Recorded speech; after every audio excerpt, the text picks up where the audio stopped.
Chapter 1. Surrender the Armor. Luhai City. This is reporter Yu Winbaugh bringing you the news. Currently, our city is enduring the most formidable beast tide in history. The Crimson Wave and the entire city is on the brink of disaster. But behold this ray of light. Our hero, the Emperor Knight, is steadfast as ever, defending us against the monstrous invaders. On the television screen, a majestic figure clad in intricately patterned golden armor, radiating a divine glow akin to a celestial being, stands atop the tallest edifice in the city, the Luhai Tower. Beneath him lies a tumultuous army of beasts, surging like a sea of blood, their roars reverberating through the air. This figure is the nameless hero who has protected Luhai City for 8 long years, the Emperor Knight. No one knows his true name, no one has glimpsed his true visage. People only know that whenever calamity strikes, this golden light pierces the heavens, bringing forth hope. The Emperor Knight has fought for 3 consecutive days and nights. Reporter Yu Winbaugh's voice quivers with emotion, filled with reverence. With his solitary strength, he has held back countless waves of beasts, granting us a precious respite. He is our deity. All citizens before the screen, whether hiding in fortified underground shelters or trembling amidst makeshift defenses, gaze with tear-filled eyes, hands clasped in prayer for their guardian deity. Yet, no one can fathom the extent of the exhaustion concealed beneath that golden armor. Lin Mo feels his consciousness fading. The powerful energy of the Emperor armor continuously mends his battered body, yet the weariness of his spirit surges like a tidal wave, threatening to engulf him. For 8 years, he has grown accustomed to solitary battles, to concealing both glory and pain. While physical wounds may heal, the scars upon the spirit remain irreparable. I'm nearing my limit. Lin Mo gasps, his cold gaze penetrating the visor of his armor, fixated upon the king of the beast tide, below a colossal creature emanating a 6th-tier aura, the abyssal fear claw. If he can slay it, the beast tide will collapse. In my name, the ultimate strike. Lin Mo ignites the final reserves of his mental fortitude. Pressing his hand against the Taiji emblem on his golden belt, the powers of the 5 elements converging upon the Emperor War trident in his right hand. A golden, 5-clawed dragon coils gracefully behind him. He raises his weapon, and in an instant, a beam of golden light, imbued with the majesty of heavenly law, the Emperor's demonic destruction tears through the dim sky, precisely aimed at the Beast King. Boom! A violent explosion suffuses half the sky with gold. The Beast King's wails echoing through the heavens as its massive form collapses to the ground. Without their commander, the beast tide descends into chaos, scattering in disarray. The crisis is averted. Luhai City erupts in a jubilant cheer of survival. We've won. The Emperor Knight has triumphed. Our deity. Yet atop the tower, Lin Mo can no longer sustain himself. The radiance of his golden armor dims rapidly, and he collapses from his half-kneeling stance, plummeting swiftly, vanishing from the sight of the crowd. Breath so heavy, Lin Mo struggled to open his eyes, leaning against the frigid wall, gasping for air.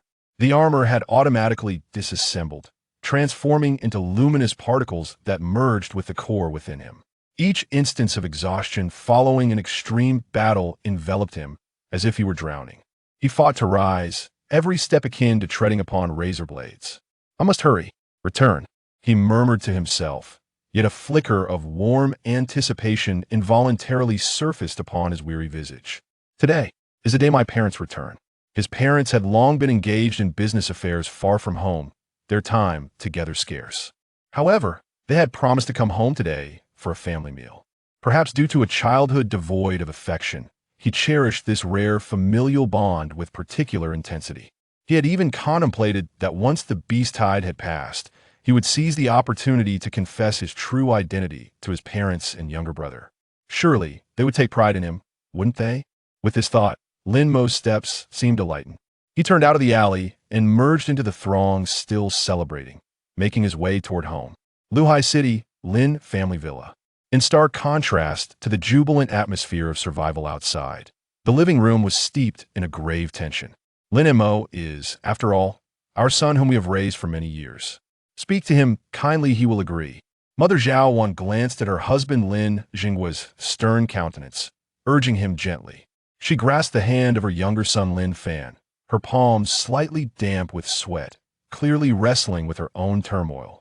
Lin Jinghua shot her a glance, his voice as frigid as ice. Foolish compassion. Speak kindly? If it weren't for your constant protection, he would not have developed this silent and reclusive disposition. A foster son, having lived in the comfort of the Lin family for 18 years, is already a tremendous grace. Now, it is time for him to repay. On the sofa sat a young woman bearing a striking resemblance to Lin Jinghua, his eldest daughter Lin Yan. She absently trimmed her nails, lifting her gaze to concur indifferently. Father is right. Lin Fan is the future of our Lin family. It is an honor for Lin Mo to pave the way for Lin Fan. But he has also secretly guarded Luhai City for 8 years. I watched him grow up. Zhao Wan's voice dwindled, evidently lacking conviction. A hero? Lin Fan, who had remained silent until now, suddenly spoke, his eyes glimmering with a morbid fervor and greed, fixated on the replay of the Emperor Knight on the television. Mother, you are mistaken. He is not a hero. The glory of these 8 years should have been mine. If it were not for him, how could I have missed the awakening ceremony at the Genius Banquet 8 years ago? This Emperor armor is the compensation I deserve. Mother, think about it. I am your biological son. My life cannot be ruined by him. In their minds, the incident 8 years ago was perceived as Lin Mo being lost in mischief. While Lin Fan had missed the awakening ceremony prepared for him by the family in his search for Lin Mo, they remained tight-lipped, having deliberately abandoned young Lin Mo in the outskirts to ensure that Lin Fan could attend a clandestine genius awakening banquet alone. This distortion of truth unsettled Zhao Wan, who opened her mouth but found herself at a loss for words. Indeed, her younger son had yet to awaken his powers, and he was already of age for the extraordinary martial arts examination. As for Lin Mo, he must not be the same powerless waste he once was, for he had obtained the Emperor's armor. At the very least, he should have awakened the abilities of a spirit armor master. Though that profession was still rather weak, it was a function nonetheless. Your father, after giving the armor to Xiao Fan, perhaps you could arrange a minor position for Xiao Mo within the military, so as not to burden him too much. Zhao Wan's voice bore a hint of pleading, which was the utmost she could advocate for that adopted son. A minor position? Lin Jinghua scoffed, his eyes filled with disdain. What right does a waste without armor have to occupy a place in the military? A sum of money should suffice to ensure he leaves Luhai City and survives on his own. That is my utmost mercy towards him. At that moment, the sound of the villa's door creaking open echoed. Lin Mo, dragging his exhausted body and filled with anticipation, stepped inside. Upon seeing his parents, sister, and younger brother in the living room, a genuine smile involuntarily graced his pale face. Dad, Mom, Sister, Xiao Fan, you're all back. However, the warm welcome he had envisioned failed to materialize. Instead, he was met with 4 pairs of cold, complex, scrutinizing, and even greedy eyes. His father, Lin Jinghua, stood with arms crossed, his gaze as frigid as steel, as if appraising a lifeless object. His mother, Zhao Wan, averted her eyes, her face etched with guilt and reluctance. Yet she did not take a single step forward. Sister Lin Yin merely cast him a fleeting glance, her expression rife with condescension. Meanwhile, his brother Lin Fan, shielded by their parents, directed a gaze laced with fear, jealousy, and impatience at him, as though he wished to devour him whole. The atmosphere in the living room plummeted to a frigid silence. Lin Mo's smile faltered, the warmth within him extinguished by an icy wave of despair. He was no fool, he could distinctly sense the peculiar tension in the air. What is happening? He rasped, a profound sense of foreboding surging within him. Lin Jinghua offered no reply. Instead, he slowly approached Lin Mo, looking down upon him from a commanding height. That gaze was not one of father looking at his heroic son who had just saved the city. It was more akin to appraising an item about to be valued and sold. After a prolonged silence, he finally spoke, his voice devoid of any emotion, yet it pierced Lin Mo's heart like chilling ice. Lin Mo, surrender your Emperor's armor. From this day forth, it, along with all its glory from the past 8 years, belongs to your brother, Lin Fan. Chapter 2. Henceforth, life and death fortune and misfortune shall no longer intertwine. Lin Mo furrowed his brow. What do you mean? Did they truly know my identity all along? But why? Why this presumptuous tone? He fought tooth and nail to protect the entire city for 3 days and nights, which equates to being inexplicably absent from home for the same duration. They were absent, and it could have been assumed they were unaware. Why, upon his return, was there not even a single greeting? Instead, the first thought was to demand his armor. What do you mean? Is my meaning not clear enough? Lin Jinghua advanced a step, his formidable presence suffocating Lin Mo, rendering him nearly breathless. His voice grew increasingly cold and sharp. You are merely an adopted son, a waste who cannot even awaken his own powers. The imperial armor on you is a gem thrown into darkness. It is the greatest waste of this power. Only Xiao Fan, the prodigal son of the Lin family, the true genius, is worthy of this honor. These words struck Lin Mo's heart like a poisoned dagger. Waste. Adopted son. He murmured to himself, his body trembling uncontrollably. It dawned on him that in their eyes, he would forever be an outsider, a mere tool to be sacrificed at any moment. He suddenly lifted his gaze toward the woman he called mother, a glimmer of hope flickering in his eyes. Mom, do you think the same?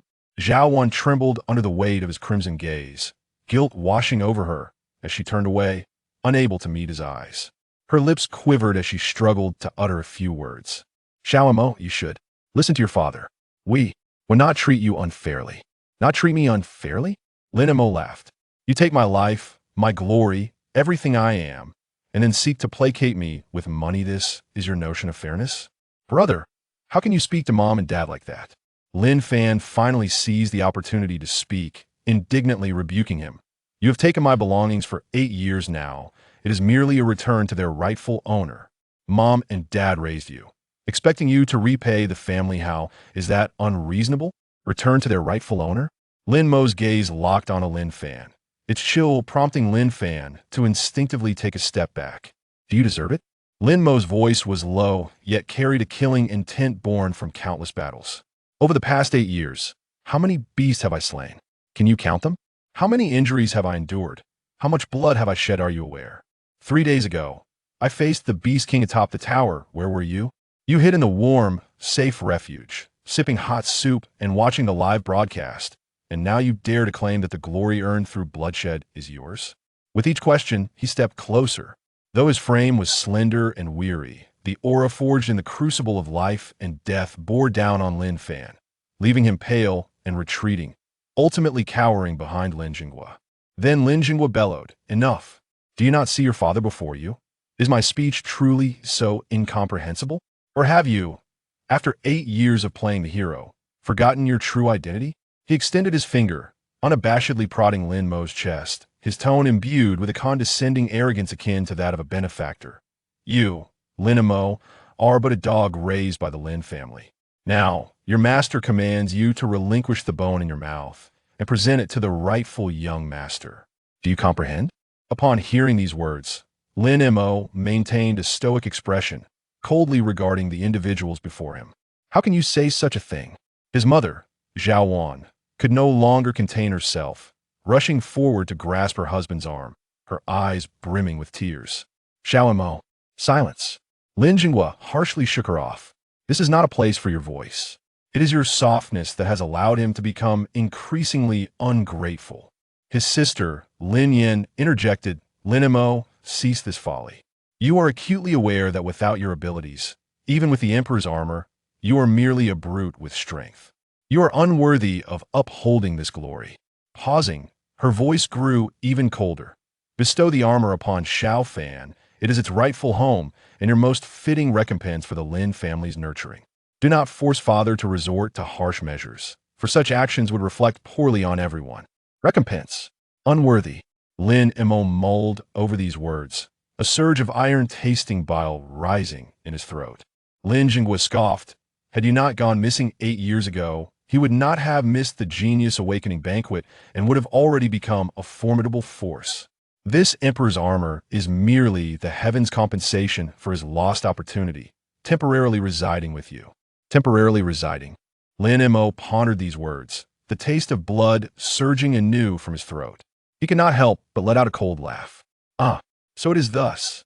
In their eyes, his 8 years of life and death struggles, the countless scars and agonies endured, were merely a means of safeguarding his brother's glory. He recalled that fateful night 8 years prior, when his parents promised to take the brothers to view the meteor shower, yet left him forgotten in the desolate wilderness. He had cried and chased after them for what felt like an eternity until he was engulfed by a curtain of auroras that tore through the sky, earning the heavens' recognition and receiving the Emperor's armor. At the time, he believed it to be mere happenstance. Now he understood it was abandonment. The so-called meteor shower, the promised sunrise viewing together, the notion of family unity. There had never been a place for him in any of it. Very well. A single word escaped his lips, softly uttered. The members of the Lin family were momentarily taken aback. They had anticipated Lin Mo to resist, to argue, to express fury, even preparing harsher words and coercive measures. Yet, they did not foresee his prompt acquiescence. "I shall give it to you." Lin Mo raised his head, his once clear eyes now reduced to lifeless ashes. He turned his gaze towards Lin Fan, his brother who was now displaying unrestrained joy at his easy concession. "Take it if you desire." He slowly raised his hand, palm upwards. A gentle golden radiance coalesced in his grasp, ultimately forming an ancient yet majestic Tai Chi diagram belt the summoner of the Emperor's armor. Lin Fan's breath grew heavy, his eyes greedily fixated upon the belt, yearning to reach out and seize it.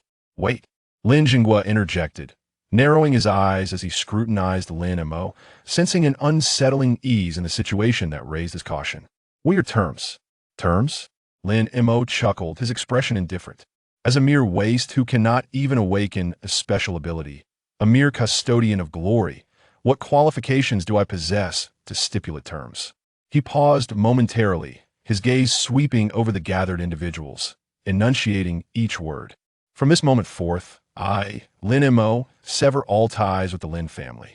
I will leave with nothing, considering it compensation for the 18 years of nurturing. Henceforth, life and death, fortune and misfortune, shall have no bearing on one another." Upon hearing this declaration, Lin Jinghua and Lin Yan's expressions shifted dramatically. What they sought was an obedient brother, one who would devote everything for Lin Fan, not a stranger entirely beyond their control. "You shall not." Lin Jinghua's countenance darkened, and without a moment's hesitation, he vehemently refused. "Lin Mo, I warn you, do not overreach. The Lin family has raised you for 18 years now, that we ask for a little contribution. You wish to cut ties? There is no such easy bargain in this world."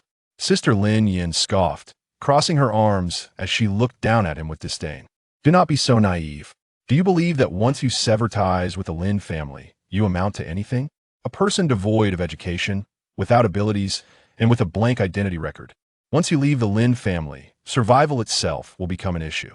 Her words struck like a precise scalpel, exposing Lin Mo's most humiliating reality. To conceal the identity of the Emperor's champion, he had forsaken a conventional education. Missing the martial arts college entrance examination in the records of Longshan Nation, he was virtually non-existent. Seeing Lin Mo's silence, Lin Jinghua assumed he had grasped his vulnerability, softening his tone slightly, yet still laced with undeniable authority. "Surrender the armor, and in light of our years together, I can offer you some money and arrange for you to live elsewhere. But severing ties? Do not even think about it. You will forever remain a subordinate of the Lin family, and when needed, you must return." What he desired was not merely the armor and glory, but a pawn he could control at any moment, a contingency for unforeseen circumstances. "Is that so?" The smile at Lin Mo's lips deepened, turning colder. He slowly lifted his gaze. "Perhaps. You are still unaware?" He fixed his stare upon Lin Jinghua, speaking deliberately. "The achievements of the Emperor's champion have long been documented by the Federation. For 8 years, I have safeguarded Luhai City, repelling beast tides over 300 times, slaying 13 sixth-tier beasts, 73 fifth-tier beasts, 672 fourth-tier beasts, and single-handedly repelling 7th-tier monarch-level beasts 25 times." With each statement, the color drained further from the faces of the Lin family. These specific achievements weighed heavily upon them, burdens they had never anticipated. They only perceived the halo of a hero, oblivious to the gruesome reality that lay beneath it. Lin Mo's voice was as gentle as a whispering breeze, yet it struck each heart with the weight of a hammer. These accolades are sufficient for me to attain the title of a national hero of Longxia Town, and to liberate myself from any familial ties, unbound by blood. I initially wished to share this honor with my family. Lin Mo's words, light as air, fell heavily upon the three present. But now, I seek only to exchange it for my freedom.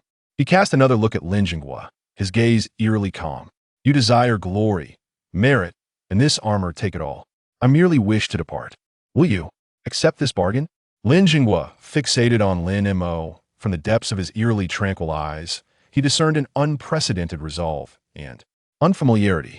This adopted son, whom he had believed he could easily manipulate, had seemingly matured into someone entirely beyond his control. The repercussions of a miscalculated gamble were too great for him to bear. To trade a useless child destined to slip from his grasp for the unparalleled glory and ascendance of the entire Lin family. This transaction was undeniably advantageous. Very well, I agree. Lin Jinghua nearly spat the words through clenched teeth. Dad!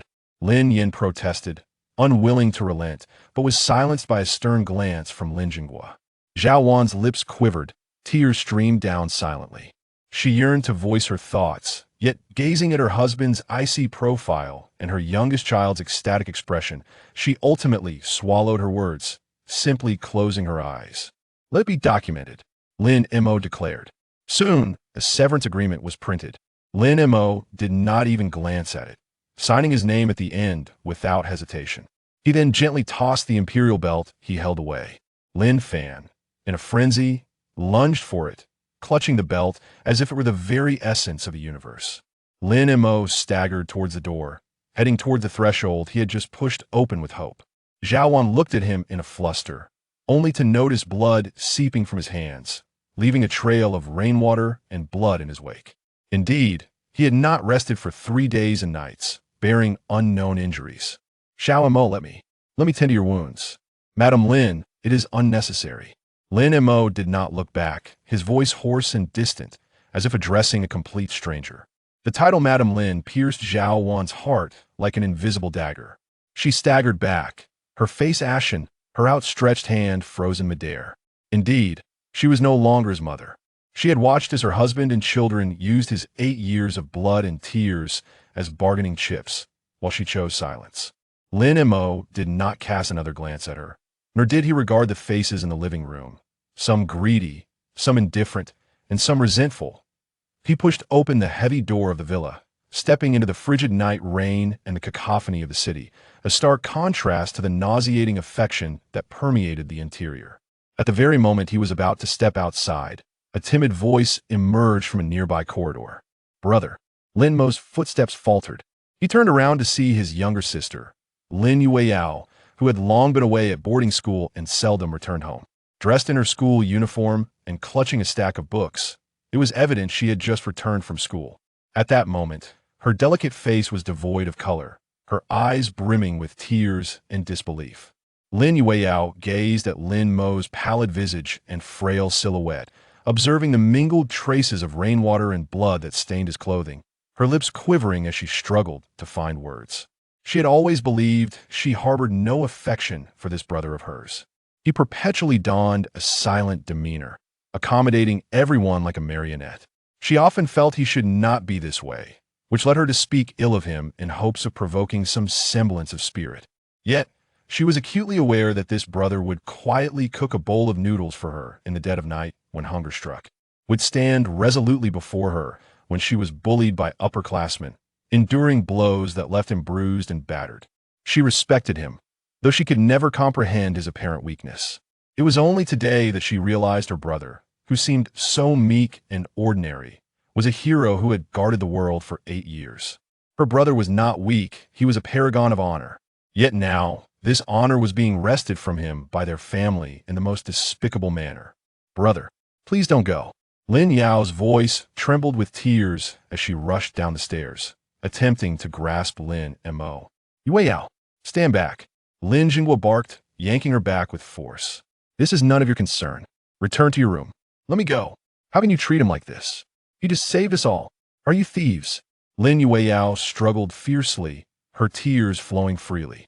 Lin Mo silently observed this scene, watching the only person in the household who wept for him.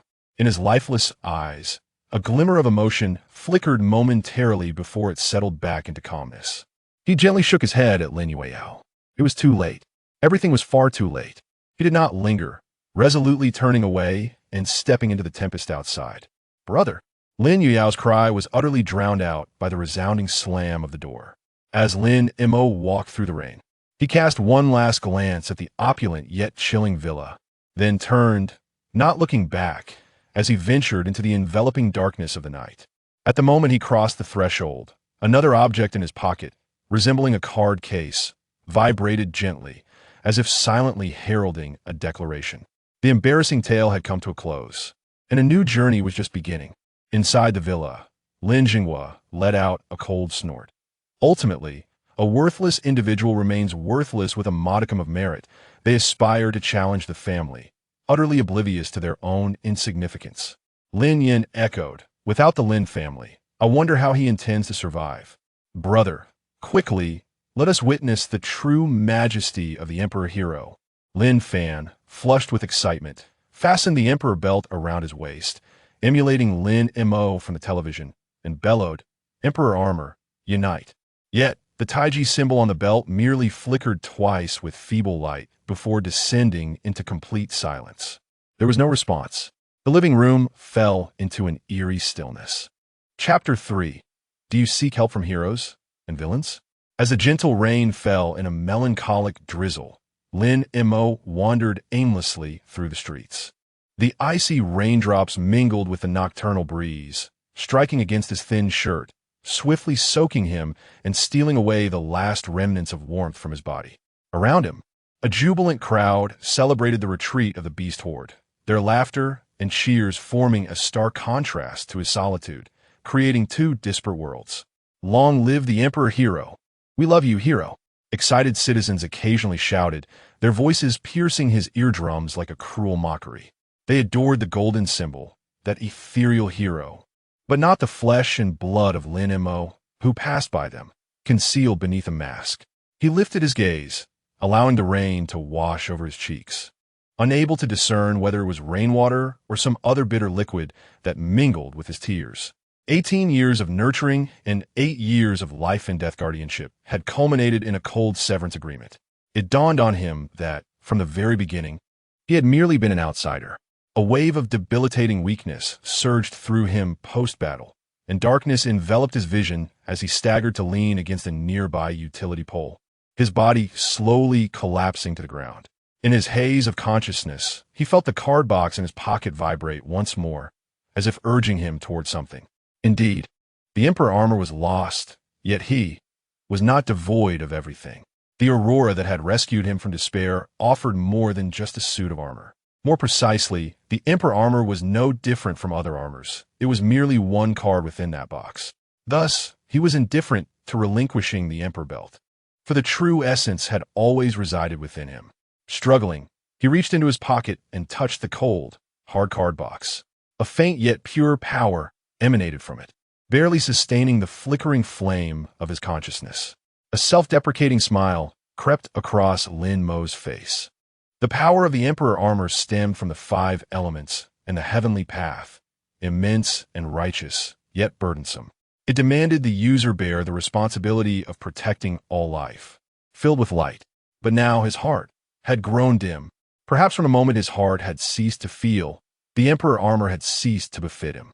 This driver, long hidden away, seemed to possess a power unbound by such restrictions. Destruction, creation, connection, annihilation. At will, yet merely a passing mast rider. He murmured that line etched deep within his soul, a wry smile tugging at his lips. His eyelids grew heavier. After 3 consecutive days, and barely resting during a month-long sweep of the beast-infested district, was he finally unable to endure any longer? Where could he possibly go from here?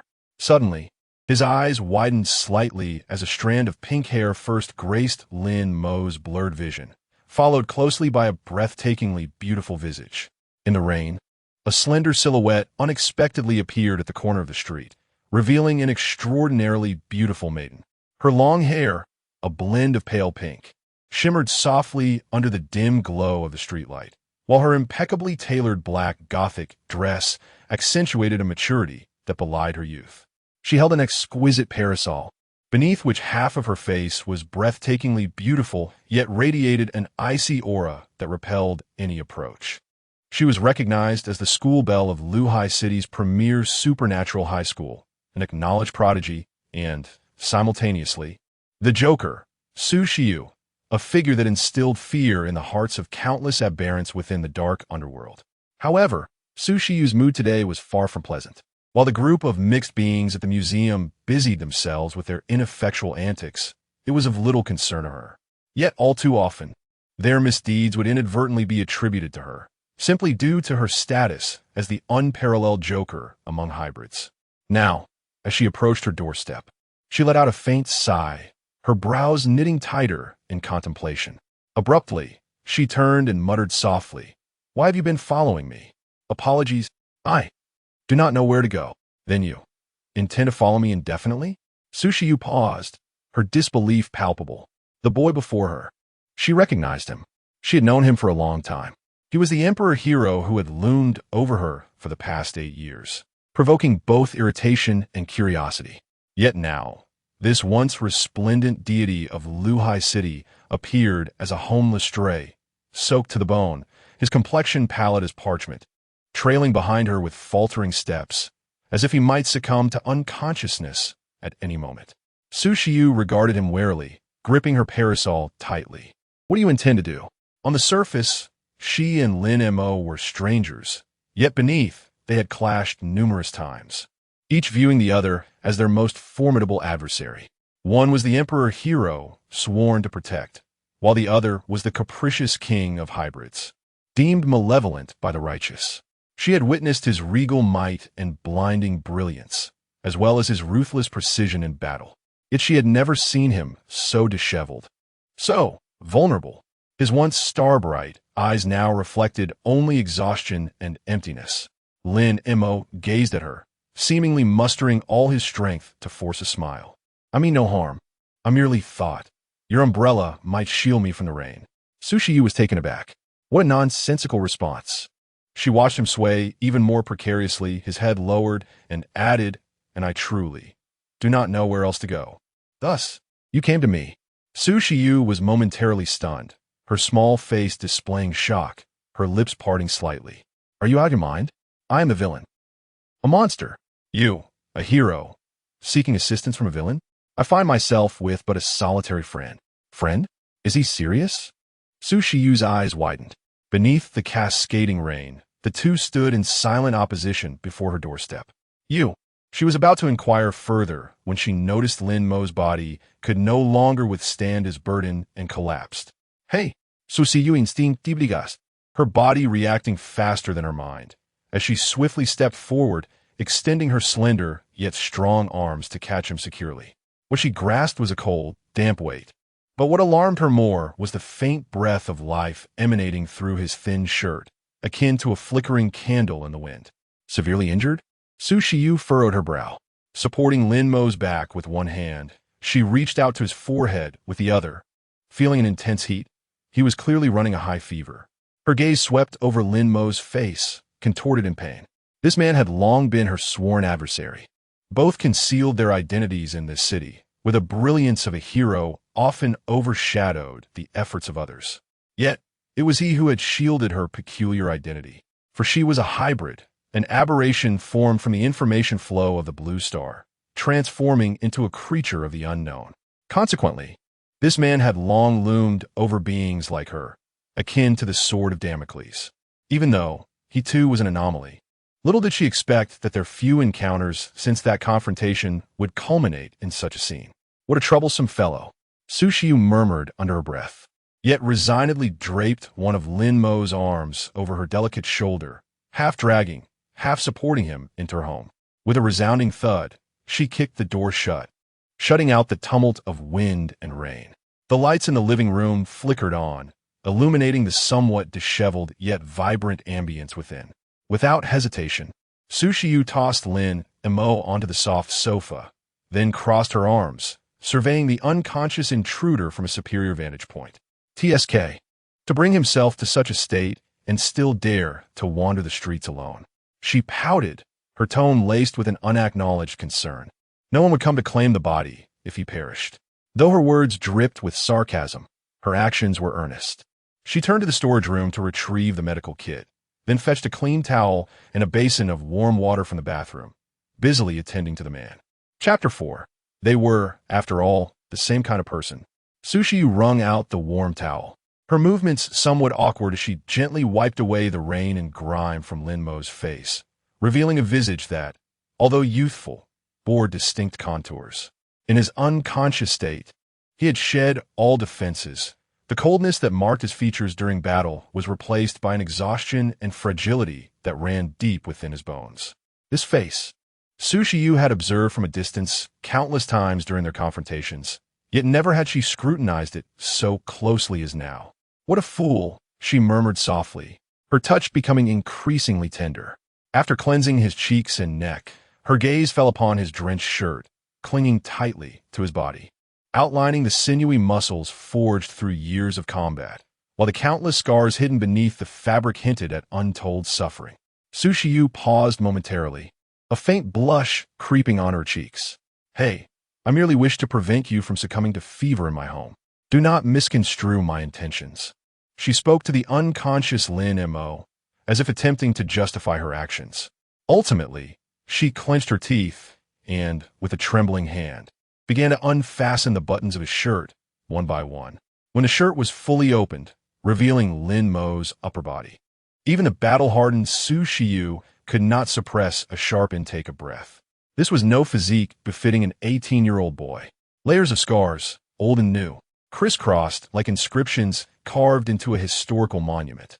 There were jagged claw marks, corrosive burns, and knife wounds deep enough to expose bone. Most shocking of all was a ghastly purple scar near his heart, resembling a centipede coiling there, still emanating faint traces of otherworldly energy, evidently a fresh wound. The price of 8 years of guardianship and 3 days and nights of bloody battle lay before her in the most brutal of forms. A pang of inexplicable emotion gripped Sushiyu's heart, a complex blend of astonishment, bewilderment, and a hint of sympathy. Madman, she muttered under her breath, unable to fathom what conviction drove this man to rise time and again, bearing such a battered body, transforming into that golden light to protect a city that hardly deserved his guardianship. Friends? Sushiyu recalled Lin Mo's words before his unconsciousness, exhaling softly, biting her lip. Could an outcast like me, who merely seeks to preserve my own integrity, truly be your friend? The great hero, as she tended to his wounds, her thoughts wandered aimlessly. Suddenly, she heard Lin Mo emit a suppressed groan. Seemingly due to the excess of medicinal ointment applied to his injuries, Sushiyu's movements froze, her gaze shifting to his furrowed brow and handsome countenance, momentarily lost in contemplation. But friends? The term felt both foreign and extravagant to her. As a dopant, she has always been an anomaly since her inception, regarded as a monster in the eyes of humanity and a malevolence in the gaze of heroes. She meticulously concealed her identity, much like a cat traversing a tightrope, seemingly graceful yet filled with trepidation. Lin Mo once represented her greatest threat, as well as her most familiar stranger. Countless times, she observed him from the shadows, analyzing his combat techniques, probing his limits, seeking to unveil his true essence, and at one point, even considered him a fated adversary who must be eradicated, until an unexpected revelation allowed them to glimpse each other's true selves and uncover their most profound secrets. However, there was no harmonious reconciliation between them, merely a tacit agreement to keep each other's secrets, thereafter existing in mutual detachment. She had never harmed anyone nor committed any wrongdoing whenever he encountered her. It was always with a blind eye, stopping just short of confrontation. Yet, the hero clad in golden armor remained a deity beyond her reach. Little did she imagine that this exalted being would one day find themselves homeless. This sensation was all too familiar to Sushiyu. They were, after all, of the same ilk, individuals forsaken by the world. When Lin Mo awoke, he felt a soft warmth beside his cheek, tender and gentle. Opening his eyes, he was met with a pristine white hue. Was it the thigh of someone? Lin Mo was momentarily taken aback, lifting his gaze. There sat a girl beside him, his head resting upon her thigh. Her long pink hair cascaded like a waterfall over her alabaster shoulders. Clad in a snug white tank top, with shorts that revealed her long, fair legs. The straps of her top had slipped slightly, accentuating her snow-like skin and delicate collarbone. She was engrossed in a thick, ancient tome, her slender fingers occasionally gliding over the pages, completely oblivious to the fact that the person resting on her leg had awakened. Lin Mo's mind faltered for a moment. The soft sensation, the delicate fragrance, and the serene beauty of the girl as profile all seemed surreal. He instinctively stirred, causing Su Xiu to take notice, setting her book aside and glancing down. Their eyes met, and the air felt as though it had solidified. A trace of panic flickered in Su Xiu's eyes, akin to a cat caught in the act of stealing candy. She initially intended to push him away, but halted upon seeing the lingering weakness and bewilderment in Lin Mo's eyes. "You're awake? You certainly have a strong constitution." She spoke first, her tone laced with a hint of arrogance and sharpness, a veil for her own discomfort. "How long have I been asleep?" Lin Mo's voice was still hoarse as he attempted to prop himself up, only to find his body weak and unresponsive. "A day and a night," Su Xiu replied nonchalantly, casually placing a pillow behind him to support his back for comfort. "Your fever hasn't subsided. Had it not been for me, you might have become a fool by now." Lin Mo leaned against the pillow, only then noticing that his shirt had been replaced. His upper body was wrapped in clean bandages, and the most severe wound on his chest had been tended to with care. He stared blankly at Su Xiu, a tumult of emotions swirling within him. At that moment, he had merely sought refuge, hoping to find solace in her company. After all, many had remarked that one must engage in conflict to truly understand another. They were sworn enemies, having fought countless times before. "What are you staring at? How do you intend to repay me?" Su Xiu tossed a pillow at him. "Well, what do you desire?" Lin Mo lifted his head, his gaze clear and earnest, as if a glimmer of light had returned to his once lifeless eyes due to her presence. Su Xiu was momentarily taken aback by his unexpected sincerity, her heart skipping a beat. Was he truly foolish, or merely pretending? Her earlier comment about repayment had been a mere jest, intended to dissolve the awkwardness, yet he seemed to take it to heart. "Why are you looking at me so seriously all of a sudden? It's unsettling." Su Xiu's cheeks flushed slightly, and she instinctively averted her gaze, only to realize something. She hastily pulled her slipping strap back on her shoulder, but her words were relentless. "What? You're now penniless, cast out from home, and you still wish to offer yourself in return?" Upon hearing this, Lin Mo pondered for a moment before nodding. "If you need it." Cough, cough, cough. Su Xiu nearly choked on her own saliva, springing to her feet so abruptly that Lin Mo's head bumped against the armrest of the sofa with a thud. "Hey!" Lin Mo winced in pain. "Who told you to say such strange things?" Su Xiu's face was crimson as she placed her delicate hands on her hips and glared down at him. "Let me make it clear. Don't think that just because I saved you, I harbor any improper intentions. I simply didn't want anyone to die at home. It's bad luck." Observing her fierce yet vulnerable demeanor, Lin Mo, who had been on edge for an entire day and night, inexplicably felt a wave of relaxation wash over him.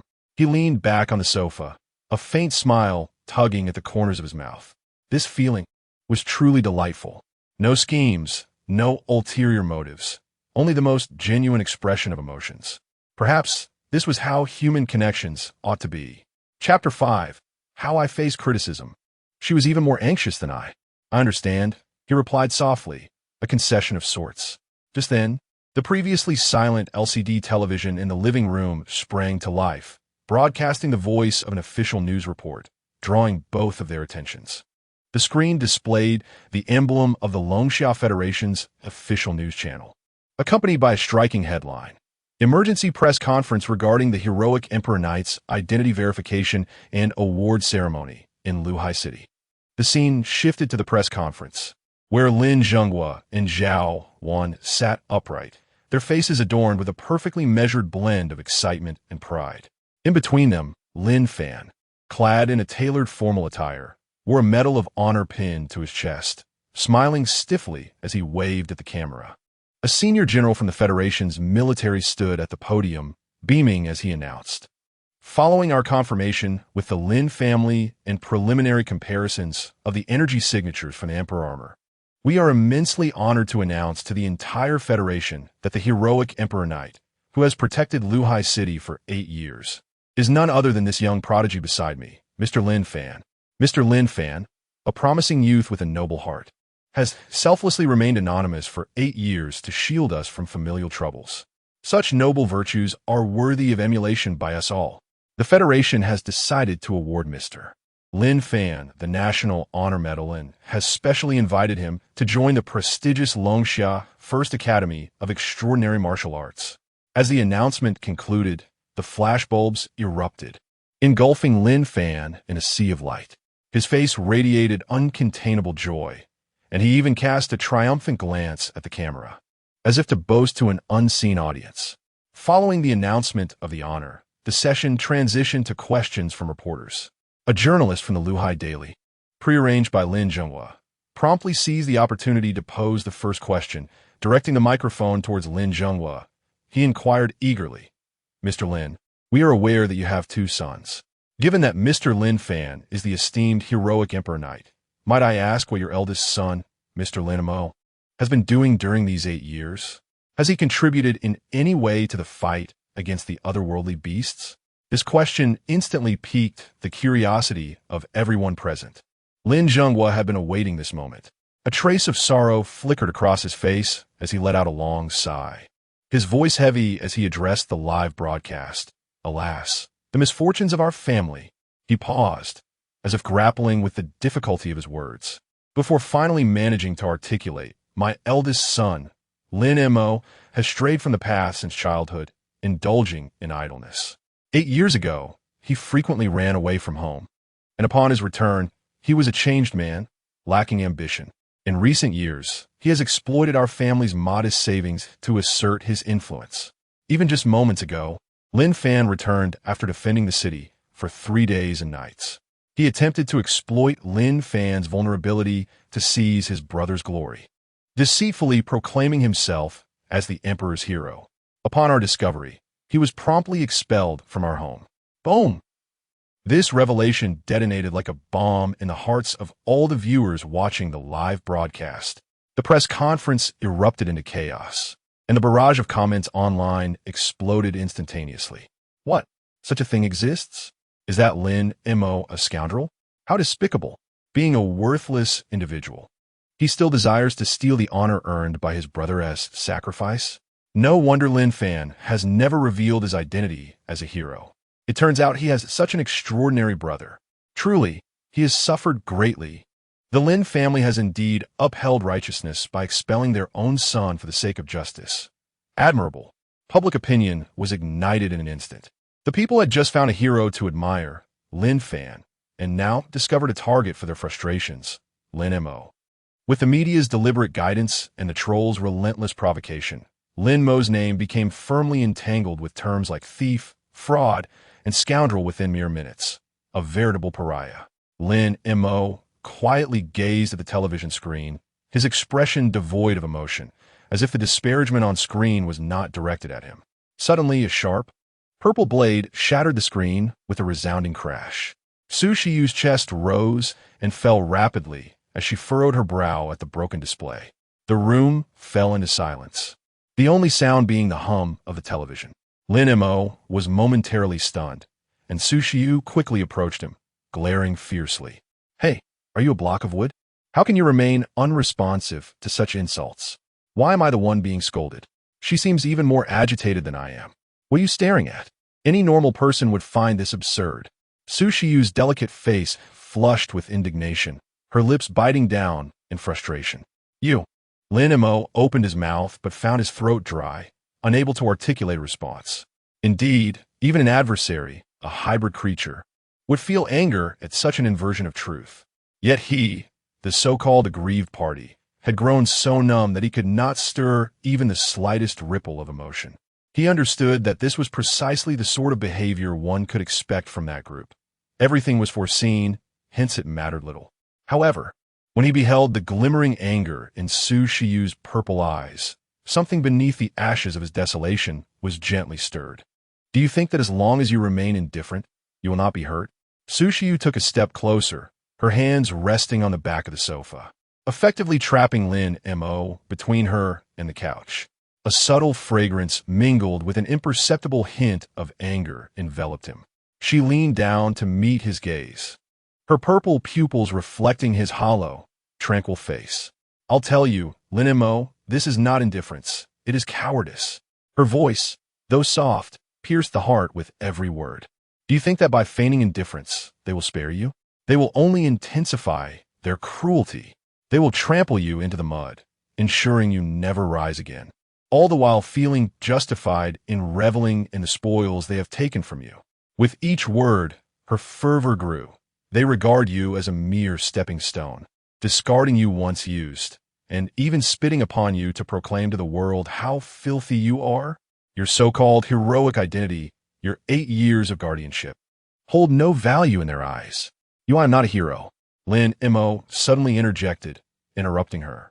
Su Shiyu was taken aback. What? I said, I'm not a hero. Lin Mo lifted his head, his lifeless eyes finally acquiring focus as he earnestly gazed at Su Shiyu, reiterating each word with clarity. The Emperor Hero died the moment he stepped out of that villa. His voice was soft, and what sat before her now was merely Lin Mo. Su Shiyu beheld the tranquility in his eyes, which was not a fade of numbness, but a clarity born of despair and subsequent rebirth. The anger within her, for reasons unknown, suddenly deflated. Indeed, while she was here seething with rage for this man, those people, those events had truly become irrelevant. He had personally buried his past. Thus, he felt neither sorrow nor joy. Su Shiyu slowly straightened, creating distance, awkwardly crossing her arms and snorting, while said, So what do you plan to do now? Continue to be a homeless leech in my abode? Lin Mo observed her feigned bravado, and it seemed to dispel the shadows within his heart. He propped himself against the sofa and unsteadily rose to his feet. His body remained frail, yet his gaze had transformed. I will help with the cooking. He glanced at the disheveled kitchen that Su Shiyu had left in chaos.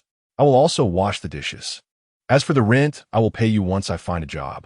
Su Shiyu was momentarily stunned by his unexpected declaration of domesticity, her cheeks flushing with embarrassment. Is this guy implying that she was incapable of managing household chores? Who asked you to do all this? She exclaimed, a hint of frustration in her voice. Lin Mo, however, paid no heed to her irritation. He approached the television, which was still crackling with a hole poked through it, extending his hand. As for this, he paused, glancing back at Su Shiyu. Should it not be counted?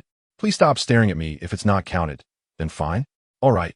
Su Shiyu crossed her arms, her brows knitting together in a delicate frown, pouting. So are the higher-ups of your human government blind? That fellow has a pitifully weak ability fluctuation. Yet he is deemed worthy of being the Emperor Hero? They can't even perform the most basic energy identification? Lin Mo replied nonchalantly, It's not that they cannot, but that they choose not to. Su Shiyu pressed her lips together.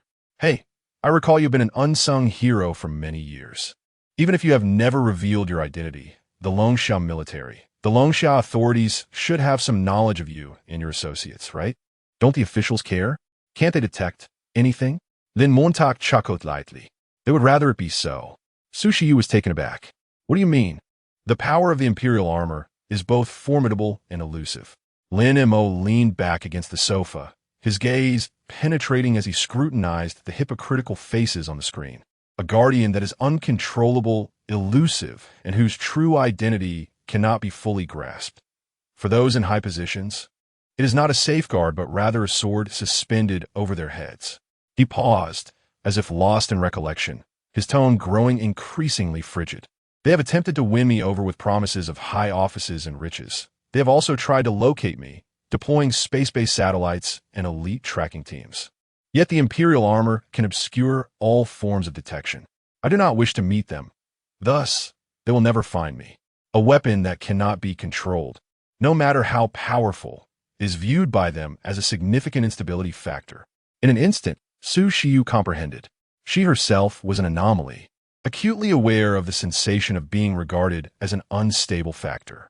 Therefore, her voice turned cold. They require a compliant, publicly visible imperial hero, a puppet from a prominent family, with a clear background, easily manipulated by them?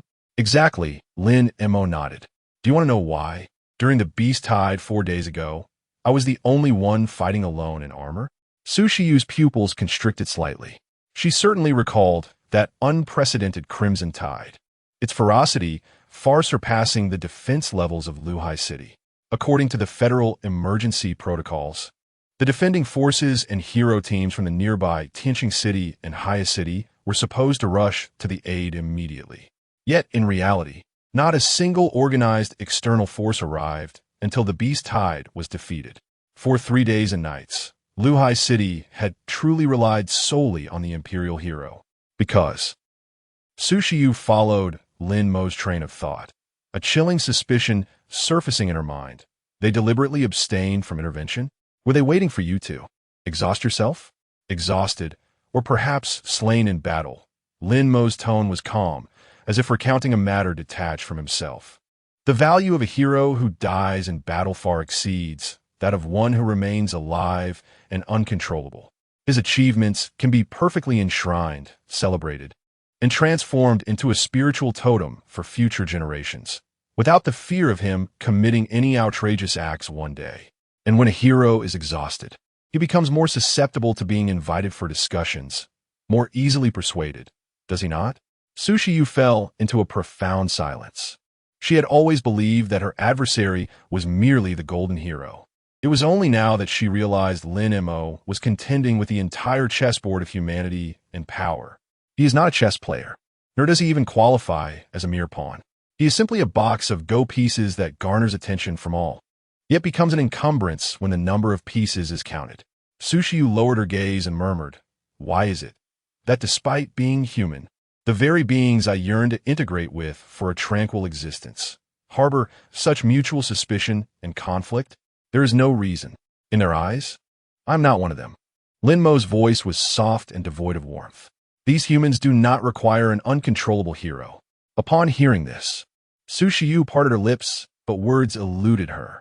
A powerful, enigmatic, and uncontrollable imperial knight poses both a source of glory and a potential threat to the upper echelons of the Federation. Conversely, a hero hailing from a prestigious lineage, whose background is traceable and perhaps somewhat foolish, becomes the perfect pawn, easily manipulated at will. They can rally public sentiment, establish a paragon, and firmly seize the immense influence that belongs to the imperial knight. As for the truth, in the face of absolute interests, the truth has always been worthless. Therefore, the emergence of the Lin family presents a flawless opportunity for them. Lin Mo's gaze lightly fell upon the beaming Major General on the screen, a compliant, well-rooted new imperial knight who could be tightly controlled by family and interests, perfectly replacing the unruly old god. A win-win for all. Those fools. Su Xiu could not help but mutter under her breath as she turned to Lin Mo. Were they not afraid that the young man might be incapable of wielding the armor, that the lie could be exposed? Afraid? Why should they be? Lin Mo shook his head, asserting that they would conjure countless excuses. For instance, the imperial armor was severely damaged in previous battles and requires repair. They possess myriad methods to delay and deceive the populace. In their eyes, since the belt now belongs to the Lin family, the so-called original must either be a long-dead relic or an incapacitated individual beyond recovery. In either case, he no longer poses a threat. On television, the press conference was drawing to a close. Reporters surged forward, directing their microphones towards Lin Fan.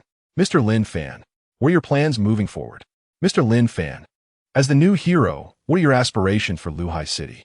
Lin Fan felt somewhat anxious amidst the commotion and sought his father Lin Zhenghua's gaze. Lin Zhenghua offered him an encouraging look. Clearing his throat and puffing out his chest, Lin Fan recited the prepared speech with what he believed was a heroic tone. I will enter the sanctuary to study diligently and become stronger. Then I shall continue to protect everyone. Please believe in me. His words resonated through televisions, reaching countless households, including this modest living room. Lin Mo observed her brother, who appeared like a monkey adorned in a crown on the screen, and the last flicker of turbulence in her eyes completely subsided. These words elicited a chorus of benevolent laughter and applause from the audience. So see you scoffed, crossing her arms as she gazed at Lin Mo. Hey, your glory, your achievements, everything that defines you, has now been reduced to the trappings of that jester. Aren't you concerned? Lin Mo remained silent, merely retrieving the cold, hard card drive from his pocket, gently caressing it. What they saw was the symbol of the Emperor Hero. He slowly spoke, his tone revealing neither joy nor anger. Then, let them have it. He lifted his gaze towards a somber sky outside, pondering how amusing their expressions would be when they realized that the emperor they had crowned does not even don the dragon robe. Chapter 6. We need an obedient hero in Longxia. Within the Celestial Palace, a certain office building stands. This seemingly ordinary structure is, in fact, the zenith of authority governing the superhumans of the Longxia Federation. Those fortunate enough to possess an independent office within its walls are individuals whose mere presence can evoke tremors across the realm. At this moment, within a solemnly adorned office, exuding an aura of technological advancement, the atmosphere is palpably oppressive. A middle-aged man clad in a pristine military uniform, adorned with 2 golden stars, stands before a massive floor-to-ceiling window, surveying the bustling capital below. He is none other than Major General Li Jinbang, who has just presided over a press conference that could reverberate throughout the nation. Seated opposite him, behind an imposing desk, is an elderly gentleman dressed in traditional Tang attire. His hair and beard snow-white, yet his spirit remarkably vibrant. The old man is leisurely toying with 2 smooth jade walnuts, his gaze calm as an ancient well, seemingly indifferent to the momentous press conference that has just transpired. This venerable figure is one of the 4 lords of the Celestial Palace, Lord Zhao Wuji of the Eastern Celestial Court. The matter has been settled, my lord, Li Jinbang respectfully reports, turning to face him. Lin Fan has been specially recruited by the Holy Hall Academy, and the title of Emperor Hero now officially belongs to him. The public reaction has been overwhelmingly positive. The populace is highly receptive to this genius hero of noble lineage. The jade walnuts in Zhao Wuji's hands rotate slowly, emitting a crisp sound with each collision. Without lifting his gaze, he inquires blandly, can that lad from the Lin family truly harness the Emperor armor? A bead of perspiration forms on Li Jinbang's forehead as he hesitates momentarily before responding candidly. Currently, not yet. Lin Jinghua has stated that the energy core of the Emperor armor is severely damaged and requires time for repair and calibration. Ah. Zhao Wuji lets out an enigmatic chuckle. Damaged? Or is it simply that he cannot wield it at all? Li Jinbang dares not interject, lowering his head in silence. An ordinary individual, devoid of any awakened powers, dares to covet the armor of destiny. Lin Jinghua, truly becoming more muddled with age. At last, Zhao Wuji raises his gaze, a flicker of clarity igniting in his murky eyes. Then, my lord, why do we continue to? Li Jinbang queries with confusion. Why permit this farce to unfold, you wonder? Zhao Wuji sets the jade walnuts upon the desk and interlaces his fingers. Jinbang, remember this. The clearer the water, the fewer the fish. An emperor hero of uncertain origins, beyond our control, even eluding our ability to track him, is both a weapon and a potential hazard for the Federation. He rises and strides to Li Jinbang's side, placing a reassuring hand on his shoulder. The populace yearns for a heroic idol, a spiritual totem.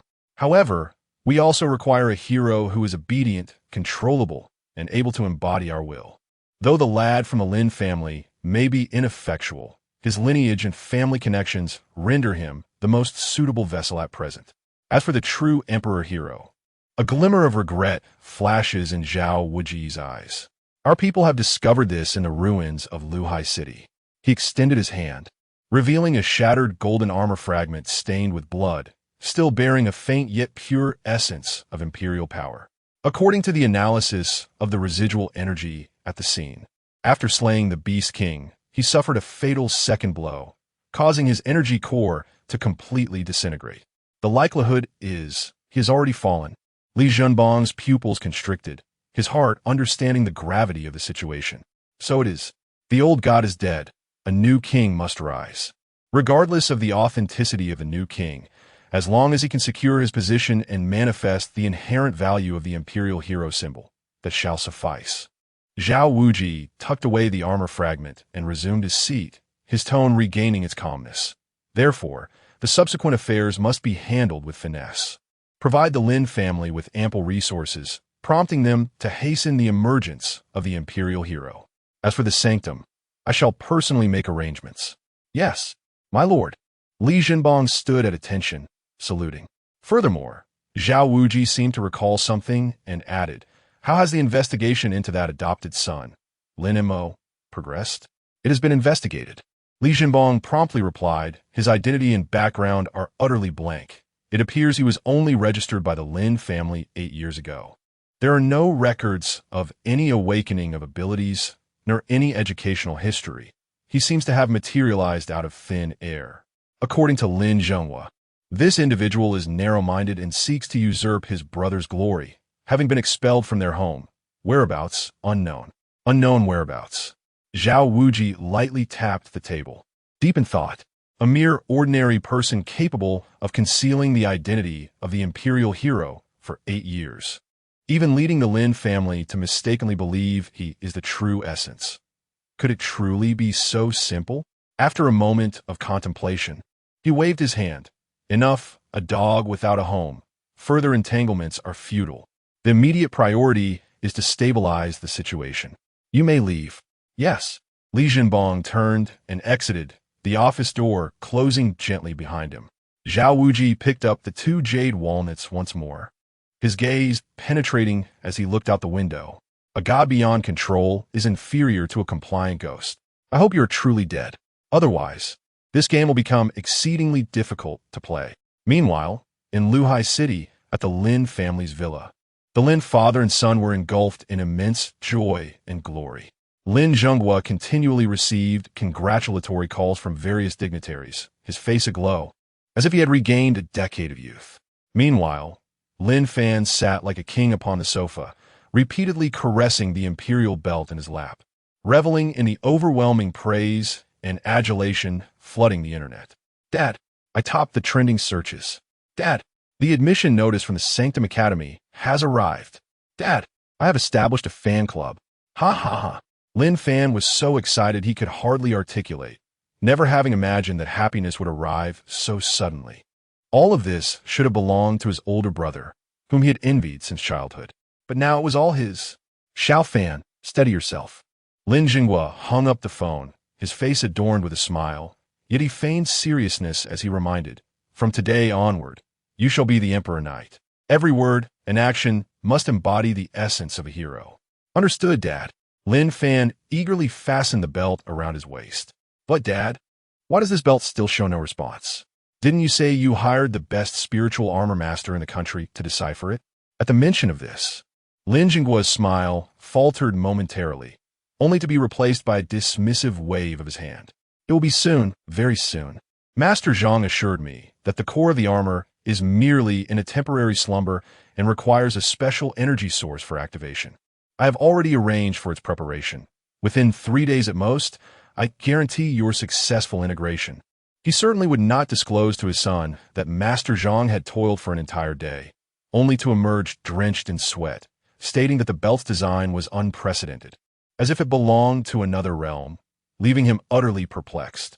But that was of no concern. As long as the title was secured and resources were in place, the false could be transformed into the genuine.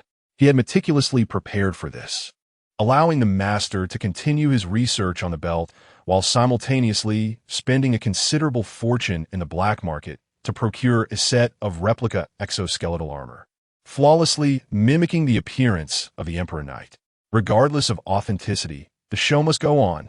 When the time came, he would seize an opportunity to stage a grand return of the Emperor Knight, and who could discern the truth from the illusion? Gazing at his son, intoxicated by the allure of glory, a glimmer of satisfaction flickered in Lin Zhenghua's eyes. He could almost envision the Lin family soaring to unprecedented heights on the wings of the Emperor Knight's illustrious reputation, ascending to become the most esteemed aristocratic family in the entire Longxia Federation. As for the adopted son who had been cast out, a mere waste, drained of all value, who would still care for his plight? Chapter 7. A profound silence enveloped the atmosphere, punctuated only by the gentle patter of rain against the window. Sushi sat by the window, engrossed in her phone. Amidst the stillness, her device incessantly illuminated, with notifications and news alerts chiming relentlessly, akin to a relentless summons. She picked up her phone for a fleeting glance, her delicate brows furrowing tightly in response. The online realm was awash in a frenzied celebration and condemnation. The trending topics, such as the prodigy hero Lin Fan, the true identity of the Emperor Hero exposed, and St. Hall Academy's special recruitment of Lin Fan, dominated the social media landscape. The comments section overflowed with unabashed adulation for the so-called hero. Oh my, it turns out our protector is such a handsome young man. Utterly smitten. Young Master Lin Fan is the epitome of nobility. Humble, powerful, and responsible. This is our idol from Longxia. Truly, he is the bloodline of the Lin family, destined to be a hero. In stark contrast, another term quietly ascended the trending list's lower ranks, the adopted son of the Emperor Hero, Lin Mo. Delving into it revealed a torrent of vicious slanders and unsightly attacks. Have you heard? That adopted son, named Lin Mo, has harbored jealousy towards his brother since childhood. And now he wishes to steal his brother's armor and accolades. How shameless. Such a person is a scourge to society. A thankless wolf. The Lin family must have been cursed to nurture him for 18 years. I suggest the Federation issue a warrant for this scoundrel. To pilfer the honor of a hero is more detestable than the beasts themselves. Moreover, some so-called insiders began to concoct outlandish rumors. I've heard that Lin Mo was a troublemaker in school, utterly unlearned, only bullying his classmates. Not to mention, my third aunt's second uncle's neighbor claims he was the one who got lost 8 years ago due to his own recklessness, causing young Master Lin Fan to miss the awakening ceremony. And now he's turning the tables. This kind of person deserves to be sent to the front lines as cannon fodder. Let him perish in the jaws of the beasts. That would be his most fitting end. When the walls fall, everyone pushes, with the guidance of officials and the momentum of online mobs. Lin Mo was craftily sculpted into a figure of envy and ingratitude, a fool attempting to usurp glory. His 8 years of silent guardianship were effortlessly erased, replaced by a cacophony of mud and disgrace. The more Sushi you read, the colder her expression became. She even discovered on local forums that a campaign to dox Lin Mo and expel him from Luhai City had gained traction, gathering a multitude of supporters. Those who had once been saved by the Emperor Hero, expressing their gratitude, had now transformed into the most fervent crusaders against him. The two had once stood as hero and villain, and though that individual had seemed entirely indifferent, why did she now feel such ire? The young girl bit her lip, propping her chin in one hand as she gazed out the window, her chest rising and falling with a noticeable rhythm. Suddenly she spoke. Hey, how long are you going to hide? They're all out there cursing you. Oh, that's all you have to say? Sushi, you couldn't help but glance back. These people are all ungrateful wretches. Can you really endure this? Sushi, you looked at Lin Mo in silence. Her expression filled with indignation as she turned away, resembling a cat with ruffled fur. She took a few steps to the sofa, placed her hands on her hips, and glared down at Lin Mo. How much longer do you intend to linger in my home? I don't know. You don't know at this moment? Then how could you respond with when I asked earlier? Tell me, do you lack emotions entirely? Even if you have severed ties with those people, how can you be unaffected by the fact that your years of glory have been stolen, your reputation tarnished, and now the very citizens you protected for 8 years are online calling you a thief? A fraud? You feel nothing at all? Her agitation grew, her slender fingers nearly poking Lin Mo's nose. Lin Mo finally lifted his eyelids to glance at her before silently lowering them again, returning to his examination of the card box driver. I do feel something, he replied quietly. What do you feel? I feel very tranquil. Tranquil? Su Shiyu was momentarily taken aback by this unexpected response, struggling to comprehend. Lin Mo closed the driver, leaned back against the sofa, and shut his eyes, as if savoring a memory. In the past, the Imperial armor constantly reminded me where there were beasts, where danger lurked, and where I was needed. My mind was filled with the sounds of the entire city, cries for help, wails, and prayers. He paused, a subtle, indescribable smile gracing his lips, resembling both relief and self-mockery. Now they're all gone. The world has finally quieted. Su Shiyu was stunned. She had never considered that the power revered by so many could be such a heavy burden for its wielder. Observing Lin Mo's weary profile, her anger inexplicably dissipated, replaced by a profound sense of bittersweetness. This man had borne so much. But you can't stay here indefinitely, can you? Even if you did mention cooking and chores, you have done those. She forcibly redirected the conversation, her tone softening considerably. As a girl, having a man like you living here, what would people think? Not to mention, if you stay indefinitely, you won't be able to pay rent.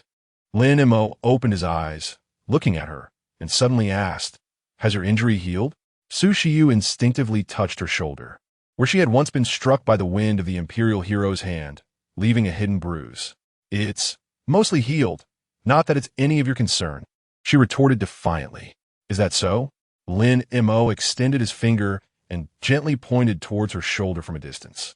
A barely visible magenta data stream flickered and vanished into Su Shiyu's body.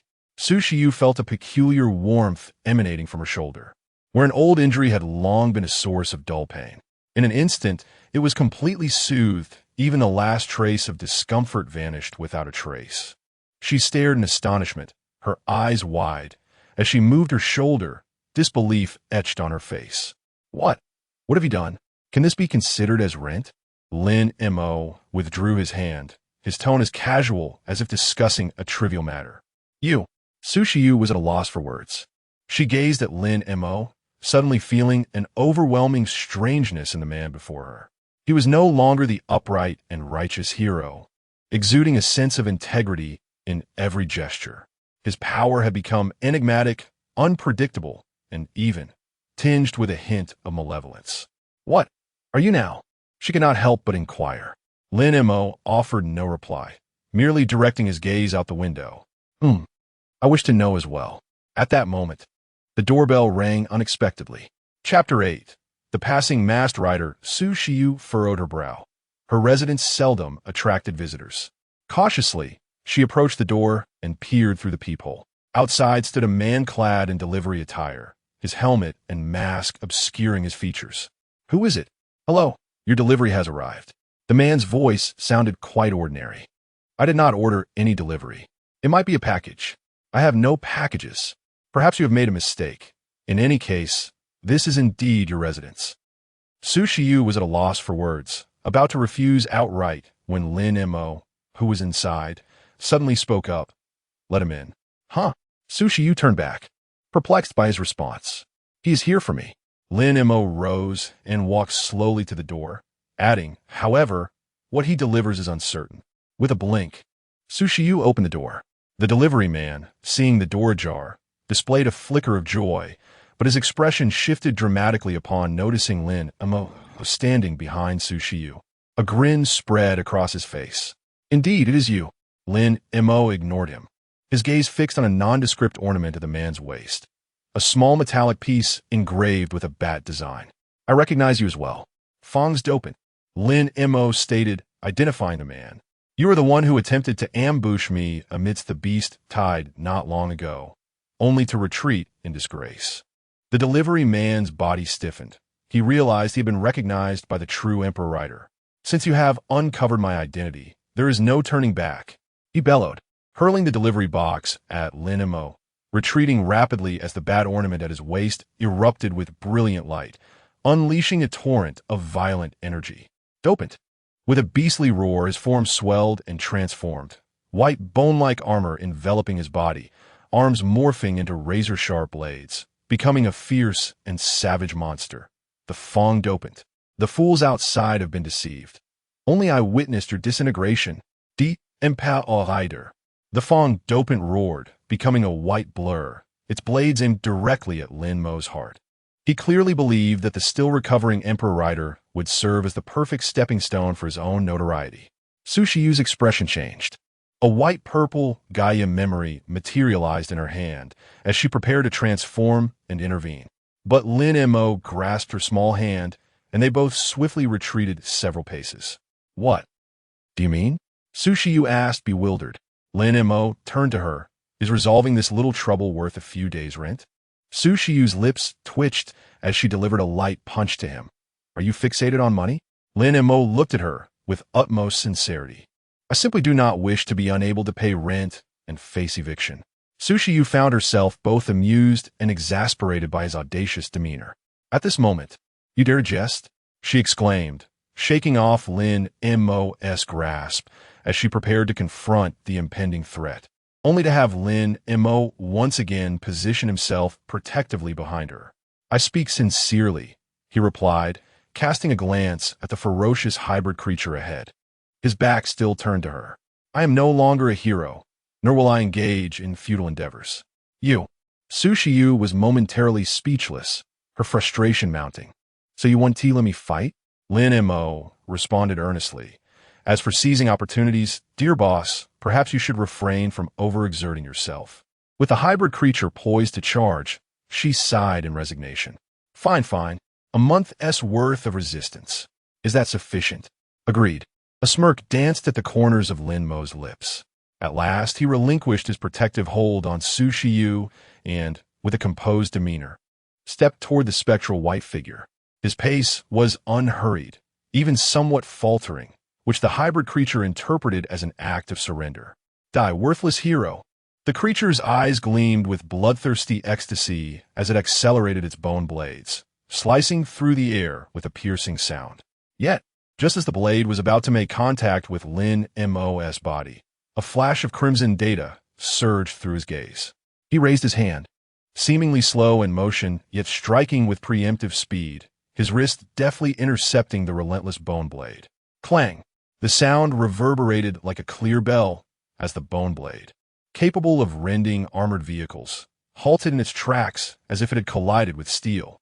Unbeknownst to him, a black and white armored gauntlet had appeared on his wrist, and in that moment, time seemed to freeze. "Wow, what?" The hybrid creature's ecstatic expression froze, replaced by sheer horror and disbelief. It exerted all its strength to push forward, yet the bone blade remained immovable, as though ensnared by an unyielding mountain. How can this be? This individual, clearly gravely injured and barely able to stand, possesses such terrifying strength. "You seem to have misunderstood," Lin Mo said, raising his gaze. The depths of his dark eyes no longer reflected the righteous spirit of the Emperor Hero, but instead revealed an unfathomable indifference and coldness. "The Emperor Hero is indeed dead." He spoke slowly, his voice low yet chilling enough to plunge the hybrid creature into a state of ice-cold dread. "But you are unfortunate," he continued, "for I, in my current state, am far less reasonable than he ever was." Without notice, a pristine white device materialized at his waist. A card, glowing with crimson brilliance, shot from the belt's compartment, which he deftly caught and swiftly inserted into the device. Henshin, with a single forceful push, he activated the device, and, simultaneously, the black and white gauntlet on his left hand surged forward, shattering the bone blade with a resounding crack. The Fong hybrid let out a piercing scream, its body propelled backward, crashing heavily against the corridor wall, which shattered into a spiderweb of cracks. At that very moment, Lin Mo was enveloped in a dazzling magenta light that emanated from the armor on his right arm. Kamen Rider, Decade, accompanied by mechanical and authoritative proclamation. Several ethereal silhouettes of knights flickered past Lin Mo before solidifying into form. An extraordinary armor, unlike any ever seen on this planet, adorned Lin Mo, primarily in hues of magenta, white, and black. The armor's lines were bold and minimalist, with intersecting black stripes across the chest resembling a seal, exuding an air of mystery. The compound eyes of the helmet bore a barcode-like structure in a chilling green, seemingly capable of perceiving all data in existence. This was the World Destroyer, the Kamen Rider Decade, who connects all knights and possesses the power to obliterate and reshape everything. Su Xiu stood transfixed, nearly forgetting to breathe as she witnessed this spectacle. This power was entirely different from the Emperor's armor. There was no righteous spirit, no elemental forces. It was sheer, unyielding might. The moment the transformation was complete, Lin Mo's aura underwent a monumental transformation. No longer did he embody the divine majesty of the Emperor Hero. Instead, he radiated a nonchalant power, treating existence as a mere game, a profound indifference. He didn't even glance at the fallen Fong hybrid, merely flicking his wrist as if swatting away a fly. A wave of intense unease surged within Su Xiu as she observed him. The atmosphere surrounding Lin Mo was undergoing a cataclysmic shift. If the Emperor Hero represented light, authority, and the guardianship of order, then Lin Mo at this moment resembled a demon poised to unleash Pandora's box, exuding an aura of reckless destruction. What kind of armor is this? Su Xiu's clear eyes widened in astonishment. She had never witnessed such a transformation nor felt such a peculiar power. This force belonged neither to the elemental systems nor any known supernatural abilities. It seemed to transcend all rules, brimming with unreasoned dominance. Monster! You two are a monster. The Fong hybrid struggled to rise from the ground, fear evident in its gaze as it beheld Decade. It could sense that this Magenta Knight was far more dangerous and terrifying than the Golden Emperor Hero. It felt like an absolute suppression that stemmed from an entirely different plane of existence. Run! I must escape. The instinct for survival overwhelmed everything, and the Fong hybrid turned to flee down the stairs. Did I permit your escape? Lin Mo's cold voice echoed behind it. Casually, he drew a card from the box at his waist, inserting it into the driver with a flourish. Attack ride. Slash. Lin Mo's right hand grasped the air, and the ride booker cartridge instantly soared from his waist, transforming into a gleaming silver sword. He did not advance to pursue, but, with a casual flick of his wrist, directed a strike towards the retreating figure of the Fong hybrid. In a swift motion, a magenta blade of light materialized, moving with such velocity that it eluded the naked eye, covering a distance of over 10 meters in an instant, striking precisely at the back of the Fong hybrid. With a piercing howl, the Fong hybrid erupted in a cacophony of sparks as its hardened bony armor was effortlessly torn apart, sending it sprawling forward. It rolled several times on the ground before coming to a halt, leaving a horrifying wound that exposed bone. In just one move, it was gravely wounded. This swift and decisive onslaught left Su Xiu utterly astounded. She recognized the Emperor Knight's might, characterized by bold and grand maneuvers. Yet before her, Decade embodied an entirely different paradigm. Each of his strikes appeared nonchalant, as if he were merely indulging in a casual game, concealing rules and powers that were incomprehensible to his adversaries. Lin Mo strolled leisurely towards the Fong hybrid, looking down upon it with an air of superiority. With such meager skills, they dared to launch a surprise attack? Just then, Su Xiu shouted from behind, "Hey, take the fight outside. Don't wreck my house." Why didn't Tishi voice such concerns when she smashed the television? Lin Mo shrugged, channeling energy into his right foot, and with a resounding thud, delivered a powerful kick that sent the several hundred pounds of the Fong hybrid flying through the window of the corridor, tracing a parabolic arc before crashing heavily onto the ground below, stirring up a cloud of dust. Turning back, he flashed an okay gesture to Su Xiu, his tone casual. "Don't worry, I promise not to dirty your carpet." With that, he elegantly leaped out of the open window, landing lightly on the ground and raising a plume of dust. Su Xiu was left speechless. This guy, it was as if he transformed into an entirely different person after his metamorphosis. Initially as stiff as a log, he now exuded a flamboyant aura. When he was the Emperor Knight, he hardly spoke a word. He would simply engage the monsters without ever listening to their explanations. Had it not been for that unforeseen encounter long ago, when they faced an unexpected dilemma together, they might have remained oblivious to each other's nuances, and who knows, she might have found herself at the receiving end of his wrath one day. Su Xiu hastened to the window, observing the confrontation below with a tumult of emotions. She realized she was increasingly perplexed by Lin Mo. Having cast aside his identity as the Emperor Knight, he showed no signs of despondency. Rather, he seemed to have shed all shackles, becoming more spontaneous, more perilous, and more inscrutable. Below, cough, cough. The creature, its fangs grotesquely intermingled, struggled to rise from the pit, continually expelling green blood from its maw. It beheld Decade, who approached with measured steps, and its eyes reflected nothing but boundless terror. That recent kick had nearly shattered every bone in its body. "Monster, what manner of creature are you?" it screamed, its voice trembling with fear. "Me?" Lin Mo paused, tilting his head as if pondering the question earnestly. "Perhaps just a passing Kamen Rider?" There was a hint of amusement in his tone, and suddenly a white and purple USB drive materialized in his hand. "Indeed, this would prove more effective against you. Gaia memory, Joker." Above, Sushiyu was momentarily taken aback, instinctively reaching for her pocket, only to find it utterly empty. "Hey, when did you?" Chapter 9. Come, reckon your sins. Lin Mo disregarded her protests, deftly spinning the ace memory on his fingertips. Immediately, an astonishing scene unfolded before Sushiyu. Decade extracted a blank card from the card case and gently brushed the ace memory against it. A magenta stream of data surged forth, instantly imprinting the design of the Joker memory onto the blank card. Kamen Rider Joker, a brand new night card, uniquely belonging to Decade, materialized out of thin air. Indeed, when confronting the dopant, one must wield the very bane of the dopant itself.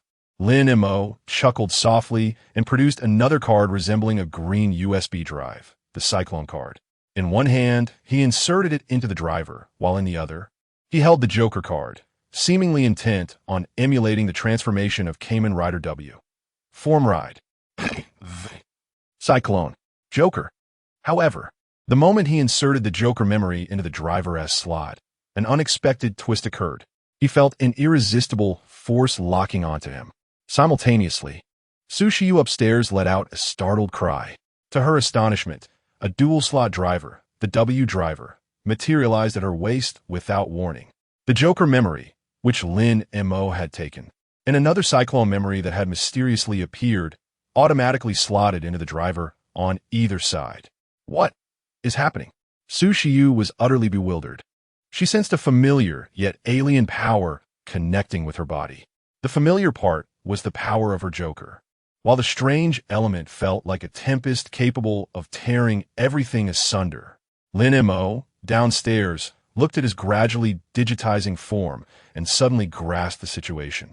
If he had directly activated W's card, he could have transformed alone.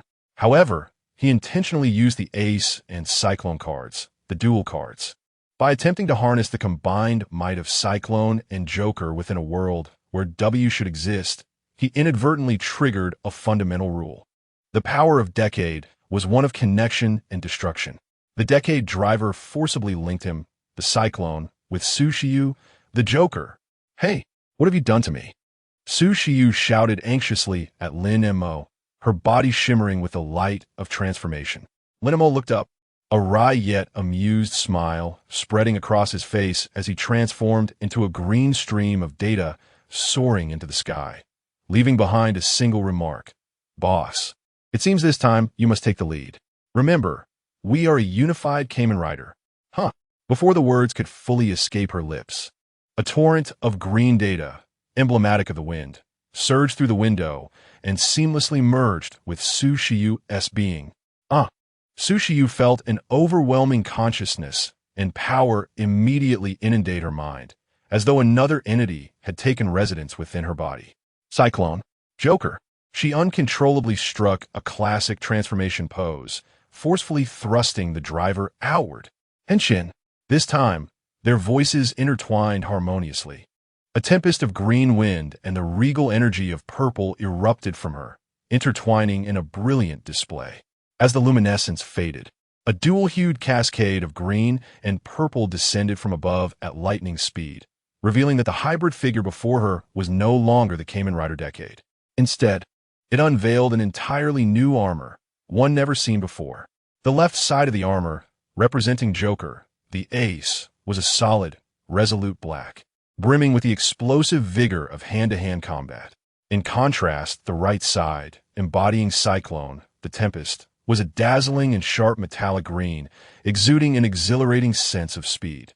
The headpiece featured enchanting crimson compound eyes, with an antenna that resembled the horns of a demon, sharp and ostentatious. A silver line bisected the body, flawlessly merging black and green in a paradoxical yet harmonious manner. This was the manifestation of two souls united in purpose, the mightiest guardian of the wind, the detective knight. Kamen Rider V. In this moment, it descended in an unforeseen manner. What is this? The fallen hybrid figure lay dumbfounded. The knight before them had assumed a new form. In this aura, one half belonged to that woman, while the other half was the wind. Was it successful? A somewhat hoarse male voice broke the silence, quickly followed by a crisp, furious female voice emanating from the same body. Successful, you say? Lin Mo, what mischief are you conjuring? Get out of my body. Body? The male voice retorted innocently. Isn't this my body? I am in control now. This is my body. The female voice countered defiantly. Yet if this is your body, then my true self should be lying on the ground. But currently, my body is nowhere to be found. What's yours and mine? It's my body now. This bizarre exchange of self-dialogue left the hybrid figure utterly bewildered. This newly emerged armor this night seemed to have a few screws loose. Meanwhile, within the confines of Kamen Rider W, Lin Mo and Sushiu's consciousnesses were locked in a celestial struggle. Lin Mo found himself sensing everything about the body, yet unable to exert direct control, holding only half of the dominion, while the other half was firmly occupied by Sushiu's consciousness. However, Sushiu felt an uncontrollable force at her side, as if every move she made was scrutinized by an unseen observer, leaving her deeply unsettled. What is this half-knight? How peculiar. Boss, refrain from moving. Lin Mo's consciousness implored. Silence. I'm going to dismantle that fellow right now. Sushiu's consciousness seethed with anger, her body yearning to charge forward. Calm down. We are currently united as one. Any disjointed action may lead to a fall. Mind your own business. I know my body best. No sooner had she spoken than W's body faltered due to the conflicting commands of her left and right brain, causing her left foot to trip over her right, nearly resulting in a comical tumble. The fawn-laden hybrid couldn't help but chuckle at the sight. So, it is merely a pretty fa-ade devoid of utility. You dare to laugh. Sushiu felt an immense humiliation, controlling W's body to furiously point at the fawn-laden hybrid, shouting, "Stand there and do not move. Just watch as I tear you apart today. Do not act rashly." Lin Mo's consciousness urgently cautioned. First, synchronize our breathing. Follow my lead. Left foot, right foot, yes, slowly. I do not require your instruction. W's body swayed unsteadily in place, resembling an infant taking its first steps, rendering the scene utterly ludicrous. Sushiu was on the verge of frustration. She had never anticipated that her once prized combat instincts would become so sluggish in this unified state. Lin Mo, too, felt a headache. He had not foreseen that the combination of Decade's driver and the cards extracted from the Gaia memory would result in such a chemical reaction. Listen, Lin Mo's consciousness intoned solemnly. We are united as one. Now is not the time for distraction. You shall handle the offense, while I will coordinate our bodily balance and energy output. We must synchronize. Sushiu took a deep breath, suppressing her inner fury. She recognized the truth in Lin Mo's words and nodded slightly. Well, Lin Mo's voice carried a hint of amusement. It is time to enumerate the sins. Miss Landlord, what sins? Sushiu, bewildered, was nonetheless guided by Lin Mo, involuntarily adopting W's classic battle stance as their voices intertwined, pointing towards the fawn-laden hybrid. Now, come forth and enumerate your sins. Chapter 10. Get out of my body. This sensation.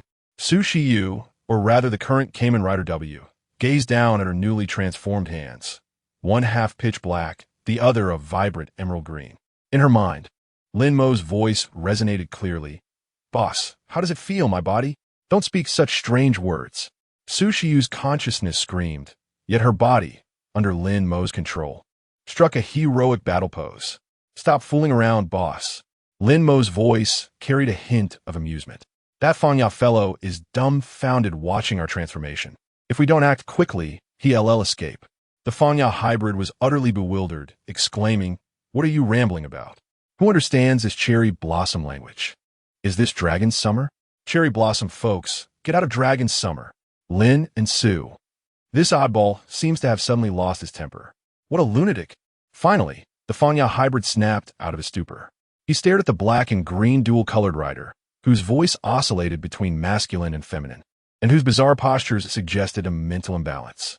Yet, an instinctive sense of danger surged from deep within his veins, sounding alarm bells. He stumbled, attempting to flee. "All right, let's go," Lin Mo's consciousness commanded.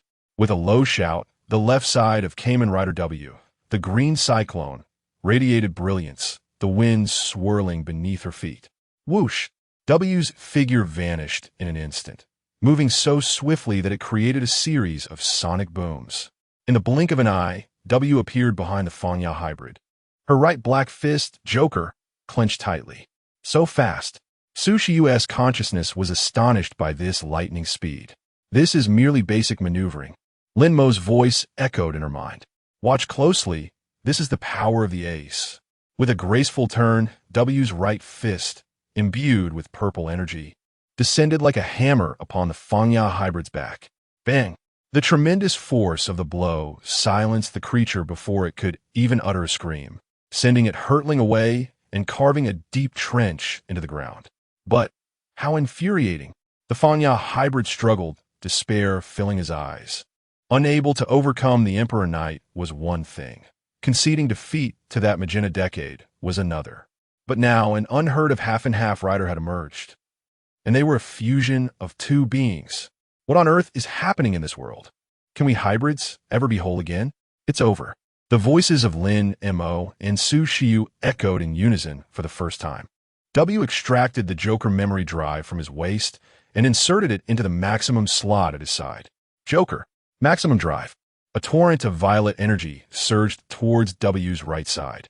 He leaped high into the air, performing a somersault, his right foot enveloped in the ferocious energy of the ace. Joker Extreme, Rider Kick. His body split in two for a devastating kick, transforming into a purple meteor that accurately struck the Fongjin body below. Boom! A thunderous explosion erupted in the open space, and the Fongjin body was disintegrated into data with a reluctant howl, a bat-shaped metal fragment falling to the ground.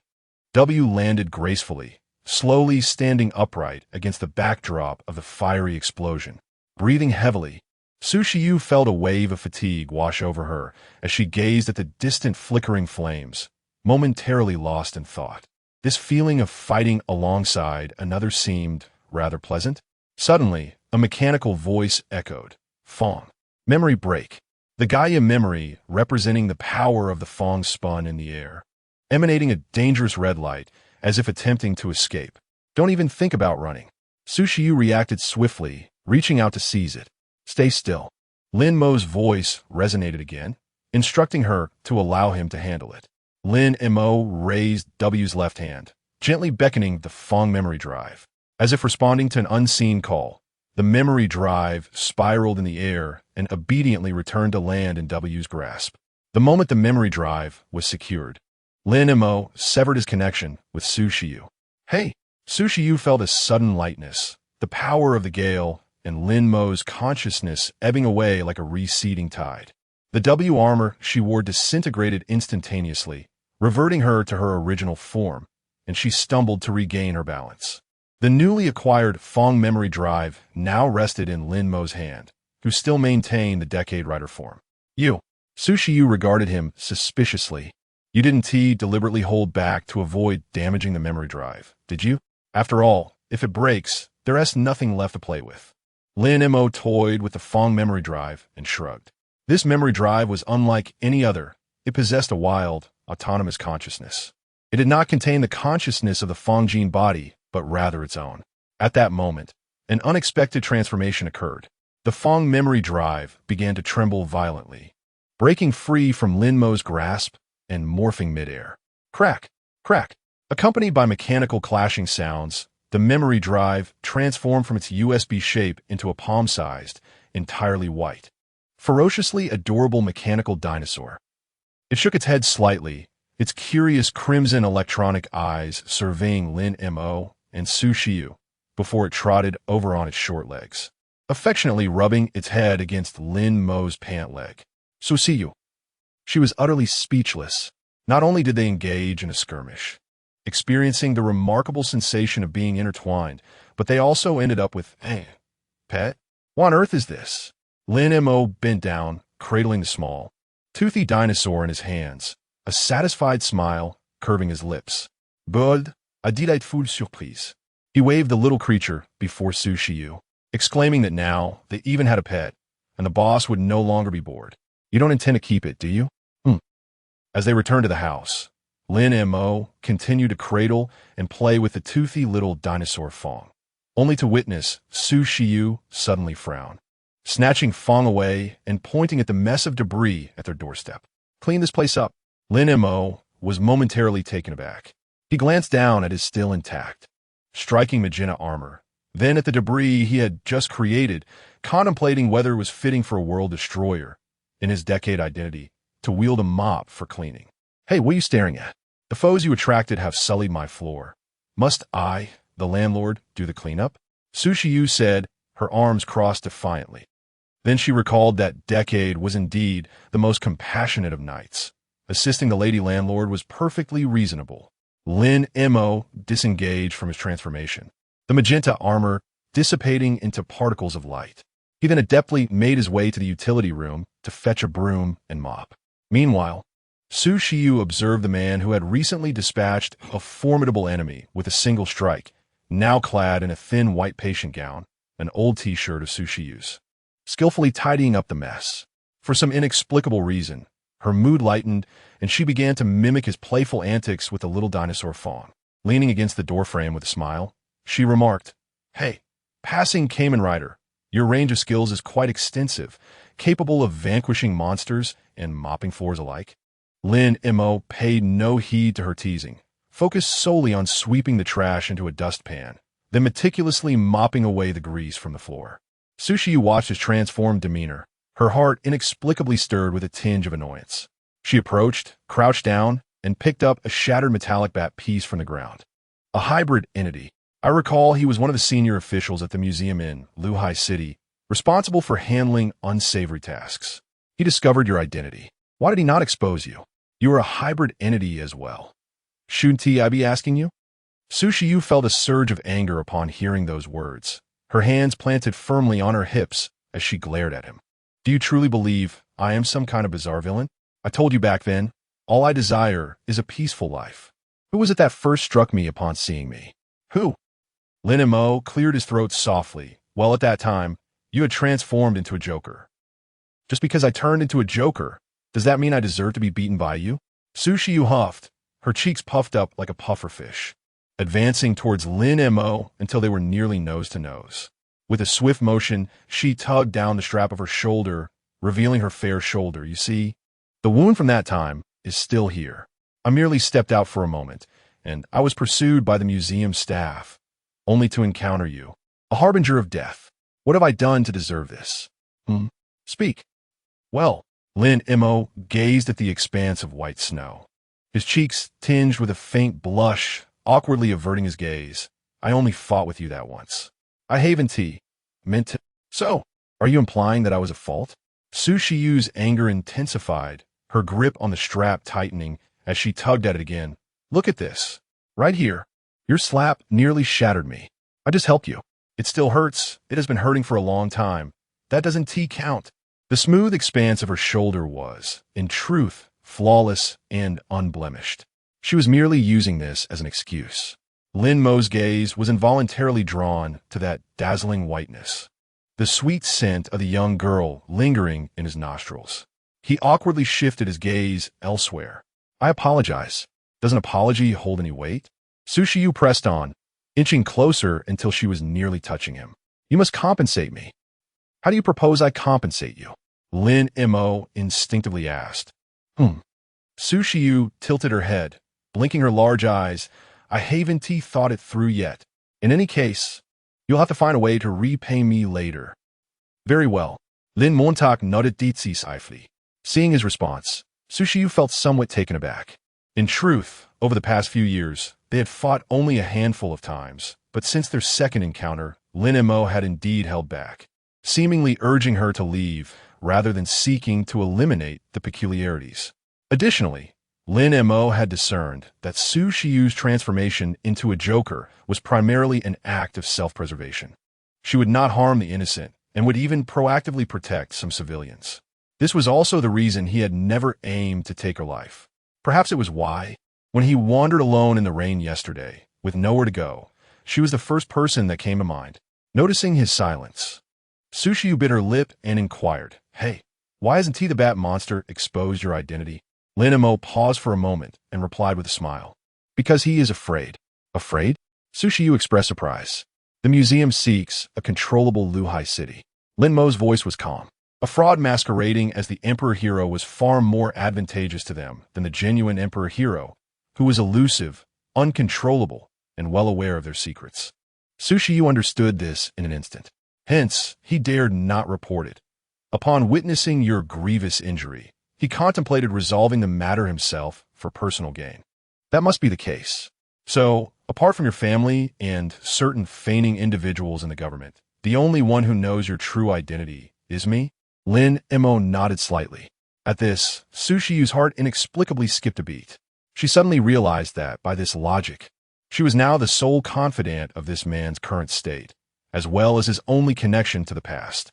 This sensation was peculiar, akin to sharing a colossal secret between the two. In truth, her identity as Joker was one of the few things he knew as well. She gazed at Lin Mo and softly inquired, "What do you plan to do next?" "What do you mean?" He replied, "The Emperor Hero is already dead. Isn't that rather normal? I meant your life. How do you wish to proceed from here?" Upon hearing this, Lin Mo set down the mop. He approached the window, observing the bustling city outside. After a moment of silence, he suddenly turned to her, appearing uncertain. He took the small dinosaur toy, shook it in his hand, and with a slight smile, asked, "Miss Joker, would you be willing to take me in?" Chapter 11.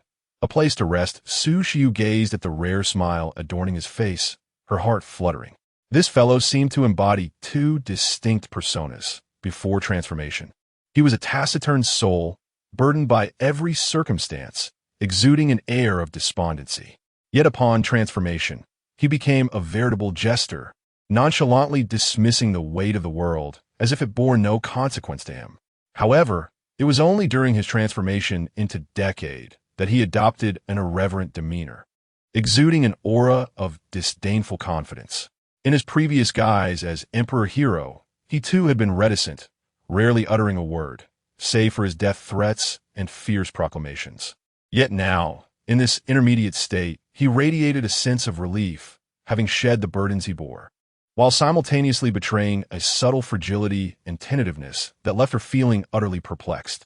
She murmured softly, "Didn't you mention resolving minor troubles?" Sushiyu paused. Her mouth agape as a realization struck her. "You couldn't possibly be referring to the troubles of life, could you?" Lin Mo, taken aback, stared at her. Sushiyu blushed, suddenly aware of her own words, which sounded akin to lines from a romantic novel. Her cheeks flushed with warmth as she quickly turned away, presenting her back to him, fanning herself with her hand. Who said I would take you in?" she retorted, though her voice had softened considerably. "This is a respectable abode for common folk, not a refuge for wandering heroes." Lin Mo paused momentarily, refraining from further comment, merely replying softly, "I understand." Sushiyu thought to herself, how can he respond so woodenly? How am I to proceed from here? The atmosphere grew subtly charged with an awkward silence, pierced only by the sound of rain pattering against the window. Suddenly, Fong, the little dinosaur, let out a soft cry, tilting its head curiously between the two, utterly baffled by the sudden cessation of their previous camaraderie. It nestled quietly in Lin Mo's embrace. Lin Mo, at a loss for words, pondered whether to reiterate their friendship or to speak of their unspoken bond that had remained unacknowledged until now. Such sentiments felt somewhat frivolous. If Sushiyu were to reject him, it would hardly be surprising. After all, he was once dubbed a nameless hero of the city. It would be quite understandable for her to harbor fears towards him. Sushiyu broke the silence, still facing away from him. Your injuries, they haven't completely healed. Have they? Not yet, he replied. Then you should sleep on the sofa? Sure. Lin Mo's eyes brightened slightly, and Fong, nestled in his arms, jumped up joyfully, letting out a delighted cry. Observing his exuberance, Sushiyu's cheeks flushed again as she waved her hands. Know that one do. The sofa is too hard. What if you hurt yourself? Then how about you take the floor? All right. Know that one do. The floor mat was not ideal. The recent rainy days had rendered the atmosphere exceedingly damp. Lin Mo fell silent, uncertain of her intentions. Sushiyu slowly turned around, her small face still tilted away from him, merely gesturing gently towards a storage room adjacent to her bedroom. That room is vacant. Please tidy it up yourself shortly. Regarding the rent, utilities, and the terms of our agreement, we could discuss those later. Once she finished speaking, it seemed as though she feared Lin Mo's rejection, and she hastily retreated to her room. In the next moment, the door slammed shut with a resounding thud. Lin Mo blinked, staring at the closed door, then surveyed the somewhat silent room, momentarily at a loss for thoughts. Creak! Fong, the little dinosaur, let out a curious sound, gazing at him with bewilderment. It's fine, we can settle here. Lin Mo gently patted its head, acknowledging that both he and Fong were in this together. Suddenly, his phone rang. It was an unfamiliar number. After a moment of hesitation, he answered.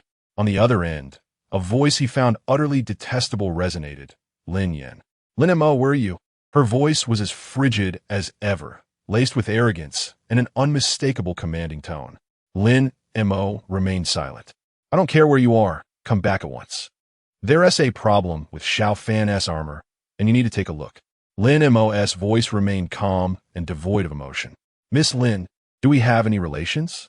On the other end, Lin Yen seemed taken aback, her tone quickly shifting to one of impatience. Stop throwing your childish tantrums. Lin Mo, I command you to return immediately. This is what you owe the Lin family. Beep, beep, beep. Lin Yen stared blankly at her phone. He actually hung up on me? When she called back, she discovered she had been blocked. Damn it. Enraged, she slammed her phone onto the sofa. Her exquisite face twisted in fury. She had entertained thoughts of arranging a place for him, assuming he would obediently comply like before, especially since he was undoubtedly homeless now. How could he possibly display such an attitude? How dare he hang up on her and block her? Who did he think he was?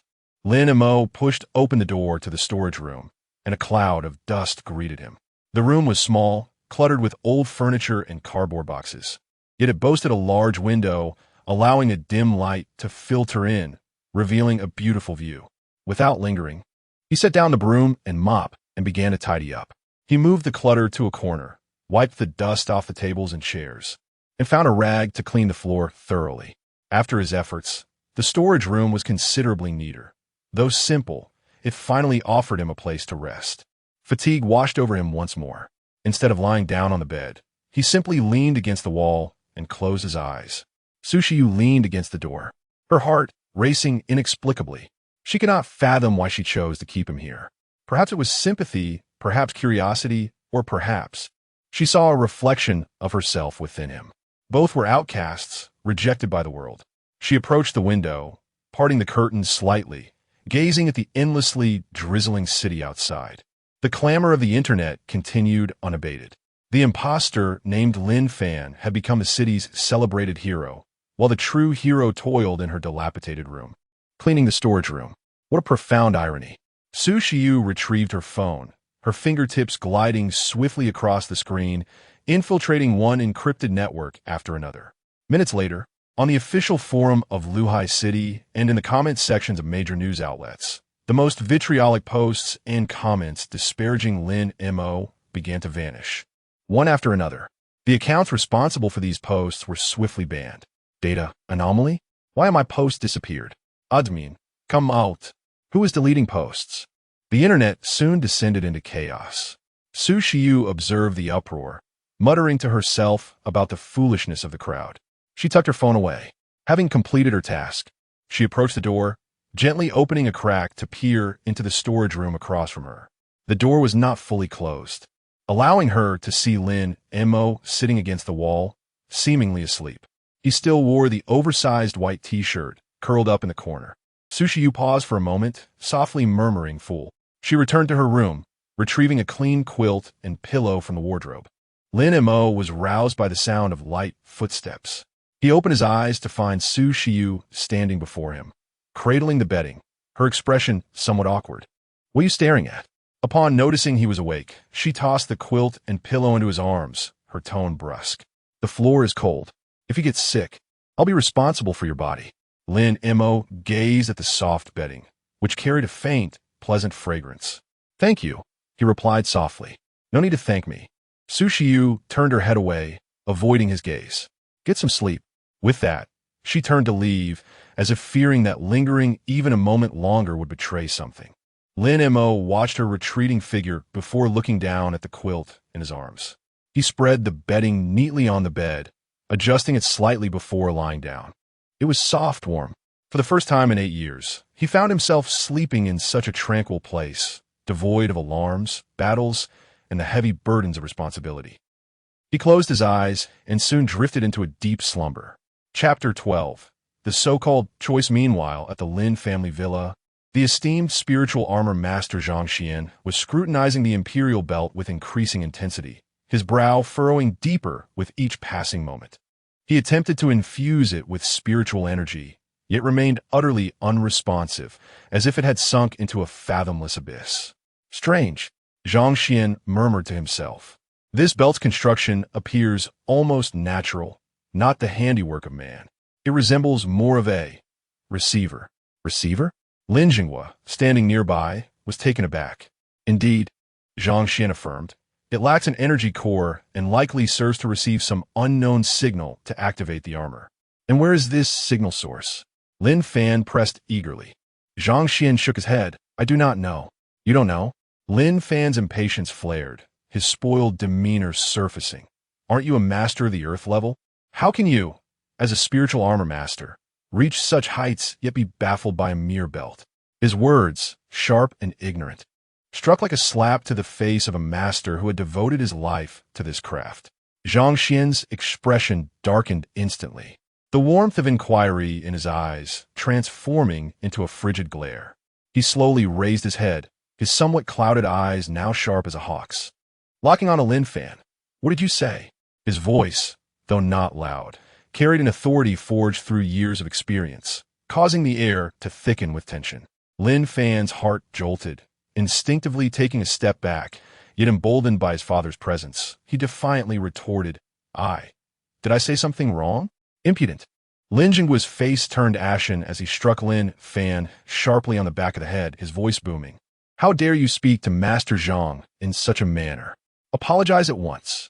He was both astonished and furious.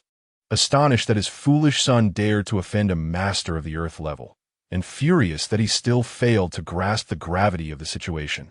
Zhang Xian was not only an old acquaintance, but also a future relative, as his daughter Zhang Yuhan was already betrothed to Lin Fan. Given such a connection, how could this imbecile still speak so recklessly? With another swift motion, Lin Jinghua struck Lin Fan again, leaving him utterly dazed. Reluctantly, he lowered his head. I'm sorry, Master Zhang." Zhang Xian let out a cold snort, not even glancing at him as he gently placed the belt on the table. His eyes filled with disappointment and disdain. He turned to Lin Jinghua, his tone frigid. "Mr. Lin, if your son is indeed the imperial hero, then why does this belt lack an energy core? Surely you are most aware of this."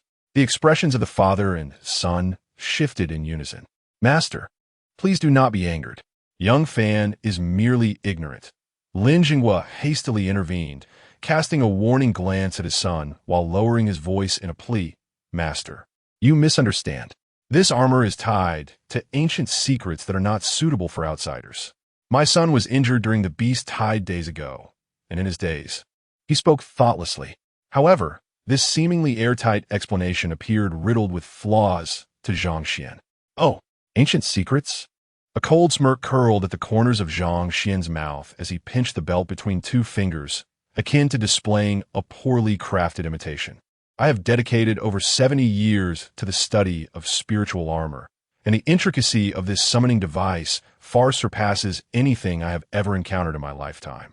It embodies an immense righteousness that can only be borne by individuals of great fortitude and virtue. His gaze pierced through Lin Zhenghua like a sharp sword.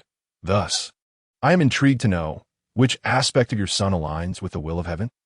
Lin Zhenghua found himself at a loss for words. Beads of cold sweat trickling down his brow.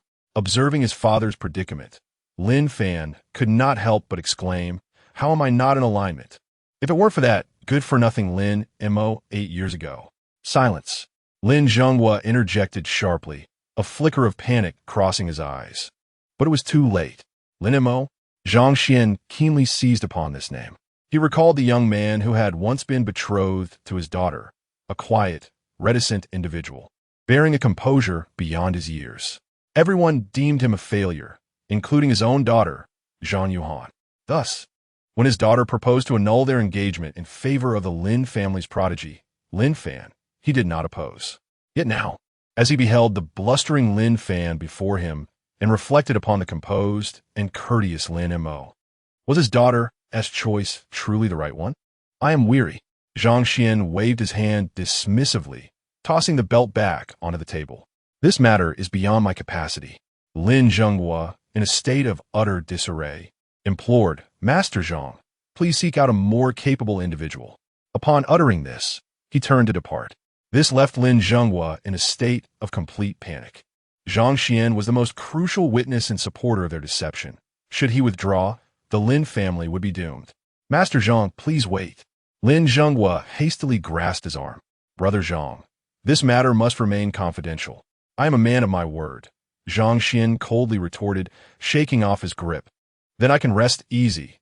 Lin Zhenghua, unwilling to relent, quickly responded, "The engagement banquet for Xiao Fan and Yu Han is approaching. Could you possibly replicate a set of the Imperial battle armor?" "Replicate?" Zhang Xian abruptly turned, his eyes fixed on him with a gaze rife with disdain. "Lin Zhenghua, I never imagined your shamelessness could reach such depths. The Imperial armor is a divine weapon meant to protect the populace, and you wish to use a counterfeit to usurp its glory and deceive the world? Where do you place the dignity of heroes?" At that moment, a clear female voice rang from outside. "Dad, are you and Uncle Lin in there?"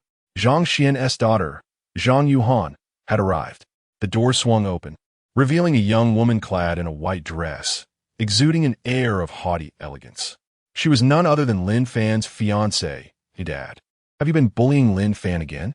Zhang Yuhan chided with a smile, linking her arm with her father's in a gentle plea. "Bullying him? Ask him what nonsense he has uttered." Zhang Xian replied, still seething with anger. "And you can inquire of your Uncle Lin what he wishes for me to do. Deceive the world with a counterfeit." Zhang Yuhan's smile faltered. She was indeed aware of the situation.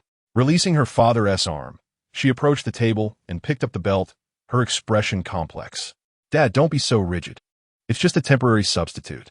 She turned, her tone shifting to one of stark reality and coldness. "Now the entire Federation knows that Lin Fan is the Imperial hero.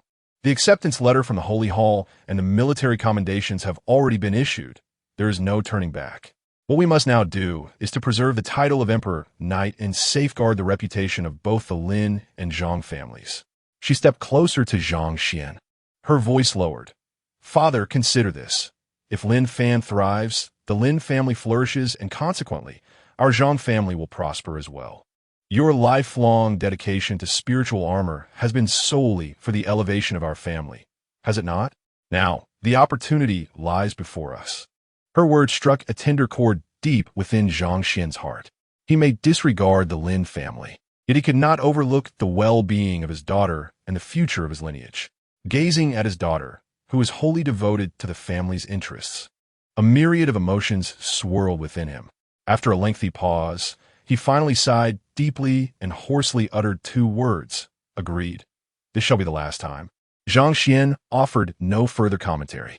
He approached his desk, unfurled the design blueprint, and grasped a specialized pen to commence his drawing. In a mere few minutes, a design identical to the exterior of the Emperor armor materialized on the page, with the materials list inscribed on the reverse side. Zhang Xian handed the blueprint to Lin Zhenghua, instructing him to gather the materials within 3 days. 3 days hence, I shall commence the forging, he declared before departing. Within the study, Lin Zhengguo scrutinized the blueprint in his hand and commanded Lin Fan in a hushed tone. From this moment onward, remain at home. You are not to venture anywhere. In 3 days, you shall become the true Emperor Knight. Upon hearing this, Lin Fan's face finally blossomed into a triumphant smile. Chapter 13. Someone relented. Outside the door, Zhang Xian and Zhang Yuan walked through the garden of the Lin family villa. Dad, are you still angry? Zhang Yuan asked softly. Zhang Xian halted, gazing at his daughter. Yuan, do you genuinely believe that Lin Fan is worthy of you? Zhang Yuan's smile faded slightly. Dad, he is now the Emperor Hero. What if he were not? Zhang Xian pressed on. Zhang Yuan fell silent. She looked at her father and slowly said, Dad, I have always known that for our Zhang family to thrive, we must align ourselves with the powerful. In the past, I thought Lin Mo might be a potential asset, but he is too reserved, too lacking in ambition. Now, Lin Fan has become a hero, garnering the attention of the entire Federation. This is the best choice. Choice. Zhang Xian shook his head. I fear you may have chosen incorrectly. He said no more and walked away. Zhang Yuan stood still, watching her father's forlorn figure, her eyes flickering. She took out her phone. A name lay quietly in her contacts. Lin Mo. After a moment's hesitation, she ultimately turned off the screen. A discarded, worthless individual, cast aside by his family, held no value anymore. She turned, gazing toward the brightly lit study within the villa, her eyes filled with resolve. She had not made the wrong choice. The rain had ceased, and sunlight streamed through the small window. Hey, not mentioning the compensation you owe me. In the living room, Su Shiyu stood with her hands on her hips, speechless as she watched someone reclining on her sofa, munching on her favorite snacks while engrossed in her most despised television program, clutching her beloved teddy bear pillow. Is this how you intend to pay your rent? Lin Mo looked up from the chip bag, chewing, and replied indistinctly, Is there a problem? A vein twitched at Su Shiyu's temple. She approached and snatched the pillow from his arms. The problem is significant. You're nearly finished with my snacks. I cleaned your room yesterday. Lin Mo pointed to the tidy storage room. That was your mess. I treated your old injuries. That was also your doing. I bought a large bag of snacks and ingredients. That was my money. Lin Mo pondered for a moment, met her gaze, and offered her some chips. Shall I share half with you? You're already about to finish them. Su Shiyu retorted, exasperated, as she snatched the chips back, taking a handful and continuing to fume. Are you planning to just mooch off me indefinitely? Not really. Then what is it? Didn't we agree that it would cover a month's rent? That doesn't count as mooching, right? Isn't the emphasis on not here? Su Shiyu sighed in exasperation, moving closer to firmly grasp his shoulders and shaking him vigorously. Wait. I'll go. I'll go cook. Once it's done, you better not let me see you lazing around like this again. Go find something to do. If not, I'll be displeased, and you can sleep on the streets. Su Shiyu stormed into the kitchen, tying on an apron as she began to prepare lunch with a furious clatter. Lin Mo watched her retreating figure, glancing at the nearly empty bag of potato chips before silently setting it aside. He picked up the remote control and switched off the noisy television program. The room was enveloped in the sounds of chopping from the kitchen and the hum of the exhaust fan, creating a serene atmosphere. Leaning back on the sofa, Lin Mo closed his eyes. He was not truly asleep. Rather, he was organizing the information regarding the decade driver in his mind. The power of this driver was as he remembered. It not only allowed him to transform into Decade, but also to wield various powers drawn from his experiences, knowledge, and even those that did not exist in this world. For instance, he had previously transformed alongside Su Shiyu into the Kamen Rider W, which, while not originally from this world, was an amalgamation of abilities. There was also the time-traveling Overlord, Kamen Rider Zio, and the legendary fox deity, Kamen Rider Revi. Even the Emperor Rider he had previously embodied was not an exception. The multitude of powers within the card box resembled a series of hidden cards awaiting his revelation. However, some of the cards remained gray, indicating that, as in the original narrative, they needed to be collected. As he pondered, a sudden exclamation echoed from the kitchen, accompanied by the sound of flames roaring and an overwhelming scent of smoke. Instinctively, Lin Mo's senses tingled. A flash of magenta mixed with violet sparkled from the card box. and the card for Kamen Rider Wizard's flowing form flitted past. A stream of water swiftly followed his silhouette into the kitchen. Is everything all right? Another monster, perhaps. He mused. Yet, he found Sushiyu cowering to one side, while flames billowed from the pot, mingling with a peculiar aroma. Lin Mo paused, observing the chaos. The water element he had summoned rushed into the pot as he muttered softly. So, you can't cook? Sushiyu's face blushed a deep crimson, half from the smoke and half from embarrassment. Who said I can't cook? She retorted defiantly, brandishing the spatula like a cat whose tail had been stepped on. I just had the fire too high. It was an accident. A mere accident. Lin Mo surveyed the wreckage of the stovetop and the charred, unidentifiable contents of the pot in silence. Was this truly the culinary skill of the so-called monster? Its destructive potential was indeed significant. Step aside. I'll handle this, he said, moving forward to effortlessly take the spatula from her hands. You? Sushiyu blinked in astonishment, her skepticism evident as she regarded him. Can you really cook? Lin Mo offered no reply, instead deftly activating the exhaust fan, opening the window for ventilation, and transferring the burnt pot to the sink for cleaning. His movements flowed seamlessly, devoid of any hesitation. Sushiyu stood to the side, watching him roll up his sleeves, his knife skills steady and precise as he prepared the ingredients. His expression was focused, reminiscent of his demeanor in battle. But now he wielded a kitchen knife instead of a sword. Sushiyu's emotions were a complex tapestry of feelings. Before her, this man unveiled an array of diverse personas.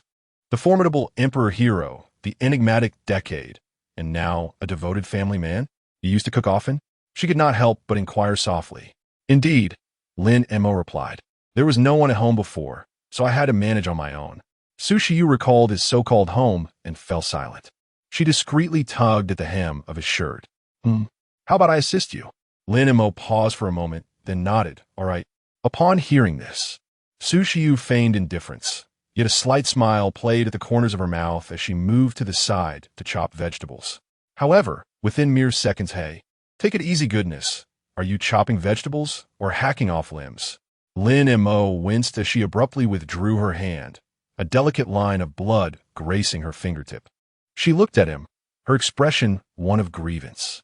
With a sigh, Lin Mo set down the knife and took her hand in his. He leaned down and gently placed her fingertip into his mouth.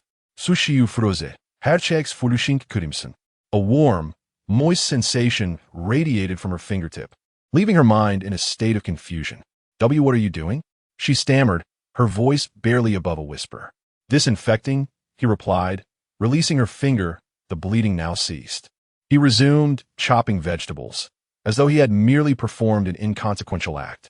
Sushiyu stood there, her heart racing, the unusual sensation lingering on her fingertip. Observing Lin Mo's profile, she thought to herself, this man is undoubtedly doing this on purpose. You go outside. You go outside. I'll handle this. Sushiyu, push him out. You might blow up the kitchen. Mind your own business. Just watch me. Lin Mo found himself pushed out of the kitchen, leaning against the doorframe as he watched her flounder within.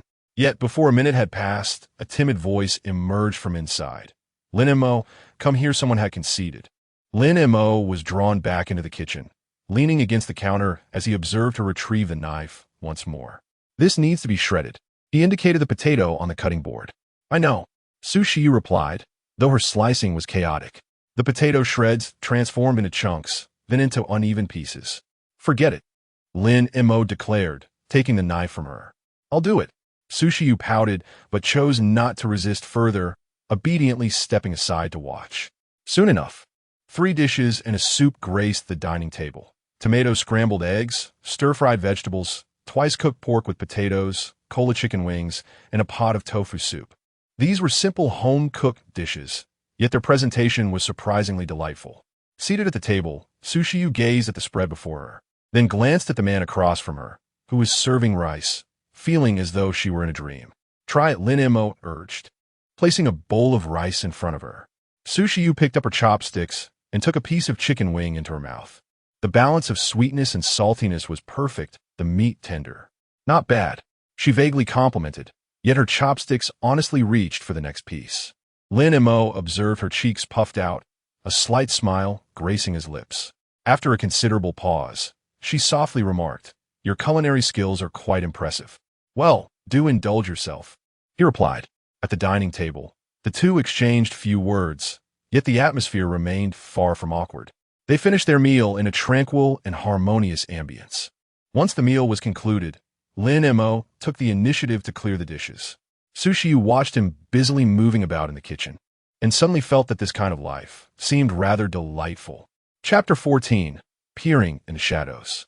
Lin family. Uncle Fong. Why does the tomato scrambled eggs taste so peculiar tonight?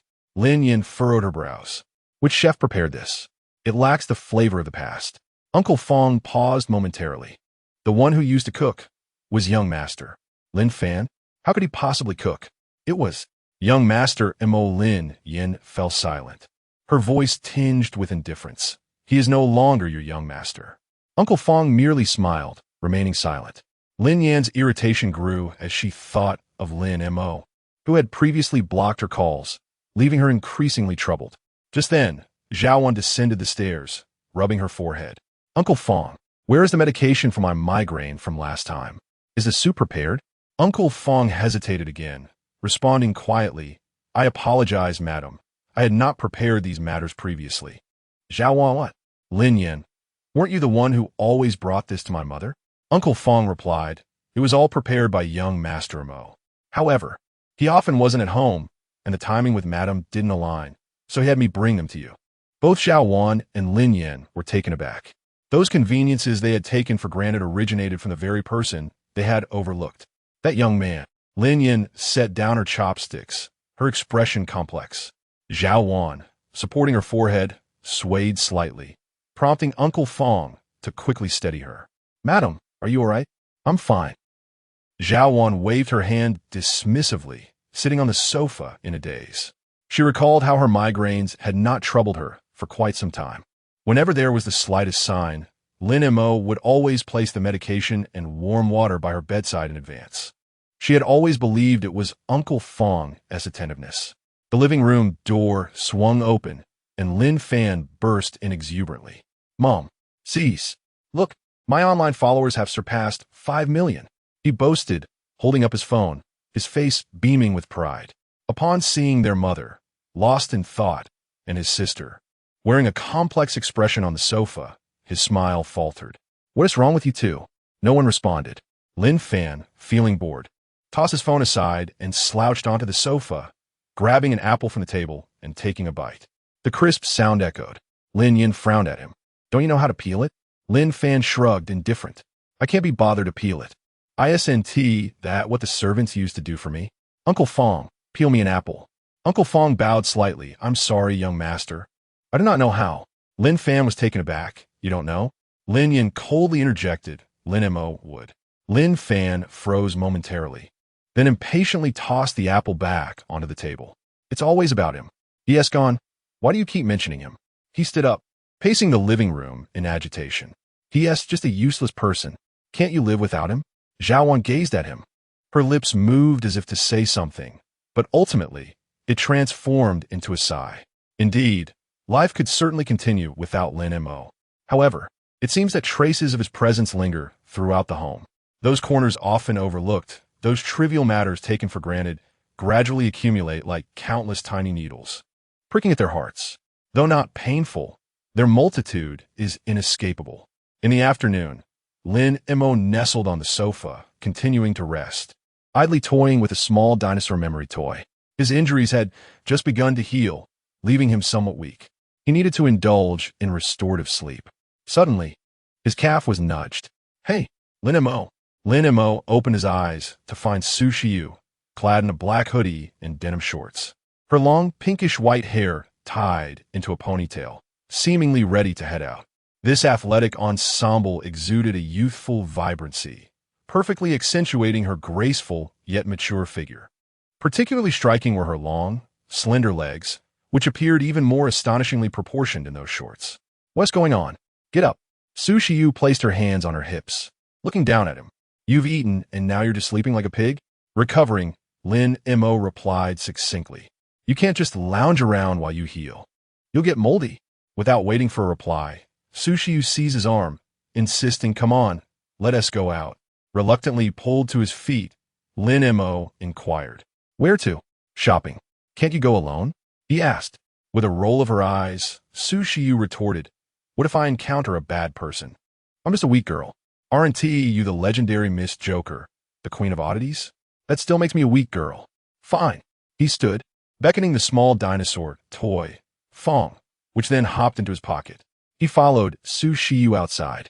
As they reached the entrance, Lin Mo admired Sushiyu's elegant silhouette. Just then, she turned abruptly, as if recalling something. Right? Her eyes sparkled as she fixed her gaze on him. Do you remember our 3 agreements? Lin Mo nodded. She extended a slender finger, pressing it against his chest, articulating each point with emphasis. First, you may stay, but you are not allowed in my room. Second, you handle all the chores. When I don't feel like it, you must cook. Third, and most importantly, she intensified her tone without my permission. You are forbidden to use that peculiar ability of yours to transform me into some half-knight. Do you understand? Lin Mo couldn't suppress a smile at her adorably fierce demeanor. He nodded solemnly, responding, all right, I'll abide by your wishes, landlady. Seeing his prompt agreement made Sushiyu feel a bit uneasy. That's more like it. She retracted her hand, cleared her throat, and awkwardly turned to open the door. Let us go. In the bustling commercial center of Luhai City, a throng of people moved about with fervor. The enormous electronic screen continued its relentless loop of a promotional video featuring the heroic youth Lin Fan, captivating passersby who frequently paused to watch. Lin Mo, however, remained indifferent, silently trailing behind Sushiyu. Hey, could you hurry up? Sushiyu glanced back and noted that he had fallen several paces behind. Lin Mo remained silent, merely quickening his stride. Observing his lackluster demeanor, Sushiyu pursed her lips and ceased to urge him further. The two entered a large supermarket, with Sushiyu maneuvering a shopping cart through the aisles. Chips, cola, chocolate. She tossed a plethora of snacks into the cart. Subsequently, she added 2 sets of men's loungewear and toiletries, which were also unceremoniously tossed in. Lin Mo watched her actions, his gaze flickering, yet he refrained from speaking. At the checkout, Sushiyu piled the items onto the counter. Sir, that will be 865 yuan, the cashier smiled. Sushiyu deftly took out her phone, preparing to scan the payment. With a beep, the transaction was successful. She lifted the shopping bags and walked out without a backward glance. Lin Mo observed her retreating figure and caught up, taking most of the bags from her hands. As her grip lightened, Sushiyu glanced at him but chose not to speak. Upon exiting the supermarket, Lin Mo noticed Sushiyu engrossed in her phone, her slender fingers swiftly tapping on the screen, seemingly confirming a route. Curiosity piqued, he inquired, "Aren't we going home?" "Home. I'm hungry," she replied without looking up, her tone matter of fact. "I'm taking you somewhere nice." Having seemingly located their destination, a satisfied smirk graced her lips as she tucked her phone away and strode purposefully down a secluded alley. Lin Mo, laden with bags, followed in silence. The alley was narrow, flanked by aging residential buildings, their walls adorned with moss. The further they ventured, the city's clamor faded into oblivion, leaving only the distinct sound of their footsteps. "This is it," Sushiyu announced, halting before an old wooden door, upon which hung a simple sign, "Worry-Free Tea House."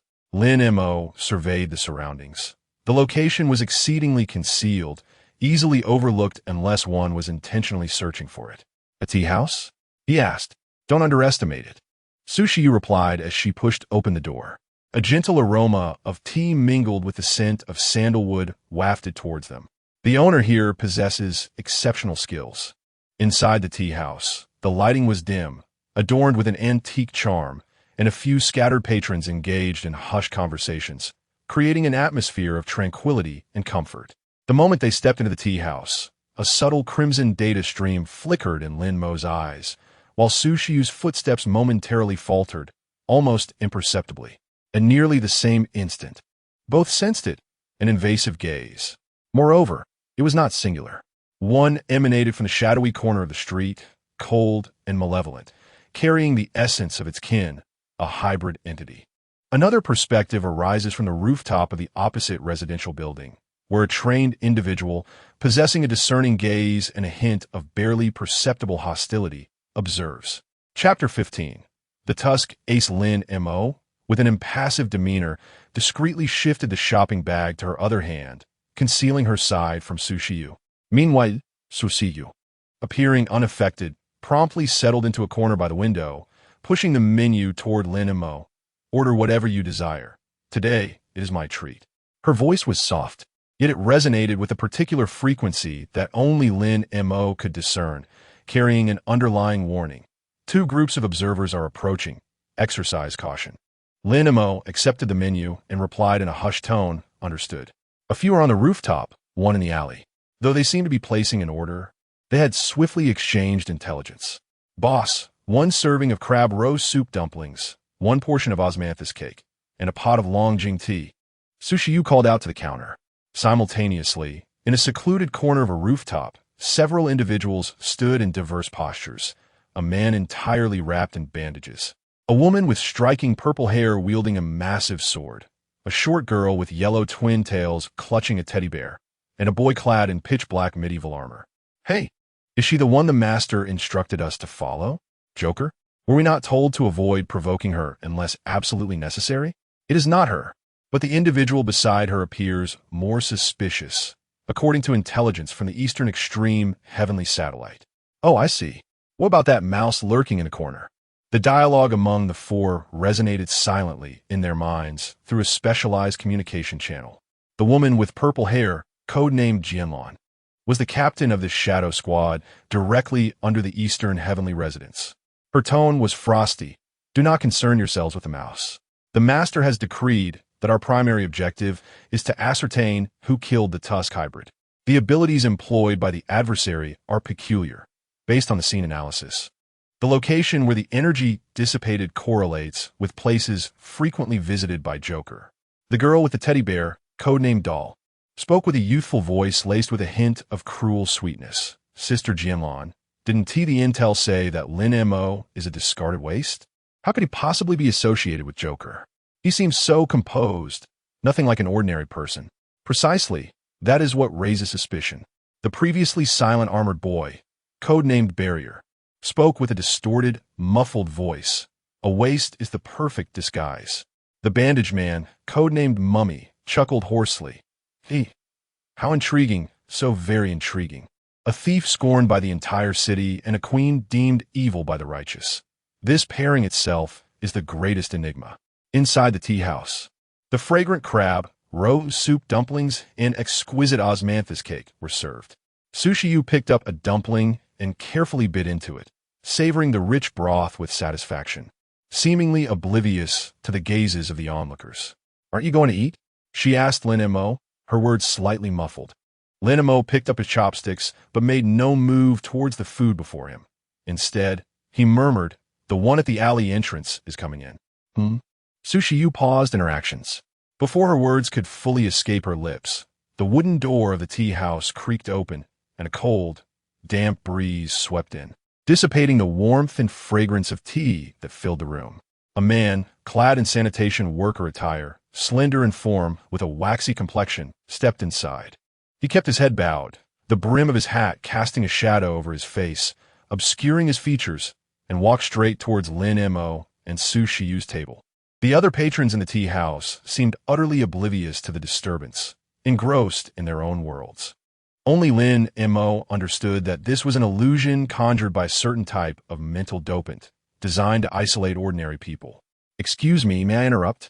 The sanitation worker halted beside their table, his voice rasping like sandpaper. I've lost something, and I wonder if you two have seen it?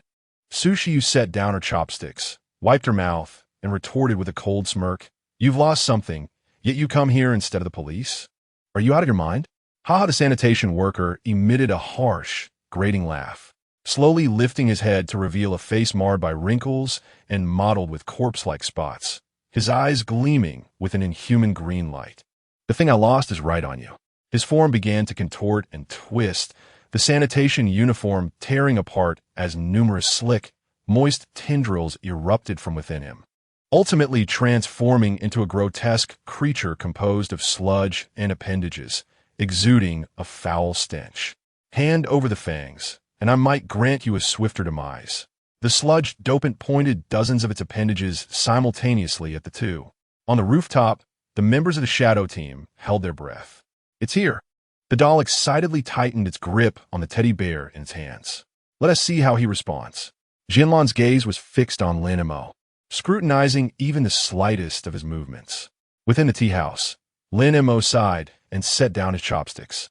Even during a meal, there's no peace.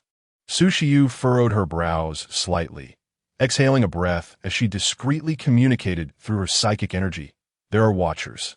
I have my rules and cannot act here. It's best that you don't reveal your abilities. Lin Mo rested his chin on one hand and smiled. Then surely Miss Landlady must have a solution? You still find this amusing? The sludge dopant, feeling deeply humiliated by their indifference, roared in fury. You're seeking death. With a deafening roar, the sludge dopant unleashed dozens of its slippery tendrils, shooting towards them like arrows, blocking all paths of retreat. The tips of the tendrils were sharp as spears, dripping with a corrosive slime that sizzled in the air. The shadow team on the rooftop observed intently. It's begun, the doll exclaimed with excitement. This sludge dopant is an old hand from the museum, not weak at all. It's the perfect opportunity to test Lin Mo's capabilities. Jinlan remained silent, her gaze unwavering. In the tea house, just as the tendrils seemed poised to engulf the two individuals, Su Shiyu's violet eyes glimmered momentarily. In the next instant, an ethereal purple mist began to spread, followed by the sudden emergence of a pristine white curtain that spanned the space. This was the Aurora Veil. Had it vanished? On the rooftop, the four members of the Shadow Squad narrowed their eyes in unison. Spatial ability?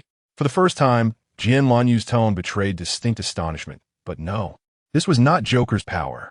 The doll also retracted her saccharine smile, her expression taut. The energy fluctuations bear some resemblance to those of the felonious hybrid. Beyond the towering barricades lay a desolate and uninhabited zone. The space distorted once more. The Aurora Veil appeared out of thin air and swiftly dissipated, causing Lin Mo and Su Shiyu to stumble forth. Gasping for breath, Su Shiyu leaned on her knee, her complexion somewhat pallid, clearly indicating that the previous exertion had taken a toll on her. Hey, you, she panted, turning sharply to glare at Lin Mo. Did you not promise me that you wouldn't use that peculiar ability? I activated Joker, and you throw this at me? Did you not also say that we shouldn't resort to violence? Thus, I intended to draw him here. Su Shiyu retorted, her cheeks flushed with irritation. Lin Mo sighed. Your ability is incomplete. It is easily traceable. Do you think I found you by chance? Su Shiyu blinked, momentarily at a loss for words. Hey, don't go too far. A furious roar interrupted their banter. Once again, the space contorted, and the creature composed of sludge and tendrils was forcibly transported, crashing heavily onto the barren ground and stirring up a cloud of dust. Clearly, it had not anticipated being forcibly relocated and was momentarily bewildered. Is this the forbidden zone outside the city? The sludge hybrid surveyed its surroundings, a glimmer of greed and malice flashing in its eyes. Excellent. There are no bothersome ordinary people here, nor any federal lackeys. It is a perfect graveyard. It relocked its sights on the two individuals, its numerous tendrils thrashing restlessly. Surrender the felonious memory core and tell me how you dispatched the felonious. Su Shiyu stepped forward, positioning herself protectively in front of Lin Mo, her violet pupils igniting with martial spirit. Want to know? Defeat me first. Joker. A purple trump card memory core materialized in her hand. Wait. Lin Mo gently pressed his hand against her wrist, halting her transformation. Su Shiyu turned back, her expression perplexed. What are you doing? You don't intend to merge again, do you? I warn you, the rules have been set. Lin Mo offered a shy smile. This time it's different. I assure you it 1 TB like last time. He beckoned lightly, Fong, come out and play. The curious little white mechanical dinosaur, with its tusked memory, leaped out from behind the Aurora curtain. Su Shiyu cast a skeptical glance at it. Really? She inquired. Snap. A wool? Indeed. Lin Mo's smile appeared genuinely sincere. To contend with this gelatinous creature, one needed a more ferocious strength. Trust me, this experience will undoubtedly differ from the last. With a snap, the tusked dinosaur seemed to comprehend Lin Mo's words, letting out an excited cry as it leaped onto Su Shiyu's shoulder, affectionately nuzzling her cheek with its small head. Hey, hey! Su Shiyu felt a ticklish sensation, her inner wariness unwittingly easing. Did you see that? Even Fong agrees. Lin Mo seized the moment, pulling a card from the card box. The card prominently displayed the image of the tusked memory. Lowering his voice with a hint of temptation, he continued, "Aren't you curious? The fusion of your Joker and Fong, alongside this little one, will birth a mighty knight." Su Shiyu's heart fluttered at the thought. The power of Joker was exquisite technique, while Fong embodied pure wildness.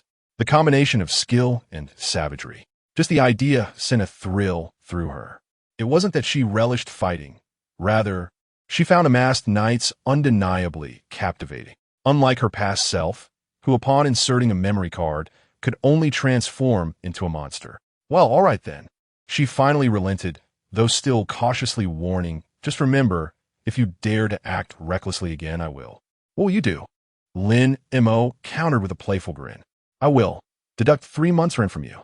Su Shiyu pondered for a long moment, concocting what she believed to be a formidable punishment. "Agreed," Lin Mo responded with decisive ease. Meanwhile, the gelatinous amalgamation across from them grew impatient, glaring at the two with a furious roar.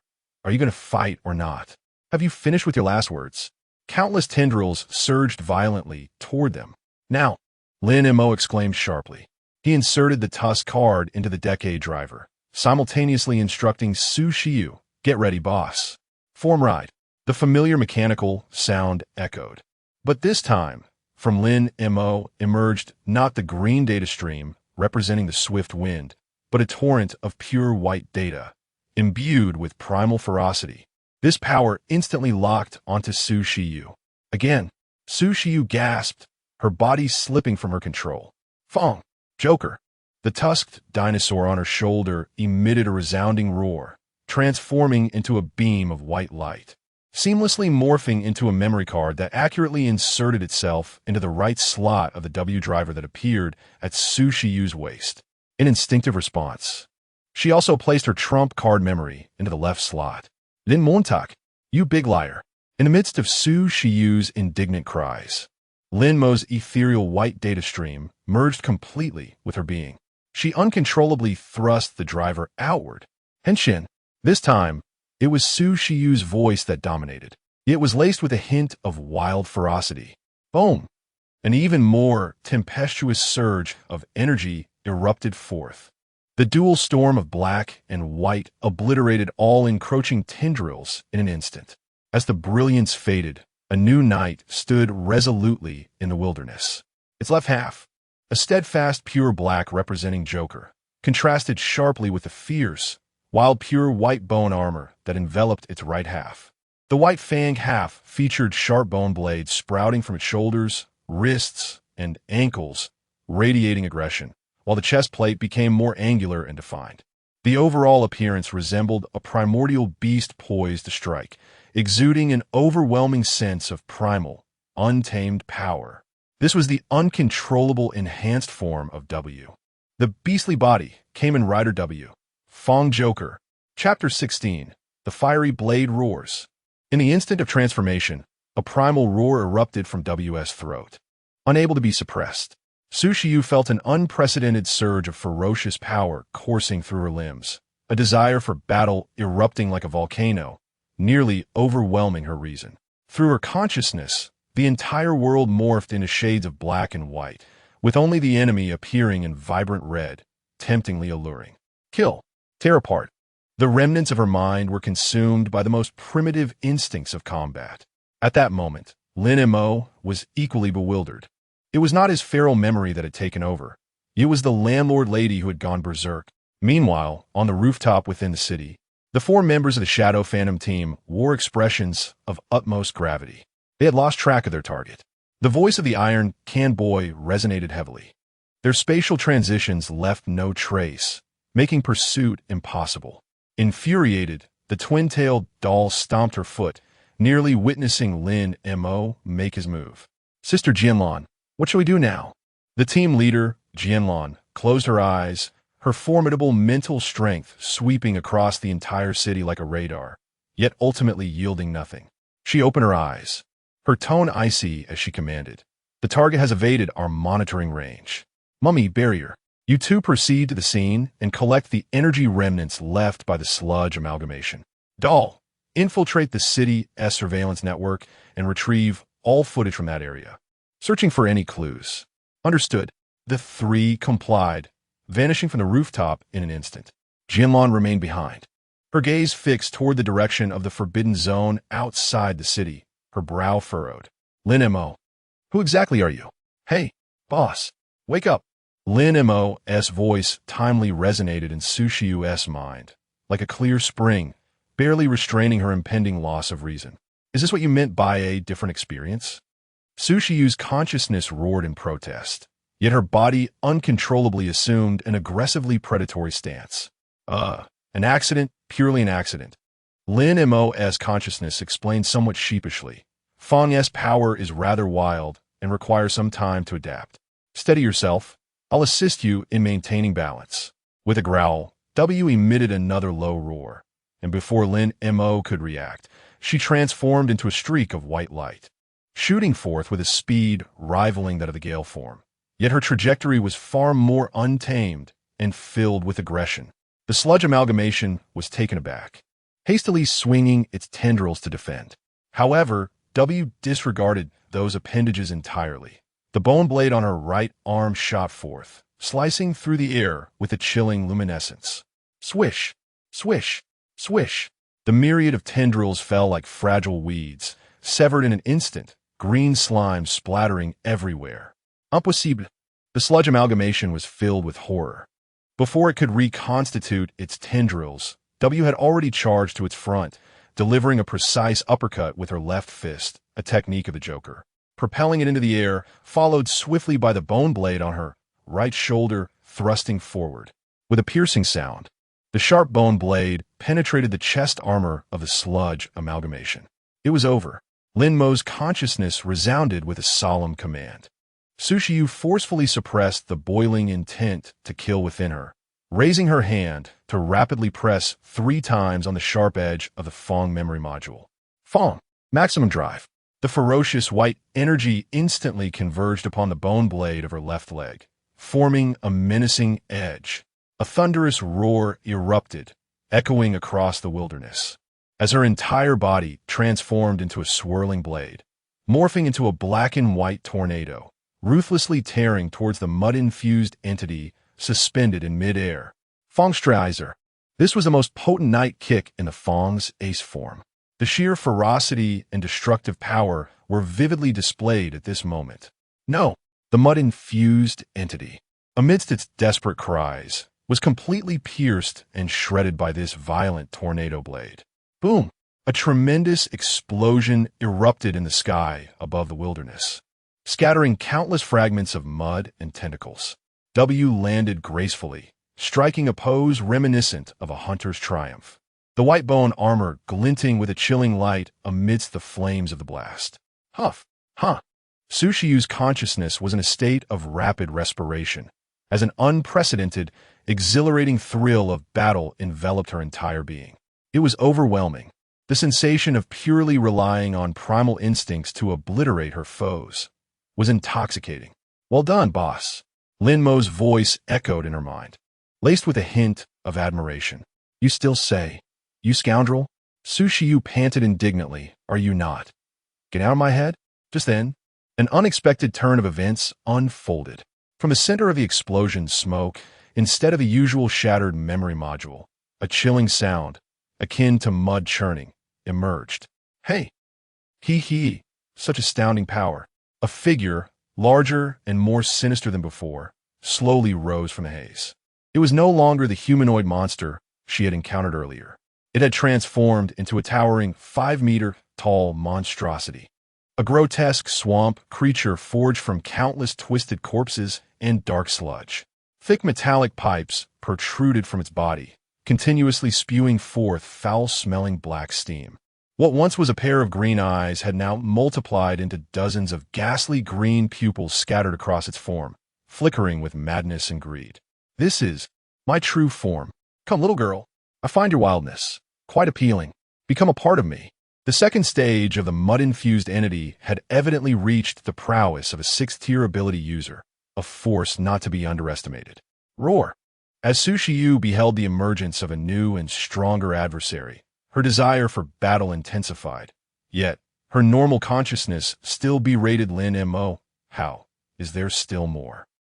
This is all your fault. Enough, let us conclude this swiftly. Sushiyu thought, clenching her fists, ready to advance. Yet in the next instant, she felt the surging power within her ebbing away. Hey, Lin Montak, what are you doing? Don't overexert yourself. Leave the rest to me. Huh? We are knights united as one. If the landlady is injured, I shall be troubled. Lin Mo's consciousness chuckled, forcibly severing W's transformation link. In a flash, the black and white armaments disintegrated around Sushiyu, transforming into particles of light. She returned to her original state, her body softening as she began to fall forward. However, she did not meet the ground, for a magenta figure had instantaneously appeared behind her, gently cradling her in its arms. It was Kamen Rider Decade. You. Sushiyu leaned against his cold armor, her consciousness still somewhat dazed and disoriented, only able to perceive the close proximity of his magenta, impassive mask. Rest for a moment. Decade's voice was devoid of emotion as he extended a finger, lightly touching Sushiyu's smooth forehead. A gentle stream of data surged into her, swiftly dispelling the fervor and confusion in her eyes, replaced instead by profound fatigue. Her eyelids grew heavy, and she succumbed to a deep slumber. Decade carefully laid her upon a clean rock, erecting an invisible barrier of energy around her. Once this was accomplished, he turned slowly to face the imposing swamp monster. Oh, a change of opponents? The swamp monster's myriad eyes scrutinized Decade with intrigue. Magenta armor? A knight? You must be the one who vanquished the fangs, correct? How fortunate. It saves me the trouble of seeking you out. Decade, maintaining a stoic expression, rubbed his gauntlet, producing a creaking sound. I apologize, but our playtime has come to an end. Allow me to consider. For dealing with slimes, I believe this will suffice. He leisurely drew a card for his card box. The card depicted a valiant figure clad in crimson armor, wielding a longsword. He swiftly inserted the card into the driver. Kamen Rider Saber. A crimson sword materialized beside the driver, and he grasped the hilt with haste. Flame sword drawl Brave Dragon. Flame Volume 1. When the Brave Dragon meets the flame sword, flame, the true crimson blade, shall pierce through evil, accompanied by a solemn and grand proclamation. Decade's form was engulfed in roaring flames. Upon his magenta armor, a lifelike illusion of a fiery dragon emerged, spiraling upwards. As the flames dissipated, Decade's appearance was utterly transformed.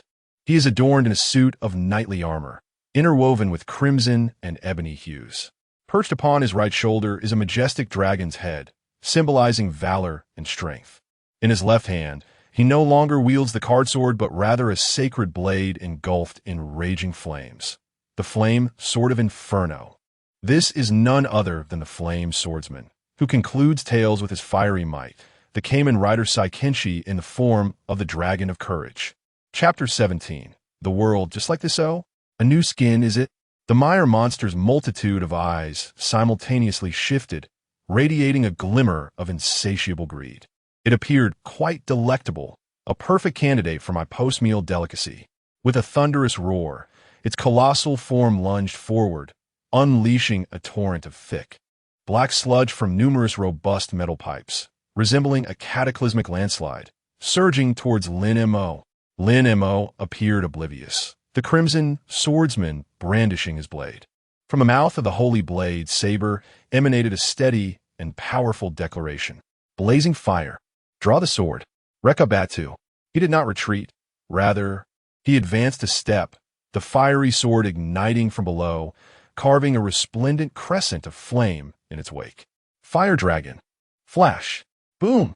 The brilliant blaze of the crimson sword erupted instantly, transforming into a wall of flames that spanned the heavens, colliding violently with the overwhelming deluge of black sludge. Sizzle. The clash of fire and mire, two antithetical forces, clashed fiercely, annihilating each other. An acrid scent of charred matter and steam enveloped the battlefield in an instant.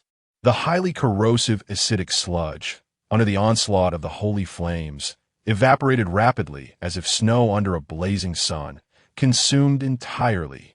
What? The mire monster was struck with disbelief. Its assault had been so effortlessly neutralized. Now it is my turn. The voice of Saber resonated through the flames. Calm and merciless. With a graceful shift of his form, flames erupted beneath him, transforming him into a streak of crimson light that pierced through the veil of steam and fire, appearing before the mire monster. Too slow. Saber's movement was fluid and elegant, akin to a flame sprite dancing upon the edge of a blade.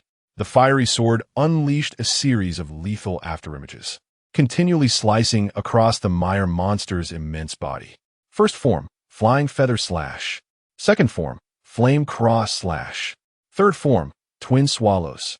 Each stroke ignited a brilliant blaze, accurately severing the metal pipes upon the mire monster's form, cleaving through its hardened shell of corpses. Roar! The mire monster emitted a cry of agony, thrashing its remaining tentacles in a frenzied attempt to crush the nimble pest that darted about its form. Yet, Saber's swordplay was too swift, each strike meeting only empty air. Should the Shadow team on the rooftop witness this scene, they would be left utterly astounded. This was no longer a battle. It was a one-sided spectacle, brimming with artistry. An execution. Damn! Wretched insect. The mire monster, thoroughly incensed, unleashed a barrage of sickly green beams from its multitude of eyes, weaving an indiscriminate net of death that sealed off all avenues of escape for Saber. It is over. Saber ceased his assault, facing the apocalyptic web of light, and slowly raised his fiery sword. He drew the final card from the holster at his waist. Final attack, Ride. SSS Saber. Flames, 3 volumes. Decade Saber raised the sacred sword high as 3 ethereal tomes of fantasy, Dragon of Courage, Storm Falcon, and Journey to the West's Nimbus Cloud, materialized beside him, their pages unfurling. Blazing fire. Draw the sword. Rekabatu. The ultimate technique was complete. Dragon. Eagle. Seiyuger. 3 volumes cleave. Fifire. Boom! A torrent of unprecedented, all-consuming flames erupted from the blade. Behind Saber, colossal phantoms of a dragon, an eagle, and a traveler appeared. Without a moment's hesitation, he swung the sword that would determine the story's conclusion at the oncoming web of death and the lurking swamp monster beyond. Explosive flames, crimson slash, roar. The fire dragon let forth a thunderous roar that reverberated through the heavens, merging its power with that of the eagle and the traveler, transforming into a magnificent and terrifying blade of fire that extended for hundreds of meters, rending the earth and cleaving the sky. The death web, woven from dozens of beams of light, crumbled before the fiery sword light, fragile as mere parchment, instantly torn asunder and consumed. For the first and last time, the swamp monster's multitude of eyes reflected the flame capable of annihilating all. Its visage was etched with profound fear and despair. No! In its final anguish cry, the fiery sword light descended with cataclysmic force, engulfing its massive form completely. Boom, boom, boom, boom! A colossal mushroom cloud, hundreds of times more violent than any previous explosion, rose slowly beyond the city limits, resembling a newly born sun. The very earth trembled violently, quaking in reverence to this conclusive strike. As the blinding light of the explosion faded, a massive pit, over 50 meters in diameter and with edges scorched to a glassy sheen, remained. The swamp monster, along with its malevolent memory core, had been utterly purified in the sacred sword's flames, leaving not even a trace of ash. Saber slowly sheathed his sword, the crimson armor dissolving into particles of light, reverting to the enigmatic and cold magenta form of Decade. He turned and gazed at the still, slumbering Sushiyu, ensuring her safety before approaching her with measured steps. He did not immediately rouse her, but stood quietly by her side, his gaze directed towards the distant silhouette of the city of Luhai. At this moment, the city was ablaze with lights, radiating tranquility. Lin Mo gently raised his hand, caressing his cold mask, and mused, "Do you see it, Miss Landlady? Without the Emperor Hero, this world remains unchanged. Or perhaps the world has always been thus." It seemed as though he was speaking to her, and yet, perhaps, he was addressing himself. The youth lifted the maiden, their figures vanishing into the snowy veil. After a considerable duration, the space where Lin Mo and Su Xiu had disappeared once again rippled. The four silhouettes of the Shadow Squad emerged almost simultaneously at the edge of the deep pit, each face etched with undeniable astonishment. Was this the forbidden zone beyond the city? The doll's innocent, wide eyes lost their sweet smile for the first time, replaced by a hint of gravity and trepidation. For the vast majority within the walled city, the area beyond was an absolute taboo. It was not merely synonymous with desolation and danger. Following the cataclysm, the lands outside the walls became tainted by a high concentration of spiritual energy particles and the chaotic streams of feral beasts, creating a polluted expanse where human life could not thrive. Ordinary individuals who ventured into the forbidden zone faced the risk of spiritual disarray at best, or, at worst, genetic collapse, transforming into mindless monsters. Consequently, the Federation issued a strict decree. No citizen may leave the city without permission. Outside the walls lay the mercenaries' hunting grounds, the military's battleground, and, indeed, the monsters' paradise. The position they occupied was within a lawless area of the Forbidden Zone, a place even the most efficient mercenary groups would not dare to tread lightly. "Captain, how do we end up outside the city?" The mummified figure's raspy voice was filled with confusion. He recalled that just a moment prior, he had been tracing the residual energy in the tea house, and the next, Captain Jianlan had activated some sort of secret treasure, forcibly transporting the four of them over a short distance in space. "I did not transport us." Jianlan's voice was as cold as frost as she slowly rose, her gaze sweeping across the terrifying pit, over 50 meters in diameter, its edges scorched to a glassy state by intense heat, her tone imbued with an unprecedented gravity. "It is the residual energy of this pit that interfered with the void beacon in my possession, forcibly drawing us here." Upon hearing this, the other three felt a chill run through them. The void beacon was a spatial treasure bestowed by the Celestial Lord, capable of locking onto coordinates for short-range teleportation. The fact that it was disrupted by the aftermath of a battle indicated that the energy level of the conflict that had just transpired here was sufficient to distort the spatial laws on a small scale.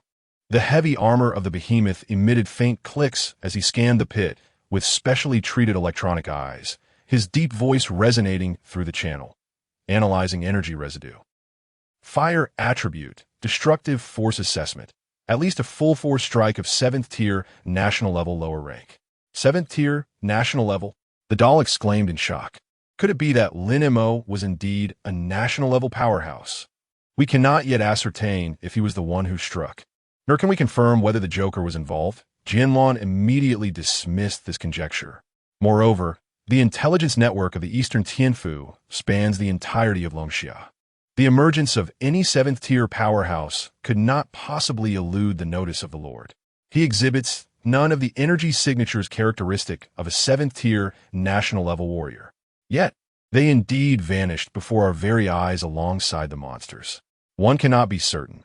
The presumption of guilt must not prevail. She crouched down, delicately pinching a handful of vitrified soil with her gloved fingers, closing her eyes to attune her senses. This power, it is remarkably pure, terrifyingly so. It does not resemble the spiritual energy cultivated by humans. Rather, it embodies a manifestation of rules. The rules of fire, the rules of destruction. He. The mummy emitted its characteristic raspy laughter. "Captain, it seems our mission has become increasingly intriguing." "Intriguing?" Jianlan scoffed, rising to her feet, her gaze sharp as a blade. "This implies that our target requires a reassessment of its danger level. This individual possesses not only bizarre spatial abilities, but also commands at least two distinct and formidable powers. One resembles a force akin to a hybrid system, similar to that wielded when slaying fangs.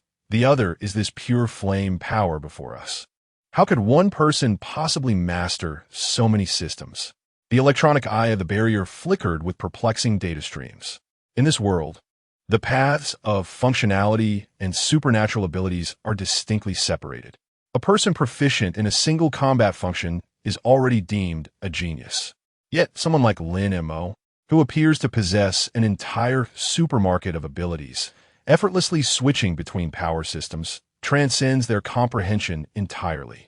The doll, clutching her teddy bear, tilted her head and murmured softly, "Perhaps he is not human at all?" This statement cast an immediate hush over the air. Indeed, what if he is not human? Jianlan did not respond, merely rising to her feet. "Let us return and report." "Understood. Should we check the satellites of Dong Tianfu upon our return?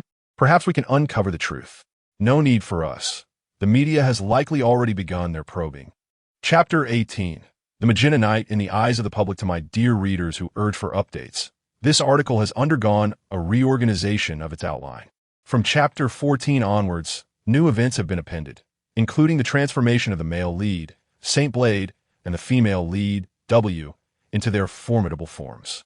If you find it difficult to connect the dots, feel free to revisit the earlier chapters. Beneath the cloak of night, Lin Mo carried Su Shiyu on his back, moving against the tide of the crowd. The city's neon lights transformed in his eyes into flowing ribbons of color, while the clamor of voices seemed to be sequestered in another realm. The rhythm of the girl's breath was even and steady, her warm exhalations gently grazing his neck, carrying a hint of delicate fragrance. Her form was light, as soft as if devoid of bones, quietly nestled against his back, a stark contrast to her usual spirited and sharp-tongued demeanor. Su Shiyu's eyelashes fluttered gently, as if she were on the verge of waking. Lin Mo slowed his pace, striving to make his movements as smooth as possible. "Are you awake?" he inquired softly. Su Shiyu responded lazily, her voice thick with sleep, nuzzling her head into the crook of his shoulder, reminiscent of a cat still in slumber. "Where are we?" "Almost home." "Oh," she replied, seemingly wishing to drift back into sleep. Yet a few seconds later, she suddenly jolted, her body stiffening. "Wait, how did I end up on your back?" She was instantly alert, her voice rising an octave. "You fell asleep. I couldn't just leave you in the wilderness." Lin Mo's tone was matter of fact. "Why did you touch me? Put me down." Su Shiyu's cheeks flushed crimson, her limbs beginning to struggle involuntarily. "Stay still." Lin Mo steadied her, his voice laced with exasperation. "There are too many people here. What if you fall? Mind your own business." "You deceiver. You promised this experience would be different, and instead, I nearly lost my mind. And you forced me to sleep." Su Shiyu recalled earlier events, feeling a mix of embarrassment and anger, lightly punching his back. "It was your own lack of clarity. I merely helped you regain your composure. Not charging you is already a generous act, dear landlady. You dare mention money." Su Shiyu's anger escalated. "You ruined my combat experience. Now I have a headache. You owe me for emotional distress. We won. That victory was mine. In the Fong Joker form, it was my consciousness in control. But Fong belongs to me." The two engaged in their playful banter, seemingly oblivious to the world around them, creating a unique spectacle against the backdrop of the bustling street filled with celebratory revelers. Passers-by cast curious glances, observing the striking youth carrying a stunning girl on his back, their eyes sparkling with playful teasing and envy. At that moment, the largest circular advertisement screen in the commercial center abruptly interrupted the promotional video for the new superhero, Lin Fan, to broadcast an urgent news flash. This is an emergency report. According to footage provided by several citizens and high-energy reactions captured by our satellite, approximately half an hour ago, a battle of suspected level 7 intensity erupted in the restricted area outside the city. On the immense screen, a sequence captured by distant surveillance and daring drones began to play, showcasing images that, while exceedingly blurred, remained profoundly striking. The initial scene depicted a wild black and white figure, akin to an uncontrollable beast, aggressively tearing apart a colossal sludge monster. The primal ferocity of a knight's kick sent a shiver through the hearts of all spectators. What on earth is this? A new armor? So impressive. This wild aura feels more terrifying than the aberrations themselves. In the next moment, the footage shifted, revealing the sludge monster evolving into an even larger second stage form. Here, a crimson knight wielding a flaming holy sword emerged. Flame slash. Although the sound was muffled, the audience could sense the formidable essence encapsulated in those four words. The fiery swordsman, with his elegant yet lethal swordsmanship, toyed with the massive beast, ultimately purifying it with a blazing sword light capable of cleaving the heavens and the earth. The mushroom cloud that ascended, even through the screen, radiated an intense heat that felt as if it could incinerate all in its path. Another transformation? This is undoubtedly a hero. Is this the new guardian deity that has appeared in our city after the Emperor Knight? Incredible. The power of this flame feels even more searing than the sun. The news anchor's voice brimmed with excitement and fervor. Currently, the identities of the combatants remain unclear. However, the final footage reveals that a mysterious knight clad in crimson armor appeared on the scene after the battle. We have reason to believe that this crimson knight, along with his transformed forms, the fanged black and white knight and the red flaming swordsman, are all manifestations of the same enigmatic hero. On the screen, a fleeting silhouette of Decade holding Sushiyu appeared. Though blurred, the distinctive crimson hue stood out remarkably. Sushiyu gazed at the screen, her mouth slightly agape. Did we make it to television? Lin Mo continued his stride, merely responding with a faint What? What should we do? Will our identities be revealed? Sushiyu began to feel anxious. Do not worry. Lin Mo's voice carried a hint of amusement. For now, they will only perceive this as a new hero waiting to be recruited and enshrined. After all, one Emperor Knight may not suffice for their appetites. Human greed knows no bounds. Meanwhile, at the Lin family villa, in the study, Lin Zhenghua, Lin Yin, and Lin Fan were fixated on the television screen, their expressions vividly animated. Dad, this. Lin Fan pointed at the screen, his voice trembling, eyes brimming with avarice and envy. This crimson flaming swordsman is so powerful. More impressive than the Emperor Knight. He even possesses 3 forms? Lin Yan's beautiful eyes sparkled with excitement as she clenched her fists, breathing rapidly. This power, if it could be harnessed for our Lin family. Lin Zhenghua remained silent, his gaze fixated on the crimson figure on screen, his expression shifting between various emotions. Father, we must locate him, Lin Yin exclaimed, her excitement palpable. He is a novel hero, yet to be discovered by anyone. His power structure is unprecedented, and his potential is boundless. If we can recruit him to the Lin family before he gains fame. Recruit? Lin Zhenghua interrupted with a derisive snort. Do you believe he is a stray dog that can be lured away with a mere bone? He paused, a glint of shrewdness flashing in his eyes. However, you are correct. This represents an opportunity, a tremendous opportunity. What do you mean, father? Lin Yin inquired, glancing at her father. Lin Zhenghua slowly rose and began pacing in the study, his mind racing. The title of Emperor Hero already belongs to Xiao Fan. This is the foundation of our Lin family's rise. It must not be shaken. Yet, the emergence of this new hero also provides us with a fresh alternative. We cannot allow him to overshadow the Emperor Hero. Lin Fan interjected hastily, fearing for his own status. Fool! Lin Zhenghua glared at him. The stronger he becomes, the more advantageous it is for our Lin family. He halted, his eyes sparkling with calculation. What we must do now is not to suppress him, but to elevate. We must wholeheartedly promote this new hero. Why? Both Lin Yin and Lin Fan were taken aback, because only by raising him high enough, allowing him to stand alongside the Emperor Hero, or even subtly surpass him, can we profit from this. Lin Zhenghua sneered. Just envision it. The entire city will be abuzz with discussions of 2 heroes. One, the deeply rooted and well-connected Emperor Hero Lin Fan. The other, the mysterious and formidable Crimson Knight of unknown origin. When the time comes, our Lin family can step forward, under the banner of a heroic lineage, to extend a heartfelt invitation to this enigmatic hero. We hope the 2 heroes can join forces to protect Luhai City together. In doing so, regardless of whether he accepts or not. Our Lin family will reap the benefits of reputation and moral high ground. If he accepts, our family will possess 2 top-tier combatants. If he declines, it will be viewed as arrogance, disregarding the greater good. Public opinion will naturally lean in our favor. Brilliant. Father, that is truly brilliant. Lin Yan instantly grasped her father's intent, her face alight with enthusiasm. Then shall we proceed now?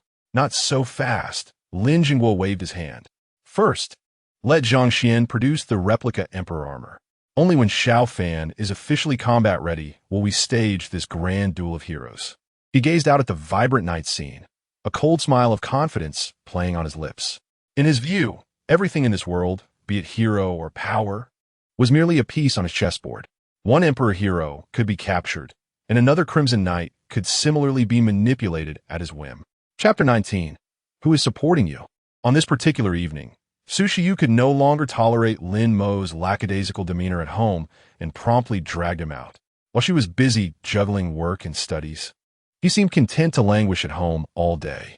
She constantly worried about whether her identity as the Kamen Rider W would be discovered, an anxiety that was already burdensome enough due to her fears of her Joker identity being exposed. As they walked along the path, Lin Mo inexplicably took the lead, striding ahead of her. Hey, where you going?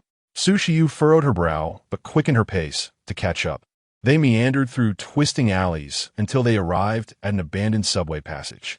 Having lived in Luhai City for many years, Su Shiyu was well acquainted with the various gray organizations and their territories, aside from the government. Suddenly, a realization struck her. Her lips twitched as she glanced at Lin Mo. You're not actually planning to look for work here, are you? Lin Mo nodded with an air of nonchalance. Is there something strange about that? They reached the corner of the subway passage, where the surroundings were brightly lit. Su Shiyu gazed at the glowing signs and bit her lip.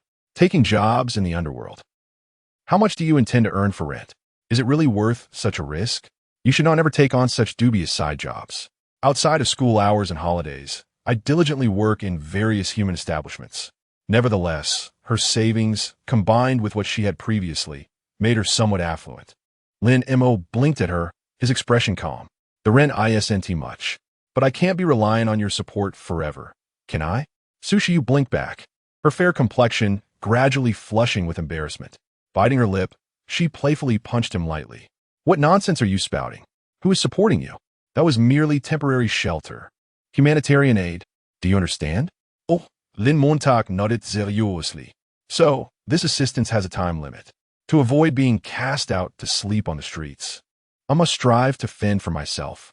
You. Su Shiyu was rendered speechless by his words. This guy, though seemingly dull when not transformed, had a knack for provoking her at times. She stamped her foot in frustration and chose to ignore him, leading the way into the brightly lit underworld. In stark contrast to the glamorous commercial center above, this was another facet of Luhai City, a corner hidden within the underground gray zones. The air was thick with a dampness, mingled with the scents of tobacco and low-quality alcohol. The walls were adorned with bizarre graffiti, and various neon signs flickered with suggestive glows. The passers-by exuded a fierce aura.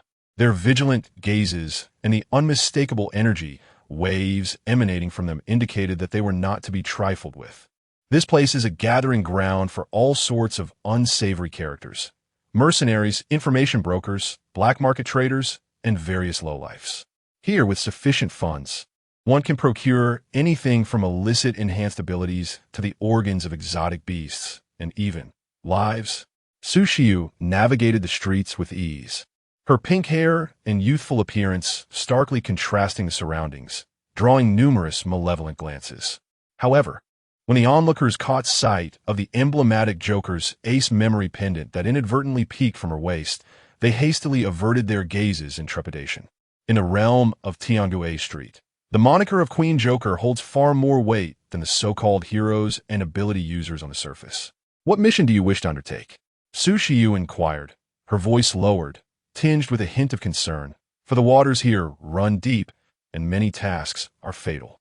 Something that pays quickly, Lin Mo replied succinctly. The two made their way to the end of Tiangue Street, where a colossal electronic bounty board loomed. The wall was densely populated with a myriad of task information, ranging from escorting trade caravans to hunting exotic beasts, and even investigating the dark secrets of certain officials. Bounties varied from a few thousand to several million. Lin Mo's gaze swiftly scanned the bounty board before it finally settled on an S-rank task, marked by a blood-red halo at the top. Task name: eliminate the Liai Tiger Beast. Task objective: obtain the Liai Tiger Beast Crystal. Task level: rank. Task bounty: 5 million Longsha currency, plus a piece of celestial level ability crystal. Note: extremely high mortality rate. Team undertaking recommended. This task is authorized anonymously by a top-tier government organization and is exclusively released in Tianjue Street. Wow, 5 million. Plus celestial cristal. The Tianjue mansion certainly knows how to spend lavishly, Lin Mo exclaimed. But think about it, an A-rank task targeting a lower-tier exotic beast, the Liai tiger. Who would dare to take that on? It's a death wish. Beneath the bounty wall, several chain-smoking mercenaries murmured amongst themselves, their eyes filled with greed and apprehension as they gazed at the blood-red task. Lin Mo's focus remained locked on that task, utterly motionless. Sushiyu followed his gaze and felt her heart skip a beat. Hey, you can't be considering taking that on, can you? She asked incredulously. Lin Mo turned to her, replying, what else should I do? Are you out of your mind? Sushiyu grasped his arm. That's a lower-tier exotic beast, at least equivalent to a 5th-tier human warrior. You're still recovering. Why would you confront it directly? It poses no threat to me, Lin Mo replied nonchalantly. That still doesn't justify the risk. There are plenty of tasks. We could take on A, B, or C rank and gain experience gradually. Just as they debated, a timid voice emerged from the side. Excuse me, are you two looking to take on a task? The two turned around and beheld a girl who appeared to be merely 16 or 17 years old, with pigtails and black-rimmed glasses, emanating a somewhat malnourished appearance. She stood cautiously behind a dilapidated task counter, observing them intently. Her name was Qian Xiao, the most impoverished intermediary in Tianjue Street. Lacking both background and strength, she could only represent some undesirable low-level tasks or assist in interpreting more advanced missions to earn meager commissions. Lin Mo nodded slightly. Upon seeing potential business, Qian Xiao's eyes sparkled, and she eagerly leaned out from behind the counter, warmly introducing, what level of task are you two looking to undertake? I have the latest Grade C escort mission, which is safe and stable, as well as a Grade D retrieval task. Lin Mo pointed to the blood-red mission at the very top of the bounty wall. Qian Xiao's smile instantly froze on her face as she followed his finger, recoiling in fear. See, customer, you must be joking, right? That is the Flame Cliff Tiger.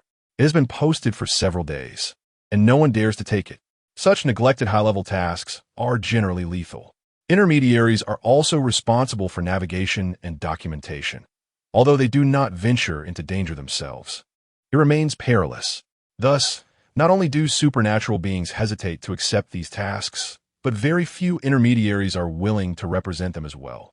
Introduce it, Lin Mo succinctly requested. I don't represent those, she stammered.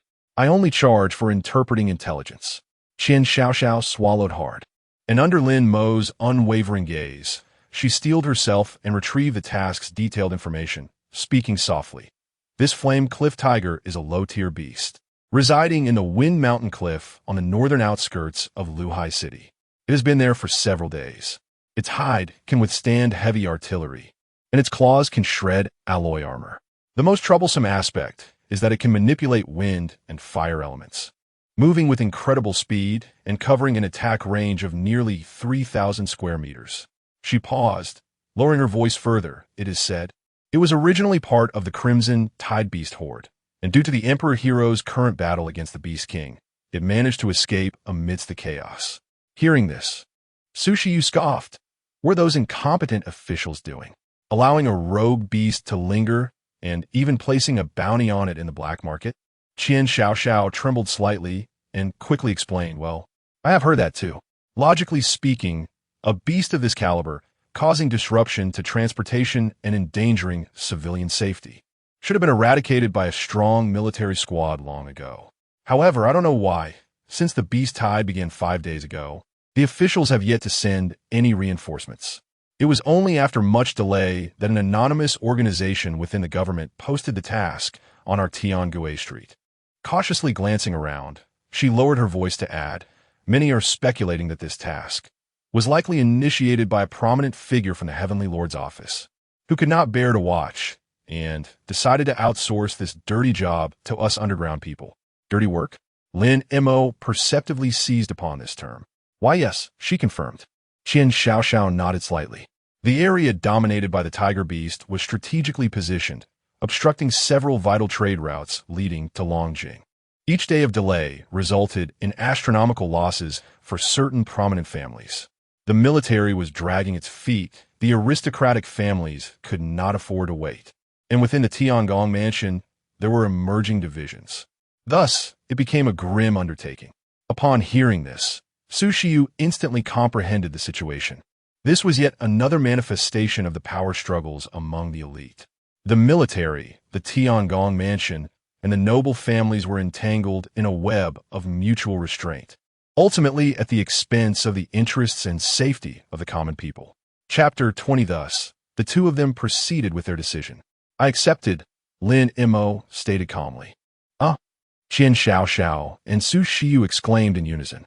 "Dear guest, please reconsider. In the past few days, 3 elite mercenary squads have attempted this challenge, and all have perished." Qian Xiaoxiao was stunned, questioning how anyone could be so reckless. "Are you all right?" Su Xiu pulled Lin Mo closer, glancing at him and whispering, "I've already said the first month's rent is covered. My family isn't lacking a pair of chopsticks. If need be, you can cook, and we'll count that as your wages. There is no need for this." She did not doubt Lin Mo's capabilities. In his imperial hero state, he might stand a chance. Yet now he had just endured a nearly fatal betrayal and bloody battle, leaving him physically and mentally drained. She did not wish for him to take further risks. Lin Mo noticed the concern in her eyes, which was tinged with an awkwardness that stemmed from her desire to protect him. A subtle ripple stirred in his otherwise lifeless gaze. He reached out, gently grasping her hand that clutched his arm. Su Xiu's body stiffened, wanting to withdraw her hand, but he tightened his grip. "Trust me," Lin Mo said earnestly, looking into her eyes. "It's merely a low-tier beast." He turned to the now dumbfounded Qian Xiaoxiao and declared, "I have accepted the mission." You accepted?" Qian Xiaoxiao was taken aback. In Tiangue Street, the relationship between intermediaries and clients was often one of shared fortune and shared misfortune, especially for high-risk missions where those daring enough to act as agents were themselves formidable characters. "Then perhaps you should find another intermediary." "I can't," she stammered, shaking her head. Suddenly, a small girl appeared behind her, tugging at her pant leg. "Sister, will there be food for dinner?"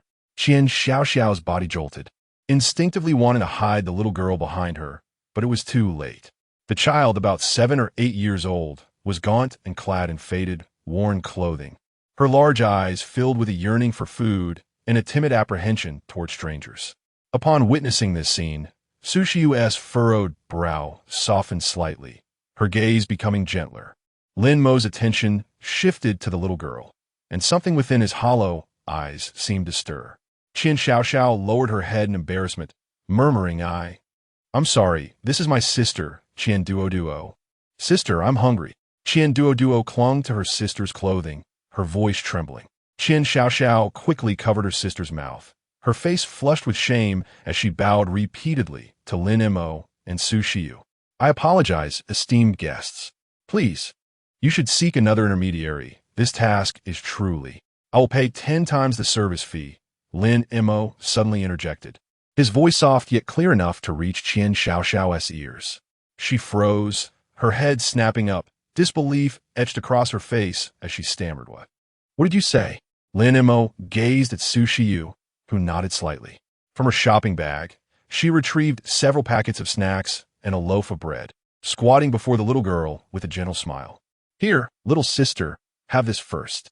We'll go for a meal shortly." Qian Duo looked at the snacks and bread offered by Su Xiu, her eyes momentarily glimmering with desire, yet she quickly retreated timidly behind her sister, peeking out with only half her head visible. Duo, do not be impolite," chided Qian Xiaoxiao, though her voice was barely a whisper. She regarded the two individuals before her, both exuding an extraordinary aura, and felt a tumult of emotions within her. A tenfold service charge amounted to a staggering 500,000 Longxia coins. This sum could afford her and her sister a decent apartment, sustain them for 3 months, and even allow her sister to attend an ordinary school. Yet, the price was the peril of confronting a ground-tier beast capable of effortlessly tearing apart an elite mercenary squad. Was her life truly worth such a sum? What's the matter? Is it insufficient? Lin Mo observed her indecision, his tone flat as he spoke again. No, it's not that. Qian Xiaoxiao was startled by his nonchalant remark, hastily waving her hands. I'm just afraid of being a burden to you. There is no need for you to fight. You merely need to guide us and record the combat data from a safe distance. Lin Mo's voice bore no emotion, yet possessed an undeniable persuasive power. This is the protocol, is it not? Qian Xiaoxiao bit her lip fiercely, nearly drawing blood. She glanced at the elegant Su Shiyu beside her, then at her sister's eyes brimming with anticipation, and finally, her gaze settled on Lin Mo's eerily calm eyes. In those depths, there was no trace of a mercenary's greed, nor the arrogance of a strong man. Only an unsettling indifference and tranquility that seemed to have long transcended life and death. For reasons unknown, this calm instilled in her a flicker of inexplicable confidence. Very well, Qian Xiaoxiao seemed to have made a resolute decision, her eyes sparkling as she lifted her head with newfound determination. I will accept this task. She swiftly tapped a few commands on the counter's interface, registering herself and Lin Mo for the bounty of the fierce cliff tiger beast. With a soft beep, the status of the Crimson S-level task on the bounty wall transformed from pending to in progress. This change instantly captured the attention of all those around. Wow, someone really accepted it. Who is it? Are they out of their mind?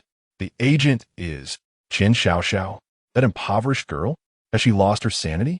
A multitude of gazes, rife with astonishment, mockery, and pity, converged on Qian Xiaoxiao's dilapidated counter.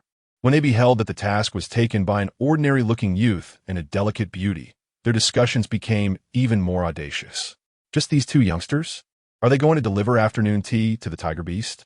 Qian Xiaoxiao, consumed by her obsession for wealth, dared to take on such a perilous assignment, seemingly oblivious to the potential consequences. Alas, what a pity for that young woman, who possessed a certain charm. As whispers and pointed fingers surrounded her, Qian Xiaoxiao nervously clutched the hem of her garment, her complexion paling. Su Shiyu, however, furrowed her brows, a glimmer of cold light flickering in her eyes. An intangible aura of authority emanated from her, silencing the mercenaries who had been so indiscreet. Meanwhile, Lin Mo remained unaffected by the surrounding clamor, calmly addressing Qian Xiaoxiao. Please provide me with the address, route, and details regarding the tiger beast's most recent appearances and habits. Qian Xiaoxiao regained her composure, nodding fervently as she swiftly began to operate on the holographic interface. The information will be ready shortly. Lin Mo then turned his gaze towards the girl hiding behind the counter, Qian Duo. He crouched down to meet her eye level, causing her to shrink back slightly, fear evident in her expression. From his pocket, he retrieved a small dinosaur, Fong, transformed from a Fong-shaped memory device, and placed it on the counter. Fong tilted its tiny head, curiously observing Qian Duo. The little girl's attention was instantly captivated by the animated white toy, her timid gaze now infused with a hint of curiosity. Do not be afraid. It will protect your sister, Lin Mo reassured her. Qian Duo blinked her large eyes, a spark of light igniting within them. Qian Xiaoxiao, somewhat flustered, stammered, "Customer, this is too much trouble and far too precious." Although she was unaware of the true nature of the small creature, she could sense the extraordinary energy radiating from it. Lin Mo did not respond, rising to his feet. "Let us have something to eat first and discuss the forthcoming task," he suggested, casting a glance at Su Shiyu. Understanding his cue, Su Shiyu took Qian Duo's hand and led her outside. She was oblivious to the fact that in merely one day of acquaintance, they had already developed an unspoken understanding. intuitively grasping each other's intentions with a mere glance. He did not inquire if she agreed to assist the sisters, nor did she question his motives. They simply proceeded together. Chapter 21. The sun shines on the earth, casting no shadows as dusk settled. Lin Mo and Su Shiyu walked side by side along the bustling street. Suddenly, Lin Mo spoke, having been a guardian for so many years. I never realized that there existed such scenes among the common folk. This is the first time I have learned of it. Su Shiyu turned her head, gazing at his profile, illuminated and shadowed by the nearby neon lights, and softly replied, "It is quite normal for you not to know." Her voice, gentler than usual, continued, "You shine so brightly, like the sun in the sky." She paused before elaborating. When the sun casts its light upon the earth, the shadows upon the ground become invisible. The splendid facade of the Longxia Federation is merely a spectacle for a select few, much like those who reside behind high walls. They will never comprehend that beyond those barriers, there are drifters like Qian Xiaoxiao and Qian Duoduo. Lin Mo fell silent, realizing he had indeed been oblivious. His world had been simplistic, divided between citizens in need of protection and the beasts to be eradicated. He soared above the city, his gaze encompassing the towering skyscrapers and vibrant streets. He heard only the cheers and prayers of the citizens. Never had he contemplated the grim realities concealed beneath this opulence. In truth, he had previously known of the existence of Tiangui Street, but at that time his thoughts revolve around whether to eliminate such grotesque entities from their midst. Drifters? Lin Mo pondered the term.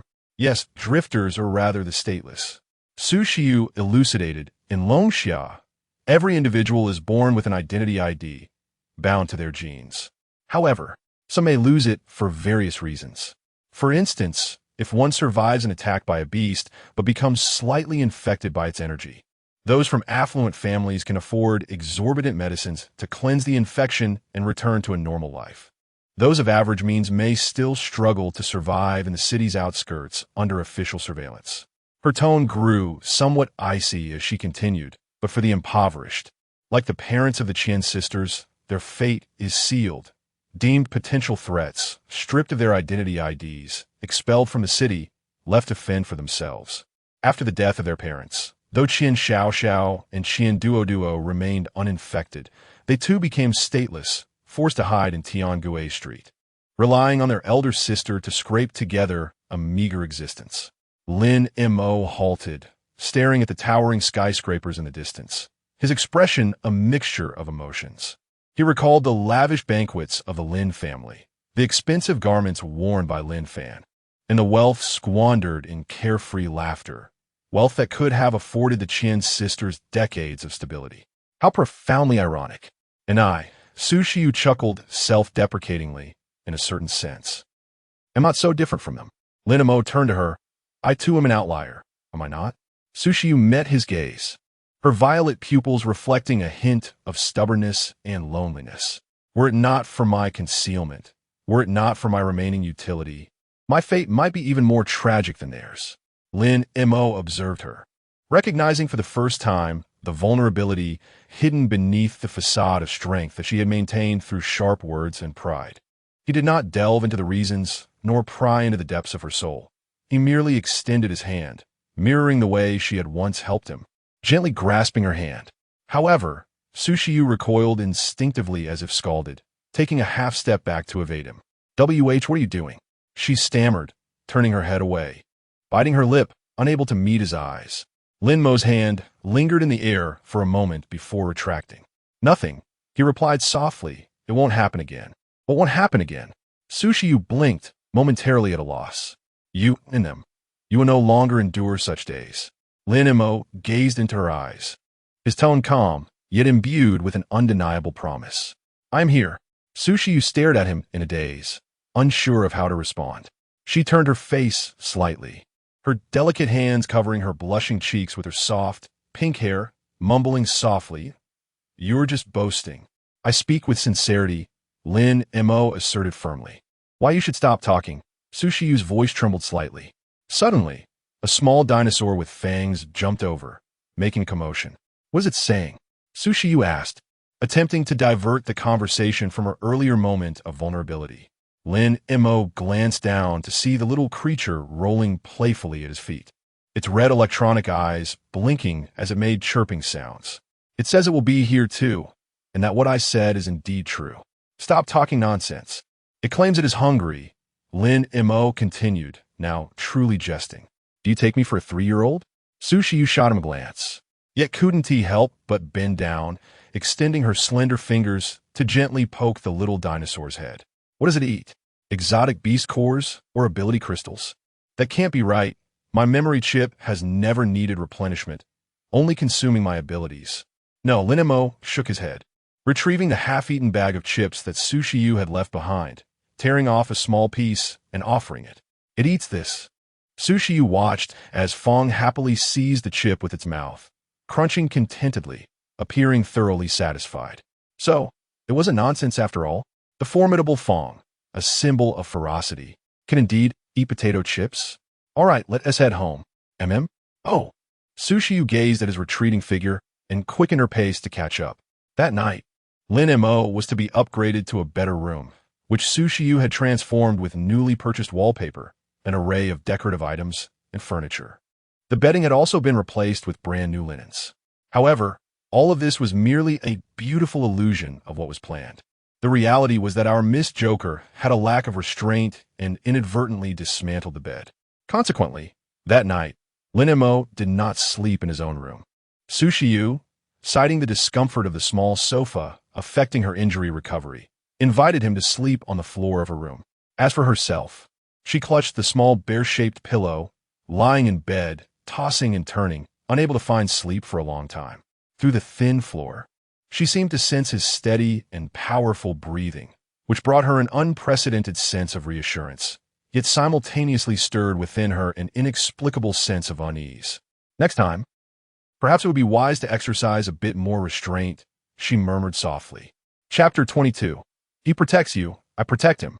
Lin Yao, with her backpack slung over her shoulders, wandered aimlessly down the street. This was yet another occasion she found herself doing so after class. Brother, where have you gone? The young girl bit her lip, anxiety etched across her face. She dared not contemplate that Lin Mo, devoid of the imperial armor, must have had his cards revoked by their family, had never participated in the extraordinary martial arts examination, and had spent these years obediently assisting Lin Jingguo at home, leaving his identity records utterly unremarkable. Now, he would undoubtedly find himself at a standstill. After searching for quite some time, the girl despondently settled onto a bench by the street, her eyes gradually becoming misty. At that moment, a warm sensation gently brushed against her arm.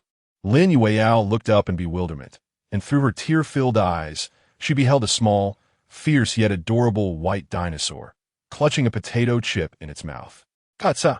The little dinosaur tilted its head, seemingly inquiring why she was crying. This clumsy, yet endearing gesture made her smile through her tears. Thank you, but I want to eat. Suddenly, her phone rang. It was her mother, Zhaowan. Yao, we're having a family meeting. Come back quickly. I understand, Lin Yao sighed, putting away her phone, only to discover that the little dinosaur had vanished. She bit her lip, murmuring, You have disappeared too. The girl sighed softly. Nevertheless, thank you for your comfort. I hope both you and my brother are doing well. Fong, what brings you here? From a nearby alley, Sushiyu bent down, extending her hand. The little dinosaur immediately scampered over, its tiny legs moving in a flurry, eagerly approaching her feet, glancing around. Your master went to buy food. Sushiyu scooped it up in her palm. You little rascal, you run quite fast. She mumbled, yet her gaze involuntarily drifted towards the convenience store. At that moment, a figure emerged from a store. Noticing her gaze, he smiled and waved. Sushiyu blinked and promptly turned her face away, avoiding him.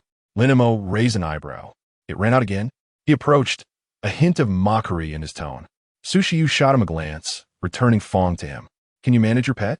I don't know where it wandered off to, clutching a potato chip, nearly startling a little girl by the roadside. Lin Mo took Fong, momentarily taken aback by her words. A little girl? Yes, one in a school uniform, squatting by the road, crying quite pitifully. I see, Lin Mo pondered. I bought some groceries. What do you want for dinner? Anything. Anything is not acceptable. Then, it's all fine. What is all fine and compass? You are so annoying. Ugh. A small punch landed on someone. Meanwhile, at the Lin family villa, the atmosphere of the family meeting was heavy. Lin Yueyao pushed the door open, her face marked by fatigue and swollen eyes. What is it? Lin Jinhua frowned. Why are you back so late? I was just taking a stroll, Lin Yueyao replied coldly, settling into a corner. Zhao Wan softly advised, Yu Yao, do not quarrel with your father. There are important matters to discuss. Important matters? Lin Yao scoffed. Is it to pave the way for Lin Fan again, or to continue tarnishing my brother's reputation? Impudent. Lin Zhengguo slammed the table with fury. Lin Mo has already severed ties with you. He is my brother, and that is unchangeable. Lin Yao stood her ground resolutely. Lin Zhengguo's face turned a shade of deep anger, prompting Zhao Wan to intervene hastily. Lin Zhengguo coldly snorted before continuing, Tomorrow, your brother will don the imperial armor and venture outside the city to slay a terrestrial beast. The entire family shall attend, so remember to request leave. Lin Yao raised an eyebrow and chuckled, My brother? Is he returning to fetch the armor? Lin Fan, taken aback, exclaimed, I am your brother, for goodness sake. Lin Yao feigned ignorance. All right, tomorrow I will ask for leave. And then what? At this moment, Lin Yin also inquired, Dad, hasn't Master Zhang yet replicated the armor? How can Xiao Fan slay a terrestrial beast tomorrow? This matter is under my control, Lin Zhengguo replied sternly. The exoskeletal battle armor is sufficient for the occasion. As for the fierce cliff tiger, others will handle it. Lin Yao frowned. Father, are you suggesting that Lin Fan wear a fake armor to put on a show while someone else takes down a beast? This is a family decision. You need only follow the arrangement and avoid causing me trouble, Lin Zhengguo asserted with authority. Lin Yao pressed her lips together and replied, coolly, Very well. I shall go. The following morning, a series of clicks echoed. Time to rise. Boss. The sound persisted. A blue cocoon of blankets lay on the bed, with Lin Mo and a small dinosaur perched on her shoulder, serving as a makeshift alarm clock. Yet, the blue bundle remained unfazed. After a considerable time, Lin Mo stealthily approached, gently prodding the cocoon, whispering, You'll be late. The cocoon stirred, revealing a pair of drowsy, purple eyes. Su Shiyu, with her tousled pink-white hair, furrowed her brows and glared at Lin Mo, her voice tinged with morning irritation. What is all this noise? What time is it? 7:30. Lin Mo glanced at his phone. If you don't hurry, we'll miss the departure time. Su Shiyu grumbled and reluctantly sat up, clutching her teddy bear pillow as she shuffled toward the bathroom. Fong! The little dinosaur let out a couple of clicks, leaping on her shoulder, only to be swatted away with annoyance. Go away. Don't bother me. Lin Mo observed her slow, retreating figure, a smile tugging at the corners of his mouth, before turning to the kitchen to prepare breakfast. A simple fare of sandwiches and milk was ready within 10 minutes. After finishing her morning routine, Su Shiyu donned a black hoodie and jeans, her hair hastily pulled into a ponytail. She sat down and immediately grabbed a sandwich, shoving it into her mouth. Eat slowly. Lin Mo pushed the milk towards her. Mind your own business, Su Shiyu retorted stubbornly, taking a large bite, her cheeks puffed. Fong, the little dinosaur, perched on the table, head tilted, watching the sandwich with blinking red eyes. Lin Mo casually tore off a piece of bread and tossed it to Fong, who joyfully began to nibble on it. However, from the moment they prepared for the day until they stepped outside, Su Shiyu did not engage Lin Mo in conversation. Her responses were laced with dissatisfaction. Lin Mo pondered for a moment and quietly inquired, Boss, are you experiencing morning irritability? Morning irritability? Su Shiyu halted, casting a sharp glance at him. Her cheeks puffed up in indignation. You are the one with morning irritability. The answer was evidently clear. Lin Mo blinked, choosing silence as he followed behind her, his backpack in hand. Fong, the little dinosaur, leaped onto his shoulder, letting out a sound reminiscent of laughter. Yet, when it was time to board the vehicle, his boss finally spoke to him. Could you move your hand back a bit? No, not there. Are you doing this on purpose? Su Shiyu, clad in a sleek and fitted casual outfit, her long pink-white hair tied into a neat ponytail, sat elegantly astride a black and white motorcycle. Lin Mo was positioned behind her, his arms encircling her waist. At that moment, her delicate face flushed with a rosy hue, biting her lower lip. A mix of annoyance and shyness reflected in her clear, shimmering purple eyes. Lin Mo blinked, maintaining a calm demeanor, murmuring softly, "Apologies, I wasn't paying attention." Sushiyu huffed in response, turning her head away, her ponytail swaying in the breeze. She revved the motorcycle, the engine roaring to life, propelling them forward with a sudden surge. Lin Mo instinctively tightened his grip around her waist, prompting another soft grunt from her. "Hold on tight," she called out with exasperation, her voice swept away by the wind. The motorcycle sped down the morning streets, weaving through the flow of traffic. Towering buildings receded behind them as curious pedestrians cast glances their way. Sushiyu exhibited remarkable riding skills, leaning into turns, bringing Lin Missouri close to the ground as if racing against the wind. Lin Mo lowered his gaze, resting on the Joker memory pendant at her waist. It glimmered under the sunlight, serving as a reminder that this girl, who exhibited morning irritability, loved to bicker, and was tough yet tender-hearted, was not merely his landlord but also a formidable force in Tiangue Street. "What are you staring at?" Sushiyu noticed his gaze, her voice tinged with caution. "Nothing," Lin Mo replied, redirecting his gaze towards the distant Fengshan cliff. "We're almost there." The motorcycle came to a halt at a desolate suburban area, with Fengshan Cliff looming ahead, its rugged rock face echoing the howling wind. A faint scent of blood lingered in the air, remnants left by the fierce cliff tigers. Sushiyu turned off the engine, removed her helmet, and surveyed the surroundings with a frown. "This place is rather unwelcoming." Lin Montak dismontet, retrieving a card box drive from his backpack, his fingers tracing its edges. "It's fine, I'll handle it." "By yourself?" Sushiyu raised an eyebrow, her tone laced with concern. "Don't overexert yourself." "I'm not overexerting myself," Lin Mo replied, meeting her gaze with calm determination. "You and Qian Xiaoxiao wait on the periphery. Record data and protect her sister." Sushiyu opened her mouth to retort, but, upon meeting his steady eyes, swallowed her words. She muttered, "Whatever if you die. Don't blame me." Not far away, Qian Xiaoxiao held on a Qian Duo, standing beside a dilapidated electric bike. The sisters were dressed in thin clothing. Qian Xiaoxiao's face was etched with anxiety, while Qian Duo gazed curiously at the little dinosaur, Fong, perched on Lin Mo's shoulder. Lin Mo casually retrieved a few sandwiches and some milk from a backpack on the bike, offering them to the pair. "Please have your breakfast and take a moment to rest. Soon, we shall proceed according to the plan established last night. You will guide me, and once we reach the territory of the exotic beasts, Fong will escort you out. This lovely and gracious sister beside me will ensure your safe return home." Qian Xiaoxiao nodded in a daze, accepting the sandwiches and milk to share with her sister.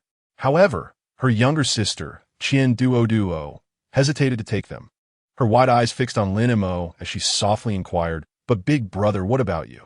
"Me?" Lin Mo crouched down to meet Qian Duo's gaze, smiling as he replied, "I will be working to earn money so that we can enjoy delicious food in the future." "Is the money for supporting this lovely sister?" Sushiyu blinked but remained silent. Lin Mo chuckled, ruffling the little girl's hair. "The reward is not just for me and her. It also includes your share of the commission." Upon hearing this, Chindwood's eyes slowly sparkled with delight. She looked up at her sister, tiptoeing and whispering something to her, to which Qian Xiaoxiao nodded in agreement.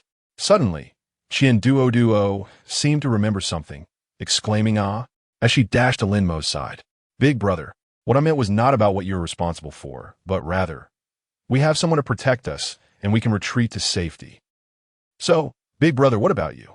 You've given us food, such a wonderful big brother, but what about yourself?" "So see you have said of Kennedy." Noticing Lin Mo's hand tremble for a brief moment, Lin Mo opened his mouth, as if to say something, yet the words remained unspoken. How long had it been since he had felt such pure gratitude and kindness? In Luhai City, countless individuals have been saved by him, from the initial gratitude to subsequent indifference. It became a matter of course, until a true crisis arose, prompting shouts for a hero's name, only for it to be regarded as a given shortly thereafter. Had he, in the past, encountered such a dilemma, would he have proclaimed, "I am strong. I do not require protection, or asserted, a hero must stand before the people. Did he possess a third answer back then? It seemed not. I protect you, and he protects me.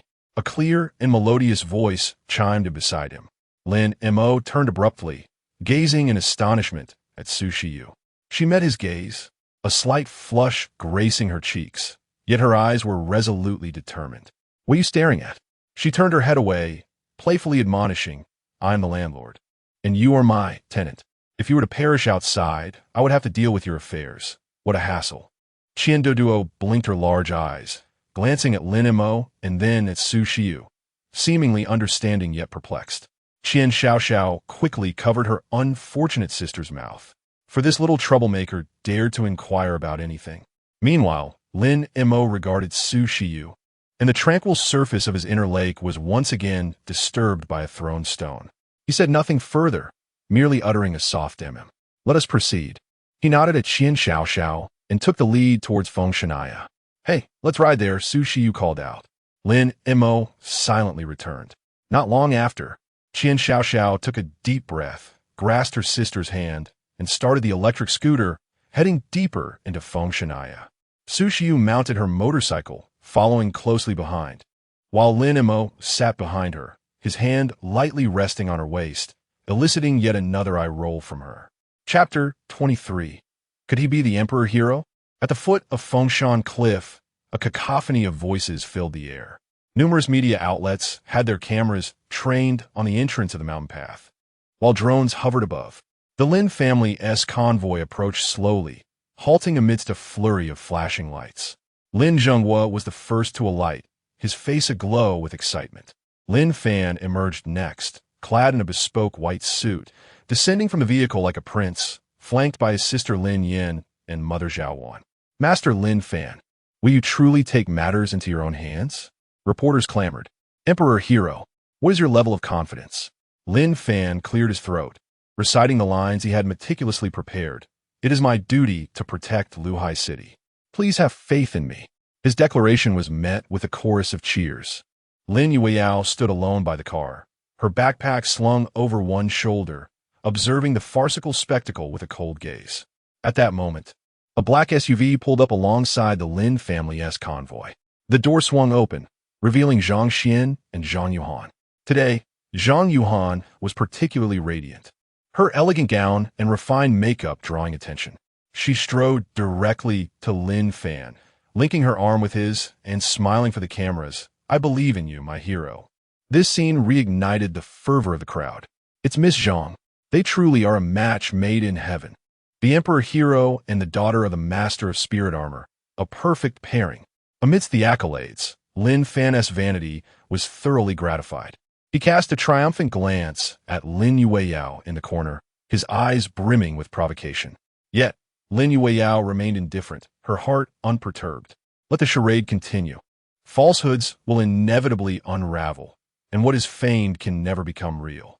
As the cliffs of Fengshan drew ever closer, the air grew thick with a metallic tang, interspersed with the low growls of beasts. Qian Xiaoxiao halted the vehicle, gesturing towards a vast cave ahead. The fierce cliff tiger beast resides within that cavern. It was last seen last night. The trees surrounding the cave were charred black, and the air was suffused with the pungent scent of sulfur and blood. Records indicated that the fierce cliff tiger beast ventured out to hunt every 3 hours. Having just surpassed its hunting time, it should be resting within. Lin Mo nodded, casting his gaze toward the shadows at the end of the mountain path. Understood. You all retreat to a safe distance. Fong will protect you. He retrieved a small dinosaur with fangs from his pocket and handed it to Qian Xiaoxiao. Fong, it chirped, leaping onto her shoulder. Qian Duoduo's eyes sparkled as she reached out to pet it, only to be restrained by her sister. Fong, take them out, Lin Mo instructed. Chirp. Fong responded with a call, nudging Qian Duoduo playfully. Let us go. Lin Mo urged Qian Xiaoxiao, leave the rest to me. Though Qian Xiaoxiao wished to voice something further, she met Lin Mo's calm demeanor and ultimately nodded with a heavy heart. Brother Lin, you must be careful. She grasped her sister's hand, took Fong the dinosaur, and swiftly rode down the mountain from the other side.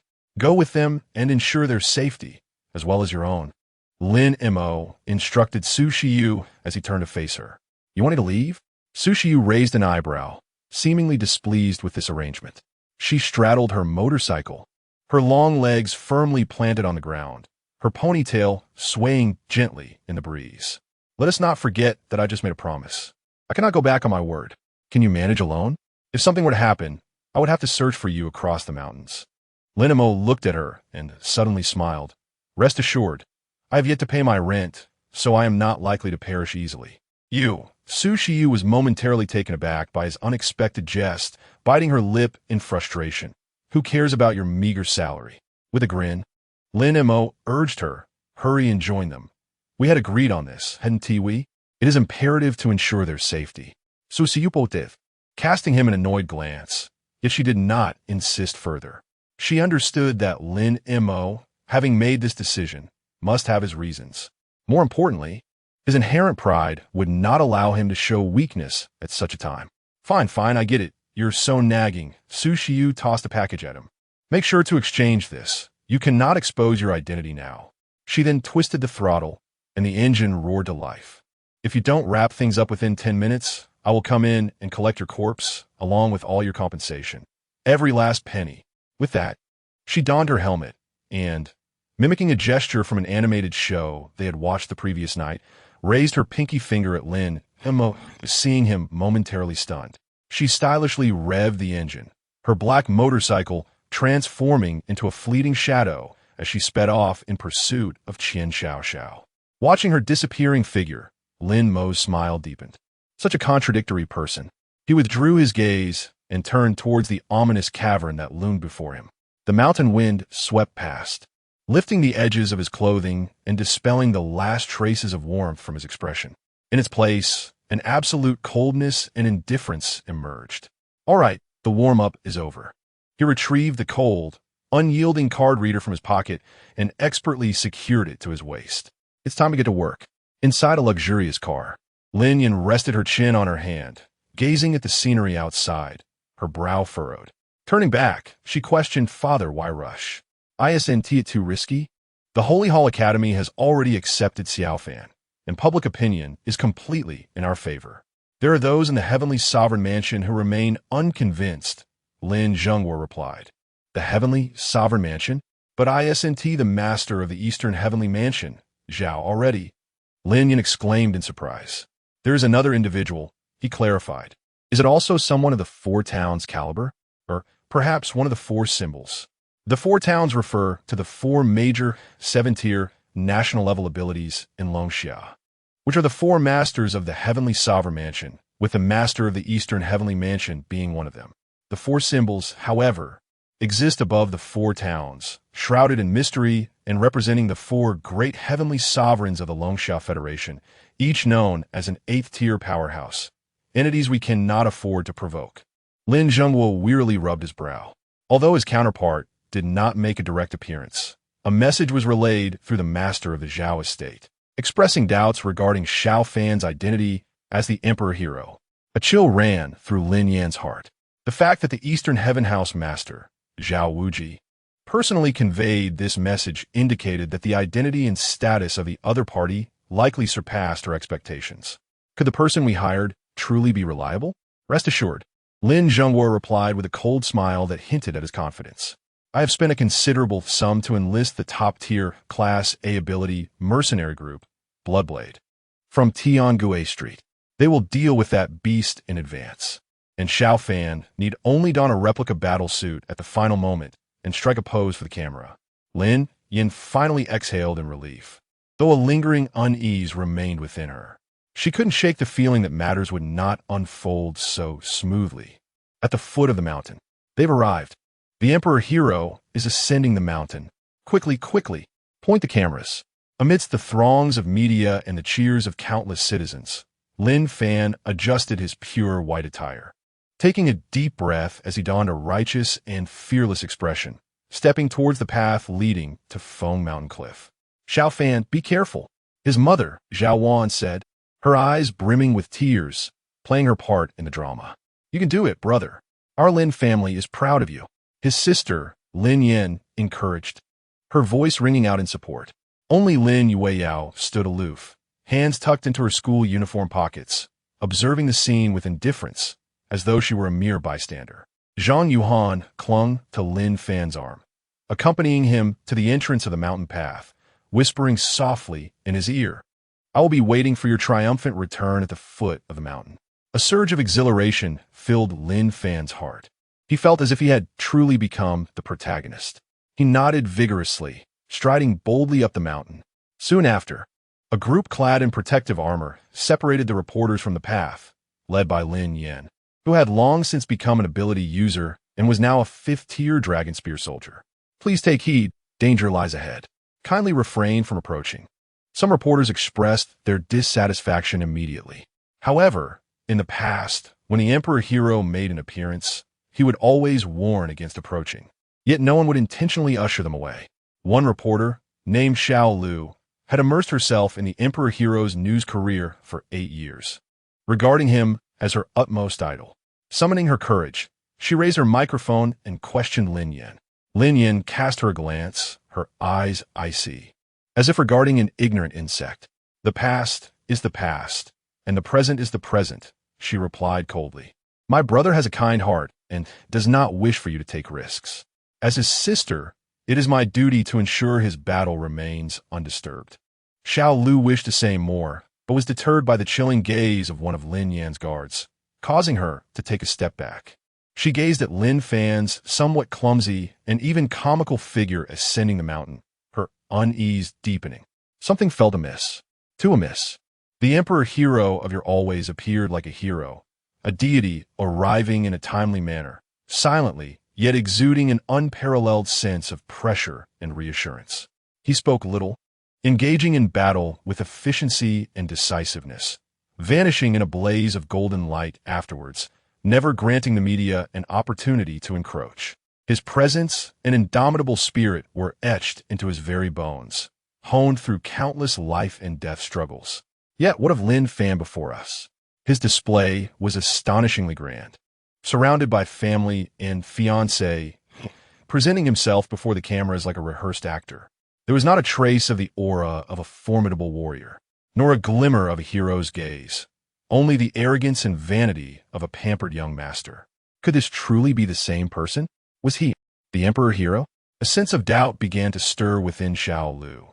Meanwhile, as Lin Fan stepped onto the mountain path, several figures clad in combat gear, exuding a fierce aura, stealthily infiltrated Fengshan Cliff from the dense forest on the other side. Their movements were swift and their coordination impeccable, clearly the work of well-trained elites. The leader pressed his earpiece and spoke softly. "The Bloodblade Squad is in position, ready to execute the cleanser plan." "Repeat, ready to execute the cleanser plan." "Received." A cold voice responded from the communicator. "The target is singular. Eliminate the fierce cliff tiger beast. Be cautious, leave no traces. The credit belongs to young Master Lin Fan." "Understood." A flicker of disdain and contempt crossed the eyes of the Bloodblade Squad leader, yet he responded succinctly. Chapter 24. Now it is my turn. In the depths of Wind Mountain Cliff, Lin Mo traversed the rugged mountain path, his pace measured and unhurried. He donned the windbreaker prepared for him by Su Shiyu, along with a rather charming little bear mask. He was certain that her selection of this mask was entirely intentional.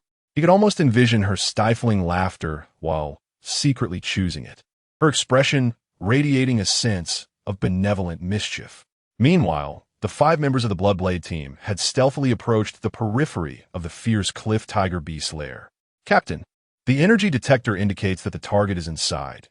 Its vital signs are stable, suggesting it is in a state of dormancy," one team member reported in a hushed tone. Captain Bloodblade nodded in acknowledgement and signaled for action. The 5 immediately dispersed, forming a fan-shaped encirclement around the cave entrance. "Heavy artillery, prepare. Number 3 and number 4, set up the high-voltage electric net. Number 2, accompany me. Prepare for a close assault." The captain calmly allocated the tasks. Just as they were poised to proceed, the captain's pupils suddenly constricted. Wait, something's amiss. All activity ceased as the team turned to the direction he indicated. Not far along the mountain path, A man clad in a black windbreaker and sporting a whimsical bear mask ambled leisurely toward the cave entrance. He appeared as if he were strolling through his own backyard, utterly oblivious to the lurking dangers and ominous roars of beasts surrounding him. Who is that? Number 2 furrowed his brow. Is he from another mercenary group, trying to steal our business? Doesn't he seem likely? The captain shook his head, a grave expression crossing his face. I sense no energy fluctuations from him. He resembles an ordinary person daring to venture alone into the lair of a tiered beast. That in itself was anything but ordinary. Captain, what should we do? Should we eliminate him first? Number 3 suggested with a throat-cutting gesture. Do not act rashly, the captain replied in a low voice. The Lin family's plan must not falter. Let us observe for now. If he is merely a lost fool, we shall allow him to meet his own fate. The 5 once again concealed themselves, quietly watching this unexpected intruder. Lin Mo was acutely aware of the scrutiny surrounding him, yet he paid it no mind. Merely a few hidden mice, insignificant and inconsequential. He strode directly to the cave entrance, which reeked of a potent, foul odor, and halted. In the next moment, he performed an action that left the entire Bloodblade team astounded. He bent down, picked up a stone, and hurled it deep into the dark cavern. Thud, thud, thud. The sound of the stone colliding with the rocky walls echoed within the cave, resonating sharply. What is he doing? Number 4 stared in bewilderment. A provocation? Is he provoking a tiered beast? The captain could scarcely believe his eyes. Roar! As if to confirm his suspicions, a deafening roar erupted from the depths of the cave, shaking the entire mountain and causing loose stones to tumble down. A tempest imbued with the scent of sulfur and flames surged forth from the cave's mouth, rendering one's eyes unseeing. The members of the Bloodblade team hastily steadied themselves, their faces etched with terror. Such formidable might could be summoned by a mere roar. Meanwhile, the man adorned with a bear mask remained rooted in place, his trench coat billowing dramatically in the wind, yet his form stood unyielding, as steadfast as a rock. Soon after, a colossal figure emerged slowly from the shadows. It was a beast exceeding 10 meters in length, resembling a ferocious tiger, yet equipped with a pair of menacing bat-like wings.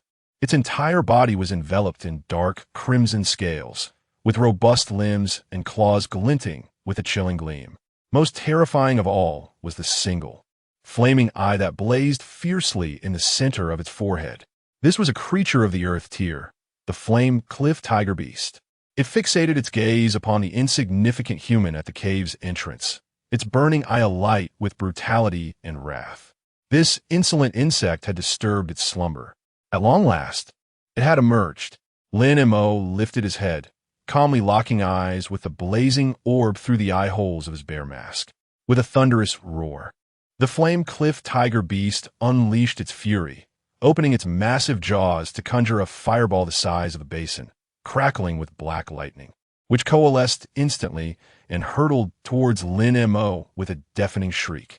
The speed and ferocity of the assault were such that it could instantaneously reduce a main battle tank to molten metal. It was over. The captain of the Bloodblade team, lurking in the shadows, felt a heavy dread settle in his heart as he foresaw the man's charred demise. Yet, in the face of this cataclysmic strike, Lin Mo remained unfazed, slowly raising his hand. At his waist, the snow-white card box driver had appeared unbeknownst to him. He elegantly withdrew a card from the box and inserted it into the driver. Henshin, Kamen Rider, Decade. At the very instant the fireball was poised to collide with his body, a resplendent magenta light erupted. Several ethereal silhouettes of knights flickered past, ultimately solidifying. A suit of magenta armor, replete with an aura of destruction and mystery, enveloped him in an instant. Boom! The fireball struck true, and a violent explosion engulfed the entire cave entrance.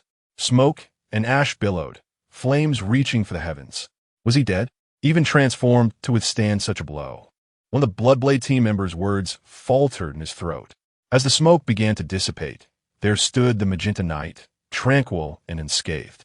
He had not even altered his stance, merely extending a hand, palm upward, as if the cataclysmic strike had merely presented him with a warm basketball. How? How could this be possible? The entire Bloodblade team was rendered speechless, their eyes nearly bulging from their sockets. The flame cliff tiger beast was equally taken aback, disbelief flickering in its burning eye for the first time. The warm-up has concluded. Decade's voice resonated, laced with a hint of nonchalant indifference. He transformed the card case into the form of a sword, delicately brushing the blade with his gauntlet hand, pointing it towards the colossal beast. Now it is my turn. Chapter 25. Passing by, disposing of waste, is he. The pink knight from the television? A new hero, perhaps?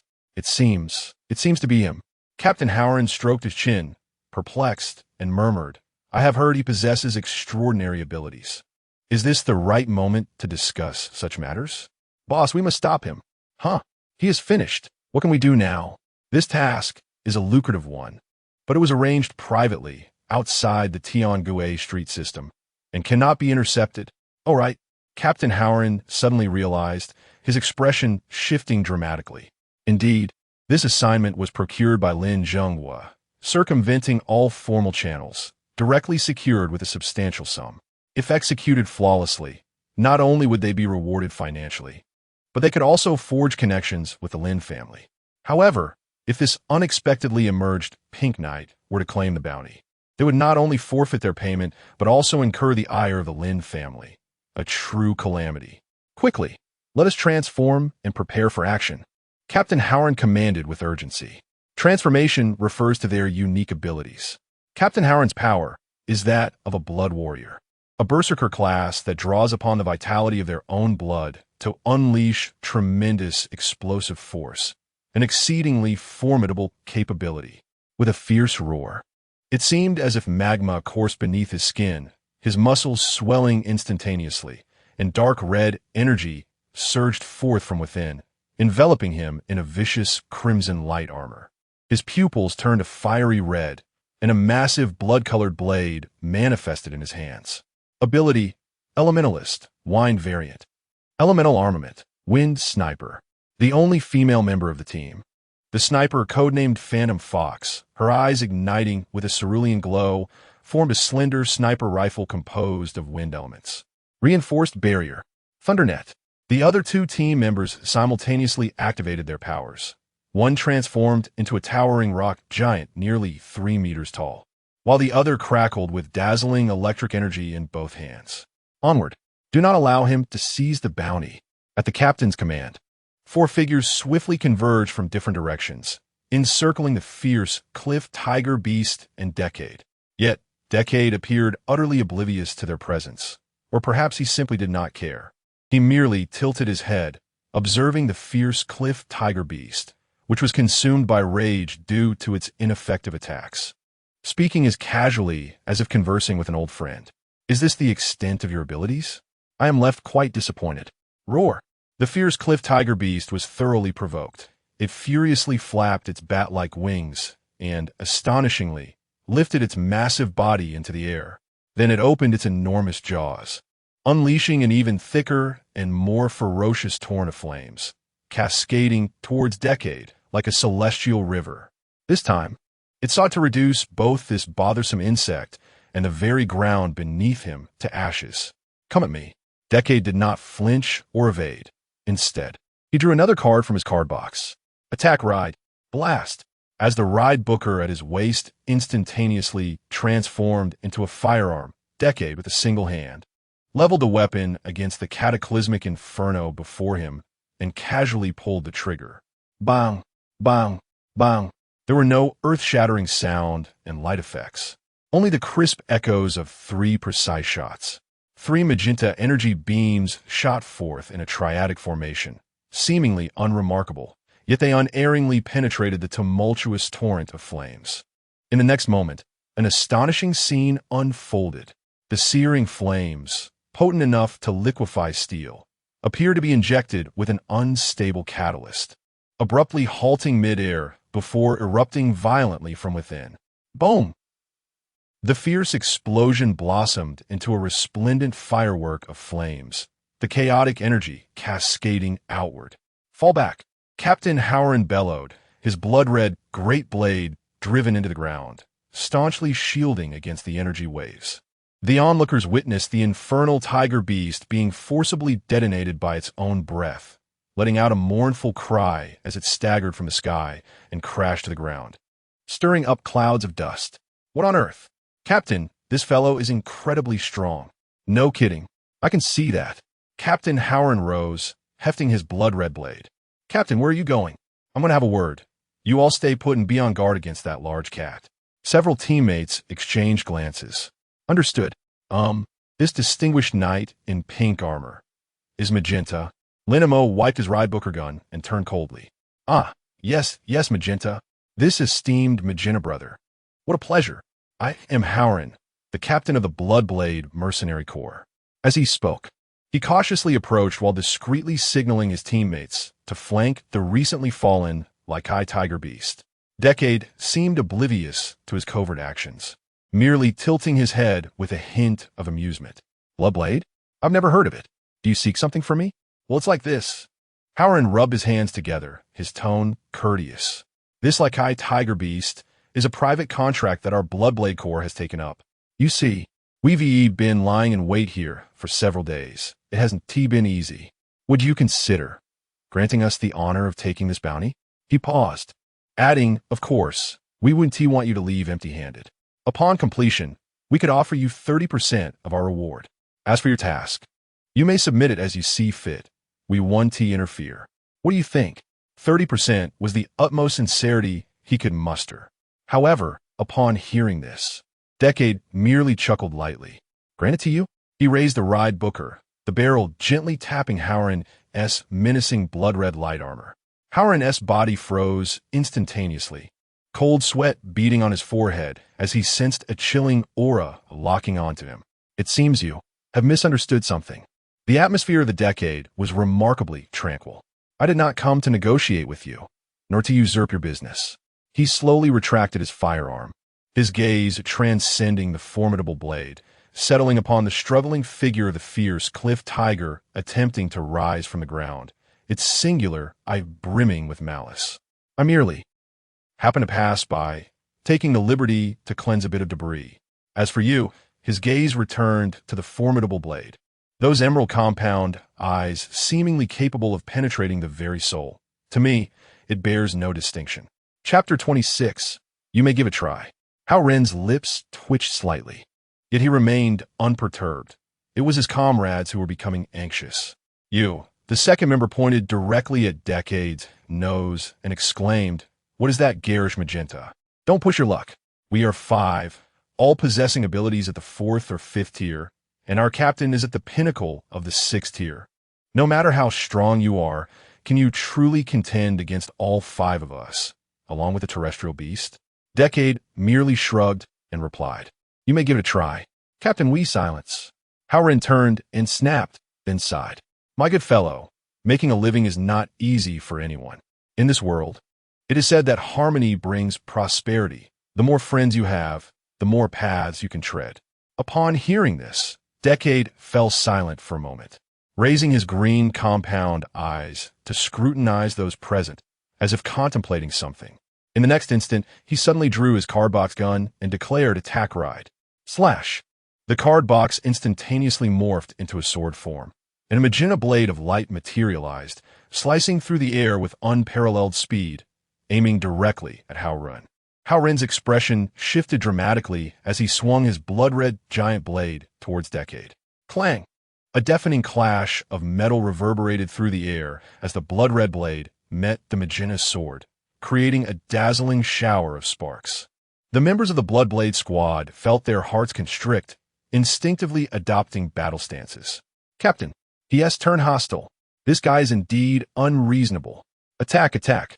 In their astonished gaze, 2 figures wove past each other with astonishing synchrony, coming to a halt back to back. The anticipated scene of carnage did not unfold.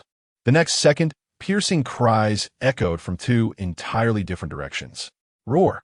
They turned abruptly, only to witness the fierce cliff tiger beast, which had just risen and was about to launch a surprise attack. Its blazing single eye cleaved open by an unforeseen magenta strike, exposing the bone beneath. Black blood gushed forth like a fountain as the massive creature collapsed with a thunderous crash, thrashing violently. Screech! Simultaneously, from another direction, a cloud of blood mist erupted from a precipice behind them.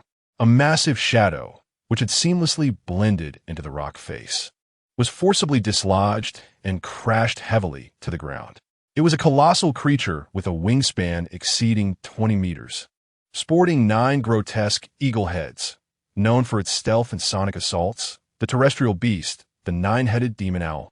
At this moment, one of its heads had been severed at the base by Hao Ren's formidable blood-red blade, blood gushing profusely. In an instant, the tide of battle had turned.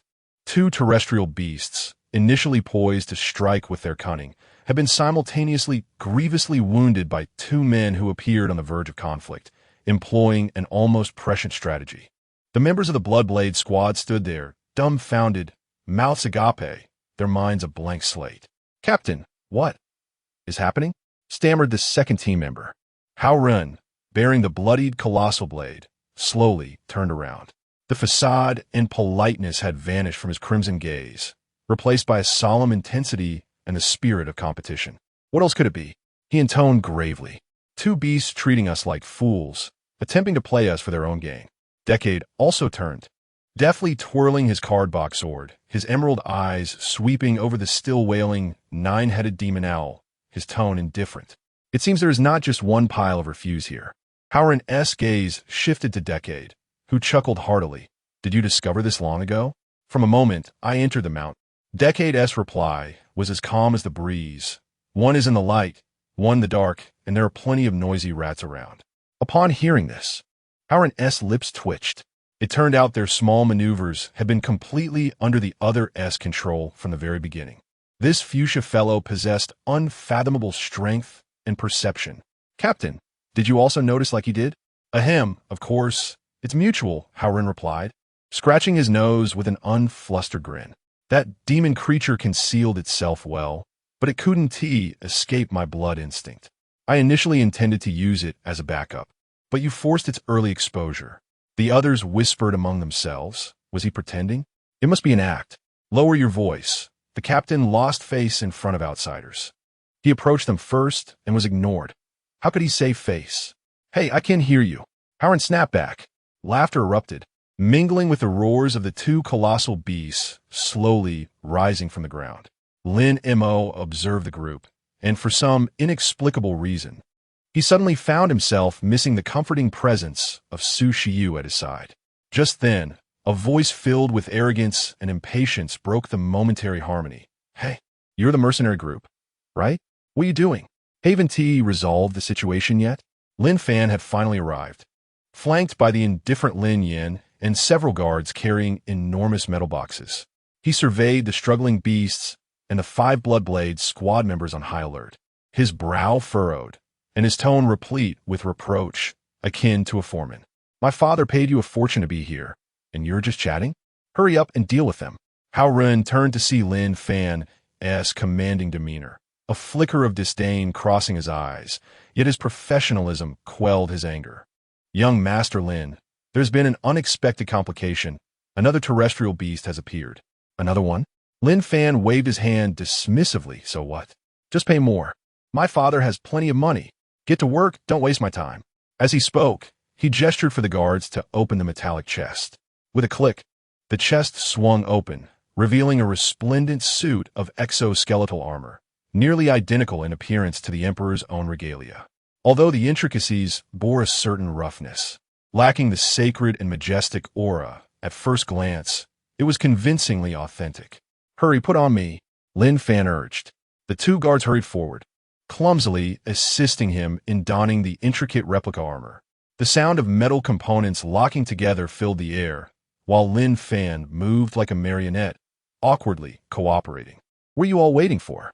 Lin Fan shouted at the Bloodblade team as he donned the armor. "I have contacted the media to prepare for a live broadcast. Soon, I shall personally put an end to this beast, and you must incapacitate it before the stream begins." Upon hearing this, the members of the Bloodblade team displayed expressions of suppressed frustration. They were mercenaries accustomed to the edge of danger, not mere babysitters for a young master. Their leader, Hao Run, seethed inwardly, Yet he adhered to the unspoken rule of serving those who paid. Taking a deep breath, he turned to Decade, clasped his fists, and said, "Esteemed Brother Magenta, you see the predicament we are in. We are compelled to take this job." His implication was clear. He hoped Decade would refrain from further interference. To everyone's surprise, Decade merely shrugged nonchalantly. He sheathed his cardbox sword, crossed his arms, and stepped aside, watching them with an expression of detached amusement. "Go ahead," he said, as if he were merely a bystander. Lin Mo was indifferent to who hunted the beast. All that mattered was returning with the crystal to fulfill the contract. In fact, he was quite curious to see what antics some individuals would attempt next. Chapter 27, Final Attack Ride. Howren momentarily paused, and gratitude flickered in his eyes. He understood that his companion had bestowed upon him an immense favor, one he would not soon forget. "Brothers." Howren brandished his blood-red blade, his fighting spirit reignited. "Let's act swiftly and decisively." Yes, in this instant, the true prowess of the A-class mercenary group was laid bare. Wind sniper, chain explosion. The Phantom Fox fired first, launching azure energy bullets that homed in on several wounds of the nine-headed demon crow, triggering a series of explosions that thwarted its attempts to vanish once more. Thunderweb, paralysis cage. Another team member unleashed a massive electric net, ensnaring the recently risen blaze, Cliff Tiger, the violent currents eliciting anguished roars from the beast. Heavy armor barrier, Titan charge. The rock giant let out a thunderous roar, charging like an out-of-control heavy truck into the blaze Cliff Tiger, forcing it to stagger back. Blood battle on all fronts. Captain Howrun led the charge, transforming into a crimson whirlwind as he surged toward the suppressed, nine-headed demon crow. His massive blade swung, bloodlight illuminating the sky, driving the ferocious creature into retreat. The battle escalated to an intense fervor, with a 6th-tier member and the rest at 5th-tier strength. The A-class mercenary group soon had the nine-headed demon crow on the brink of collapse, preparing to weaken the blaze Cliff Tiger's condition. Meanwhile, Lin Fan had finally donned the cumbersome imitation emperor armor with the assistance of his guards. As he moved his limbs, he felt an overwhelming surge of power, albeit merely an illusion provided by the suit's hydraulic assist system. "Are you ready? I'm about to go live," he exclaimed impatiently, but received no reply. Lin Fan then noticed a figure beside him clad in a pink, or was it magenta, armor. Wasn't he this the Magenta Knight reported on by the news? Yet another dazzling hero akin to Lin Mo. Impatience surged within him. "Hey, you're part of the mercenary group, right? Are you slacking off?" Lin Fan's voice dripped with impatience and condescension, striding awkwardly toward Decade in his resplendent imitation armor. He scrutinized him as if assessing a subordinate. "While others are fighting with all their might, you stand here spectating? Did your share come from my father's money? If not, then get lost and don't obstruct us." "What did you say?" Decade slowly turned his head, twisting his gauntlet. "You," I said. "Repeat that." Lin Mo's tone was subdued, yet imbued with an icy indifference. A chill surged through Lin Fan at this unexpected cold aura, instinctively causing him to take a half-step back. He felt as though he faced not a mere individual, but an abyss that devoured all. "What is your attitude?" he stammered, quickly masking his fear with indignation. Pointing at Decade and shouting, "Do you even know who I am? I am the Emperor Hero, the champion of Luhai City. You, an inconsequential mercenary, dare to speak to me in such a manner. The Emperor's Knight?" Decade chuckled lightly, dismissing the ragtag collection of makeshift armor you wear. "How dare you address the celestial armament in such a tone? Do you not realize that even ordinary beasts cannot leave a scratch on this armor?" "Oh, is that so?" Decade responded with a cold smirk, followed by a soft sigh. For reasons unknown, he felt a surge of violent energy bubbling within his thoughts, and at that moment, he had no desire to suppress it. He lowered his arms, casually extracting a card from the card case. It was adorned with the emblem of Decade's ultimate form, inscribed in golden letters, "Final Attack Ride." With a flourish, he twirled the lethal card upon his fingertips before elegantly inserting it into the driver. "Final Attack Ride. D. Decade." The mechanical proclamation resonated like a countdown to death, echoing across the cliffs. an indescribable terror, potent enough to make the very fabric of space tremble. Erupted from decade in an instant.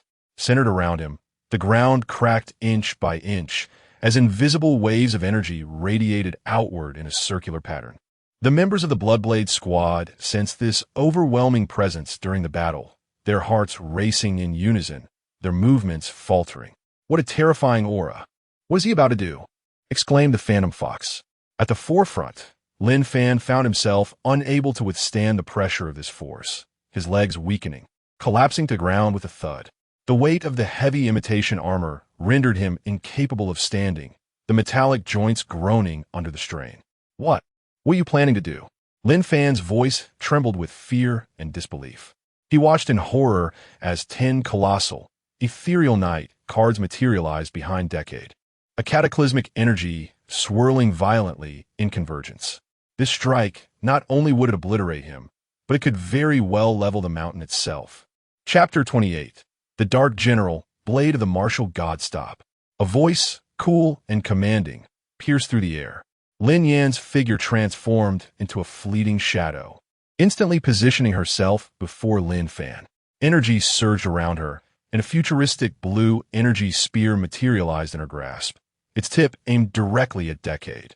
The aura of the 5th-tier class, Dragon Spear Master, radiated with unrestrained ferocity. "No matter who you are, anyone who dares to harm my brother shall be my enemy." Lin Yan's voice was cold and resolute.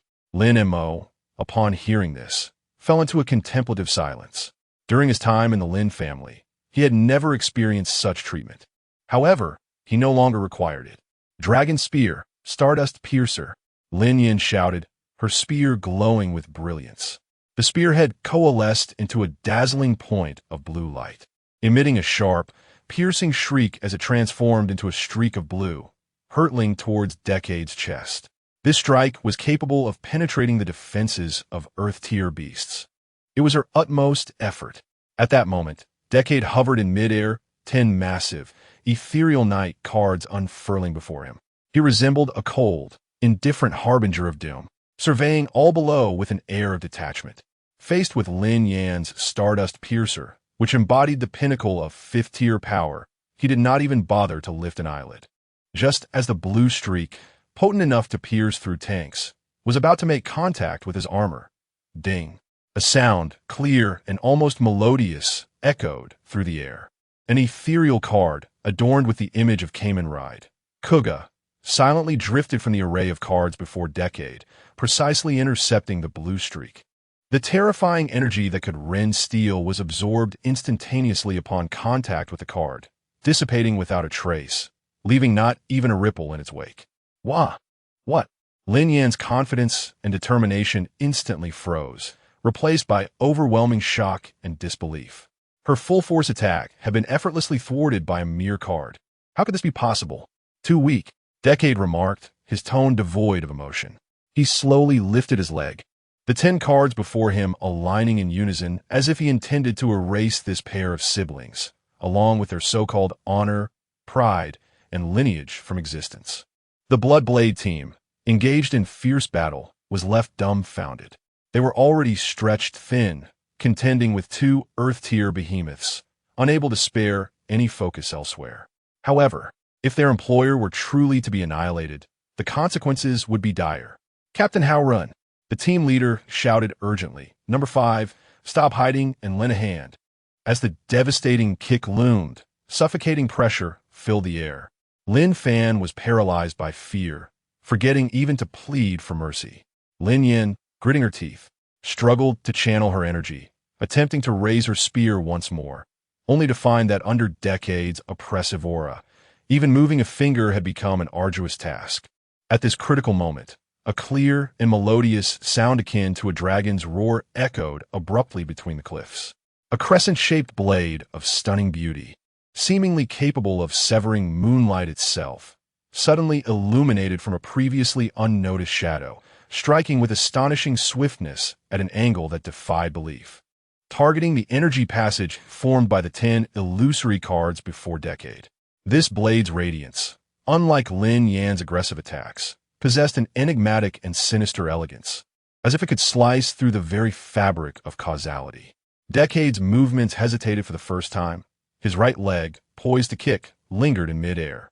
His emerald eyes shifted from the Lin siblings to the source of the blade's brilliance. The clash was imminent. An exquisite blade met the destructive energy of the knight's cards in a resounding collision. Instead of a cataclysmic explosion, the two forces, seemingly from different dimensions, engaged in a peculiar annihilation upon contact. Ultimately, the blade shattered, and the card formation before Decade flickered violently, its gathered energy forcibly disrupted and dissipated into the void. Saved at last, Lin Fan collapsed onto the ground, gasping for breath. Lin Yin felt the pressure lift, her heart racing as she glanced toward the direction from which the blade had emerged. The members of the Bloodblade squad collectively exhaled in relief. Finally, she has arrived, number 5. Howard exclaimed. From a shadowy thicket not far away, a slender figure emerged slowly, clad in black attire and adorned with a fox mask. She was a striking woman, tall and graceful. Her silvery hair danced gently in the night breeze, and in her hand she wielded a long, curved katana, its blade as thin as a cicada's wing. The blade emanated a cool, silvery light, as if forged from moonlight itself rather than mere iron. This was the true trump card of the Bloodblade squad, the 5th member who had never appeared in the records of the Tiangue Street missions. Known as Moonlit Wanderer, her role was extraordinarily rare, having obtained formidable power through a pact with the legendary demon blade, Moonlit. However, each unsheathing came with immense risk and was reserved only for dire circumstances.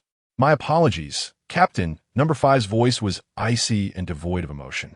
That last strike consumed 30% of my lunar energy. Not a problem. Well done. Howren grinned, then turned toward Decade, cupping his fists in a gesture of respect. My good sir, a misunderstanding. It's all a misunderstanding. My employer is not quite right in the head. Please, let us not hold it against him. I shall increase your reward by 10% as a token of goodwill. As he spoke, he frantically gestured to Lin Yin, urging her to hastily take her foolish brother and retreat. Realizing the gravity of the situation, Lin Yin suppressed her shock and humiliation, grasping the trembling Lin Fan and hastily leading him away. This Crimson Knight was a being beyond their reach. His power had utterly surpassed her comprehension. She could only await her father's subsequent plans, having not forgotten Lin Jing's intention to recruit the Crimson Knight. There was no reason for conflict to arise. Decade cast a glance at the Lin siblings, who had shrunk away to the side, choosing not to pursue them. Instead, his gaze settled upon the enigmatic number 5, or more precisely, upon the bewitching blade, Moon Mist, that she wielded. An intriguing weapon, he remarked nonchalantly. Number 5 tightened her grip on the sword, her vigilance directed towards him, remaining silent. She sensed that this Crimson Knight before her was the most perilous adversary she had ever encountered. What is the name of your blade? Decade inquired abruptly. Number 5 remained mute, merely positioning the sword defensively across her chest. Decade shrugged indifferently, retracting the lethal card from his driver. Very well, I shall discover for myself. Number 5 was perplexed. Decade raised his hand and extracted a blank card from the card box, gently waving it before the enchanting blade in her grasp. In an instant, a crimson data stream flickered, and the exquisite yet perilous design of the Moon Mist was etched onto the blank card. Thus, a brand new weapon card, unique to Decade, was born.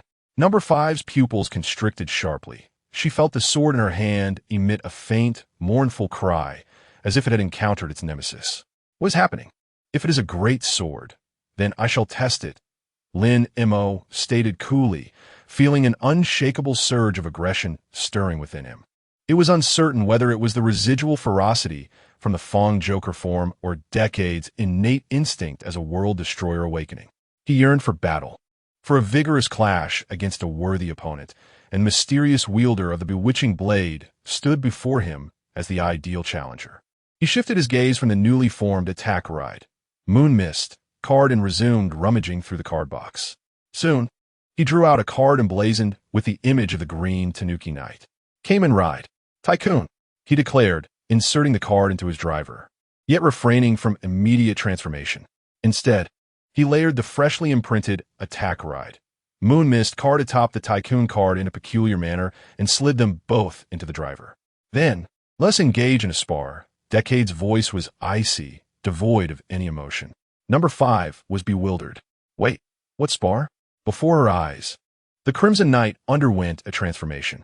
Form ride. Tycoon. Bujin's sword. Black General. Bujin's sword.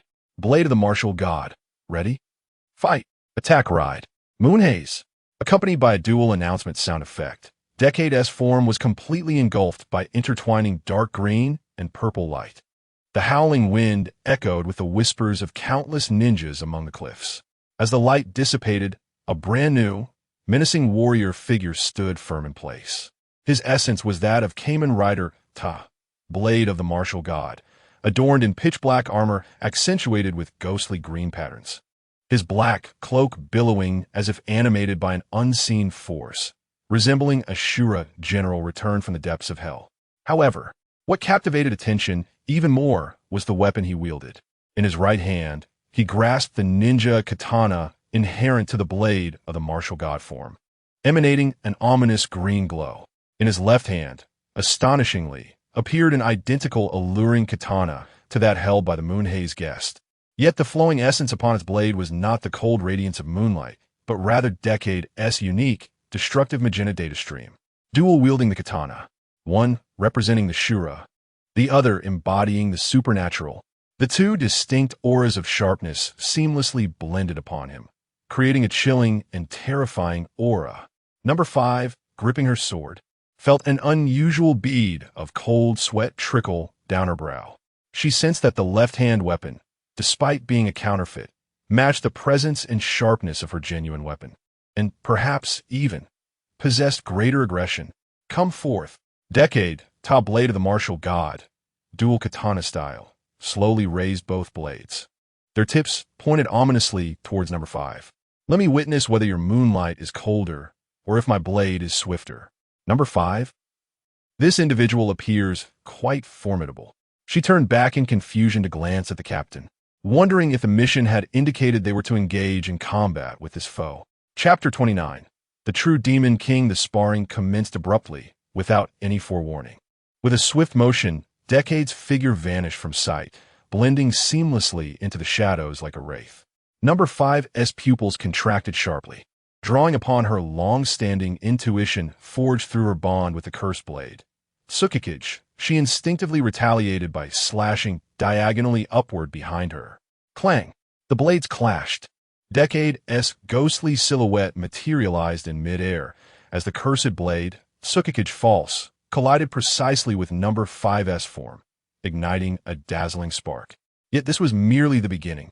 Decade's right hand, wielding the divine weapon of the Azura, lunged at an odd and cunning angle, striking towards number 5's side like a venomous serpent. An alarm blared within her mind. She arched her waist backward to the extreme, her toes barely touching the ground, her form drifting like a fallen leaf, narrowly evading this lethal blow. Clang! Clang! Decade pressed his advantage mercilessly, transforming his dual blades into an impenetrable web of steel, each strike faster and more ferocious than the last, utterly overwhelming number 5. In just 3 moves, she was forced to retreat repeatedly, reduced to a state of disarray, unable to mount any counterattack. How infuriating! Number 5 gritted her teeth, a surge of fierce indignation swelling within her. As a wielder of Tsukikage, she had never endured such humiliation. Lunar radiance, 6/10 release. She cried out, determination flashing in her eyes. The brilliance of the cursed blade erupted, a frigid lunar energy flooding into her being, elevating her speed and strength to unprecedented heights. Obscured moon, a flash. She vanished from her spot, reappearing behind Lin Mo in the next instant, her exquisite blade light slicing silently towards his neck like a crescent moon. Yet, Lin Mo seemed to possess eyes at the back of his head. Too slow, he did not even turn around. His left hand wielded the cursed blade with an unbelievable angle, accurately deflecting her deadly strike. What? A wave of terror washed over number 5. Almost immediately, She witnessed Lin Mo's right hand wielding a ninja blade, slicing through the air with a deafening whistle. The speed of this strike was unparalleled, its ferocity unmatched. Number 5's pupils dilated, just managing to position her cursed blade before her chest. Bang! An overwhelming force surged forth. She felt a searing pain in her hands, the cursed blade nearly slipping from her grasp as she was sent spiraling backward like a kite severed from its string, crashing heavily against a distant mountainside, letting out a muffled groan. After 2 more moves, even in her 6/10 lunar energy state, she was still defeated in an instant. It was over. Lin Mo's voice echoed coldly. He slowly raised the divine blade of the Azura, the tip coalescing into a destructive green glow. Bujin's sword strike. The lethal energy was gathering. A wave of uncontrollable malevolence surged forth, transforming the world before him into mere lines that could be effortlessly severed. Kill. A thought flickered through his mind. However, just as he was about to strike, Lin Mo's consciousness jolted awake, regaining clarity. Wait. He gazed at the knife he held aloft, the murderous intent within him receding like the tide. What was happening to him? It was merely a spar. Why had he been consumed by such lethal thoughts? He forcibly suppressed the violent impulse, swiftly retracting the blade, interrupting the release of his lethal attack. However, at that very moment, an ill-timed voice, imbued with a sense of foolish arrogance and the relief of survival, rang out. Hey, you there? Are you done yet? It was Lin Fan, observing that the Bloodblade team had thoroughly subdued the 2 colossal beasts, leaving them on the brink of collapse. He sensed his opportunity had come. He called out eagerly towards Lin Mo. Stop wasting time. Could you kindly move aside? This young master is about to take the stage. The cameras are all set. This foolish provocation was akin to tossing a bomb into an impending volcanic eruption. Lin Mo halted the retraction of his blade. He slowly turned around, gazing at Lin Fan with a faint smile that carried an unusual chill. Lin Yin instantly sensed the foreboding atmosphere, an unprecedented sense of danger enveloping her. Xiao Fan, shut up, she admonished sharply. But it was too late. I said hurry up, before Lin Fan could finish his sentence. The jet-black armor of the Shura general was suddenly enveloped in a vivid crimson light, reconstituting itself with a cacophony of mechanical sound effects. Kamen Rider. Decade. In the blink of an eye, the warrior, once filled with a chilling aura of death, transformed back into the irreverent world destroyer who regarded all existence as mere play. Those emerald compound eyes now coldly scrutinized Lin Fan, as if observing a corpse. Very well. It seems you are eager to meet your demise. The voice of Decade was as calm as still water. Yet it sent a shiver of dread through everyone present, including the 2 beleaguered beasts on the brink of collapse. He withdrew the final attack ride, card from his car box once more, inserting it into the driver with fluid precision. Final attack ride. Decade. The terrifying pressure capable of warping space and annihilating all re-emerged, more ferocious and solid than before. This time, no one dared to interject, no one dared to move. The members of the Bloodblade team, including the enigmatic 5th member, instinctively ceased their actions, holding their breath, eyes wide with horror, as they beheld the impending wrath of the Crimson Demon. Stop! Lin Yin once again positioned herself in front of Lin Fan, yet her voice trembled uncontrollably, lacking even the courage to raise her dragon spear. Decade paid her no heed. His body slowly levitated 10 colossal, ethereal cards representing the ultimate power of the 10 Heisei riders unfurled behind him, resembling a pair of wings destined to obliterate the world. He gradually lifted his right leg, aiming it at the bothersome siblings below. Target locked. Energy converging. Brother Crimson, please show mercy. At the critical moment, the anxious voice of the formidable blade echoed. He had finally found an opening, forcing back the 9-headed demon with a single strike, and positioned himself between Decade and the Lin siblings, raising his hands to signal his lack of hostility. They are my employers. If they perish, my mission will be in vain. Moreover, the Lin family wields considerable power. Acting in this manner draws too much attention. It is unwise, truly unwise. The formidable blade advised with a bitter smile. He felt an overwhelming sense of misfortune today. encountering such foolish employers and a murderous deity.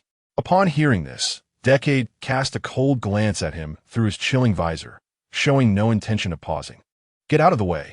No sooner had the words left his mouth than he casually drew a strike card from his card case and inserted it. Attack Ride. Slash. A magenta blade of light materialized out of thin air, not aimed at the Lin siblings, but rather, it descended with unmatched force upon the formidable blade. What?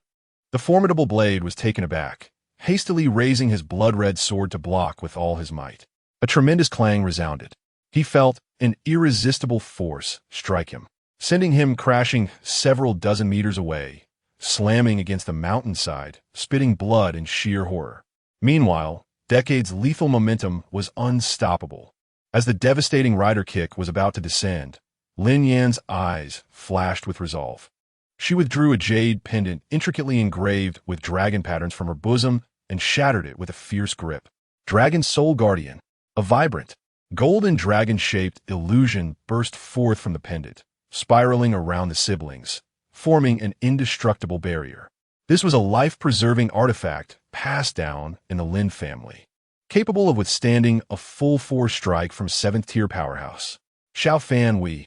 Before she could finish her sentence, Decade's dimension kick roared towards them. Boom! There was no suspense. The golden dragon soul barrier let out a wretched wail upon contact with the 10 rider cards, sustaining less than half a second before shattering like glass. The cataclysmic energy wave instantly engulfed the Lin siblings. The dragon spear in Lin Yan's hand shattered into countless specks of light. Meanwhile, the golden, shimmering exoskeleton armor adorning Lin Fan disintegrated as if made of paper, with the chest plate, shoulder guards, and arm plates crumbling away, revealing a battered metallic skeleton beneath, with sparks flying. Puff! Both siblings spewed forth large mouthfuls of blood, hurtling backward like rag dolls, crashing heavily to the ground, unconscious. Had it not been for the dragon's soul pendant absorbing 99% of the force, the kick would have utterly erased them from existence.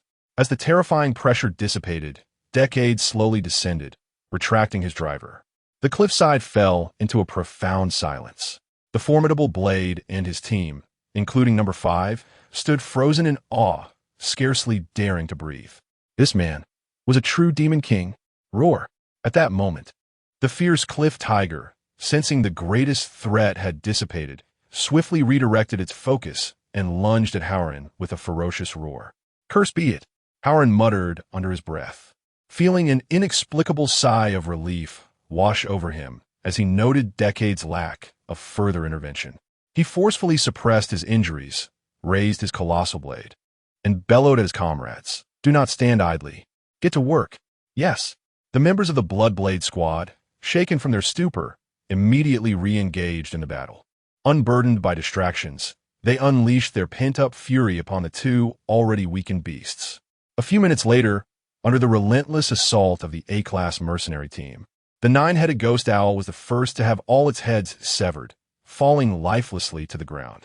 The fierce cliff tiger was similarly battered, its scales shattered, collapsing into a pool of blood, clinging to its last breath. Mission accomplished. Howren gasped for air, hefting the massive blade, a weary smile gracing his face. He cast a glance at the distant, still indifferent magenta figure and then at the unconscious Lin's siblings on the ground, feeling a throbbing headache. Approaching Lin Yan, he tentatively prodded her. Miss Lin? Miss Lin? Awaken. He then moved to Lin Fan, unceremoniously kicking the broken armor. Young Master Lin, no more sleeping. It is time to perform. Through Howren's relentless efforts, the siblings finally stirred awake. As Lin Fan opened his eyes, the sight of the nearby beast carcasses and hovering media drones swiftly replaced his fear with greed and vanity. Struggling to rise, he adjusted his crooked helmet and shouted down the mountain. Quick! Activate the live stream. The moment to witness a hero has arrived. The media below, akin to sharks detecting blood, instantly trained all cameras on the mountain. Ladies and gentlemen, after a fierce and brutal battle, our hero, Emperor Knight, has triumphed over 2 Earth-tier beasts. As the commentator's impassioned voice rang out, the entire city came alive with the live broadcast. In the footage, Lin Fan's battered, sparking Emperor armor stood out starkly, while he struggled to maintain his stance, propped up by his sister Lin Yin, appearing utterly wretched. Countless citizens witnessing this scene erupted in fervent cheers, mingled with heartfelt sympathy. "Oh my! The Emperor Knight has shattered his armor to protect us. How harrowing! Young Master Lin is truly magnificent. Wow! The Emperor Knight has fought the beast to such an extent that his armor is in ruins. He must have paid an enormous price. A hero. This is what a true hero looks like." Watching the live broadcast, Lin Jinghua first felt a wave of apprehension, but soon his eyes sparkled with shrewd cunning. Perhaps what seemed like a calamity could transform into an opportunity. Chapter 30. Utterly boring at the foot of the cliff.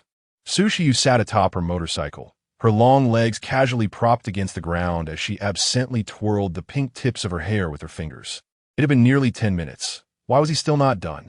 She muttered softly, a hint of concern creeping into her tone, unbeknownst to herself. What if something truly went awry? Beside her, the Qian sisters gazed anxiously up the mountain, their small faces etched with hope. "Sister, do you think Brother Lin is in danger?" Qian Duo tugged at her sister's sleeve, her voice barely above a whisper. "No way."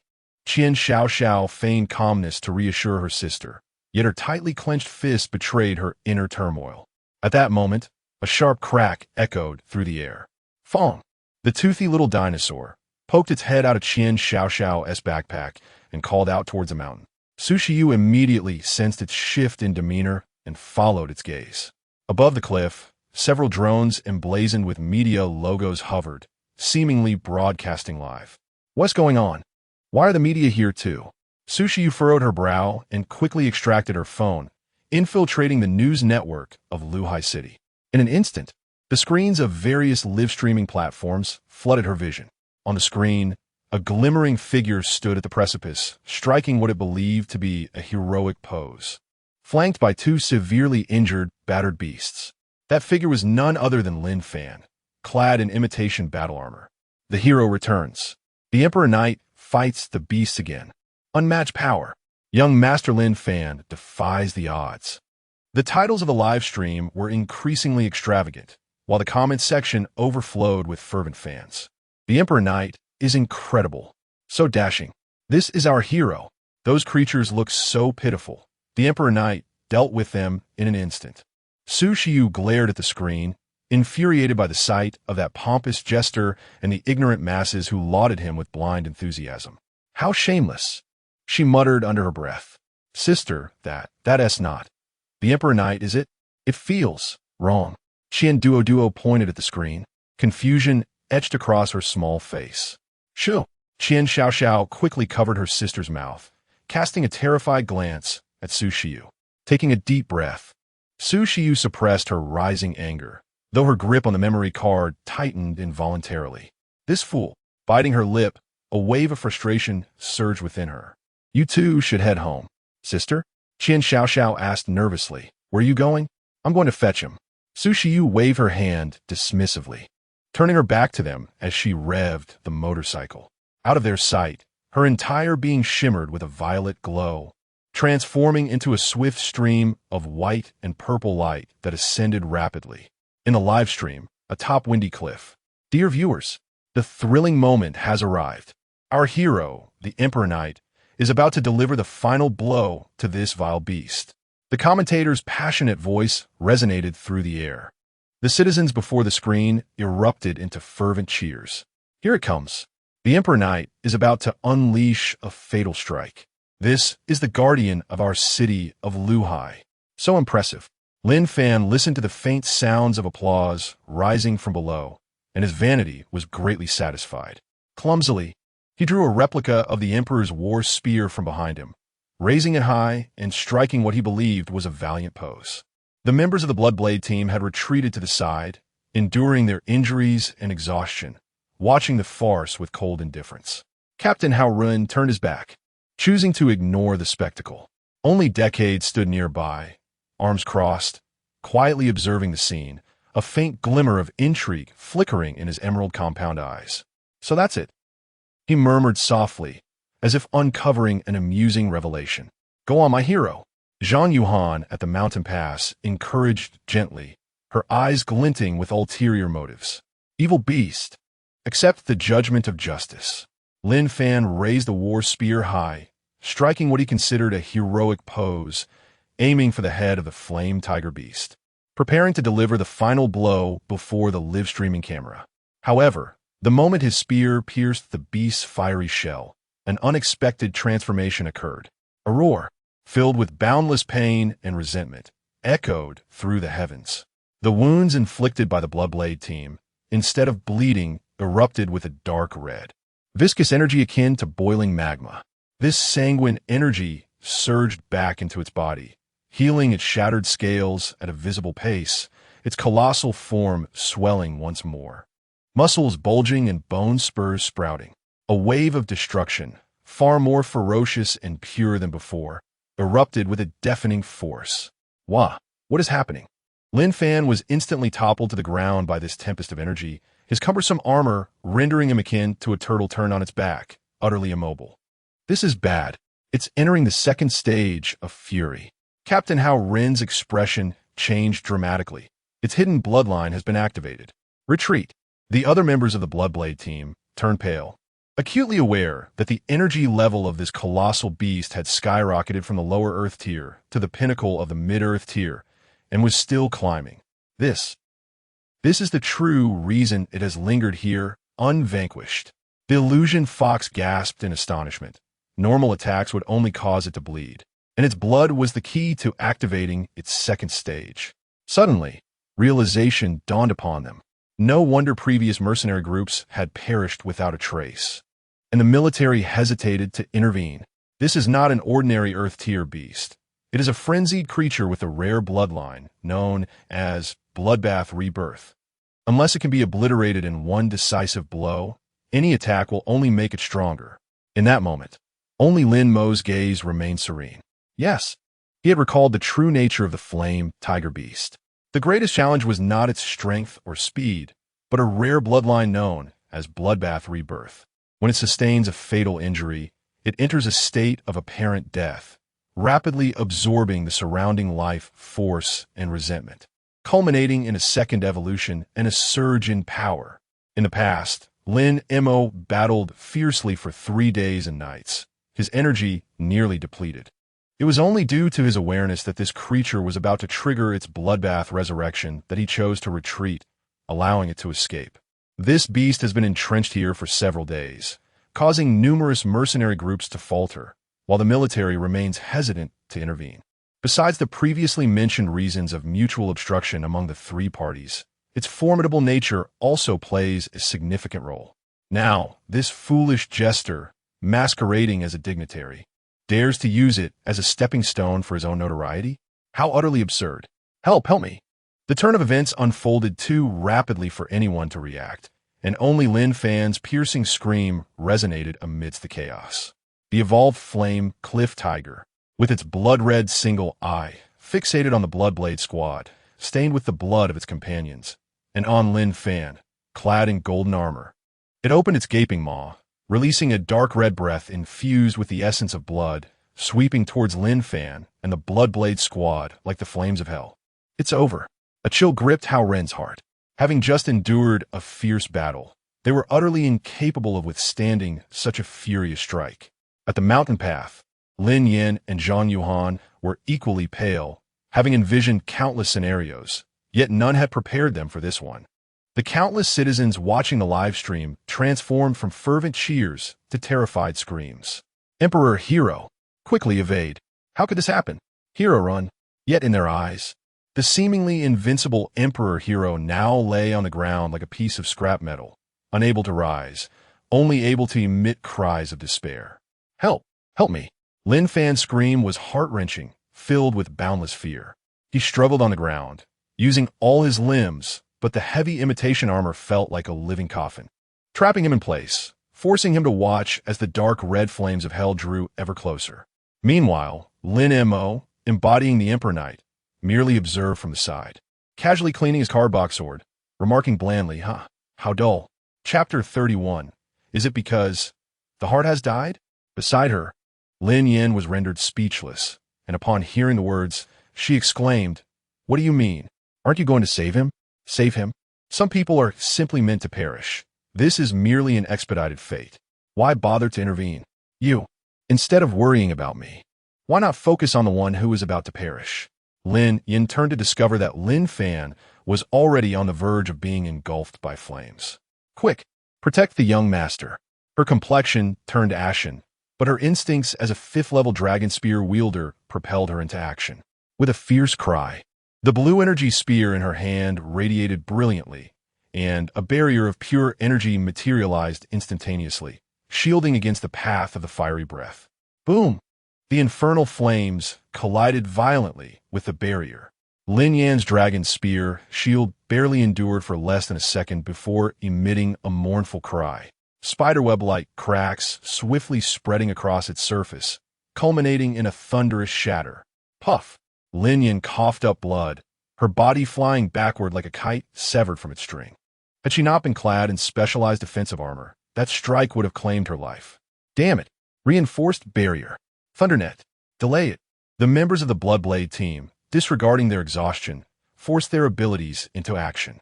The rock giant stood at the forefront, a massive electric net cascading down upon the crimson cliff tiger beast. But this time, the effect was negligible. The moment the net made contact with the dark red blood energy, it was instantly dissolved, and the rock giant was pushed back repeatedly by the ferocious breath. Large chunks of rock flaking off its body. Xiao Fan. Down the mountain, Zhao Wan and Lin Jinghua were devastated, their faces as pale as parchment. The citizens watching on their screens plunged from euphoria into despair, many covering their mouths in terror. Their hero, the resplendent Emperor Hero, was so easily overpowered. In the face of this sudden and shocking turn of events, the Lin family's public relations team reacted swiftly, urgently cutting the live broadcast, and the screen was plunged into darkness. Emergency notice. Due to severe energy fluctuations at the scene, the live broadcast has been temporarily suspended to protect communication devices. Citizens are urged to await news of the hero's triumph. Cold subtitles materialized on the screen. But this clumsy excuse could not mask the panic and doubt festering in the hearts of the citizens. On the mountaintop, the infernal breath, having shattered several defenses, continued unabated toward the prostrate Lin Fan. Fearfully, Lin Fan shut his eyes, lacking the strength to flee. The burning single eye of the crimson cliff tiger beast was now filled with the cruel amusement of a cat toying with a mouse. It did not immediately incinerate the golden tin can. Rather, it skillfully controlled the edges of the flames, as if taunting a despairing ant. Sizzle. The flames grazed the edges of the imitation battle armor, instantly turning the surrounding rocks into a crimson glass-like substance.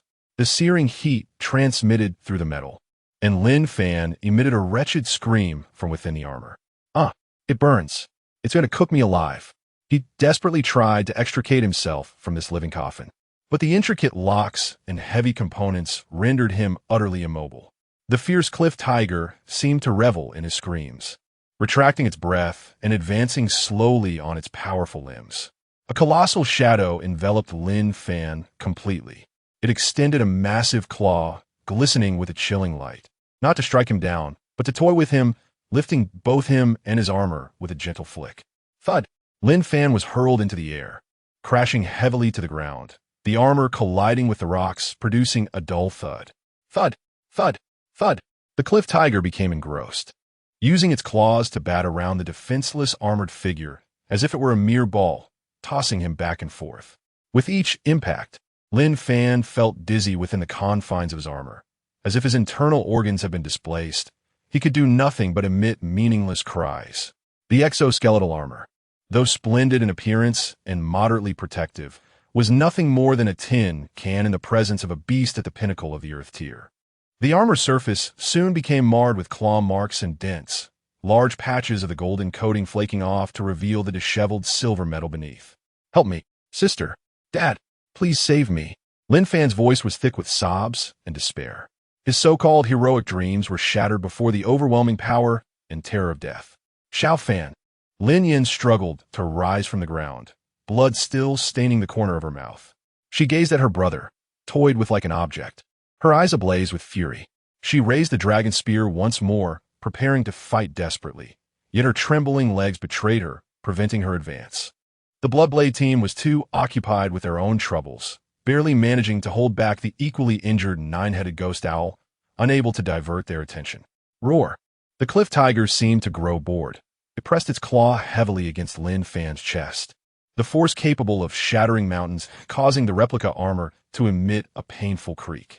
Lin Fan felt as if his ribcage might snap, and breathing became a laborious task.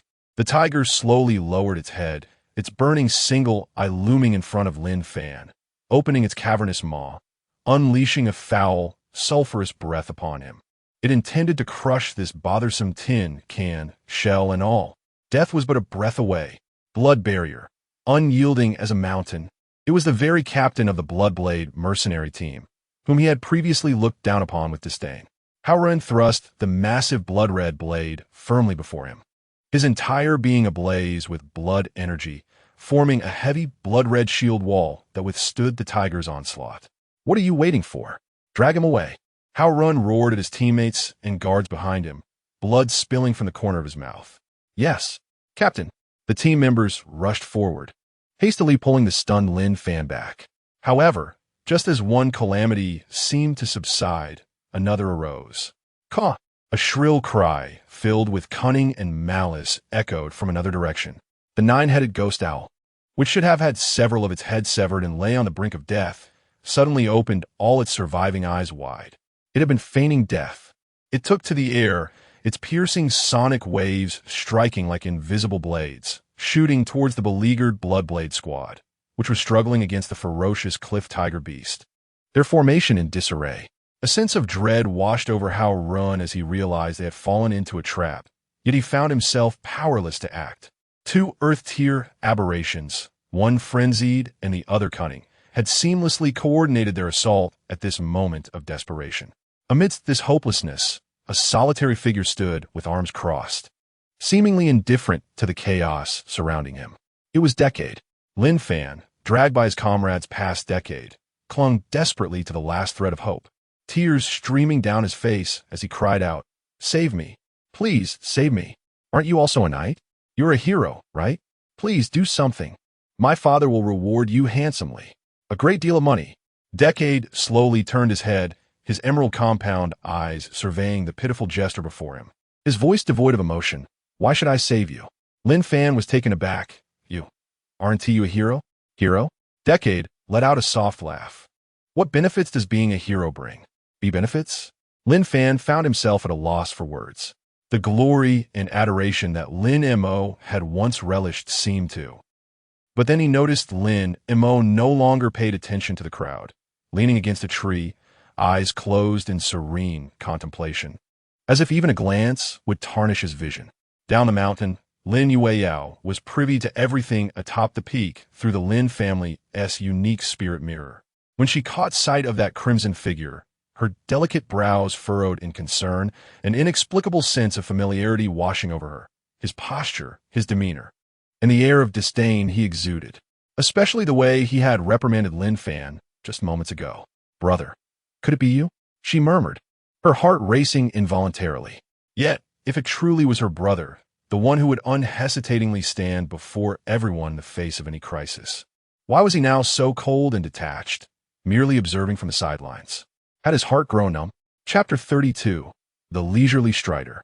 No longer a hero, the battle atop the mountain took a dramatic turn in an instant.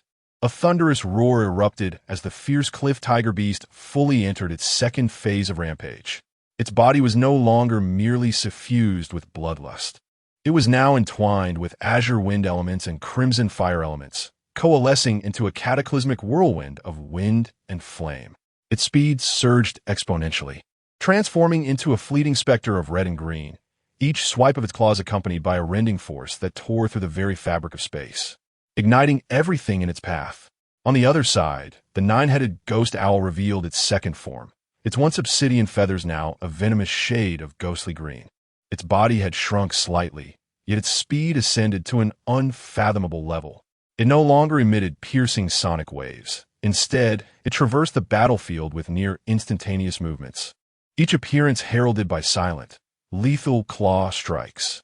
One was a brutal amalgamation of power and elements, while the other epitomized speed and cunning.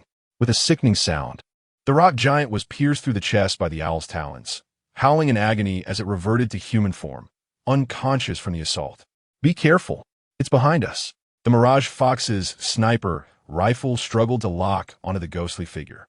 "Curse it! The whirlwind of wind and fire is approaching. Scatter!" Howrin bellowed. But his comrades were already in disarray, overwhelmed by the dual onslaught of the two otherworldly beasts. Lin Yin, gritting through her injuries, thrust her dragon spear repeatedly, unleashing beams of starlit energy towards the fierce cliff tiger beast, only for them to be effortlessly shredded by the raging whirlwind. "Dad, we can't remain hidden any longer. We must get the black armored guard up the mountain," she shouted into the communicator, her voice laced with urgency and dread. "They have already ascended." Lin Jingu's voice echoed with panic in response. The Black Armor Guard was almost a private militia of the Lin family, entities that should not be exposed to the public eye, given the Lin family's long-standing military and commercial lineage. The consequences of revealing their clandestine cultivation of personal troops would be dire. Yet, at this moment, such considerations were rendered moot. The battlefield on the mountain had devolved into a one-sided affair. The fierce cliff tiger beast, now a phantom of wind and fire, surged toward Howrun. It seemed to regard Decade, who had been spectating, as an eyesore, perhaps even holding a grudge for the earlier injury inflicted upon it by the duo. With a fierce flick of its tail, its spiked appendage lashed out like a steel whip, sweeping with tremendous force. The nine-headed ghost owl emitted a piercing shriek, unleashing a pitch-black sound wave imbued with the essence of vengeance, akin to an arrow released from a bow, hurtling toward Decade. "Brother Pink, be careful," Howren cried out. However, caught in a pincer attack, it was exceedingly difficult for any ordinary ability user to evade such an onslaught. "He's doomed." Lin Fan felt a malicious sense of satisfaction rising within him. "Be cautious," Lin Yin instinctively exclaimed. Hao Ren and the others were on the verge of despair, wishing to intervene but unable to ensure their own safety in time. Yet, confronted with this deadly scenario of dual assault, Decade performed a simple motion. He extended his left hand. A translucent curtain of shimmering, flowing auroras silently unfurled beside him. The pitch-black sonic blade, capable of piercing the soul, struck the curtain above, dissipating like snow under a scorching sun, leaving not even a ripple in its wake. Immediately thereafter, he raised his right hand. Faced with the sweeping steel tail, he did not flinch. Instead, with an astonishing swiftness, he preemptively seized the spiked tip of the tail with precision. A thunderous sound erupted, resonating like a drum. Decade grasped the colossal tail, his arm's muscles remaining utterly relaxed, effortlessly halting the immense force midair with a single hand. The massive body of the fierce cliff tiger staggered under the counterforce, causing even the fiery whirlwind to momentarily falter. But that was not the end. The nine-headed ghost owl, having failed in its ambush, surged forth again with renewed speed, transforming into a ghostly green afterimage, silently maneuvering behind Decade, its sharp claws aimed at the nape of his neck. Yet Decade did not turn, as if he possessed eyes in the back of his head. Attack Ride, invisible. In an instant, Decade's figure vanished from sight, leaving the claws to grasp at nothing but air. The next moment, he reappeared above the nine-headed ghost owl, his card box having morphed into a sword. Attack Ride, slash. With a swift motion, the magenta blade flashed momentarily. The nine-headed ghost owl let out a piercing wail, a massive wound gaping open on its back, deep enough to reveal bone, as it plummeted from the air, crashing into the ground and creating a large crater, its ghostly green feathers dimming. Decade descended gracefully, wiping the card box sword before reverting it back to its original form at his waist. In a series of seemingly casual movements, he had repelled two formidable Earth-tier beasts with merely two effortless counterattacks. This serene display of might stood in stark contrast to the disarray of the Bloodblade squad and the panic of the Lin family, a profoundly ironic juxtaposition.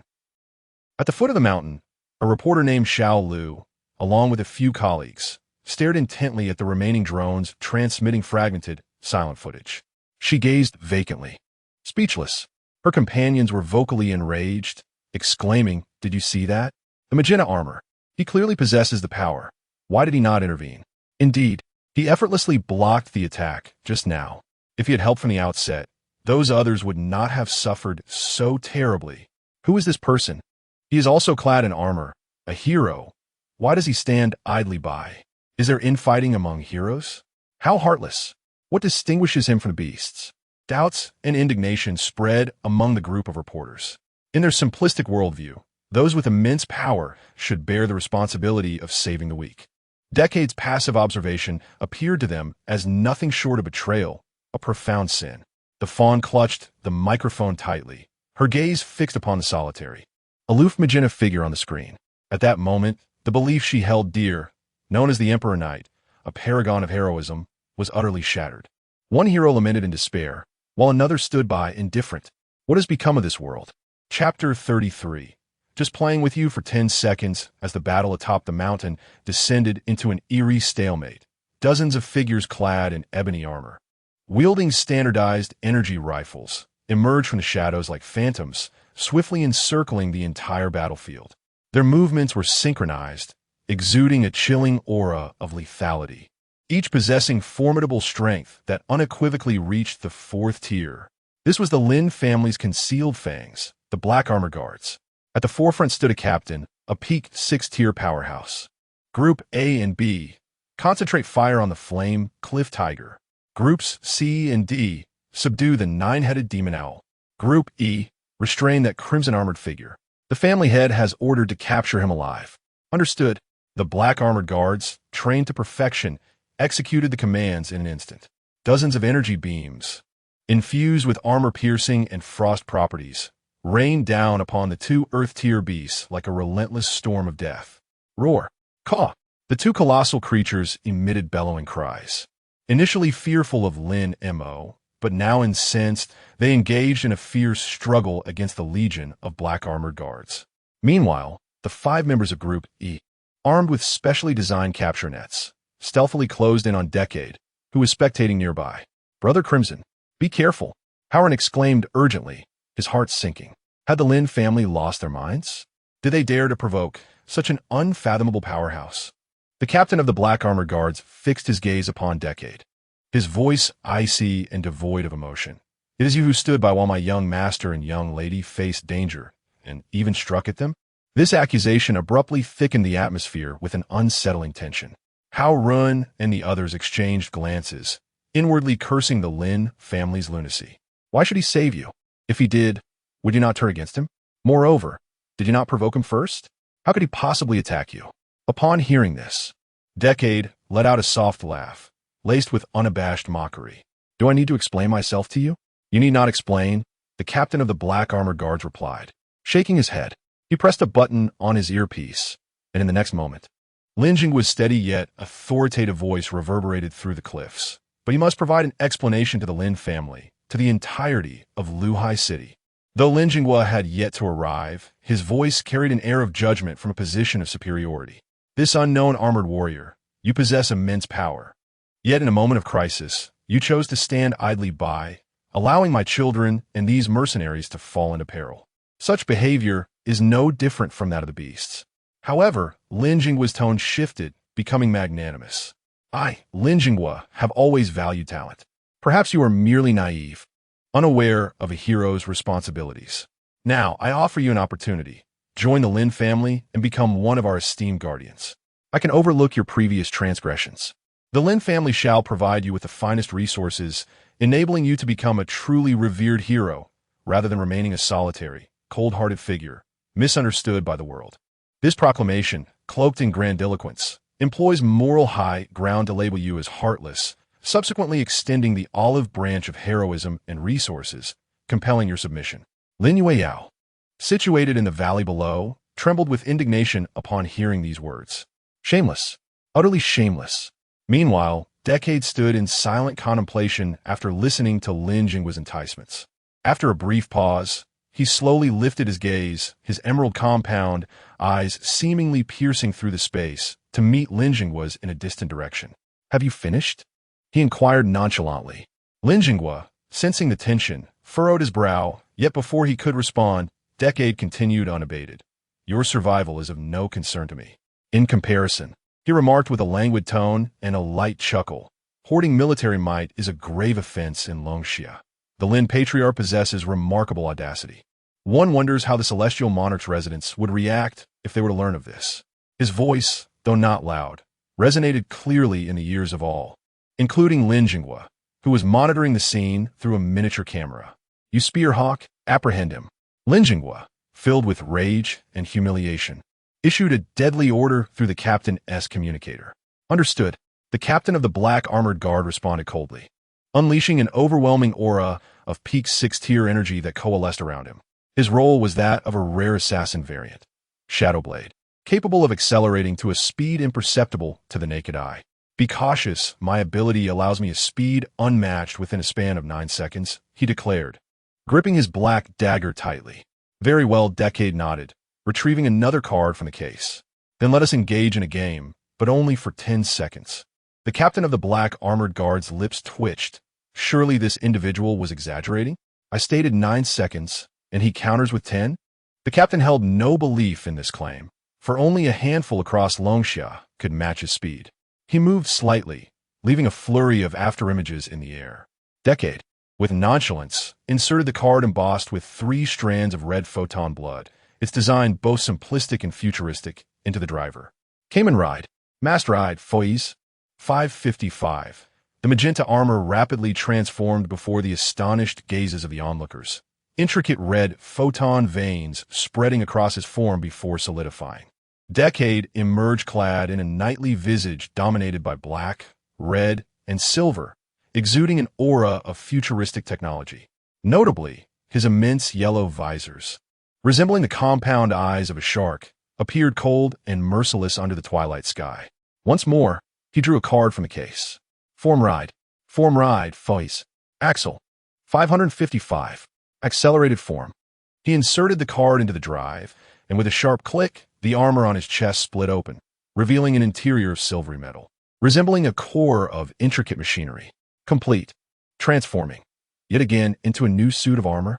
How many forms does he possess? The members of the Bloodblade squad were utterly numb. No transformation could bridge the chasm of speed.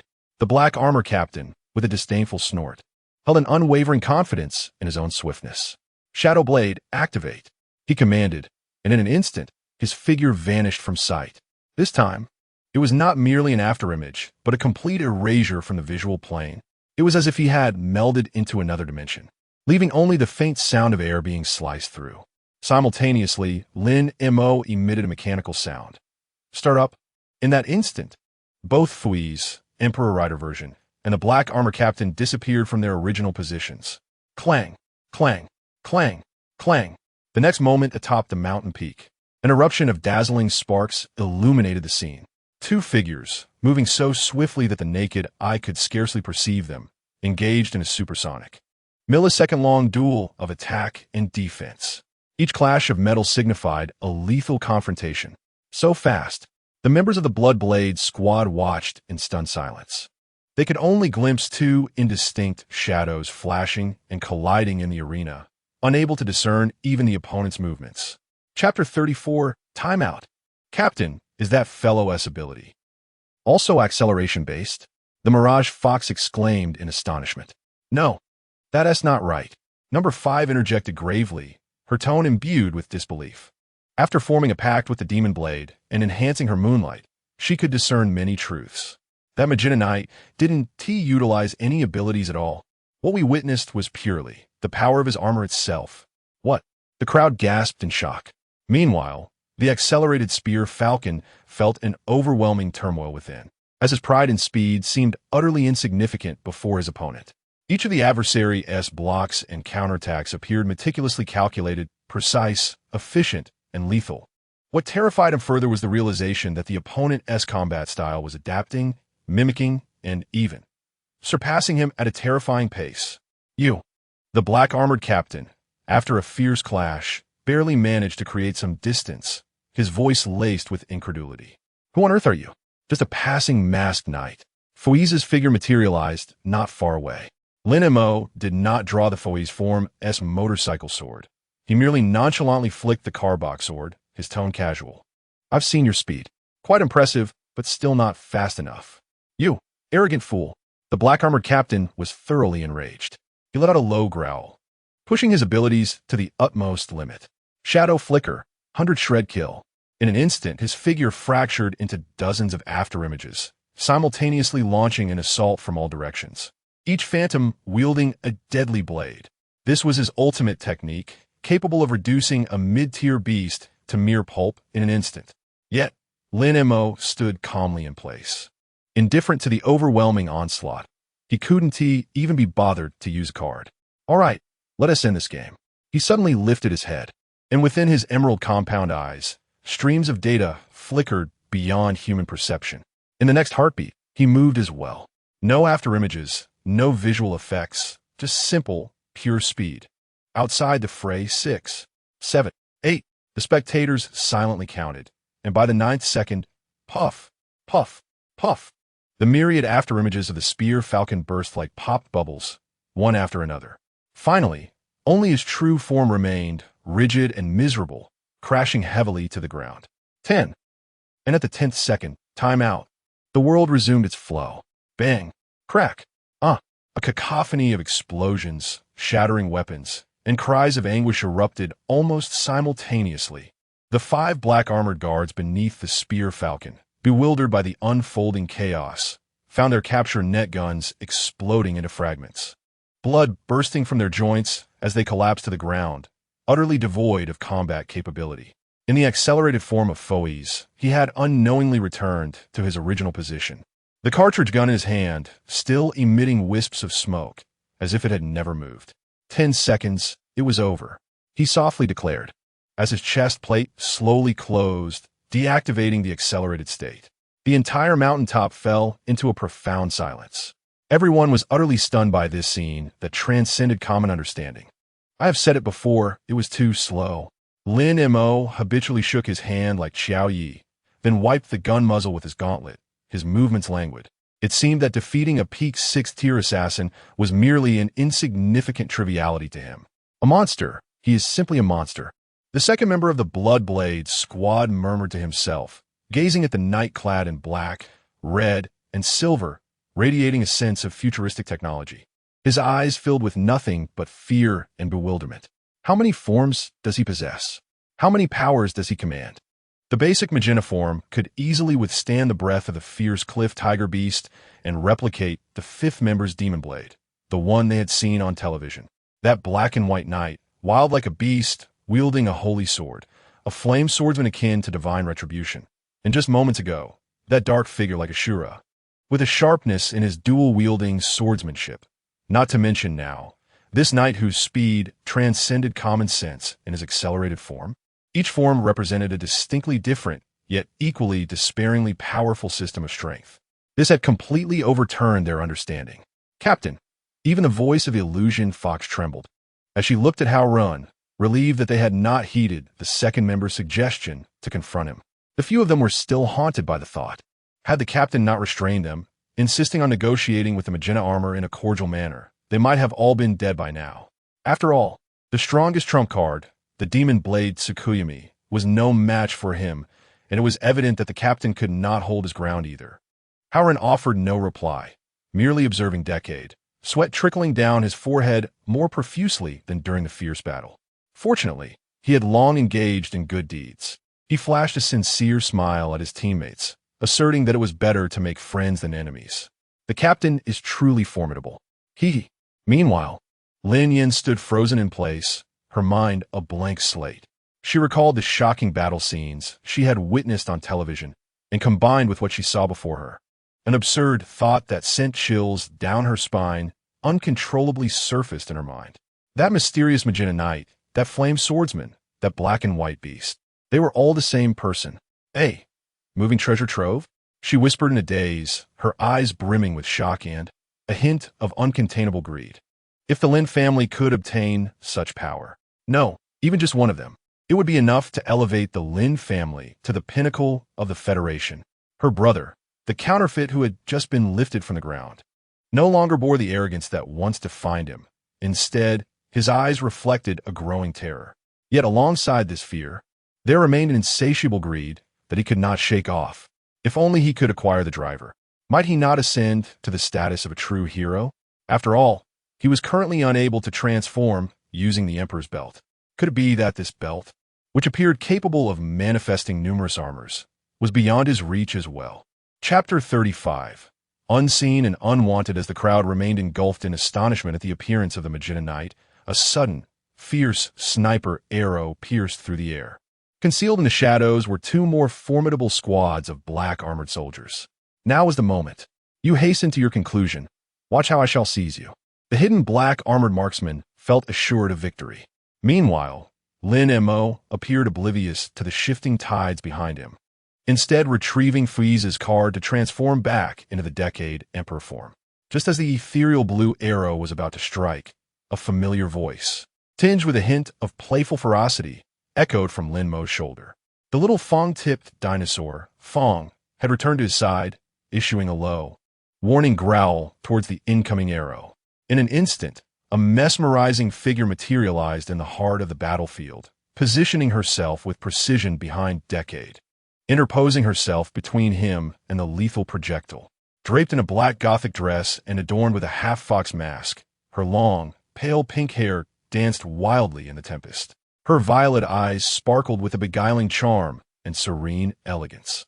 Barefoot, she glided forward, seemingly treading upon invisible steps, each movement conjuring ethereal purple data blossoms in the air around her. An indescribable aura enveloped her, a blend of sinister allure, imperial majesty, and a hint of endearing fragility, harmoniously intertwined in perfect contradiction. She was none other than the king of mixed bodies, Joker, Su Shiyu, the piercing blue arrow, capable of breaching spiritual shields, encountered an invisible, distorted purple barrier just 3 inches from her form, producing a crisp sound as it fell impotently to the ground. What? The sniper, lurking in the shadows, felt his pupils constrict in shock. It was Queen Joker. The illusion fox of the Bloodblade squad gasped in awe and trepidation. Howren, too, was taken aback, wondering, how did this divine being arrive? Is she allied with the Magenta Knight? Upon seeing Su Shiyu, Lin Yan's pupils dilated in alarm. The name Joker held a taboo connotation within the upper echelons of Luhai City. It was rumored that her strength was unfathomable and that she acted at her own whim, often leaving even the heavenly court in disarray. Why was she here, aiding the Magenta Knight? A tempest of turmoil surged within Lin Yan. Down the mountain, Lin Zhenghua, witnessing this scene through the drone's feed, felt his expression darken to an almost palpable gloom. One enigmatic Magenta Knight was already a headache. Now, another, Joker, had emerged. The situation had spiraled completely beyond his control. He immediately barked into his communicator. All black armored soldiers, pay heed. Target has increased. That woman, Joker. His words were abruptly interrupted by Su Shiyu's subsequent actions and remarks from the mountain summit. Without sparing a glance at the crowd, Su Shiyu slowly turned around, her enchanting purple eyes quietly fixating on Decade, her tone laced with a hint of languorous reproach, as if chiding a tardy husband. How slow you are, my hero. 10 minutes have long since passed. Lin Mo, upon hearing this, put away his card box and stood there silently, observing her. She appeared in a manner rarely seen before. Even during their encounters when he was the Emperor Hero, he had mostly witnessed her in her Joker Queen's eccentric form. This version of her, straddling the line between an ordinary girl and a queen, was a rarity. Perhaps it could be termed a state of readiness? For a moment, he found himself momentarily captivated. One cannot deny that this Su Shiyu was strikingly different from the usual, boisterous girl he knew. She even exuded a certain alluring charm, her tone when addressing him distinctively softer, yet tinged with an undercurrent of beguiling danger. Was this a result of her utilizing the Joker memory? Hey, why are you daydreaming? Su Shiyu furulit her diligate brais, extending a slender finger to tap lightly on his chest a few times. Now this felt familiar. It was the usual demeanor of the landlady. Lin Mo snapped back to reality, smiling as he queried, "What brings you here? Wasn't I the one who asked you to protect them? They're already in a safe place." Su Shiyu replied nonchalantly, her delicate finger gliding over the intertwining patterns on Decade's cold armor, as she continued, her tone ethereal. "But you, who could resolve everything in an instant, choose to play games with this motley crew. Is it truly entertaining? Don't you find it amusing?" Lin Mo countered. "Amusing?" Su Shiyu tilted her head, her purple gaze sweeping across the scene. She observed the black-armored guards writhing on the ground in agony. The bloodied and disheveled members of the Bloodblade team, the two Earth-tier beasts, hesitant yet still radiating a fierce aura. And lastly, her gaze settled on the corner where Lin Fan, clad in a ludicrous golden tin can, trembled in fright. Indeed, she suddenly let out a soft laugh, a sound as melodious as silver bells, yet it sent a chilling shiver through the souls of everyone present. It is indeed quite entertaining. With graceful steps, she moved towards the two Earth-tier beasts, her skirt billowing in the wind like a blooming black mandala. Roar! Caw! The fierce cliff tiger and the nine-headed ghost owl, sensing the pure, high-level hybrid pressure emanating from her very being, instinctively let out fearful growls, recoiling in retreat. What naughty children you are!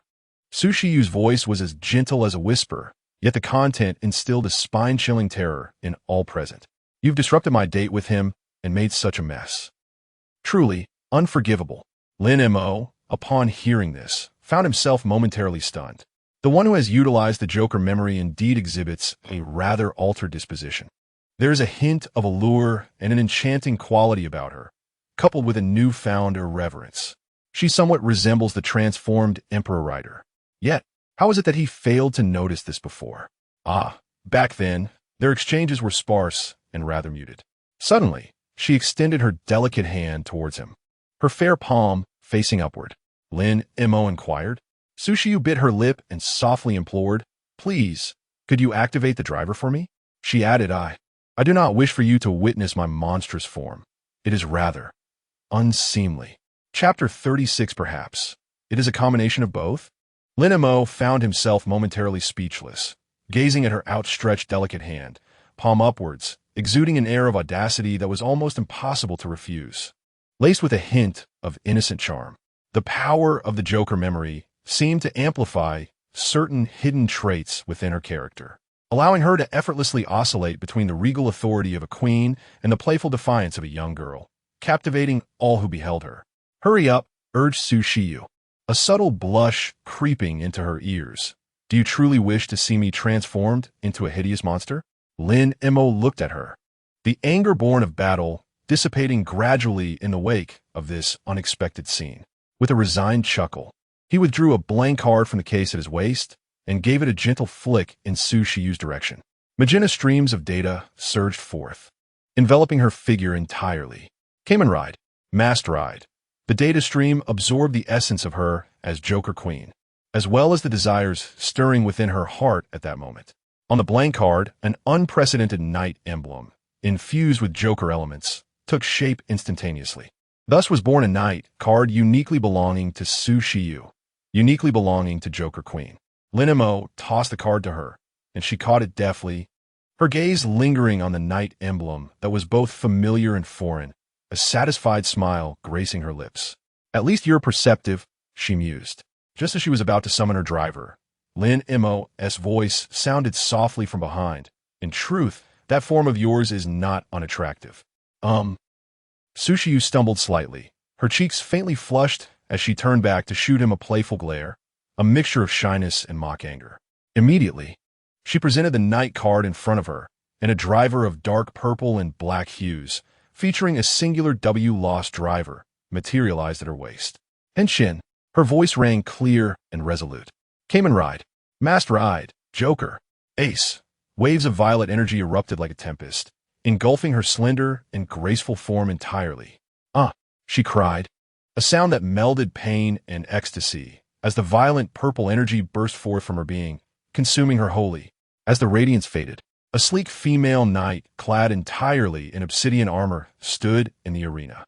The armor, predominantly matte black, was adorned with purple veins that resembled blood vessels, tracing dangerous and fluid lines across her body.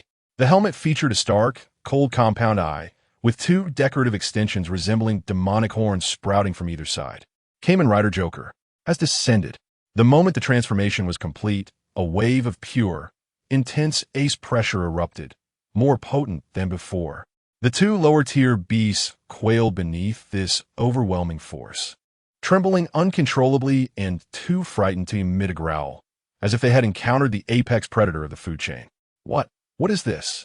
Another suit of armor? The Bloodblade Squad, the Lin siblings, and the cohort of black armored guards were utterly dumbfounded. The peculiar events they encountered throughout this day surpassed all the extraordinary occurrences of the past decade combined. The girl with pinkish-white hair, adorned with a fox mask, turned out to be a Kamen Rider as well. Hey, transformed into Joker, Sushiyu's voice resonated with an ethereal depth as she addressed Decade without turning her head. Those minions clad in turtle shells are mine. Those two beasts were originally your task, so they shall revert to you. Not a problem, Decade shrugged, his tone relaxed. Let us see who can take them down first. A hint of provocation laced Sushiyu's words. All right, Lin Mo chuckled lightly. A bag of chips? And a bar of chocolate. If I win, I want braised ribs for dinner. This exchange felt less like a matter of life and death for dozens of people and more akin to a casual game. Sushiyu slowly turned toward the two colossal beasts sprawling on the ground, cracking her knuckles encased in black armor, producing a series of sharp sounds. It's time to reckon your sins. The black armor guards were taken aback, and the fallen spear hawk muttered in confusion. How do we even count? Impudence. Lin Yan, suppressing her fear, exclaimed sharply. Joker, my Lin family has no enmity with you. What do you mean by this? Do you wish to oppose us? From the mountainside, Lin Jingguo warned through the communication device held by the black armor guards. Joker, I am aware of your name, but this is my Lin family's affair. I kindly ask you not to interfere. Otherwise, the Celestial Palace will not look kindly upon you, will they? He attempted to leverage the Celestial Palace to exert pressure, a tactic he frequently employed. However, Sushiyu merely turned her head, casting a disdainful glance at Lin Yan with her purple compound eyes, showing no interest in responding. She addressed Decade in a voice audible to all. You see, there are always some flies buzzing in one's ear. It's quite bothersome. In an instant, she moved. She moved. There was no teleportation, no elemental enhancement, only pure, unadulterated speed and strength. Her figure transformed into a flash of black and purple lightning, hurtling towards a crowd rider punch. A straightforward, unembellished punch, enveloped in destructive purple energy, struck the ground amidst the throng with tremendous force. Boom! A violent purple shockwave erupted from the point of impact, expanding outward like a cataclysmic ring of destruction. The ground cracked in response. The solid rock flung aside as if it were mere tofu, creating a circular chasm several meters deep. The foremost ranks of the Black Armor Guard were caught completely off guard, swept away by an unrelenting shockwave, akin to leaves tossed about in a tempest. Their anguished cries echoed as they were hurled several meters away, crashing heavily to the ground, their dark, heavy armor shattering into pieces, rendering them utterly incapacitated. With but a single blow, the esteemed elite of the Lin family was decimated. This sheer, irrational embodiment of violent aesthetics left all present gasping in astonishment. Was this the power of the Joker? The Phantom Fox stared in disbelief, sensing that within that punch lay no semblance of technique, only an unadulterated force of destruction. These two individuals were indeed formidable. Howard instinctively stroked his chin, marveling at the display. Sushiyu's initial intention was merely to eliminate these bothersome minions, showing little interest in the comically clad Lin fan. However, as she sent the black armored guards flying, an ill-timed voice, steeped in terror and foolish arrogance, rang out. Lin fan, on the periphery of those sent sprawling, though dazed and disoriented, was preserved by his imitation battle armor. Observing the fallen guards around him, he noted that the pitch-black female knight had not turned her wrath upon him. The spoiled nature of his upbringing emboldened him slightly. Struggling to rise, he pointed a trembling finger at Sushiyu, his voice quaking as he shouted, You monster! How dare you lay hands on the Lin family? Turning his ire towards Decade, who was merely spectating, he continued, You two monsters are in cahoots, aren't you? When I return, I shall implore my father to mobilize the entire city's forces to apprehend you both. His foolish bravado left all present momentarily speechless. How Run and the others regarded him with incredulous expressions, thinking that this young master truly had a death wish. Sushiyu halted her movements, slowly turning to face him. Her violet compound eyes beneath the black armor locked on a Lin fan with an intensity that sent a chill through his very soul. Monster? She echoed softly, her tone devoid of discernible emotion. Were you cursing him, or were you cursing me? Her voice was a mere whisper. Yet it instilled within Lin Fan a profound sense of dread. I was cursing you two monsters. What of it? He retorted defiantly, his neck stiffening. Very well, Sushi replied with a nod. In the next instant, her form vanished from sight. It was not a teleportation. It was pure speed, reaching an extraordinary pinnacle. Lin Fan barely had time to register the movement before he felt an overwhelming force crashing mercilessly into his midsection. Rider kick. No, it was not a standard rider kick. It was a swift and decisive side kick, infused with rage and disdain. The armor he wore, though not the custom-made replica of the Emperor's battle gear, was touted as capable of withstanding the impact of beasts of the Earth grade. Yet, beneath that kick, it crumbled as if it were mere paper. The armor around his waist and abdomen instantly caved in, contorting and shattering. Lin Fan's entire being felt as if it had been struck by a speeding train. Emitting a brief, distorted scream of agony, his body twisted into an odd shape resembling a greater-than sign, transforming into a golden projectile that was propelled backward. He soared for over 100 meters, crashing through several large trees along the way, until, with a thunderous impact, he became deeply embedded in the distant mountainside. His fate uncertain. Silence. A deathly silence. Everyone stood in a daze, gazing at the golden figure sprawled on the ground. That kick was utterly ruthless. There was no hesitation, only an embodiment of sheer, crushing violence. Lin Yan and Lin Zhenghua took a long moment to collect themselves and realize they needed to rescue him. Xiao Fan, hurry! Save him! Meanwhile, Sushiyu slowly retracted her long leg, brushing off non-existent dust from her armor, not even sparing Lin Fan a second glance, as if she had merely kicked aside a bothersome piece of refuse. With an air of nonchalance, she strolled back towards Lin Mo's direction. Throughout this, Lin Mo observed Sushiyu's silhouette in silence. Was she defending herself, or was she merely venting her frustration on him? Perhaps it was a blend of both? Yet, unbeknownst to Lin Mo, the young landlady was genuinely angered just moments ago. She recalled the figure amidst the rain, vilified by the entire city, forced by family. Walking alone in the downpour, his back turned to her. This scene was disheartening. She detested it, as it reminded her of events long past. What troubled her was not just him, but also the remnants of her former self. Chapter 37. What defines a hero and a jester? A piercing cry escaped from the nine-headed demon as it was momentarily paralyzed by the preceding spectacle, its fear palpable as it attempted to flee. Sushiyu tilted her head slightly, her brows furrowing in contemplation. Seeking to escape? With a cold scoff, her figure vanished once more. Rider kick. In the blink of an eye, she reappeared above the nine-headed demon, her body tracing a flawless arc in the air. Her right leg, imbued with a violet energy potent enough to cleave the earth, resembled a descending blade of annihilation, plunging downward with relentless force. The nine-headed demon, gripped by terror, gazed upward, witnessing the ever-enlarging violet light, suffused with the aura of death. Bone! Ugh. The rider kick struck with precision. The demon's cunning form instantly pierced, torn asunder, and detonated by the violet energy. Amidst the torrential downpour of blood and flesh, a colossal violet Genergy emblem flickered momentarily at the epicenter of the explosion. In mere minutes, the black-armored sentinels and a ground-tier beast were utterly obliterated. The mountaintop fell into an eerie silence. All present, including Decade, stood in awe, gazing at the slender, yet imposing figure cloaked in black and purple, standing amidst the sanguine tempest. This was the true might of the Joker Queen. This was the terror embodied by the trump card. Relying not on ostentatious abilities, but solely on pure combat skills and physical prowess, she was capable of crushing all opposition. Having concluded her display of power, Sushiyu flicked her gauntlet, reverting to her gothic attire. She turned to Decade, who remained in a state of stupor, raising an eyebrow. I have triumphed. I even took care of some refuse and a beast for you. How do you intend to repay me? Was this not a definitive assertion of her protection over him? A statement of retribution? Never mind, that could be settled later.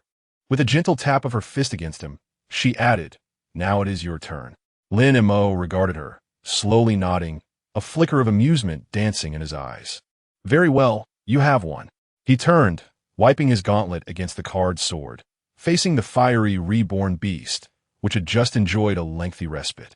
Though its spirit and powers had been replenished, it was now paralyzed by the Joker's indisputable aesthetic of violence, attempting to stealthily retreat from the perilous cliff.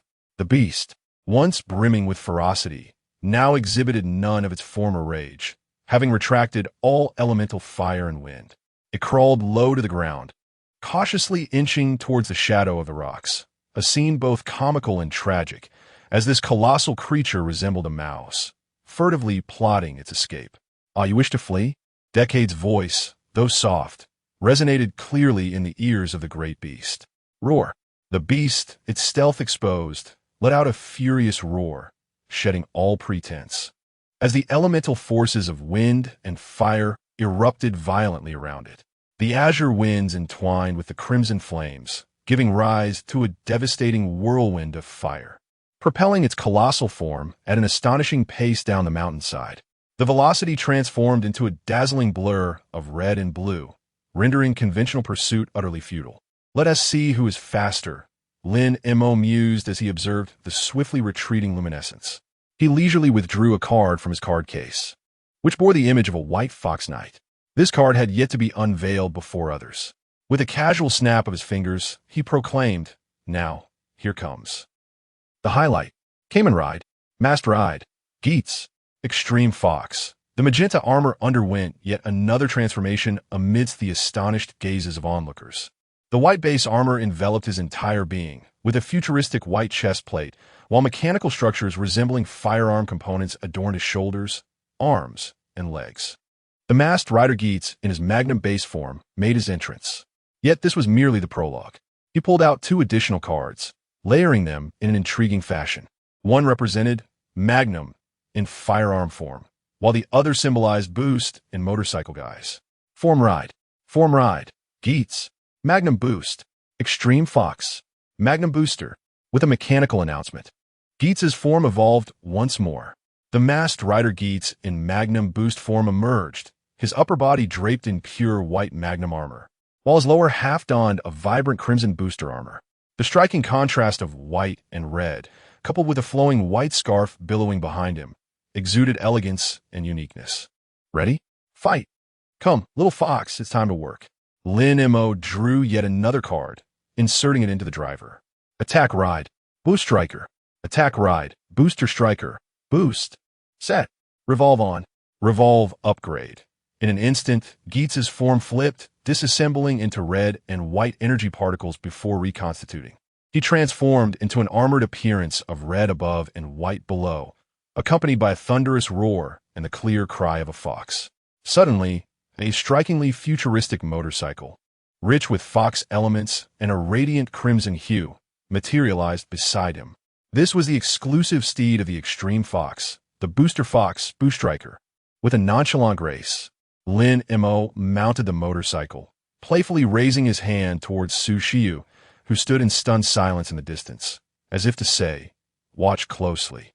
Observing this, Su Xiu sighed in resignation, waving her hand to indicate she was indeed watching. Yet, as Lin Mo turned away, she stealthily extended her finger, gently pointing towards the sky. An intangible energy, reminiscent of a Joker, began to diffuse quietly, stealthily infiltrating several drones that had already been severed from their signals. With a crackle, Fong, the diminutive dinosaur, activated its crimson electronic eye, unleashing an invisible purple data stream that ascended skyward, precisely penetrating those media drones that had lost their connection. In that instant, the dark and live broadcast flickered back to life. Down the mountain, at the Lin family's media control center and the various television studios, a sudden cacophony of urgent alarms erupted. What was happening? The signal was uncontrollable. It had been forcibly activated. Who was responsible for this? Lin Zhengwu trembled with rage, demanding, "What are you doing? Who permitted you to restore the feed? Cut it off." Yet, the response was disheartening. "But we cannot sever it." Once more, the screens throughout the city illuminated, this time with astonishing clarity, capturing the red and white figure poised to pursue at the mountain's peak. Reporters and family members, including Lin Yueyao, abruptly lifted their gazes toward the large screen. There, the Golden Emperor hero lay helplessly on the ground, resembling a defeated beast. Meanwhile, a mysterious knight clad in red and white armor perched upon a striking motorcycle, preparing to chase down the fleeing giant. Was this the new form of the Magenta Knight? Why was the Emperor Hero sprawled on the ground? The gasps and bewilderment of the citizens reached a crescendo at that moment. Boom! The engine of the booster Fox roared with a deafening growl, accompanied by a fox's cry. The motorcycle's rear exhaust expelled brilliant blue flames, propelling the vehicle like a cannonball, transforming into a streak of red lightning as it surged towards the direction of the fleeing fierce cliff tiger beast. The speed was exhilarating, each drift stirring up clouds of dust. The breathtaking chase captivated all who watched, holding their breath in anticipation. The fierce cliff tiger beast glanced back in terror, realizing it was being relentlessly pursued. It roared defiantly, unleashing a barrage of wind blades and fireballs, yet Geets skillfully maneuvered the motorcycle, evading each attack. As the fierce cliff tiger beast neared the safety of the dense forest, Geets abruptly twisted the handlebars. Boost time! The booster fox's tail suddenly extended into a pair of massive thrusters, reminiscent of a fox's tail, expelling even more ferocious blue flames.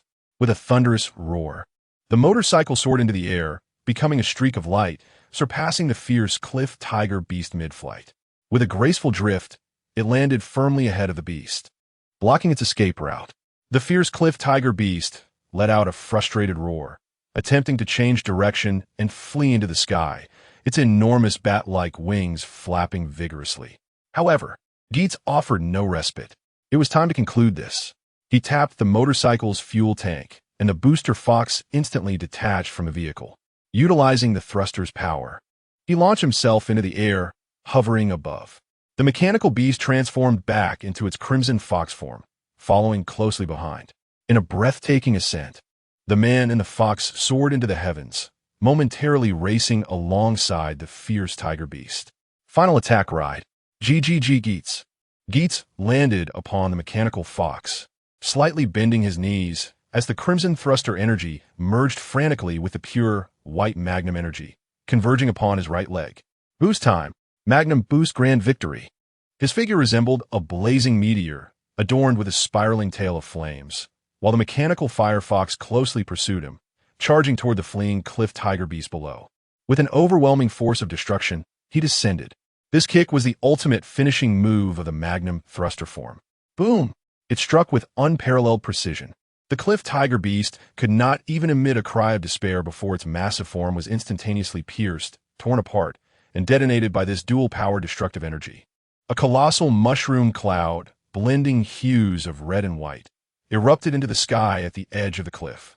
Blazing flames surged, and shock waves swept through, causing the entire Wind Mountain cliff to tremble violently. Amidst the background of flames and explosions, Geets gracefully descended to the ground. Simultaneously, the extreme fox card transformed into a magenta streak of light, returning to the card box, automatically reverting its form. Kamen Rider. Decade. In the profound silence, the irreverent magenta demon king made his return. With his back turned to the towering flames, his silhouette was illuminated like a deity. Casually flicking his wrist, as if the cataclysmic blow just delivered was merely a whimsical gesture to ignite a magnificent firework for this farce. This scene was vividly broadcasted to the entirety of Surrey Sea City through drone cameras. The screen was perfectly divided. On one side lay the golden counterfeit, gasping for breath and unable to rise. On the other stood the Magenta Knight, backlit by the explosion, poised and regal, gazing down upon the world. What defines a hero, and what defines a jester, was unmistakably clear at that moment. In that instant, the distinction was evident, plunging the whole of Surrey Sea City into a profound silence. Meanwhile, the Bloodblade Squad, the Lin siblings, and the Black Armor Guards all stared blankly at the magenta figure, their minds blank. Below the mountain, Lin Jinghua felt darkness envelop him, nearly fainting from despair. It was over, utterly over. The meticulously planned spectacle had devolved into a colossal joke, and the punchline of this jest was none other than their Lin family. Chapter 38. Surely, you do not believe I am a hero? In the central square of Luhai City, before a colossal circular screen, the atmosphere was once filled with thunderous applause and adulation for the Emperor Hero. In an instant, however, As the live broadcast was abruptly switched, a stark and brutal contrast was imprinted in the minds of all present, plunging the square into an eerie silence. The citizens gazed upwards in a daze, their expressions transforming from fervor to astonishment, then to confusion, and ultimately culminating in a profound disbelief mixed with anger. It can't be. That Emperor Hero is a fraud? A young man murmured, his voice trembling. How is this possible? Isn't he young Master Lin fan? How could he? Did you not see? He was toyed with like a mere plaything by that beast. The true Emperor Hero could never be so humiliated. A middle-aged man shouted vehemently, recalling the majestic sight of the real Emperor Hero vanquishing the Beast King with a single blow. Then who is this red and white knight? The Crimson Knight? He is the true hero? A girl pointed at the figure bathed in flames on the screen, her eyes wide with bewilderment and shock. The contrast was too harrowing, the truth too blinding. The figure they had revered as a deity, exalted by the media, was revealed in the face of genuine peril to be nothing more than a pitiful jester crying out for mercy. Meanwhile, the knight they had questioned and condemned for his coldness, the Crimson Knight, had effortlessly staged a masterclass performance, wielding his power with thunderous might. After a brief silence, the square erupted like a volcano, a cacophony of outrage and turmoil. Fraud! The Lin family are deceivers. They have played us for fools. That Lin fan is not the Emperor Hero at all. My heavens, the one we disparaged was the true powerhouse? Then, where's the real Emperor Hero? Where has he gone? Doubt, fury, a sense of betrayal. A tumult of emotions intertwined, forming a tempest of public opinion that swept through the city. The populace felt as though their most cherished beliefs had been stolen from them, replaced with a clumsy counterfeit, all the while having venerated this imitation for countless days. This sense of being duped ignited a rage within them greater than any other. People began frantically searching the internet, discussing, striving to uncover the truth. The Lin families and Lin fans' social media accounts, along with the federal endorsements supporting the Lin family, were swiftly besieged by furious netizens. Among the journalists, Xiao Lu felt a chilling coldness, as if she had fallen into an ice cavern. She fixated on the screen, her microphone slipping from her grasp unnoticed. So, is this how it is? She whispered in a daze. It turned out her doubts were not mere illusions. The gilded faade of Lin Fan indeed concealed a mere buffoon, while the Crimson Knight, whom she had previously criticized for his perceived indifference, was the true embodiment of formidable strength. She recalled the countless days and nights spent following the Emperor Knight over the past 8 years, remembering his aloofness, his rare words, and the way he would transform into golden light and depart after battle. Turning her gaze to the screen, she saw Lin Fan, supported by Lin Yen, his face contorted with resentment and fear. A flood of emotions surged within her. Where has my hero gone? Are you all right, Xiao Lu? A concerned colleague inquired. I'm fine, Xiao Lu replied slowly, shaking her head. She leaned down to pick up the cold microphone once more, her fingertips turning white from the pressure. Her eyes, once clouded with confusion and pain, gradually became clear and resolute. We have been deceived, she declared to her colleagues, her voice low yet strikingly clear. From the very beginning, this has been a complete charade. The Lin family has robbed the true hero of his glory using a counterfeit. Though my faith may be lost, my duty as a journalist remains. She lifted her head, her gaze burning as she focused on the footage relayed by the drone, capturing the magenta figure standing alongside the Queen Joker. I will uncover the truth. I must know who this magenta knight truly is. I also need to know where our genuine Emperor Knight has vanished. Her words ignited a fire within the hearts of all the journalists present who still held onto their integrity and professionalism. They raised their devices, locking their lenses firmly on the mountaintop. They sensed that a groundbreaking news story capable of shaking the very foundations of Luhai City was about to unfold before their eyes. Beneath the cliff, in a concealed corner, Qiando Duo's small mouth formed an A shape, her large eyes sparkling with a brilliance surpassing the stars above. She pointed at the red and white figure on her phone screen, excitedly exclaiming to her sister, "Sister, it's the Fox Knight, Brother Lin. How amazing!" Her world was simple, devoid of intricate entanglements and the burdens of heroism.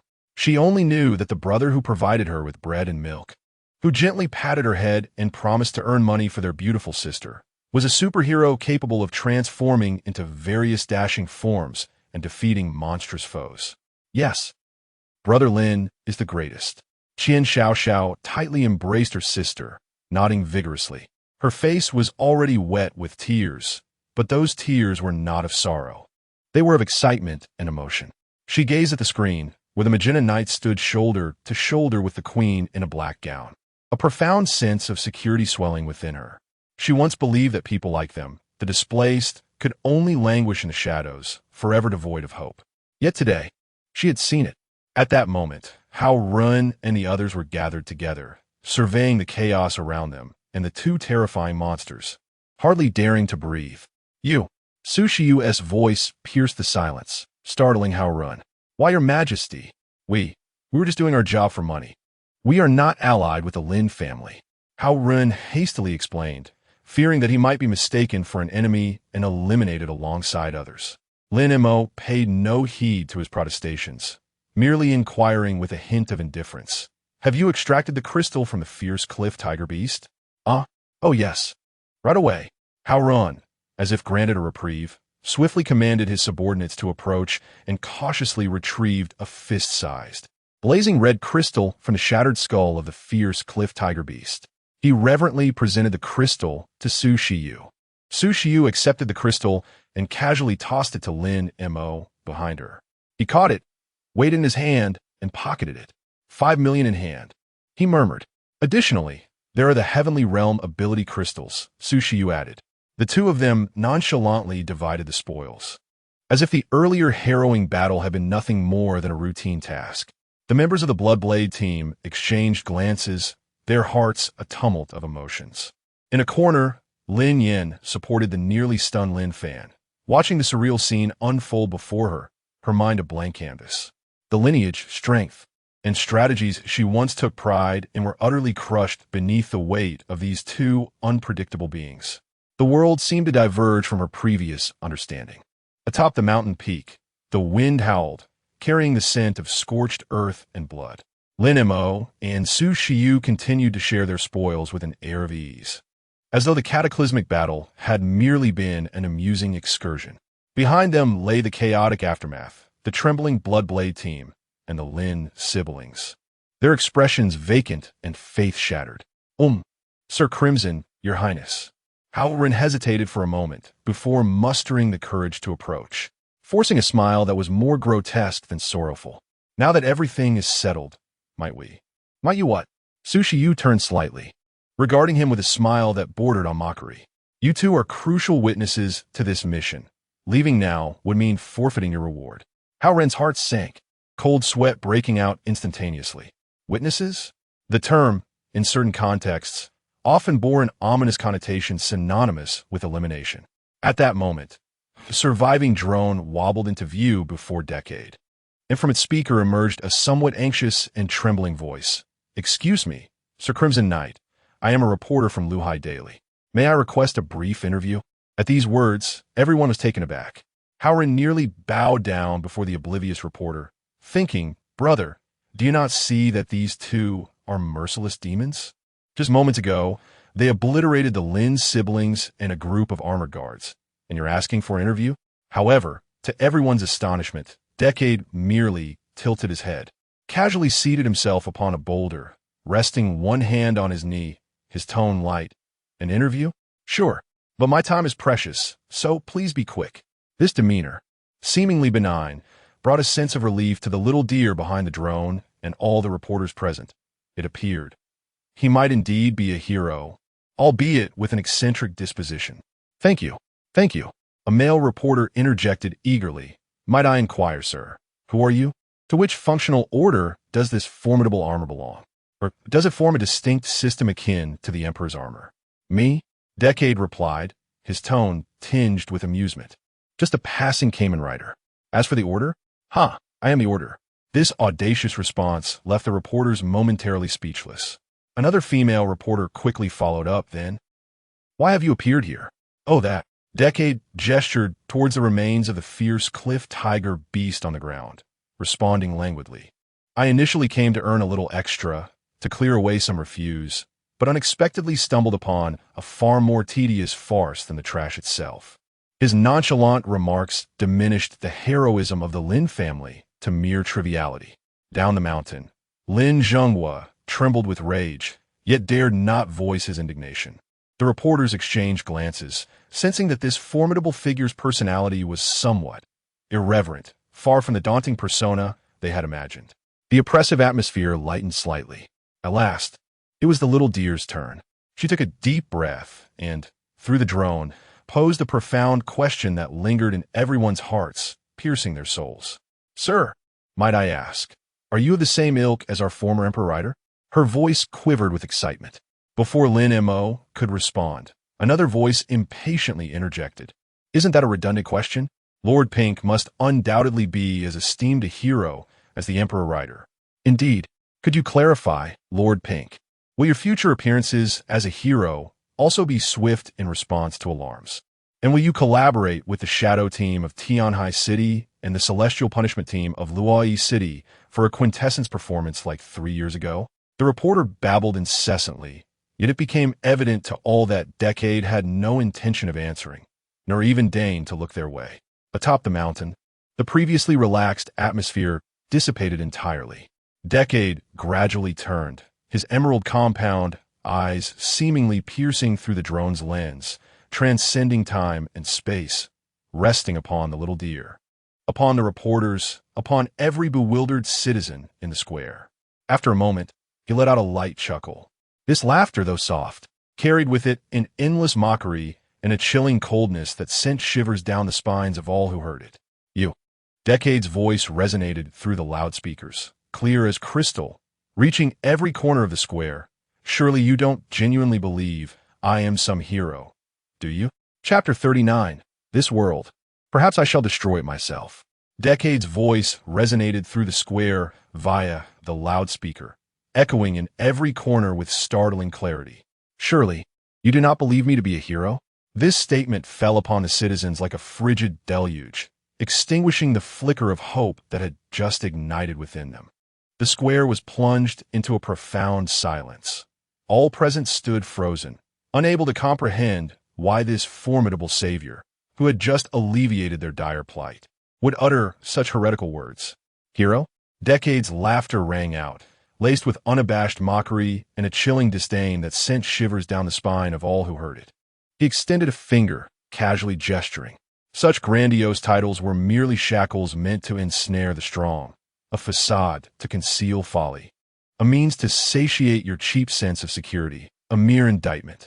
"Look," he said, turning slightly, his crimson gauntlet pointing towards the disheveled Lin fan on the ground. "You exalt him as a hero, but what has he truly offered you?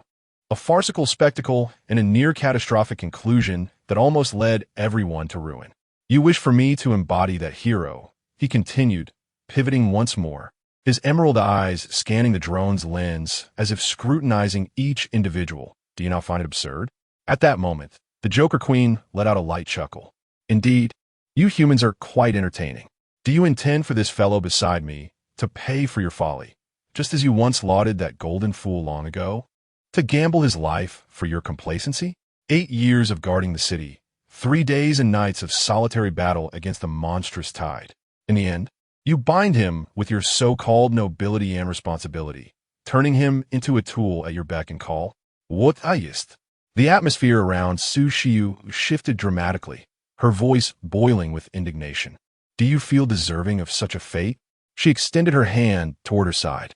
Lin Mo clenched his fists, while Decade slowly rose, his gaze drifting down the mountain. A silent proclamation to the world. "I am not so noble." Lin Mo's expression was tranquil, yet it struck like a hammer upon the hearts of all present. He gradually lifted his hand, transforming the card box sword back into a card box, securing it at his waist, and meticulously adjusting his gauntlet as if brushing away non-existent dust. "I'm not a hero."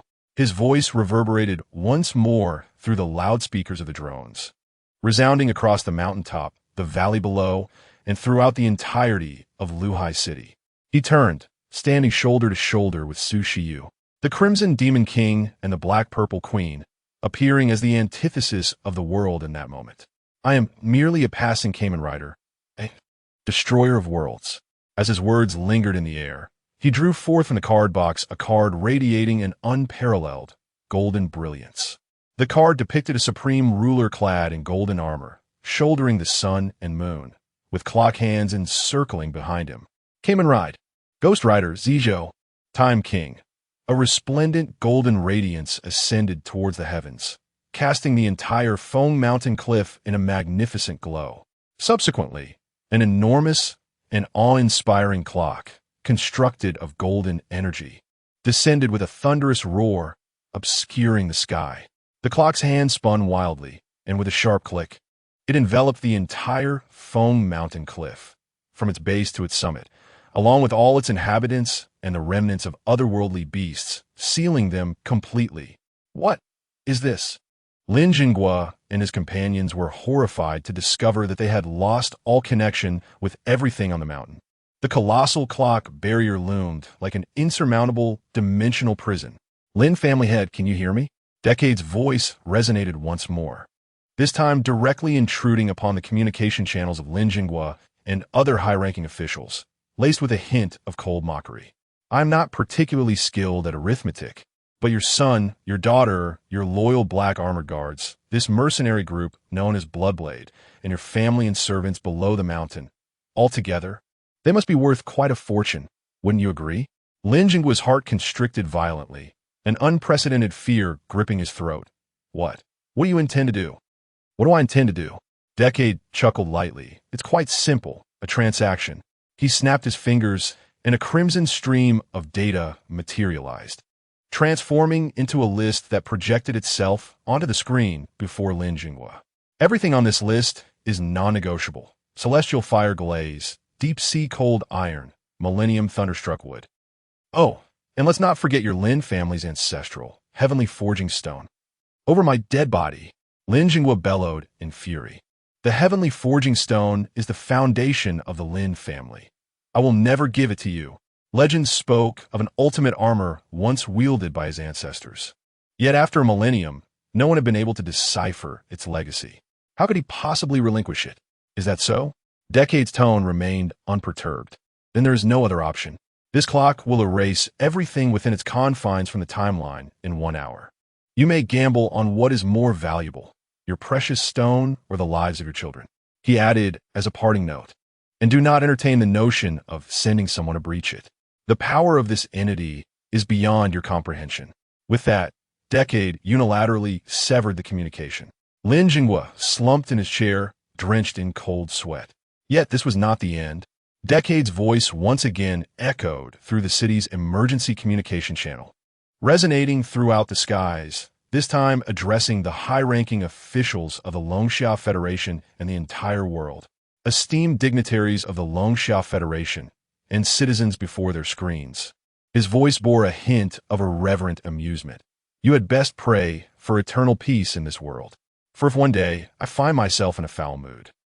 He paused, gazing upwards at the sky. I might just obliterate this world with my own hands. Chapter 40. The Lord of the Eastern Heaven could no longer remain. Still the massive golden clock began to turn, emitting a clear and weighty ticking sound. It was not merely a mechanical noise. Rather, it resembled the profound rumble of a supreme law being disturbed, the very essence of time itself groaning under an unbearable burden. With each tick, all those ensnared within felt a deep-seated shiver emanating from their souls, as if their very existence was being peeled away from reality frame by frame with the movement of the hands. Tick, another sound echoed, atop the mountain peak. How Run and his comrades were struck with horror as they discovered that the wounds they had sustained in battle were flickering and vanishing in an eerie manner. Seemingly healing? Captain, my hand. Is this getting better or worse? Team member 2 gazed blankly at his arm. Stay calm. Steady your mind. How waiting bulks. Though his own heart raced uncontrollably. For this crimson night was indeed unpredictable, straddling the line between righteousness and malevolence. Meanwhile, the Lin siblings and the Black Armor Guards were far less fortunate. They, the Bloodblade group, was healing their wounds. But why were we disappearing? Master, save us. No, please don't. A black armor guard stared in terror at his calf, which was becoming translucent at an alarming rate, as if it were about to be utterly erased from this world. Beside him, another black armored guard noticed that the wound inflicted by Joker was also vanishing in a bizarre flicker, but along with it, a small patch of skin from his arm was disappearing.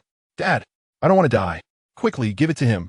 Lin Fan finally emerged from his stupor of fear, clutching the communicator, tears streaming down his face as he shouted, "I don't want to die here.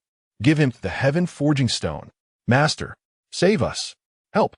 The cries for mercy, the wails, and the curses intertwined within the clock's prison, forming a desperate symphony. In stark contrast to their frantic disarray were Decade and Joker, who remained unfazed. Su Shiyu had reverted from her transformation, returning to her gothic gown-clad, youthful form. Curiously, she extended her delicate hand to touch the golden clock barrier, feeling a wondrous ripple of time at her fingertips. Is this the power of the Time King? She tilted her head, her violet eyes sparkling with curiosity, sensing a greater absurdity than before. "It's not bad," Lin Mo shrugged. "I merely borrowed a bit of power. It's nothing significant." Leaning against a massive rock, he idly tossed the crystal of the fierce cliff tiger beast in his hand. "Will they truly disappear?" Su Shiyu inquired with intrigue. "Perhaps they will, perhaps they will not." Lin Mo replied ambiguously. "It all depends on how that old fox down the mountain chooses." Down the mountain, within the Lin family's command vehicle, Lin Jingguo's eyes burned crimson as he fixated on the countdown timer on the screen, alongside the distorted visage of his son, twisted by terror. His hands trembled, his heart waging a fierce internal battle. Setting aside the fact that the list from the adversary demanded nearly everything from the Lin family's treasury, the Tian Forging Stone alone was a treasure that had been passed down for millennia, the very foundation of their family's rise. It was a legendary artifact, said, to forge weapons rivaling the Emperor's armor. Surrendering, it would sever the future of the Lin family. Yet retaining, it would mean his cherished heirs would perish here on the spot. "Patriarch, we cannot relinquish it," an elder of the clan urged urgently through the communicator. "The Tian Forging Stone is the soul of our Lin family. If we surrender it, we shall be utterly destroyed. But if we do not, Xiao Fan and Yenner will." Zhao Wan's voice trembled with anguish. "Such foolish compassion," the elder rebuked. "As long as the Lin family endures, children can be born anew. But without the Tian Forging Stone, we have nothing." "You." Lin Zhenghua slammed his fist onto the control panel, unleashing a roar. Silence. He gasped for breath. Gazing at the massive golden clock on the screen, a flicker of madness and determination igniting in his eyes. He decided to gamble. He would wager that the Crimson Knight would not dare to act. He could not believe that anyone would have the audacity to slaughter so many in full view of the entire city on the soil of the Longxia Federation. This was no mere conflict. It was a challenge to the very order of the Federation. The Heavenly Monarch's palace would never stand idly by. "Hey, Shi, shall we not lend our assistance? Why bother at all? What does it matter to us?" replied a figure clad in armor as dark as ink and as heavy as a mountain, known as Black Rhino. "If the Eastern Heavenly Monarch's palace is indifferent, why should we in the Northern Heavenly Monarch's palace concern ourselves, only to be accused of stealing credit for distant sea captures?" On a distant mountaintop, Black Rhino leaned against a massive rock, lamenting, "Between the two of us, do we have enough strength to even land a kick against that Crimson Fiend? My defensive capabilities may suffice, but without speed, it is all in vain." The silhouette of Wind Eagle, adorned in armor of white and blue, gracefully perched atop a towering char tree, gazing down at the mountaintop shrouded in golden light, chuckled. "Defensive capabilities? Can you withstand that dimensional kick of his? Spera mistrzostw from Europa deist. If we charge out now, the best outcome awaits us. A single punch from that Joker Queen will send us flying." Speaking of which, Black Rhino frowned. "That Lin Fan could never be the Emperor's hero. I have teamed up with the Emperor before. That fellow's aura could render even the earth-ranked beasts weak-kneed with a mere glance. How does this wretch compare, barely able to stand, resembling a whimpering child?" Wind Eagle, upon hearing this, scoffed derisively. "Ah, has Lord Black Rhino finally come to his senses? Everyone in the world has discerned this from the live broadcast. What use is your hindsight now? By the way, where is that Yinlong fellow? Why hasn't he arrived? Isn't he the one who revels in such commotion? He must still be brooding over past events. Hike sighed and chuckled, recalling how, during the update of the Federal Super Ability tier list, he was comfortably seated at the pinnacle of the Longxia rankings, only to be unceremoniously displaced to second place by the sudden emergence of the Emperor Hero, who had not even made an appearance, yet managed to achieve such feats. Despite his habitual absence from duty, often arriving late and leaving early, and having recently lingered in the Eastern Domain without clocking in, the pride of a hero surely still resides within him, does it not? He has long regarded this incident as a profound humiliation, vowing that he would not consider the matter resolved until he personally beheld the true visage of the Emperor Hero. Now, upon hearing that the Emperor Hero is Lin Fan, he likely dismisses it entirely, probably too apathetic to witness this farcical display. To be fair, I too would refrain from attending. Feng Ying sighed, his tone tinged with a mix of nostalgia and indignation. Reflecting on the past, the Emperor Hero was indeed exceedingly arrogant. It was no small feat for Bai Shanfu to coax him out of seclusion, hoping to establish a federal light and shadow squad in collaboration with our 5-element armors. A venture that required considerable sacrifice from the Northern Domain to quell any dissent from the Eastern Domain's leader. Yet, what was the outcome? It appears he held us in utter disdain. Hikes interjected, his tone laced with bitterness, recalling how once the Crimson Tide had subsided, the Emperor Hero simply packed up and declared his intention to remain in Luhai City in the Eastern Domain, refusing to entertain any other prospects. Had he not been the armored won the way of heaven, would the Federal even have tolerated such obstinacy for all these years? However, Feng Ying shook his head and sighed. Hikes, your perspective is overly simplistic. What do you mean? The Federal did not indulge his whims. Rather, they were utterly powerless to rein him in. Are you suggesting that during the 3-day Crimson Tide, the Federal deliberately withheld support? No wonder our Northern Domain and the Southern Domain's Tianxing squad received no directives from the Eastern Domain. Feng Ying remained silent, only letting out a heavy sigh. Suddenly, a resigned, youthful voice emerged from the channel.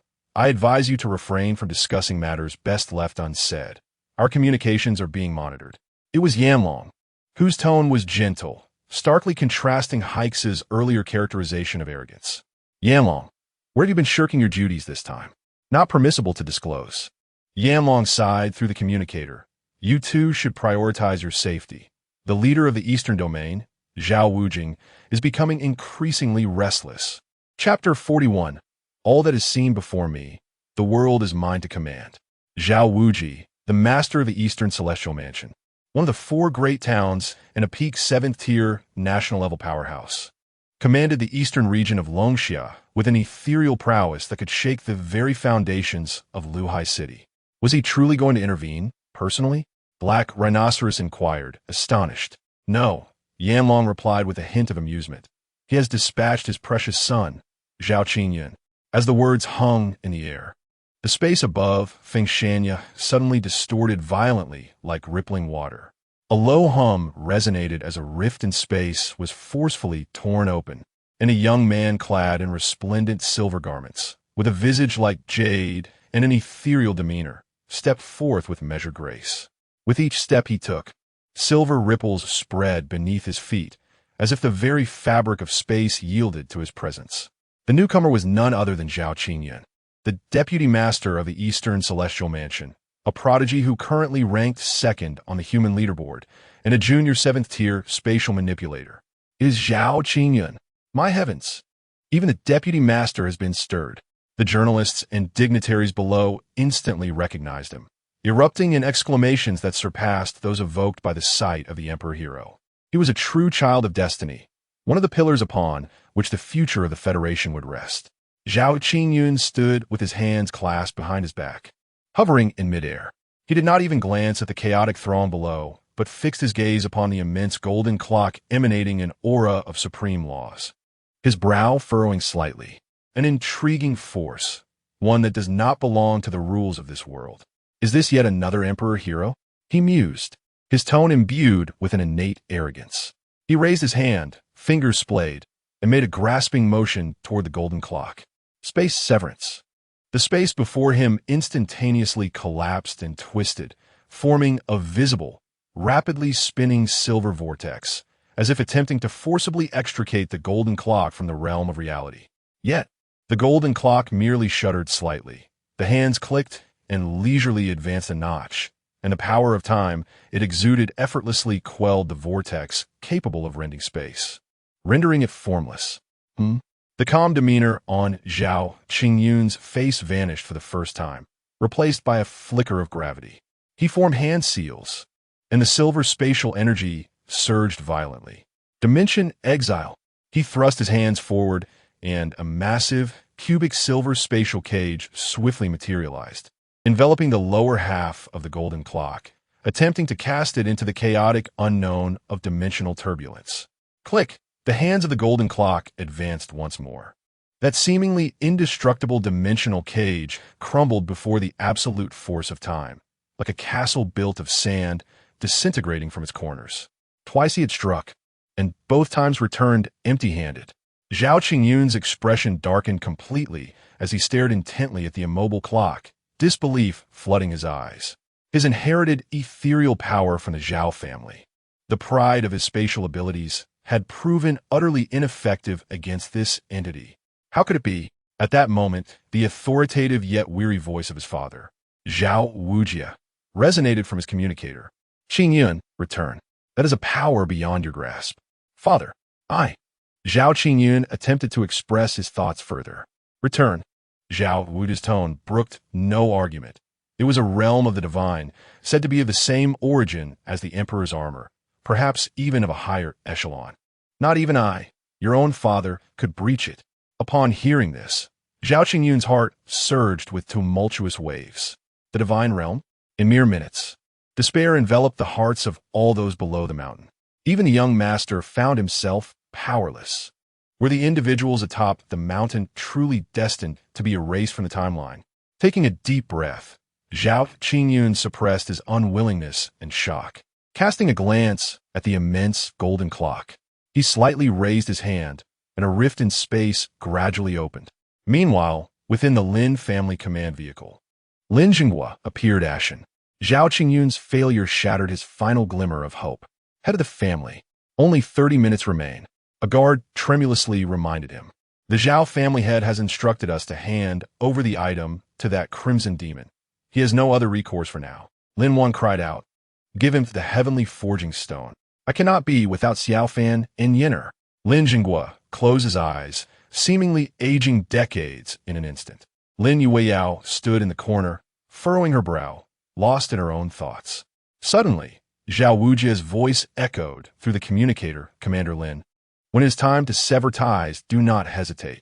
His tone was cold and commanding, emphasizing that the dignity of the Federation outweighed the foundations of the Lin family. Agree to his terms to stabilize the situation. Otherwise, if this matter spirals out of control, we shall both face unimaginable consequences. Lin Jinghua's heart sank completely. He understood this was the final ultimatum. Trembling, he activated the communicator. My Lord Crimson, I agree. Atop the mountain, before the closing rift in space, Zhao Qingyun prepared to step into it, although reluctance stirred within him.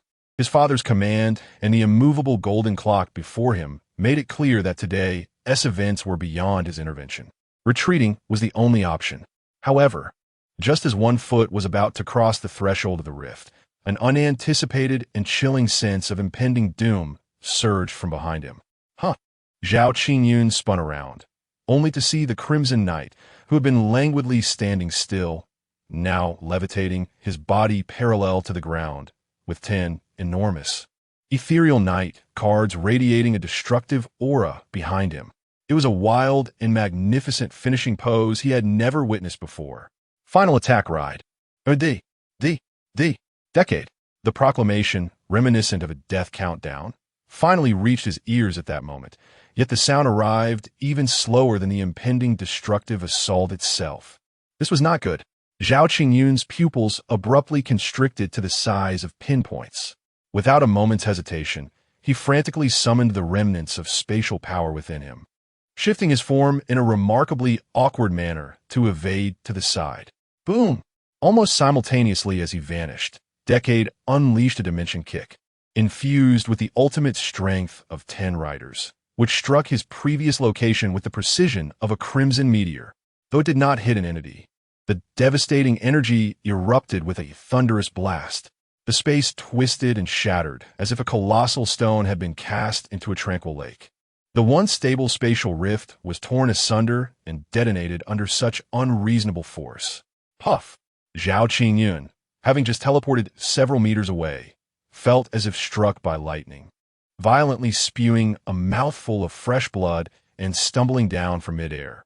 The aftershock of the spatial explosion caused chaos within his spiritual energy, revealing a look of horror and disarray upon his face. He fixated on the slowly descending crimson figure, his voice trembling with shock. You dare to strike at me? Why should I not? Decade casually flicked his leg as if merely kicking away a stone from the roadside. His tone relaxed. Did you not come to test my strength? I'm merely allowing you to witness it. Is there a problem? Are you insane? Zhao Qingyun wiped the blood from the corner of his mouth, forcefully suppressing the surging blood within him, and retorted with a feigned bravado. I am the young master of the Eastern Domain's Dantian Mansion. Your attack against me is a blatant affront to the Dragon Summer Federation. The Federation? Decade chuckled lightly, retrieving a card from his card box. Apologies, but I am not particularly concerned with any federation.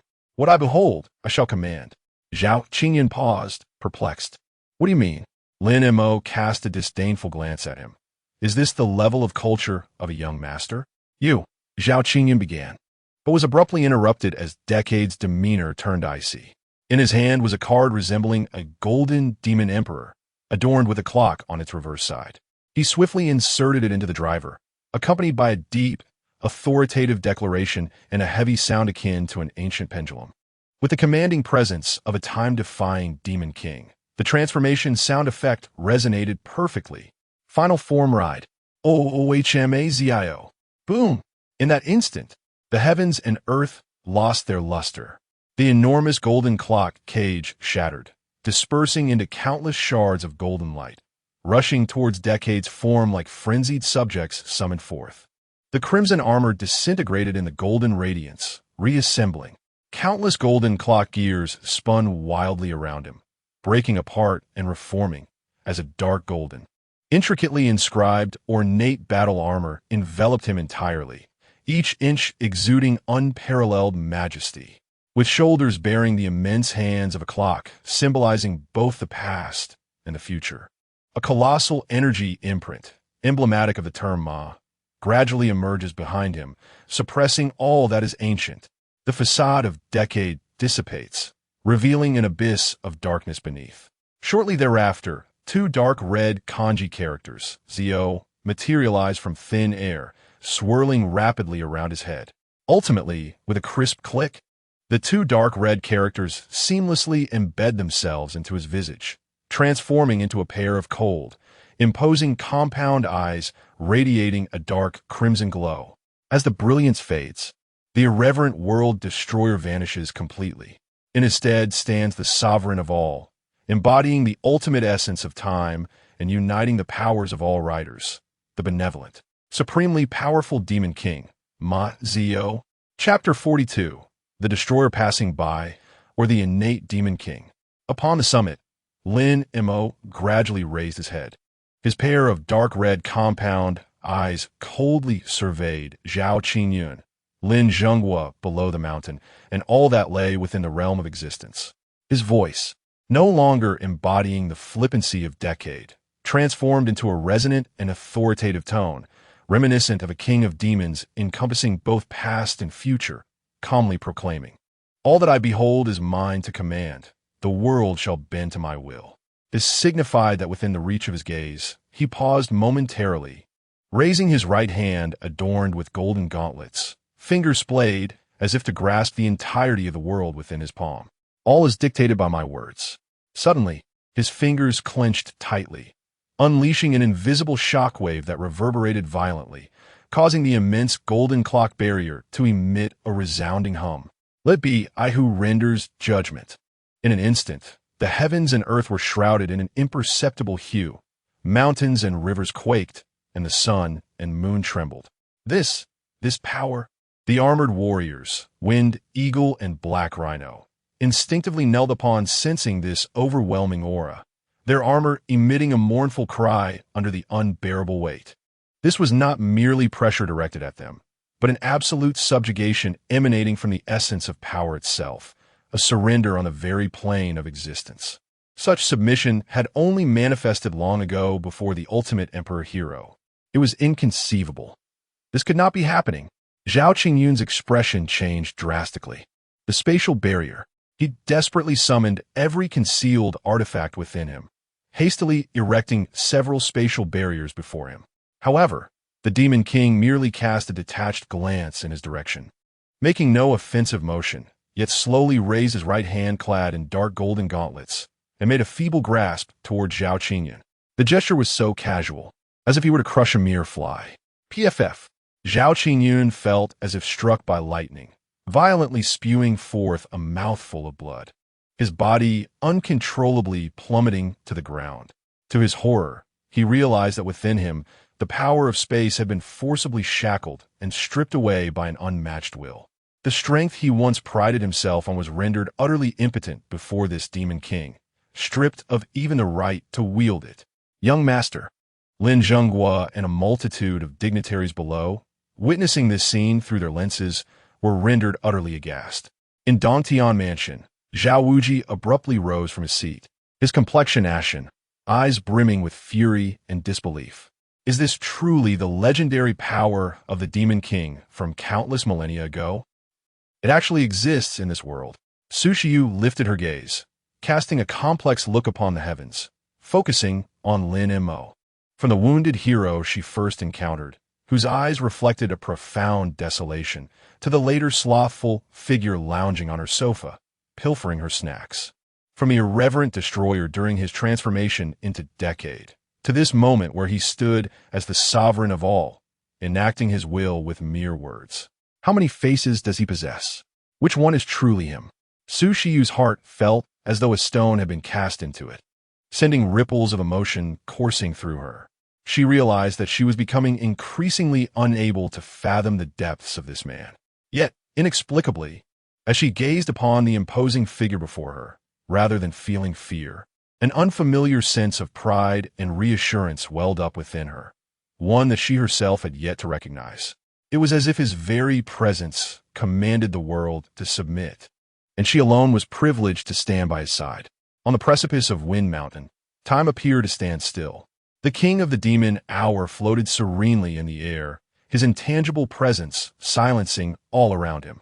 On the ground, Zhao Qingyun struggled to rise, only to find that the spatial power he once took pride in had become as immobile as frozen streams, utterly unresponsive to his will. He could only gaze in horror and humiliation at the Golden Demon King, unable to articulate a single coherent thought. Who are you? He stammered, torn between the notions of a mere destroyer passing by or a born Demon King. Choose one, Lin Mo remarked with a light chuckle, his demeanor nonchalant, reminiscent of the ambiguous crimson demon from before, now transformed into the Golden Sovereign. Zhao Qingyun was taken aback, dread creeping into his heart as he muttered to himself, Why? Why is my spatial power ineffective against you? Because while you toyed with space, the king of the demon hour slowly approached him. Looking down with an air of dominion, I was already toying with time. He crouched down, gently patting Zhao Qingyun's shocked visage, his tone casual. This world is rife with rules, far too tedious. Thus, occasionally, someone must come to shatter them. Regrettably, you are not qualified. With that, he rose slowly, his crimson compound eyes scanning the surroundings. His voice resonated like a decree from a time-traveling monarch, echoing in the ears and hearts of all present. Now, do you all believe I seek your approval? The so-called federation, the so-called rules, the so-called pride, in my eyes, are nothing but fleeting wisps, easily extinguished. Remember this. The voice of the king of the demon hour became layered and authoritative, as if encompassing both the past and the future, calmly proclaiming, It is not the era that has chosen me. He paused, raising his fingertip and snapping it lightly. Snap! Boom! This was not a physical blow, but an eruption of an invisible, supreme power of time, centered around his finger. The flow of time atop the mountain seemed to plunge into stagnation and chaos. Zhao Qingyun was horrified to discover that he, along with everything surrounding him, was forcibly confined by this overwhelming force. I have chosen this era. At this moment, atop the mountain, the Demon King reigned supreme. The world lay in submission. With a flick of his wrist, he discarded the unconscious Zhao Qingyun into a corner. Very well, my friends.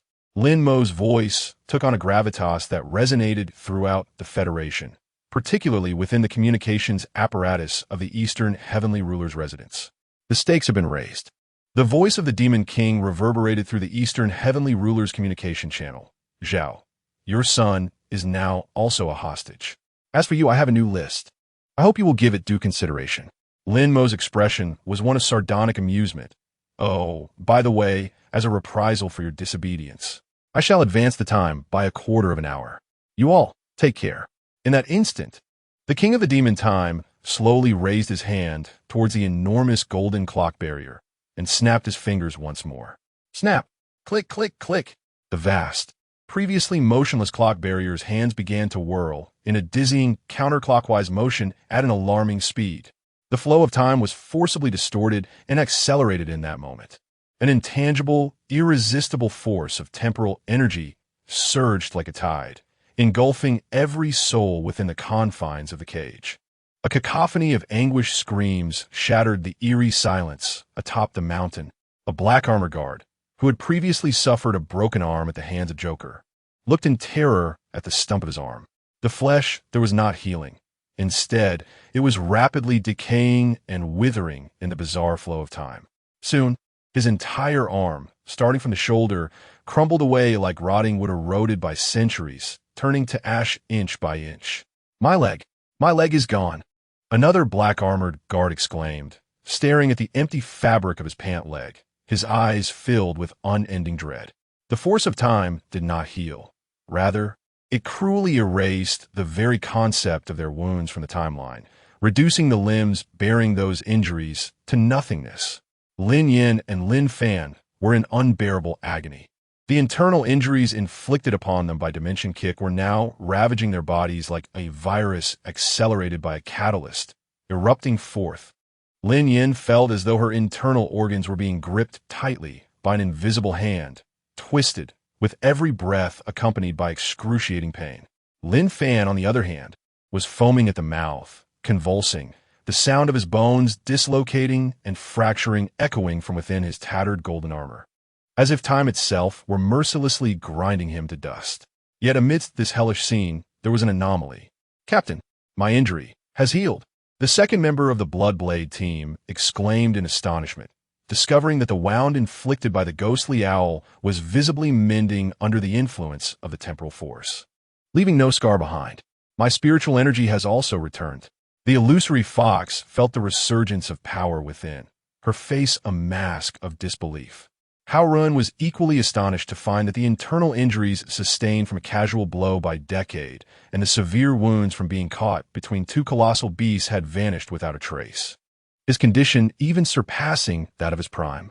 What is happening? He murmured to himself. It seems, my lord, that the principles of reward and punishment are distinct. The enigmatic figure known as Number 5 sheathed her blade, her voice imbued with an inexplicable sentiment. As she gazed upon the golden silhouette that commanded the world, she found herself redefined by the very essence of power for the first time. To the Bloodblade team, who adhered to a professional code of exchanging service for remuneration and had not provoked Lin Mo, the power of time represented healing and restoration. Conversely, for those of the Lin family, harboring ulterior motives and self-righteousness, and for the Black Armor Guards, it manifested as a swift and torturous demise. This unreasonable decree, this arbitrary judgment, the clear distinctions of reward and punishment, epitomized the kingly ethos, embodying the very essence of demonic power. In the Eastern Heavenly Palace, Zhao Wuji could no longer remain passive as he beheld the anguished and contorted visage of his son on the luminous screen. He rose, exhaling a deep sigh, and declared, "Enough, take whatever you desire from me." Chapter 43. I am a benevolent soul, unable to bear witnessing your suffering. In the command room of the Eastern Heavenly Mansion, an oppressive silence reigned.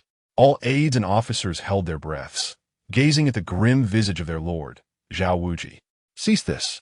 I shall provide you with everything you desire. As these words escaped Zhao Wuji's lips, it was as if all vitality was instantly siphoned from him, and he slumped back into his chair.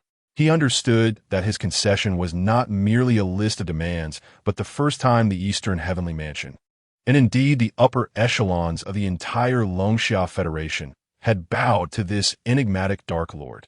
This bowing carried profound significance. A wise choice, Master Zhao, came the voice from atop the mountain, where the Time King waved his hand casually. The tormenting force of time that had plagued everyone abruptly subsided, and the immense golden clock barrier ceased its rotation, reverting to a stagnant prison. Master, the young master, an aide trembled, attempting to remind him. I am aware, Zhao Wuji interrupted, shutting his eyes and forcibly suppressing the fury and murderous intent within him. He recognized the necessity of restraint. The opponent's power had transcended the realm of conventional means. It was not mere strength, but a superior dimensional force that crushed the very essence of rules. A direct confrontation would only expedite Qingyun's demise. Relay my orders. Zhao Wuji's voice emerged hoarse and weary. Mobilize the highest authority of the Eastern Heavenly Mansion and fulfill every demand on his list. Immediately. At once. But Master, many items on that list are our strategic resources, including the heart of the void. Execute the orders. Zhao Wuji barked vehemently. What do those items matter compared to Qingyun's life? He paused, his tone turning icy and foreboding. Inform Lin Zhenghua that his ransom must not be diminished by a single coin. The troubles he has caused, he shall bear the consequences.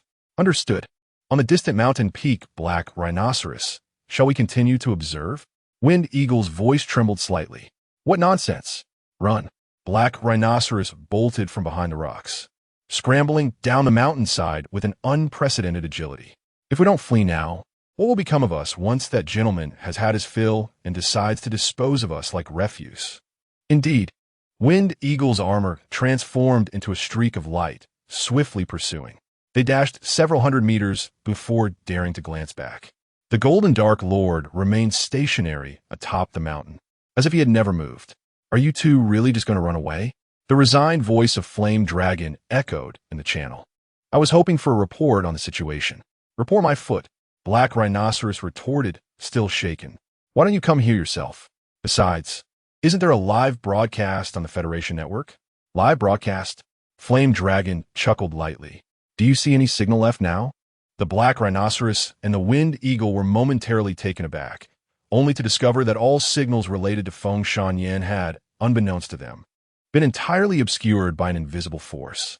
It seemed that the Dark Lord had no desire for the impending transaction to be witnessed by too many onlookers. Upon Feng Shanyan, Su Shiyu approached Lin Mo, gazing at him with swirling waves of light in her violet eyes, hesitating to voice her thoughts. What's wrong? Lin Mo sensed her gaze and turned to meet her eyes. In her presence, his aura was notably gentle, even clad in golden armor.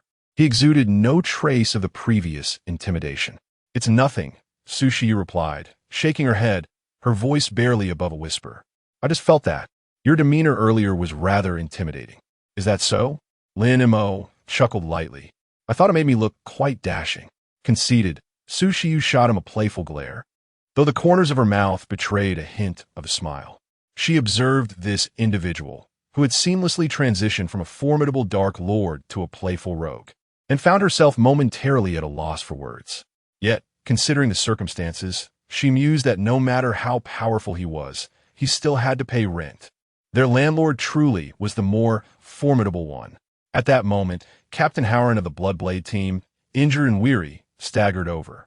He did not approach too closely, but knelt 10 meters away, exerting every ounce of strength to drive his crimson blade into the ground, bowing his proud head. Brother Hong, your majesty, I, Howren, on behalf of the Bloodblade Mercenary Corps, express our profound gratitude for your life-saving intervention. His voice was hoarse, yet imbued with sincerity. He understood that had Decade not intervened to subdue the situation, they would not have endured to this point. Lin Mo glanced at him, replying nonchalantly, "You are outsiders. I have no interest in you." "No." Howard raised his head, his eyes ablaze with fervor. "Your actions against the Lin family, your ability to intimidate those two beasts, saved us. This kindness will not be forgotten by the Bloodblade. In the future, should you require anything, we shall brave mountains of blades and seas of fire without hesitation." Behind him, the Phantom Fox and Number 5, along with others, struggled to bow in respect, their eyes brimming with awe and gratitude. "Enough with the flattery," Su Shiyu said, waving her hand dismissively. "We have matters to attend to. You all should leave at once." "Yes, yes," Howard exclaimed, as if granted a reprieve, hastily leading his team aside. However, their gazes towards the duo had irrevocably transformed, no longer merely filled with fear, but now resonating with genuine reverence and loyalty. In this brutal world, where the weak were devoured by the strong and order had unraveled, the allegiance to a true powerhouse was far more dependable than any ethereal creed. Meanwhile, the ransom for Lin Jinghua and Zhao Wuji was delivered to the foot of the mountain with unprecedented efficiency. Dozens of boxes crafted from special alloys, guided by drones, glided towards the entrance of Feng Shanyan, neatly arranged upon the ground. Each box emanated waves of energy, some searing, others frigid or razor-sharp, revealing the extraordinary nature of their contents. Lin Jinghua's heart bled with anguish as he reported, his voice hoarse through the communicator carried by the black armored guards. "Your Excellency, everything you requested has been accounted for, and it lies at the foot of the mountain. I shall have them sent up immediately." Before he could finish his sentence, he was interrupted by the overlapped, imposing voice of the Demon King from atop the summit. "There is no need." The voice of the Demon King, cold and authoritative, resonated as if declaring an established truth. "You are too slow." At that moment, Lin Mo slowly raised his right hand, adorned with dark golden gauntlets, and directed it towards the foot of the mountain, fingers splayed wide, and made a grasping motion. Buzz! In an instant, the winds howled and the skies darkened. The very fabric of space trembled. The multitude gathered at the mountain's base, including Lin Jinghua, were struck with horror as they beheld the sky above them inexplicably tearing open, revealing a vast, abyss-like circular void. The edges of this void flowed with twisted, golden ripples of time, as if connecting to another dimension, emanating a terrifying gravitational pull that froze their very souls. What is that? Retreat! Retreat quickly! The black armored guards escorting the supplies, and the Lin family protectors screamed in terror, scrambling backwards in fear of being consumed by the eerie void. Yet, the void had no intention of claiming them. An invisible, irresistible force descended from the void, precisely enveloping dozens of alloy boxes brimming with rare treasures on the ground. Whoosh, whoosh, whoosh. Under the gaze of countless horrified witnesses, those immensely heavy alloy boxes, as if seized by an unseen hand, defied gravity and air resistance, transforming into streaks of light that soared upward, straight into the circular void. They lined up in an orderly fashion, vanishing into the unfathomable darkness without a trace. Is this spatial plundering? In the command center of the Eastern Heavenly Mansion, a staff officer well-versed in spatial theory gasped in disbelief, his complexion paling. "No, this is not the power of space.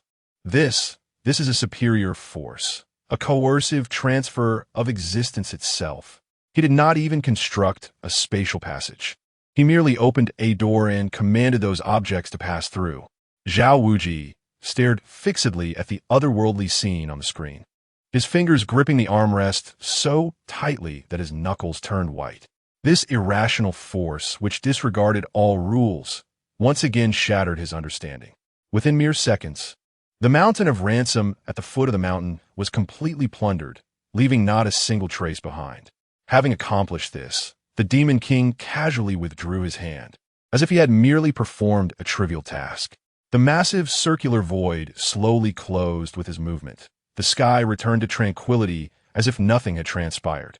Atop the mountain, a curtain of auroras swept by, The mountain of rare treasures lay quietly, emanating alluring waves of energy. Lin Mo stepped forward and casually opened one of the boxes. Heavenly fire glass, deep-sea cold iron, millennial thunderstruck wood, various exceedingly rare materials, which are worth their weight in gold, lay haphazardly like refuse. His gaze ultimately settled upon the central box, within which rested a palm-sized, pitch-black stone that seemed to absorb all light. Heavenly forged stone. Indeed, it was reliable enough. Lin Mo nodded in satisfaction as he placed his hand upon the stone. A torrent of information surged into his mind, transforming into intelligible data. Ultimate armor core fragment. Please refine it for subsequent card generation. Alongside this, a stream of crimson information emerged from the items bestowed by Zhao Wujia. Unknown divine material. Could be used for decade driver upgrades upon refinement. A flicker of discernible excitement flashed in Lin Mo's eyes. Yes, he had acquired everything he desired. Casually, he waved his gauntlet, and with a sweep of the Aurora Veil, all the boxes vanished. Excellent. The transaction was complete. The voice of the Demon King resonated once more, this time proclaiming to all those atop the mountain peak. He glanced at the enormous golden clock and snapped his fingers nonchalantly. Snap! Finish time! Accompanied by a crisp declaration, the grand golden clock, which was formidable enough to leave even 7th-tier warriors helpless, transformed like an illusion into countless golden particles. Dissipating into the air, the temporal prison was lifted. As the golden light faded, the crowd found themselves once again basking in the normal sunlight. Yet all felt an overwhelming sense of exhaustion, as if they had narrowly escaped calamity. The black-armored guards lay scattered on the ground, limbs severed, lamenting their fate. The Lin siblings fared no better. Lin Yen lay unconscious, while Lin Fan curled within his shattered armor, his body fractured and already succumbed to unconsciousness, his fate uncertain. Very well, the trade has been established. The dark golden armor of the Demon King, transformed into light particles and dissipated, Kamen Rider. Decade. The flippant Crimson Destroyer reemerged once more. Lin Mo cracked his neck, producing a satisfying pop, and then lazily stretched, as if the monumental transformation had drained a considerable amount of his stamina. Ladies and gentlemen, the performance has concluded. His voice regained decades frivolity as he announced the new game rules. A crimson card soared from his fingertips, morphing into a stream of data that shot towards the heavens. In the next moment, chaos erupted. The colossal screen in the center of Luhai City, the billboards lining the streets, the televisions in every household, even the personal devices in the hands of the populace. At that instant, all screens were forcefully commandeered. With a crackle, the images warped. A figure imbued with destruction and mystery in shades of crimson commandeered everyone's attention. It was none other than Decade, lazily reclining against a massive boulder at the mountain's peak.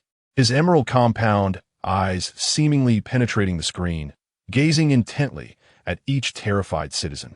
What is happening? It's that Crimson Knight. My heavens!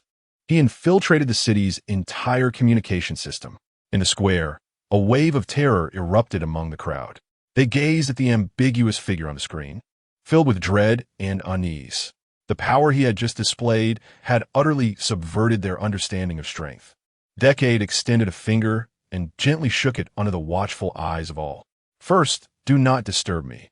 I possess a rather irritable temperament, particularly when bothered by self-important flies. He raised a second finger. Second, cease branding me, or anyone else, with the tiresome title of hero. Your heroes? They likely perished long ago. If you desire a hero, then become one yourselves. This statement struck the hearts of the citizens like a hammer. They recalled the solitary figure who had defended the city for 3 days and nights, and a sense of guilt permeated the crowd. Third, Decade remarked, adjusting his gauntlet, his tone nonchalant yet grave, and most importantly, do not allow me to perceive this world as overly mundane. Otherwise, he paused. A chilling glimmer flashed in his emerald eyes. I would not hesitate to obliterate everything. At the moment his words fell, the screen dissolved into static, and communication resumed. Yet the entire city of Luhai found itself engulfed in an unprecedented, deathly silence. Having concluded his proclamation, Decade surveyed his surroundings. his gaze sweeping over the unconscious Lin's siblings and the disheveled Zhao Qingyun, who had also succumbed to the onslaught of dark power. He stroked his chin, as if recalling something. Ah, indeed, at the foot of the mountain, Lin Jinghua and Zhao Wuji felt their hearts leap into their throats, uncertain of what this demon intended next. Decade's voice echoed once more through the loudspeaker, infused with a disquieting warmth. I almost forgot. He snapped his fingers, and an invisible force lifted the three unconscious individuals into the air, suspending them before him. Master Lin, Master Zhao, Decade's tone was remarkably considerate. You have expended so much money. I, being a kind-hearted person, cannot bear to see you suffer. Allow me to personally assist you in delivering them. Chapter 44. Gentlemen, may your journey be smooth. This phrase sent a chilling shiver through the souls of Lin Jinghua and Zhao Wuji, who stood at the foot of the mountain. No, Your Excellency, there's no need for your presence. Lin Jinghua exclaimed in terror. Stop, Zhao Wuji bellowed in rage. However, Decade paid no heed to their desperate pleas. The ride booker at his waist emitted a mechanical sound as it swiftly transformed into the shape of a handgun. He casually spun the barrel on his fingertips before deliberately drawing a card from a box. Attack ride. Blast. With a flourish, he inserted the card into the slot of the gun, and a devastating magenta energy began to coalesce at the barrel, emitting a disquieting hum. With a single hand, Decade aimed the gun at the three immobile targets suspended in midair. Beneath his emerald compound eyes lay a chilling indifference, his expression adorned with a mocking smile. Gentlemen, may your journey be smooth. Bang! The first gunshot rang out, a beam of magenta energy, akin to a death ray tearing through the heavens. Struck Lin Fan in an instant.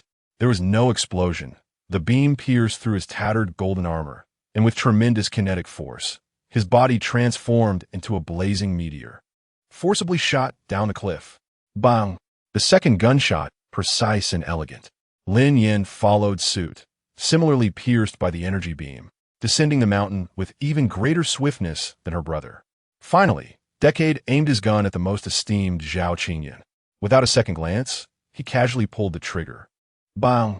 This once mighty lord was hurled away like a fallen leaf amidst the magenta beam, vanishing beneath the cliff.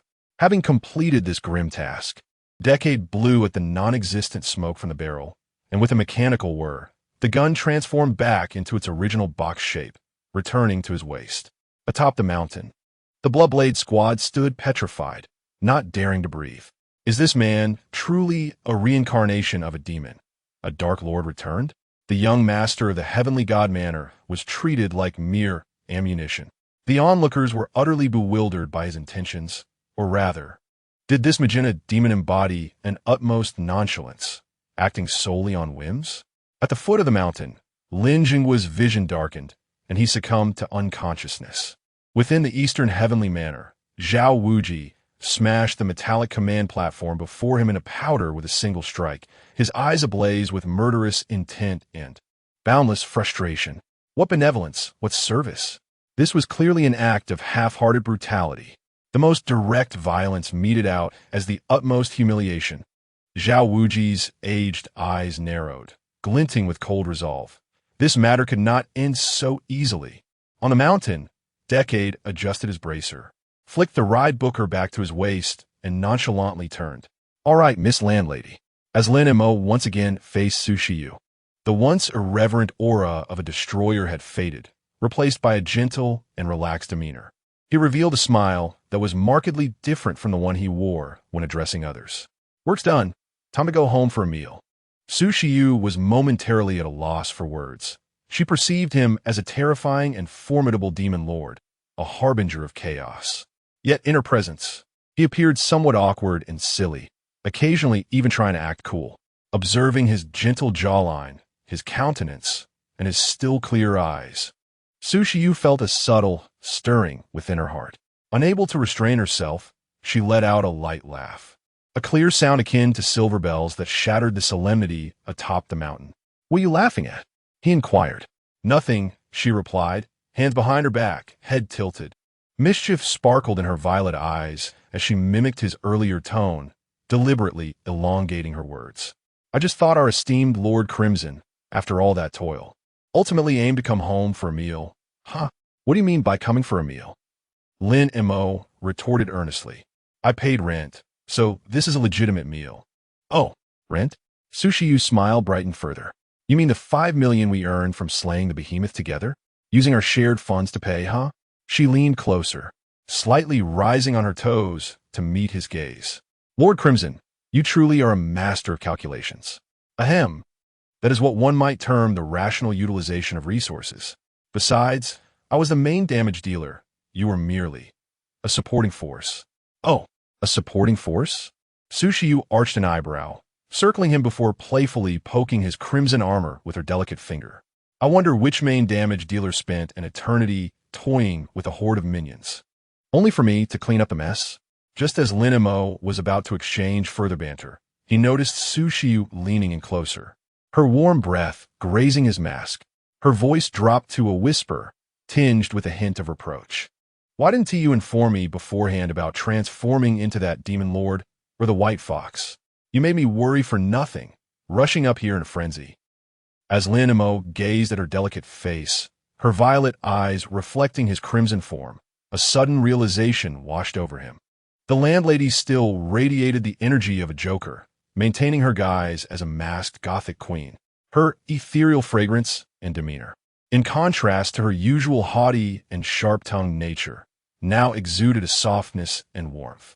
Instinctively, he softened his tone. I'll let you know next time. Oomph. Give me a heads up about your plans. Oomph.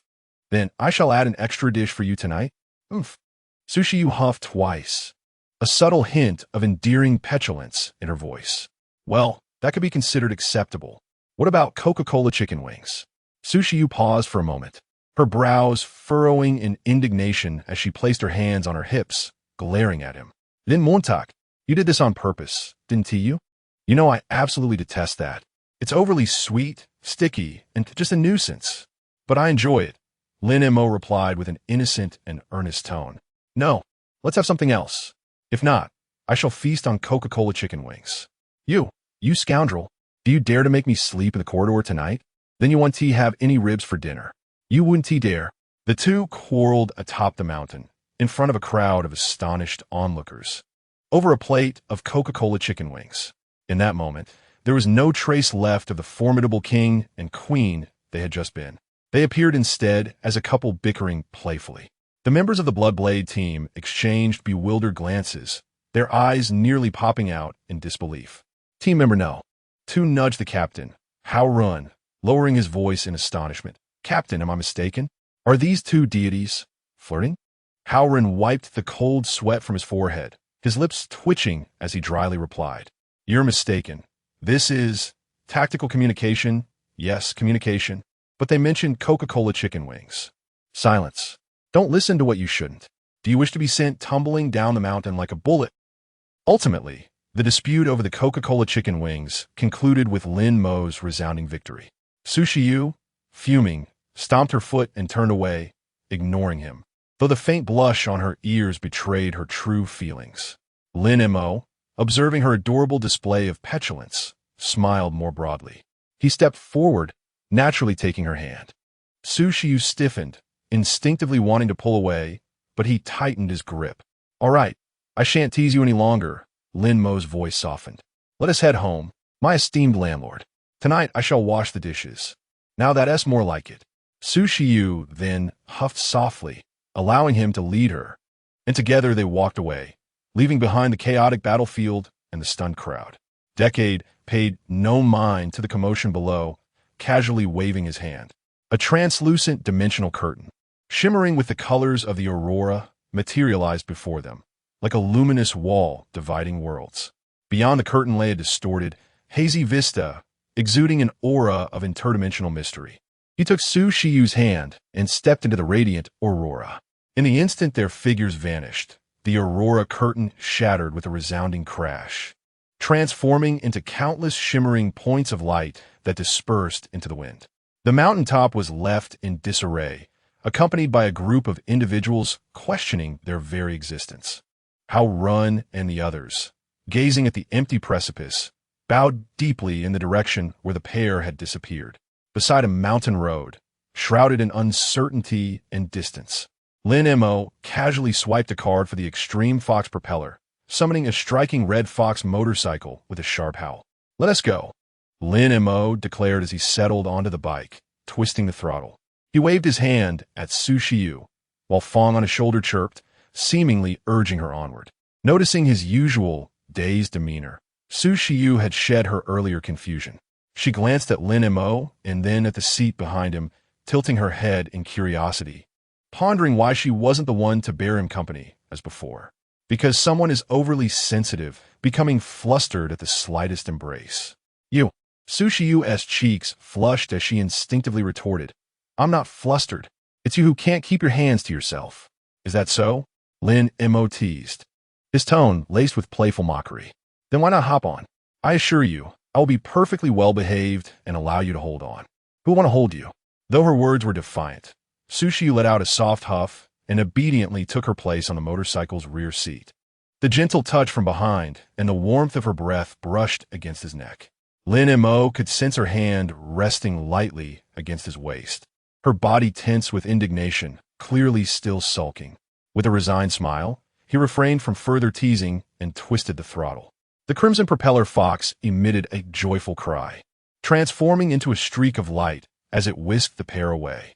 Their figures ascended like fiery meteors, traversing the vast sky, vanishing under the gaze of countless eyes filled with awe, fear, and confusion, as if the recent upheaval, worthy of being chronicled in the annals of Longxia, was merely a trivial game to them. And indeed, this journey of the game was just beginning. Chapter 45. Can we even speak of the Heavenly Lord's mansion? On the Wind Mountain cliff, chaos reigned. As the crimson vehicle's radiant glow vanished beyond the horizon, the air, once solidified by time and terror, seemed to resume its flow.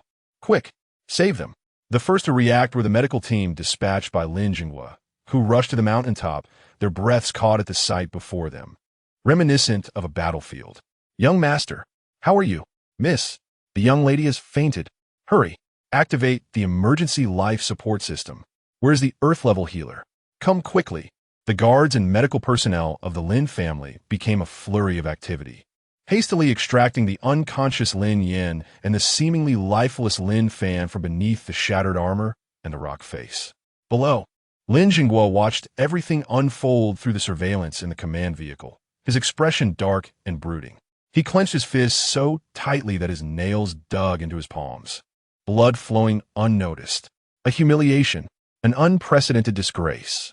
The Lin family, having stood firm in Luhai City for a century, had never endured such ignominy. A meticulously planned spectacle had been turned upside down, trampled underfoot before the eyes of the entire city, with even the veil of dignity shredded to pieces. What shattered him even more was the unreasonable power exhibited by that Crimson Knight. The Crimson Destroyer, the Dark Golden Demon King, the White Red Fox, the Pitch Black General. And that Joker Queen. This was no mere strength. It was a walking calamity, a mobile embodiment of chaos. Who on earth was he? Lin Jingguo growled softly, his eyes bloodshot, filled with frenzied, murderous intent. When had such a monster emerged in Luhai City? Investigate. I demand that you uncover everything at any cost. However, beneath his fury lay a deeper fear. He realized that uncovering the identity of such an entity was akin to climbing to the heavens. And after provoking this demon king, the Lin family would likely never find peace again. Beside him, Zhaoan had already dissolved into tears, her heart wrenched as she beheld her son's tragic state on the screen. The family elders, who had followed Lin Jingguo for years, wore expressions of ashen despair, silent in their understanding. They knew that the Lin family had stumbled upon an obstacle capable of shattering them to pieces. The family head, one trusted aide, trembled to ask, "The ransom, was it truly paid?" Indeed, Lin Jingguo gritted his teeth. Not only was it paid, but we must also contribute 60% of the share owed to the Zhao family of Dongtian Mansion. What? The crowd gasped in shock. This meant that the Lin family's treasury had been nearly depleted within a single day. For any prominent family, this was a grievous blow, a significant injury to their vitality. Lin Jingguo offered no further explanation. He merely gazed at the image of his son, carefully lifted onto a stretcher, a flicker of cold disdain crossing his eyes. A failure in every endeavor, a liability. He began to question for the first time whether it was truly worth sacrificing so much for such a worthless individual. However, pondering such matters now seemed futile. The pressing concern was how to restore the Lin family's reputation and confront the formidable threat known as Decade. Meanwhile, Lin Yueyao stood quietly beside the car, her small hands gripping the straps of her backpack tightly. She did not cast her gaze upon the grim fate of Lin Fan and Lin Yan. Instead, her eyes were steadfastly fixed on the distant crimson streak of light until it vanished beyond the horizon. A flicker of light danced in her eyes as she bit her lip. Brother, where have you gone? All right, I understand. I'm fine. I haven't encountered any danger, and I will return now.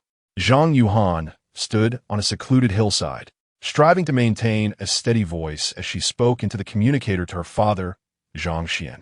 Her complexion was pale, and the fingertips gripping her phone trembled slightly.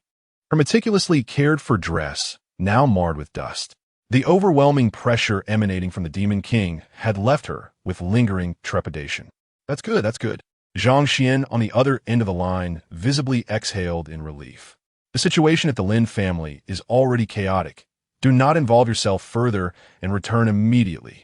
Zhang Yuhan responded softly before hanging up. She gazed down at the tumultuous scene below, her eyes reflecting a fleeting sense of fear, yet more profoundly, an unprecedented confusion. She had once believed that choosing Lin Fan would lead her down a broad path to greatness. Yet now, it appeared to be nothing more than a splendid bubble, easily burst.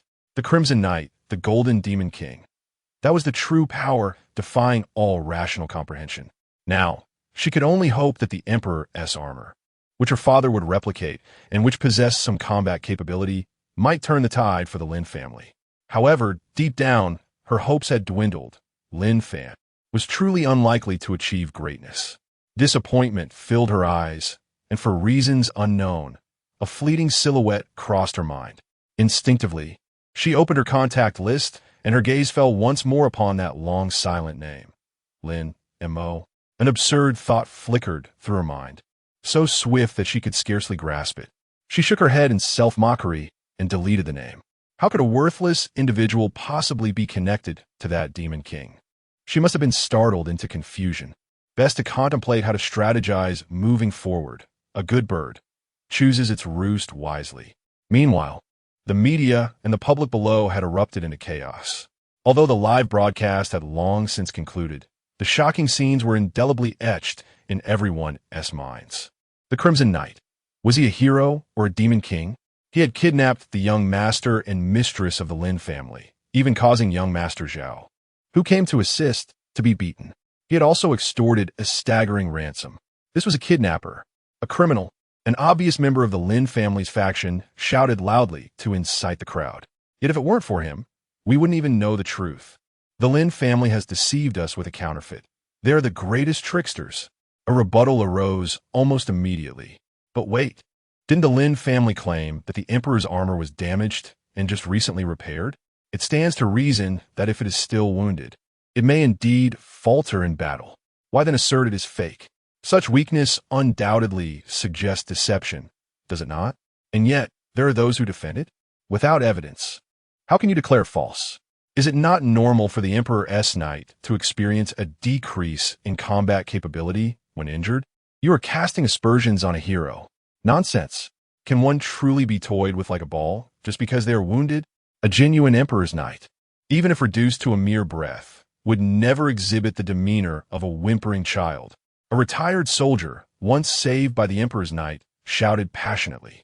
As for that magenta armor and the golden demon, they could have easily vanquished everyone, but chose instead to take their prize and depart. How does this qualify as malevolence? And what a joker! Is this not irrefutable evidence of a villain? She transformed into that all-black female knight, and with one swift move, incapacitated numerous members of the Lin family, sending one flying. Surely, she must be the antagonist. Does she not deserve her fate? And yet, how stunning and charismatic she is. I believe I might be a little smitten, a girl whispered, instantly garnering a chorus of agreement around her. Public opinion was thoroughly divided. Some viewed Decade and Joker as lawless villains, more perilous than the aberrations themselves. Others considered them dark knights revealing truths, true free spirits unbound by constraints. There were also those who argued that Lin Fan might not be an imposter. After all, no one has ever witnessed the true form of the Emperor's Knight. Do you? Now recall his last words. A young man's voice trembled as he spoke. That Magenta Knight and the Golden Demon, he said, he would personally annihilate this world. Indeed, I heard it too. This is an unabashed threat, a declaration from a demon. How terrifying. He alone could stand against the Lin family and the Eastern Heavenly Mansion. If he truly wished to strike, who could possibly stop him? Are we to live forever in his shadow? A wave of panic began to spread like an epidemic. At that moment, a hoarse voice offered a differing perspective. A threat? I would argue it resembles more of a warning. The crowd turned to the source of the voice, a retired soldier. Do you not recall what the Joker Queen stated previously? He surveyed the crowd, articulating each word with precision. She said, "For 8 years I guarded the city, enduring day and night, single-handedly battling the tide of beasts. Is this not a reflection of our original Emperor's Knight?" This conjecture fell like a stone into a tranquil lake, instantly creating a tempest of excitement. In the crowd, a middle-aged man suddenly slapped his thigh. I remember now. On the day of the 3-day red tide, I was trapped at the edge of the city wall and witnessed the Emperor's Knight facing the beast horde alone. His armor had nearly lost its luster by the final day. Yet, he did not retreat an inch. As these words were uttered, the crowd began to reminisce. Indeed, I remember. The entire city was on alert. We were all at home praying. The news continuously assured us that reinforcements were on their way. Yet until the tide of beasts receded, the only figure we beheld was that of the Emperor's champion. A young man, belatedly grasping the situation, inquired, why was he alone? Where were our troops? Where were the powerful beings of the Celestial Palace? What of the other armored warriors? The square fell into an immediate silence. Indeed, why? Why was it that, throughout that catastrophic event capable of obliterating a city, only one hero bled? Such thoughts surged from the depths of each heart, leaving them chilled. Thus, was the Crimson Knight's assertion correct? Had our hero truly perished within that stormy night? A woman, covering her face, emitted a suppressed sob. Moreover, if Lin Fan were indeed a counterfeit, how sorrowful must the true Emperor's champion feel upon witnessing our fervent cries of heroism directed at an impostor. He had safeguarded us for 8 years, yet we could not even discern his authenticity. At that moment, a bold youth ventured a chilling hypothesis. What if? There exists a possibility that the Crimson Destroyer, the Golden Demon, is none other than the Emperor's champion himself? What? The crowd gasped in astonishment. Consider this. The Queen Joker clearly recognized the Emperor's champion and defended him. Furthermore, she is allied with the Crimson Knight, and that regal authority. Who else could embody it but the Emperor's champion? Perhaps the Crimson Destroyer, the Dark Golden Demon, represents another facet of our hero, his fury, his despair. This notion, though wildly audacious, seemed to perfectly elucidate everything. Impossible. Instantly, someone fervently countered, the Emperor's champion is the embodiment of justice, a beacon of light. How could he ever utter words of destruction? How could he threaten the world? You besmirch the name of a hero, but he has been deeply wounded. The youth retorted, have you forgotten the betrayal he suffered? If it were you, could you maintain absolute justice? What reason do you have to expect him to uphold such righteousness eternally? Thus, what was the Celestial Palace doing? An irate voice finally directed its ire towards the upper echelons. First, why did they fail to recognize Lin Fan as a fake? Is it their incompetence or a deliberate cover-up? Second, and most crucially, during the 3 days of the Beast Tide, why did they stand idly by, allowing the Emperor's champion to fight alone? This barrage of inquiries struck each heart like a heavy hammer. However, scarcely had he finished speaking when someone nearby urgently covered his mouth, whispering in terror, have you lost your mind? Can we even speak of the Celestial Palace? The individual trembled, bowing his head in silence. The voices of dissent faded, yet the seeds of doubt had taken root in the hearts of countless individuals, growing wildly. In the corner of the crowd, the reporter Xiao Lu overheard these discussions, and her eyes suddenly gleamed with realization. It was as if she had grasped the crucial thread that would unravel all mysteries. She promptly activated her personal terminal, retrieving 8 years' worth of battle footage and eyewitness testimonies regarding the Emperor Hero, embarking on a fervent comparison and analysis. A bold idea began to take shape in her mind. Chapter 46. Temporarily, until when, in a secluded park, Lin Mo handed a bag of potato chips and a box of chocolate to Su Shiyu. She accepted them, tearing open the bag and munching on the chips while inquiring, her words muffled. What do you intend to do with the heavenly forging stone? It is the lifeblood of the Lin family, said to forge divine weapons. I have my own uses for it. Lin Mo retrieved the seemingly ordinary yet ominously potent ancient stone from his pocket, weighing it in his hand. Consider this, a preemptive interest. He secured the heavenly forging stone and produced the crystal from the fierce cliff tiger, tossing it to Su Shiyu. This is for you. What for? This is your mission reward. Su Shiyu was puzzled. Your Joker memory module, while formidable, consumes your innate life force with each transformation. This crystal contains pure fire and wind elements, which can serve as your external energy source, alleviating your burden. Su Shiyu paused, gazing at the crystal in her hand, then at Lin Mo, feeling a gentle stir in the softest corner of her heart. This man, though silent in his affections, had always cared for her. Oh, well then, I won't hold back. She turned her head away, whispering, her ears subtly flushed. Lin Mo smiled, choosing not to speak further. They sat on a bench, savoring the rare tranquility. The lingering glow of the sunset bathed them, stretching their shadows long and slender. Hey, Su Shiyu suddenly spoke. Yes? You mentioned something about the world being destroyed. Is that true? Well, to some extent, yes. Then, will you destroy this world?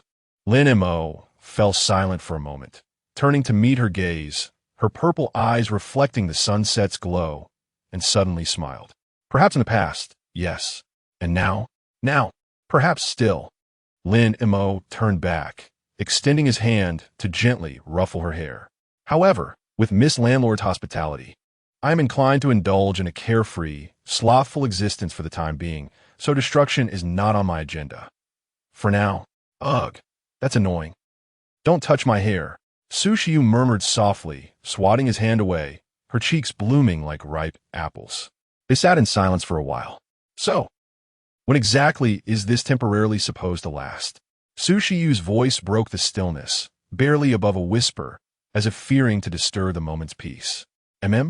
Lin Mo turned his head to her.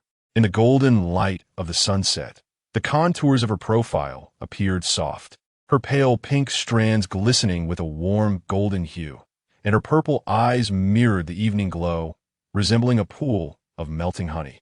She did not meet his gaze, merely fiddling with the chip bag, softly reiterating, this temporarily of yours, when does it end?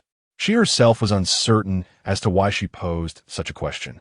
Deep within her heart, there lingered a subtle unease, one that even she had not fully acknowledged. This man was like a fleeting breeze, capable of vanishing from her world at any moment. Observing her rare expression of trepidation, Lin Mo felt a stir within him.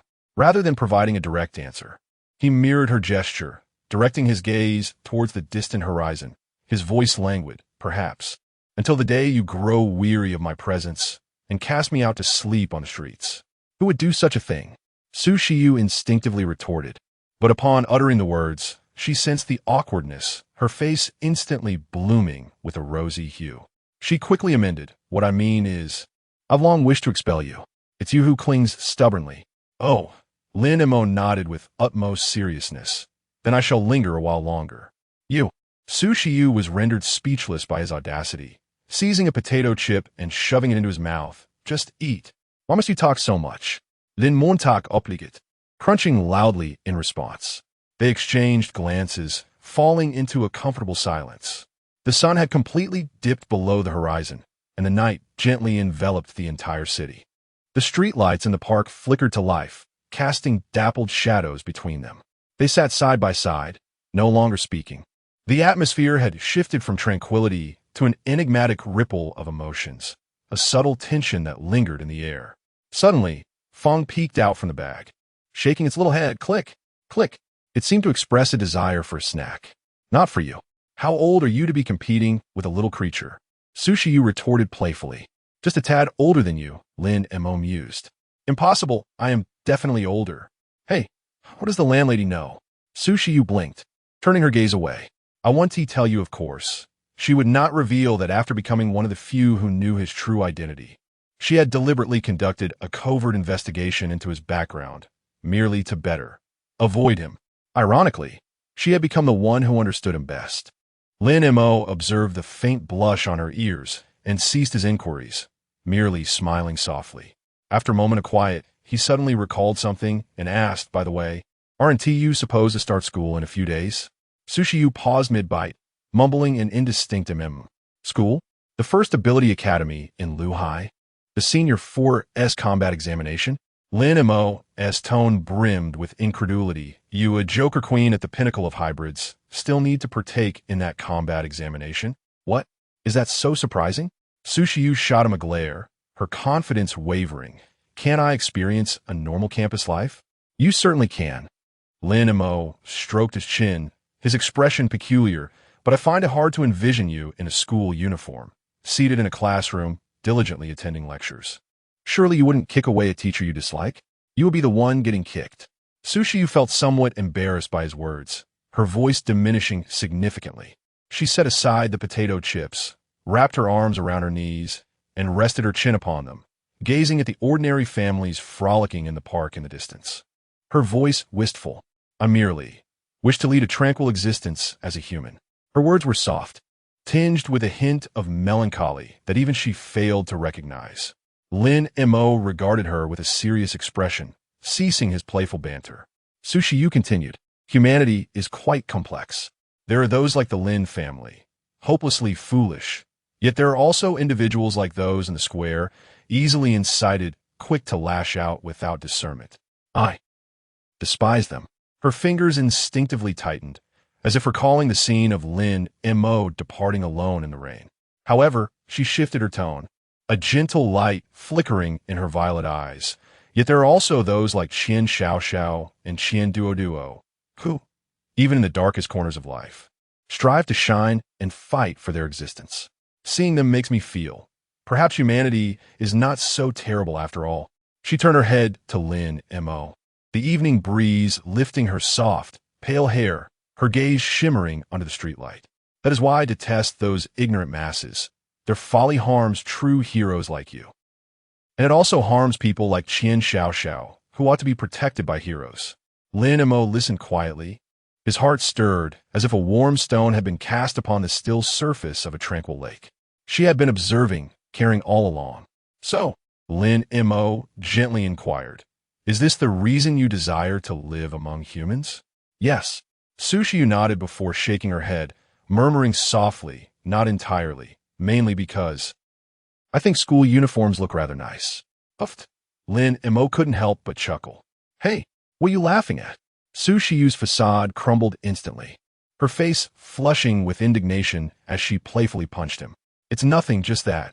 Lin Mo stifled his laughter, gazing at her adorably fuming demeanor, and earnestly remarked, you must look splendid in a school uniform. Why should you care? Sushiyu turned her face away, her cheeks glowing like a ripe cherry under the luminous moonlight. Chapter 47.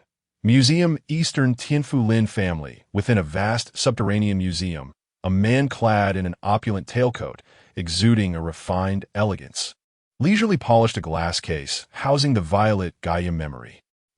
The tusked bat has perished? The tusked memory is lost? Alas! The sludge has also met its demise in pursuit. Did the Magenta and Joker embark on a mission together?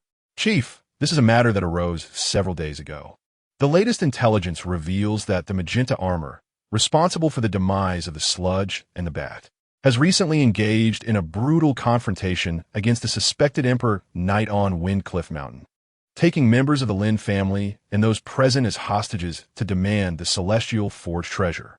Young Master Zhao Qinyun of the Lin family attempted a rescue, but was also subdued and taken hostage. Ultimately, both Eastern Tianfu and the Lin family found themselves compelled to relent. Now, The Magenta Knight has sworn an undying vendetta against both Eastern Tianfu and the Lin family. The man in the tailcoat paused, then approached the expansive floor-to-ceiling window, beyond which lay not the sky, but a pitch-black underground cavern, illuminated solely by the distant phosphorescent fungi, providing a feeble glow. He accepted a tablet from an aide, stroking his chin thoughtfully. Joker has also emerged. Transformed into the masked rider Joker? Let me see, he mused, a playful smirk gracing his lips. Fascinating, truly fascinating. Has our ace lady finally discovered her other half? The curator, seated on a nearby sofa, was a woman clad in form-fitting leather, codenamed Enchantress. The Magenta Knight possesses at least 5 distinct rider forms, each representing varying power systems, rendering him an enigmatic force. Our informants within the Lin family report that their so-called black armored captain, the pinnacle of the 6th tier, the Shadow Blade, cannot withstand even 10 seconds against him. Moreover, another officer, a man shrouded in a dark cloak with a hoarse voice, codenamed Phantom, added, he has demonstrated abilities akin to those of spatial and temporal manipulation. In that farce on Windcliff, the golden demon form he utilized left even young master Zhao Qingyun of Eastern Tianfu helpless. It appears that an extraordinary variable has arrived in Luhai City. Rather than displaying anxiety, Yuan Zilong Ichiro revealed a look of heightened excitement, a morbid gleam flickering in his eyes. I'm not curious about his powers, he remarked, turning to embrace his domain with open arms. What intrigues me is his true intent. He extorted the Lin family and seized the celestial forged stone, Enchantress stated. The celestial forged stone. Yuan Zilong Ichiro's fingertips lightly tapped his chin. The legendary stone capable of forging divine weapons? It seems he has a particular fascination with such artifacts. He gazed at Enchantress and Phantom, a gentle smile gracing his face. Since he enjoys the game, let's indulge him. What does the curator imply? Go ahead, release a few of our treasures. Let's begin with fear. He picked up a silver Gaia memory device emanating an ominous aura from the table and casually tossed it to Phantom, allowing our new acquaintance to witness what true artistry entails. Furthermore, he cast a glance at Charm, a hint of fondness flickering in his eyes, and instructed her to investigate the recent whereabouts of our ace lady.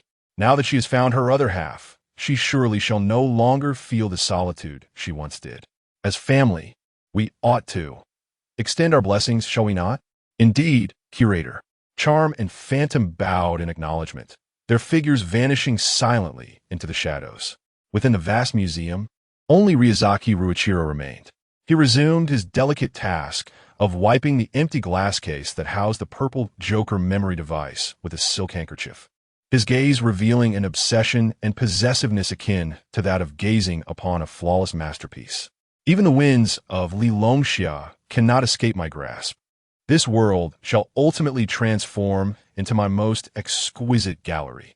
Meanwhile, in the Eastern Pavilion, perched above the city of Luhai, stood a magnificent complex supported by floating crystal stones, resembling a celestial palace from myth. However, inside the command room, the atmosphere was suffocating like the calm before a storm. Zhao Wujie surveyed the rapidly escalating public sentiment displayed on the screen, his countenance dark enough to wring out water. Useless. A bunch of inept fools. He hurled the teacup in his hand violently to the ground, exclaiming, if you cannot even control public opinion, what use are you to me? The aides fell into an oppressive silence, afraid to breathe.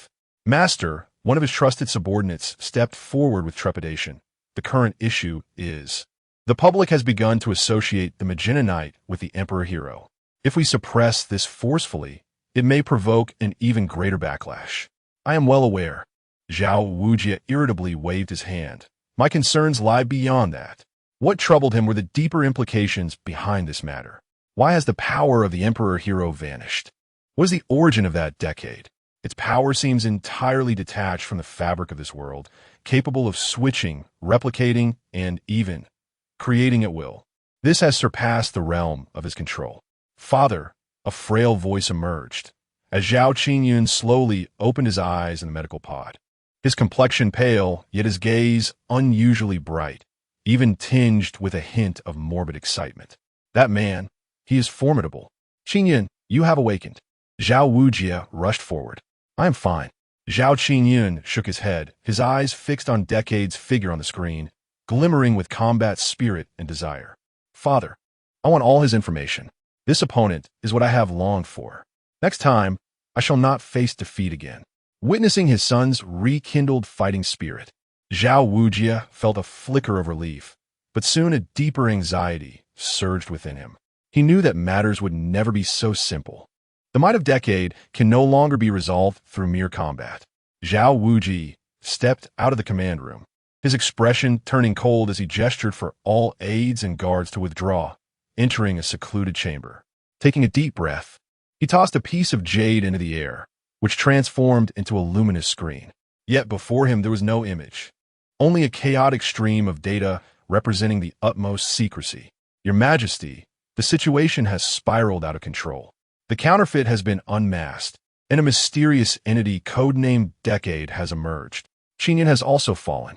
From the communicator came a voice, its gender and age indiscernible.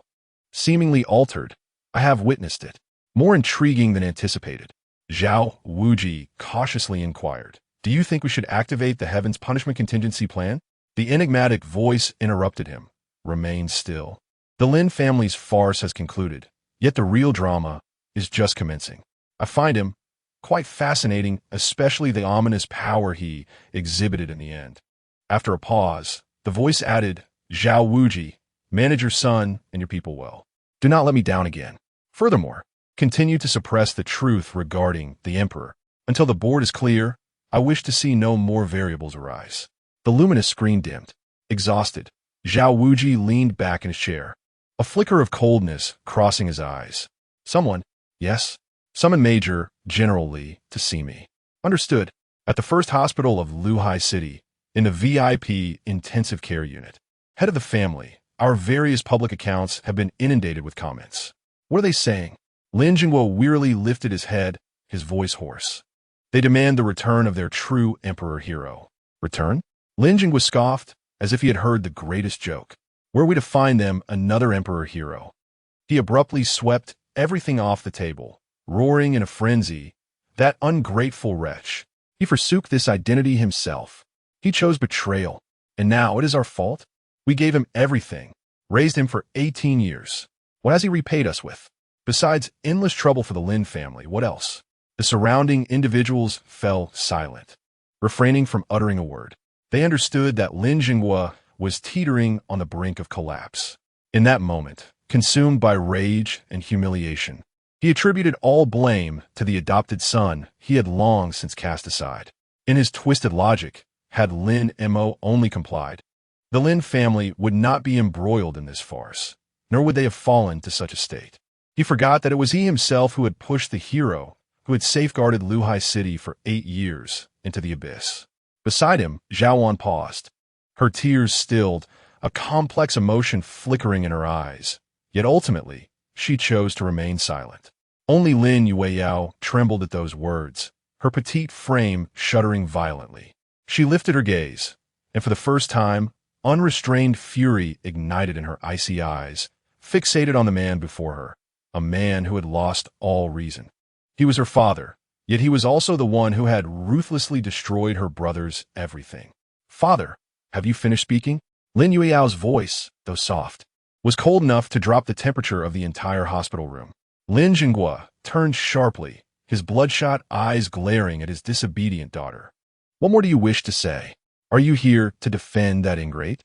I merely wish to remind you. Lin Yueyao boldly met his gaze. The armor of my brother was forced from him by you. The glory that was his, you willingly bestowed upon Lin Fan. Even the last refuge he possessed was stripped away by your own hands.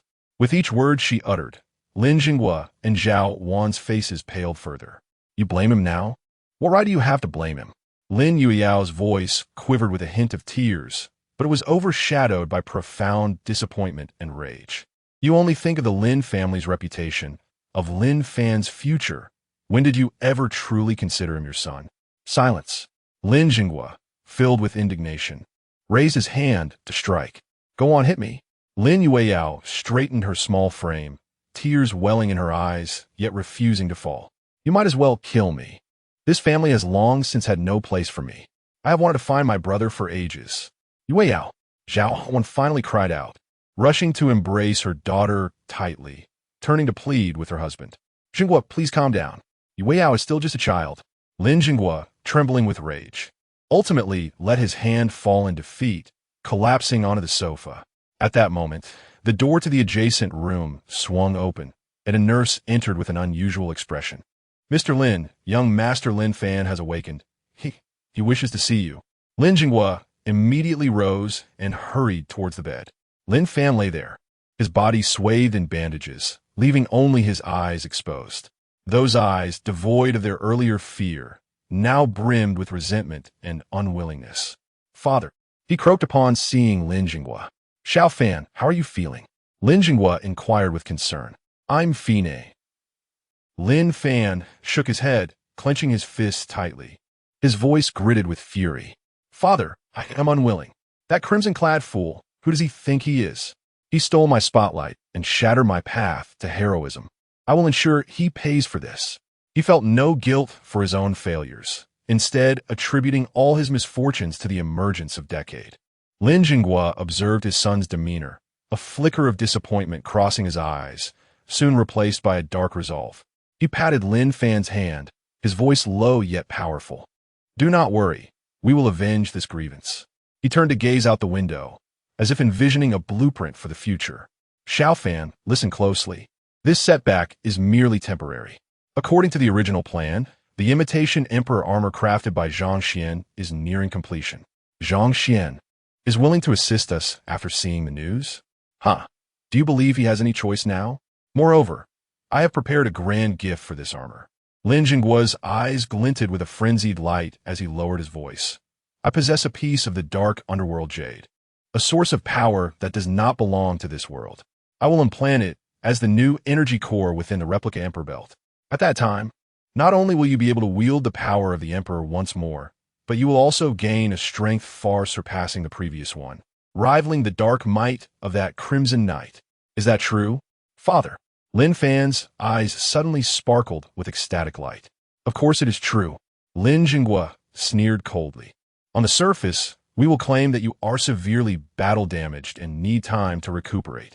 During this period, I will have the media and hired supporters continue to create momentum, framing this defeat as a period of weakness after confronting a mysterious, formidable foe. Simultaneously, we will arrange for you to don the new armor and eliminate some low-level monsters to bolster your achievements, thus restoring your reputation as a hero. As for that Crimson Knight, a glimmer of murderous intent flashed in Lin Jinggua's eyes. Once your new powers stabilize and our Lin family regains its breath, I will ensure he learns the consequences of offending our clan. In another hospital room, Lin Yin lay on the bed, quietly listening to the father-son dialogue next door, her face devoid of any expression. She slowly closed her eyes, yet her mind incessantly replayed the image of the Crimson Knight and the Golden Demon King. Dark Emperor? A self-deprecating smile crept upon her lips. Compared to that true Demon King, it is merely another clumsy imitation. She silently activated her personal terminal and sent a brief message through an encrypted channel. I need all intelligence regarding Decade and Joker, at any cost. She understood that the seemingly magnificent vessel of the Lin family had begun to take on water, and she must find a new path to survival before the ship sinks. That night, the undercurrents of Luhai City surged more violently than ever. Chapter 48, The Variables Found.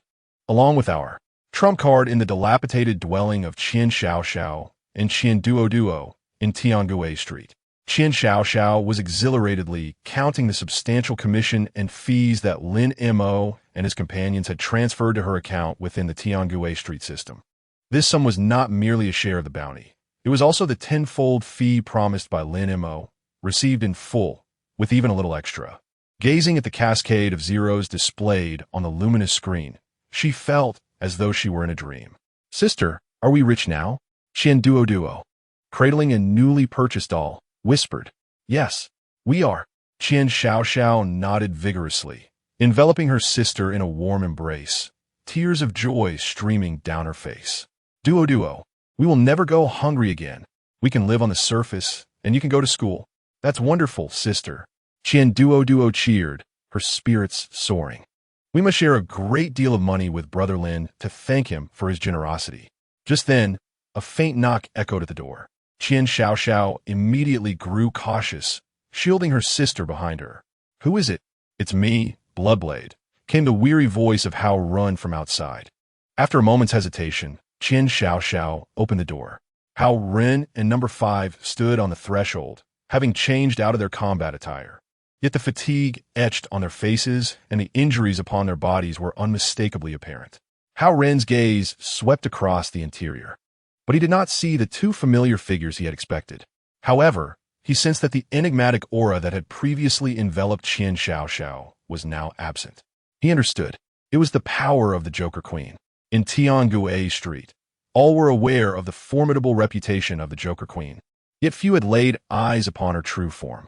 It was said that she possessed a unique ability to distort others' perceptions of herself and those around her. When she chose to, she could blend into the crowd like an ordinary girl, undetected. Conversely, when she wished for others to recognize her identity, the overwhelming pressure emanating from her very bloodline would be laid bare without reservation. Consequently, among Hao Ren's acquaintances, many recounted their experiences beneath the bounty wall, claiming to have seen Qian Xiao and a pair of young individuals accepting a mission, yet they always felt their features were somewhat blurred, as if viewed through a thin veil. They could only recall a remarkable couple, their specific appearance, and names lost to memory. This was the power of the Joker, which also allowed Su Shiyu to live among humanity as an ordinary girl for years, evading detection by the Federation surveillance systems and various factions. She truly was the ace navigating the realms of light and darkness. Did the Queen and Brother Crimson not accompany you? Hao Ren inquired directly. Qian Xiao shook her head. They brought us back and then departed. A flicker of disappointment crossed Hao Ren's eyes. Yet he produced a heavy storage bag from his coat and extended it towards her. What is this? This is the beast core of the 9-headed ghost owl, along with a token of our sincere gratitude from the Bloodblade Mercenary Corps. Hao Ren spoke earnestly, expressing that they were at a loss to repay the life-saving favor. Please be sure to convey to the two lords that our Bloodblade Mercenary Corps is willing to serve them faithfully from this day forth. After he finished speaking, without allowing Qian Xiao a moment to refuse, he and number 5 bowed deeply towards the small house and turned to leave. Qian Xiao stood there, staring blankly at the storage bag in her hand, her mind a complete blank. She understood that from this day forward, her and her sister's fates had irrevocably changed due to the appearance of those two individuals. Why do I have to drive when going to celebrate with Xiao and Duo? Don't you want to keep our identities concealed and maintain our tranquil lives? But you clearly have many other motorcycles, right? It's not that only the little fox can ride. Don't think I don't know. You definitely have a motorcycle that resembles a suit of armor. Ahem. Lin Mo was momentarily caught off guard by her remark, his gaze shifting awkwardly. Well, it's about low carbon emissions and energy conservation. You must be joking. Su Shiyu mercilessly exposed him, declaring, I see you just want to take advantage of me. Get on. Su Shiyu averted her face, her delicate form leaning slightly forward. Under the night sky, the city of Luhai exuded an air of ambiguity and allure, more so than in daylight. Su Shiyu's black motorcycle moved like a spirit of the night, weaving gracefully through the vibrant streets. Lin Mo sat behind her, his hands resting obediently on his knees, refraining from touching her slender waist, while the faint fragrance of her hair lingered at his nose.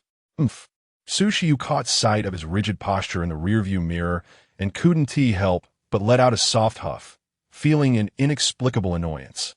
This guy, refusing to embrace her when invited, yet acting restless when she denied him. What a contradictory fellow. The motorcycle halted in front of a cozy family restaurant. Qian Xiao was holding her sister's hand, anxiously peering around at the entrance. Upon seeing the two arrive, Qian Xiao hurriedly approached, bowing gratefully. Brother Lin, Sister Su. You're here. Qian Duo took small strides and ran up to Su Shiyu, gazing up at her with wide, sparkling eyes, then discreetly glanced at Lin Mo behind her, whispering, Sister Su, Are you and Brother Fox really dating? Cough, cough, cough. Su Shiyu nearly choked on her own saliva, her face instantly turning as red as a boiled shrimp. Flustered, she waved her hands and stammered an explanation. No, not at all. Children shouldn't speak nonsense. We are merely landlord and tenant. Oh, Qian Duo nodded, seeming to understand yet not, then quietly murmured, but I heard from the lady on the street that when a man and woman live together, they are either husband and wife or a couple. Su Shiyu felt her cheeks flush, wishing she could find a crevice to hide in. Lin Mo, standing nearby, cleared his throat, suppressing a laugh, and knelt to pat Qian Duo's head, earnestly correcting her. It's not Brother Fox, it's a Kamen Rider. Qian Duo nodded vigorously, yes. It's the Night Brother who can transform into a fox. Lin Mo replied, well, I suppose there's not much of a difference. The meal was filled with joy. Qian Xiao was initially reserved, but under Su Shiyu's gentle guidance, she gradually relaxed. Qian Duo transformed into an enthusiastic little admirer of Lin Mo and Su Shiyu, chattering incessantly. After the meal, Qian Xiao presented gifts from the Bloodblade mercenary group to Lin Mo and Su Shiyu. Once the sisters were returned to the dilapidated little house at Tiangue Street, Qian Xiao stood at the door, deeply bowing to the two, with eyes brimming with gratitude and reluctance. Thank you so much, Brother Lin and Sister Su, for today. All right. Su Shiyu helped her up gently, saying softly, take good care of your sister from now on. Yes. Qian Xiao nodded vigorously, unable to hold back her tears any longer. Lin Mo remained silent, simply retrieving an item from his pocket and handing it to Qian Xiao. It was not a bank card, but rather an unassuming pendant shaped like a fox, crafted from an unknown metal. The pendant's lines were simple and flowing, with two tiny, seemingly breathing red crystals embedded in the fox's eyes. What is this? Qian Xiao asked, puzzled as she accepted it. A communicator, Lin Mo explained in a calm tone, and also a talisman. If you ever encounter insurmountable troubles, just crush it. Upon hearing this, Qian Xiao trembled slightly, instinctively wanting to return it. No, this is too precious. I can't accept it. She sensed that within this small pendant lay an indescribable warmth and formidable power. Take it. Su Shiyu pressed her hand down gently, saying softly, in passing, we can assist you temporarily, but we cannot offer lifelong support. In the future, as you navigate life on the surface, it is wise to have multiple safeguards. But Qian Xiao wanted to say more. Sister, just accept it. Qian Duo tugged at her sister's sleeve, looking up with wide, hopeful eyes. This is a gift from Brother Fox and Sister Su. At her sister's words, Qian Xiao ceased to refuse. She tightly clutched the fox pendant in her palm, as if holding on to the hope of the future. She bowed deeply once more to Lin Mo and Su Shiyu, her voice choked with emotion. Thank you. Lin Mo merely nodded slightly in acknowledgement. After bidding farewell to the reluctant sisters, Lin Mo and Su Shiyu mounted the motorcycle once more. This time, Su Shiyu said nothing, but as Lin Mo took his seat behind her, she unconsciously leaned back slightly, as if granting silent consent. Lin Mo found the situation amusing, but chose not to expose it, instead gently resting his hand on her waist. The girl's body tensed slightly, yet she did not resist further. The night breeze was cool, caressing the ends of their hair as the motorcycle glided smoothly along the road home, enveloping them in an unprecedented atmosphere of tranquility and warmth. Hey, Su Shiyu's voice drifted from ahead, somewhat muffled by the wind. The pendant you gave her, did you create it using the power of Geats? Lin Montauk replied softly. Su Shiyu brushed aside the stray hair at her cheek. Her curiosity piqued as she whispered, why did you want to help them? In truth, Su Shiyu had initially intended to keep a similar token for them herself. Not out of anything else, but because she had once been a wanderer struggling to survive through sheer effort. She did not wish to see the two young girls suffer. And what about you, Lin Mo? At her words, Lin Mo replied with a distant tone. They remind me of myself from long ago. His voice was soft, as if recounting a tale disconnected from his current self. Su Shiyu's heart jolted, instinctively causing the motorcycle to slow. However, Lin Mo did not elaborate, and she hesitated to inquire further. Instead, she quietly asked, if that thing shatters, will you really be able to rush over? I will. Why? A promise is something a knight must never forsake. But it's so far away. You're not exactly omniscient, Sushiyu muttered. It matters not. Within it lies a trace of my essence. Once activated, I will sense it, no matter where I am. Sushiyu fell silent for a moment before suddenly asking, then, have you left any mark on me? The question caught her off guard, her cheeks burning beneath the unseen helmet. Oh dear, what foolish questions am I asking? He will surely revel in this. Lin Mo was similarly taken aback, but soon chuckled softly. Do you still need that? He leaned closer to her ear, his warm breath causing a shiver to run down her neck. My dear landlord, are you not right beside me? Who is beside you? Sit still. Your hands are wandering. Sushiyu exclaimed in embarrassment, yet her body unconsciously leaned against him. I didn't move. Lin Mo feigned innocence. You did. All right, I did. Under the night sky of Luhai City, where a demon king and queen had recently upended the very order of the city, they now appeared as the most ordinary of bickering couples, fading into the shimmering lights of the night. However, not far behind them, on the rooftop of a building, a figure cloaked in black was quietly observing.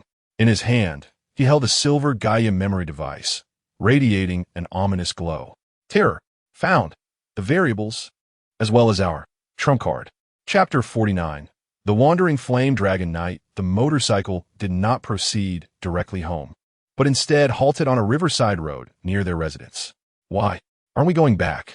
Lin Mo inquired as he leaped from the back seat. I ate too much. I need to take a stroll to digest, Sushiyu replied, removing her helmet and shaking her flowing pinkish-white hair. The evening breeze lifted her skirt, accentuating her ethereal beauty beneath the moonlight. She led the way, while Lin Mo leisurely followed behind. Why are you walking so slowly? Afraid I might eat you? Sushiyu glanced over her shoulder, arms crossed, an eyebrow raised in challenge. I'm concerned you might walk too fast and accidentally fall into the river. I'd have to jump in to rescue you, Lin Mo retorted, his expression unwavering. You fall into the river yourself. Sushiyu huffed, turning away in annoyance and quickening her pace, dismissing him. Thus, they ambled along the deserted riverside road, bickering gently. The dim street lights elongated their shadows, intertwining and separating, while a gentle, warm, and tranquil atmosphere enveloped the air. As they approached a dimly lit corner, an unforeseen calamity struck. An invisible, chilling aura of terror erupted from the shadows without warning. This was not merely a murderous intent, but a profound psychological pollution that stirred the deepest fears within one's soul. A tall, distorted figure seeped from the shadow of the wall, lacking physical form, as if composed of the purest nightmares, its blood-red eyes fixated intently on the two. Terror dopant. Simultaneously, from another corner, a swift crimson figure lunged forth. Be careful, the figure exclaimed in urgent tones, not aiming to attack but to shield Lin Mo and Sushiyu, attempting to absorb the impact of that intangible dread. Yet, in the face of this sudden dual assault, Lin Mo's reaction was astonishingly swift. Without even turning around, he elegantly extended his left arm, encircling Sushiyu's slender waist. With a gentle push of his toes against the ground, he withdrew half a step with an artistic grace, his form flickering like a specter. This seemingly simple maneuver perfectly avoided the mental shock of the terror dopant and the sacrificial rescue of the crimson figure by a hair's breadth. Splash! Boom! Both sounds resonated simultaneously. The crimson figure, having leaped into empty space, tumbled awkwardly across the ground several times before coming to a halt. Meanwhile, the mental shockwave from the terror dopant struck the vacant space, causing the nearby streetlight pole to hum ominously, its surface marred by fine cracks. For a moment, the scene was rather awkward. Lin Mo continued to hold Sushiyu, leisurely observing the dramatic tableau before them. Sushiyu rested against him, her purple eyes blinking in bewilderment. You are. Lin Mo's gaze settled on the red figure now rising from the ground. Incredibly, it is the flame dragon armor, entirely crimson, adorned with a dragon-shaped helmet and a core of fire attribute at its chest. However, It starkly contrasts with the majestic and imposing 5 elements armor I recall from my past life. It is also dissimilar to the flamboyant and reckless Flame Dragon Knight I encountered years ago during the Beast Tide in the Northern Front. The Flame Dragon Knight before me bears the scars and marks of battle upon his armor, once resplendent in its red luster, now appearing somewhat dull. Draped casually over his right shoulder is a tattered, grayish-brown burlap cloak that hangs down to his knees, rendering him less a guardian hero of the realm and more a solitary, wandering swordsman traversing the desolate wasteland. Moreover, the weapon he wields is not the standard flame blade, but a slender, technologically advanced red mechanical longsword. Flame Dragon. Lin Mo's voice is subdued. Do you recognize me? The wandering Flame Dragon is taken aback. He rises, regarding Lin Mo and Su Shiyu with caution, especially sensing the dangerously ominous aura emanating from Lin Mo. Who are you? The one over there. Is it the anomaly from Luhai City, a hybrid creature? His gaze shifts towards the shadowy figure of the fearsome hybrid, tightening his grip on the fiery mechanical longsword, adopting a combat stance. Regardless, I must eliminate this foe first. You should flee. Flee? Lin Mo muses, stroking his chin. If I were to escape, it would only complicate matters for you, wouldn't it? The wandering Flame Dragon appears momentarily bewildered, as if unable to comprehend, before turning to brandish his sword. Suit yourselves. Before his words could fully dissipate, he transformed into a crimson blur, his mechanical longsword trailing a blazing arc of fire as it surged towards the distorted, fearsome hybrid. Flameblade, Inferno Slash. His movements are agile, his strikes bold and expansive, exuding the fierce spirit of a seasoned warrior. However, as the flaming longsword is about to strike the fearsome hybrid, it passes through effortlessly, as if cleaving only through a void of air. What? The wandering Flame Dragon is struck with astonishment. He senses a fleeting burn of the sword's fiery energy inflicting minor damage upon the creature, yet its core remains unscathed. The fearsome hybrid emits a chilling laugh, resonating directly within his mind.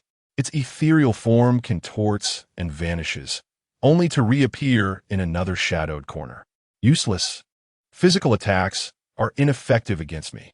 Little one, your heart is filled with anger, resentment, and confusion. Such delectable fear. A wave of icy dread crawls up the wandering Flame Dragon's spine, warping his perception as he envisions countless failures and being ruthlessly crushed by stronger foes, amplifying the long-suppressed sense of defeat within him. Silence. He bellows, forcibly suppressing the chaotic thoughts and once more swinging his sword. However, no matter how fierce his swordsmanship or how intense the flames, he could not inflict effective harm upon the entity of fear. The opponent resembled an elusive shadow, a nightmare that could not be grasped, incessantly assaulting his will with words and psychological blows during the battle. How infuriating this feeling of being unable to strike. The wandering Flame Dragon grew increasingly agitated, its breath becoming heavy. Meanwhile, Lin Mo observed with keen interest the confrontation between the wandering Flame Dragon and the entity of fear. The grotesque figure bore little resemblance to the formidable boss from his memories, and its strength was markedly diminished. Su Shiyu gently nudged Lin Mo with her elbow and lowered her voice. Hey, it seems your old colleague is struggling. What is up with that Flame Dragon armor? It feels nothing like the legendary 5 elements armor. His approach is so reckless, like a headstrong fool. Something seems amiss. Lin Montag smiled faintly, rather than being reckless. The Flame Dragon style appeared to be a deliberate display of bravado. Each strike, though seemingly desperate, was executed with a measured restraint at crucial moments, as if probing for something or showcasing for a specific audience. It felt overly contrived. Lin Mo could not help but shake his head. With such theatrics, even my little landlord could see through it. This Flame Dragon is here for you. I assent it. Su Shiyu blinked curiously at Lin Mo. See, I told you I could tell. Why are you suddenly acting nonchalant? It's nothing, what's wrong? Lin Mo replied, glancing at her. Su Shiyu continued, he deliberately came looking for you, right? His earlier leap seemed like a rescue, but the timing was just too perfect. Plus, that almost imperceptible aura of spying has been present since we entered this path. Lin Montag shrugged. Non comita. Perhaps he is just a fan of mine. TCH, stop being so narcissistic. Sushiu rolled her eyes at him, though the corners of her mouth couldn't help but lift slightly. Chapter 50. What weakness are you pretending to have? The battle in the arena had devolved into a one-sided confrontation. How infuriating. If you have the guts, don't run. The wandering flame dragon panted heavily, its once vibrant crimson armor now dulled by a shroud of gray, a telltale sign of its spirit being eroded by the power of fear. Each swing of its sword merely stirred up a void of ripples, while the fear-infused entity danced around it like a graceful predator, relentlessly unleashing mental shocks. Give up, armored warrior. The voice of the fear-infused entity dripped with temptation. Your fear is becoming my strength. The more you struggle, the more powerful I become. Soon, you shall be my most exquisite collection. I will never fear a wretch like you. The wandering flame dragon roared, forcing every ounce of its energy into a desperate attack. Enough of this farce. Lin Mo's voice resonated calmly, as he finally uncrossed his arms and stepped forward. The wandering flame dragon faltered, glancing back at him. A fleeting glimmer of joy flickered in its eyes, but it maintained its brash facade, impatiently shouting, "Stay back. It's dangerous here. This fiend cannot be dealt with through mere physical attacks." "I'm aware." Lin Mo casually gestured towards the entity of fear, then lazily glanced at the flame dragon. "I will deal with it first, then attend to you." With that, he leisurely extracted a card emanating a purplish glow from the card box. The card depicted a warrior clad in purple armor, adorned with a demonic mask on its forehead, wielding a drum of sound. Let's purify this unclean entity with this. Kamen Rider, Mask Ride, Hibiki, Sound Demon, with a swift motion. The magenta armor was engulfed by blazing purple, ghostly flames. As the fire subsided, Lin Mo had transformed into the legendary Sound Warrior, Kamen Rider Hibiki. The ancient and powerfully resonant purple armor, with its muscular contours and the menacing demon face on the forehead, emanated a formidable aura that seemed to exorcise evil from ancient times. Another transformation. The wandering flame dragon's eyes twitched in disbelief, cursing inwardly. How deep is this guy's card deck? The once arrogant, fear-infused entity let out a terrified shriek upon witnessing the emergence of Hibiki, its ethereal form twisting violently as if encountering its natural nemesis. Adumo esoha. Impossible. How can there be demons in this era? Young one, watch closely. Hibiki's voice transformed into a steady and distant tone. Rather than launching an immediate assault, he took on the role of a patient teacher, addressing the wandering flame dragon. When facing such malevolent spirits, brute strength alone is insufficient. You must summon the sound within your heart, the melody that resonates within, to intimidate its core and shatter its existence. As his words fell, Hibiki sprang into action. He wielded neither sword nor fist. Instead, he danced upon the 7 stars, his hands forming arcane seals, his form akin to a streak of violet lightning, weaving around the amalgamation of fear with remarkable swiftness. With each step and wave of his hand, he exuded a peculiar rhythm, imbued with the profound principles of the universe. "Huh!" he uttered, a low incantation, as he sliced through the air with his fingers poised like a blade. A pure violet flame materialized, transforming into a talisman that adhered precisely to the ethereal body of the fear amalgamation. Sizzling with agony, the fear amalgamation emitted a piercing wail as tendrils of black smoke erupted from the spot where the talisman had taken hold. Its once ethereal form began to solidify. The sound of purity shattered malevolence. Attack Ride. On Jikibu Rekka, he brought his hands together, summoning 2 shimmering sound strike rods, radiating with a violet glow. Without a moment's hesitation, he approached like a specter, wielding the rods as they transformed into a cascade of afterimages, striking with a tempestuous rhythm that resonated with a profound cadence against the now solidified body of the fear amalgamation. Thud, thud, thud, thud, thud. It was not mere percussion. It was a symphony of purifying sound. Each strike morphed into rippling waves of violet sound, penetrating the very core of the fear amalgamation, reverberating through its spiritual essence. Stop! My body, my fear. The fear amalgamation cried out in despair as its nightmare-formed body melted away like ice thrown into a furnace, swiftly dissolving and disintegrating.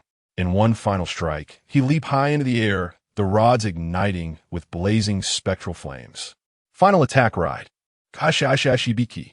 The sound strike unleashed a barrage of fiery blows. Descending from the heavens, the rods transformed into a violet whirlwind of flame, delivering countless strikes upon the fear amalgamation with unimaginable speed. Thud, thud, thud, thud, thud.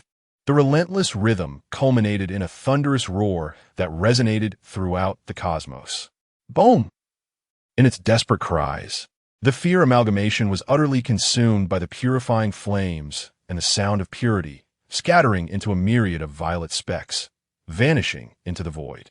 A silver terror memory device fell to the ground, producing a crisp sound as it shattered into two halves. The battle concluded. High-By Key landed gracefully, retracting the sound strike rods, his violet armor dissolving into particles of light, reverting to Decade's form.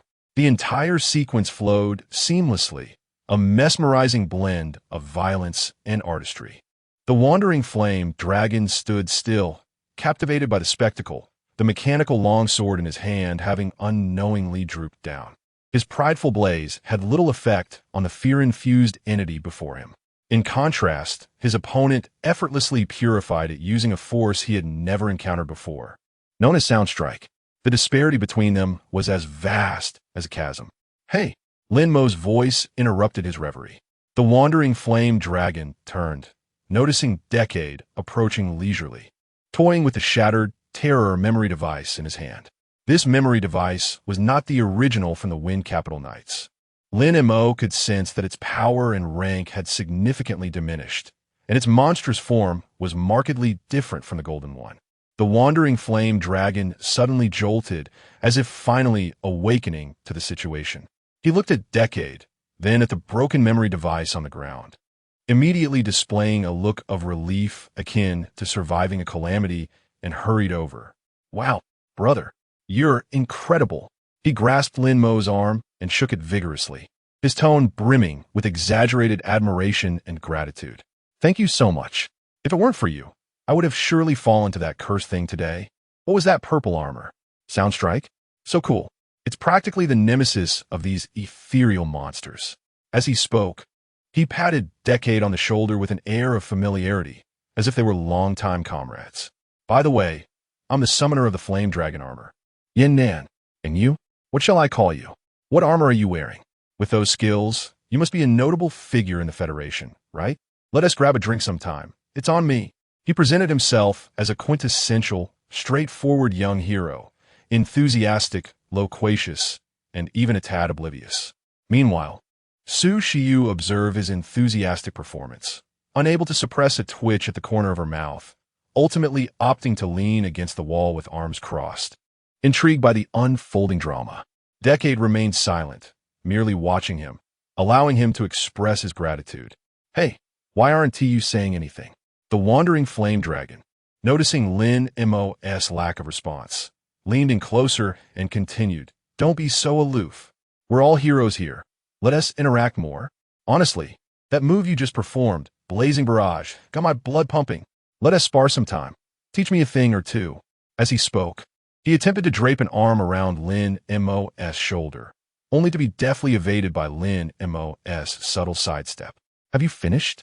Lin Mo finally spoke, his voice as calm as still water, devoid of any discernible emotion.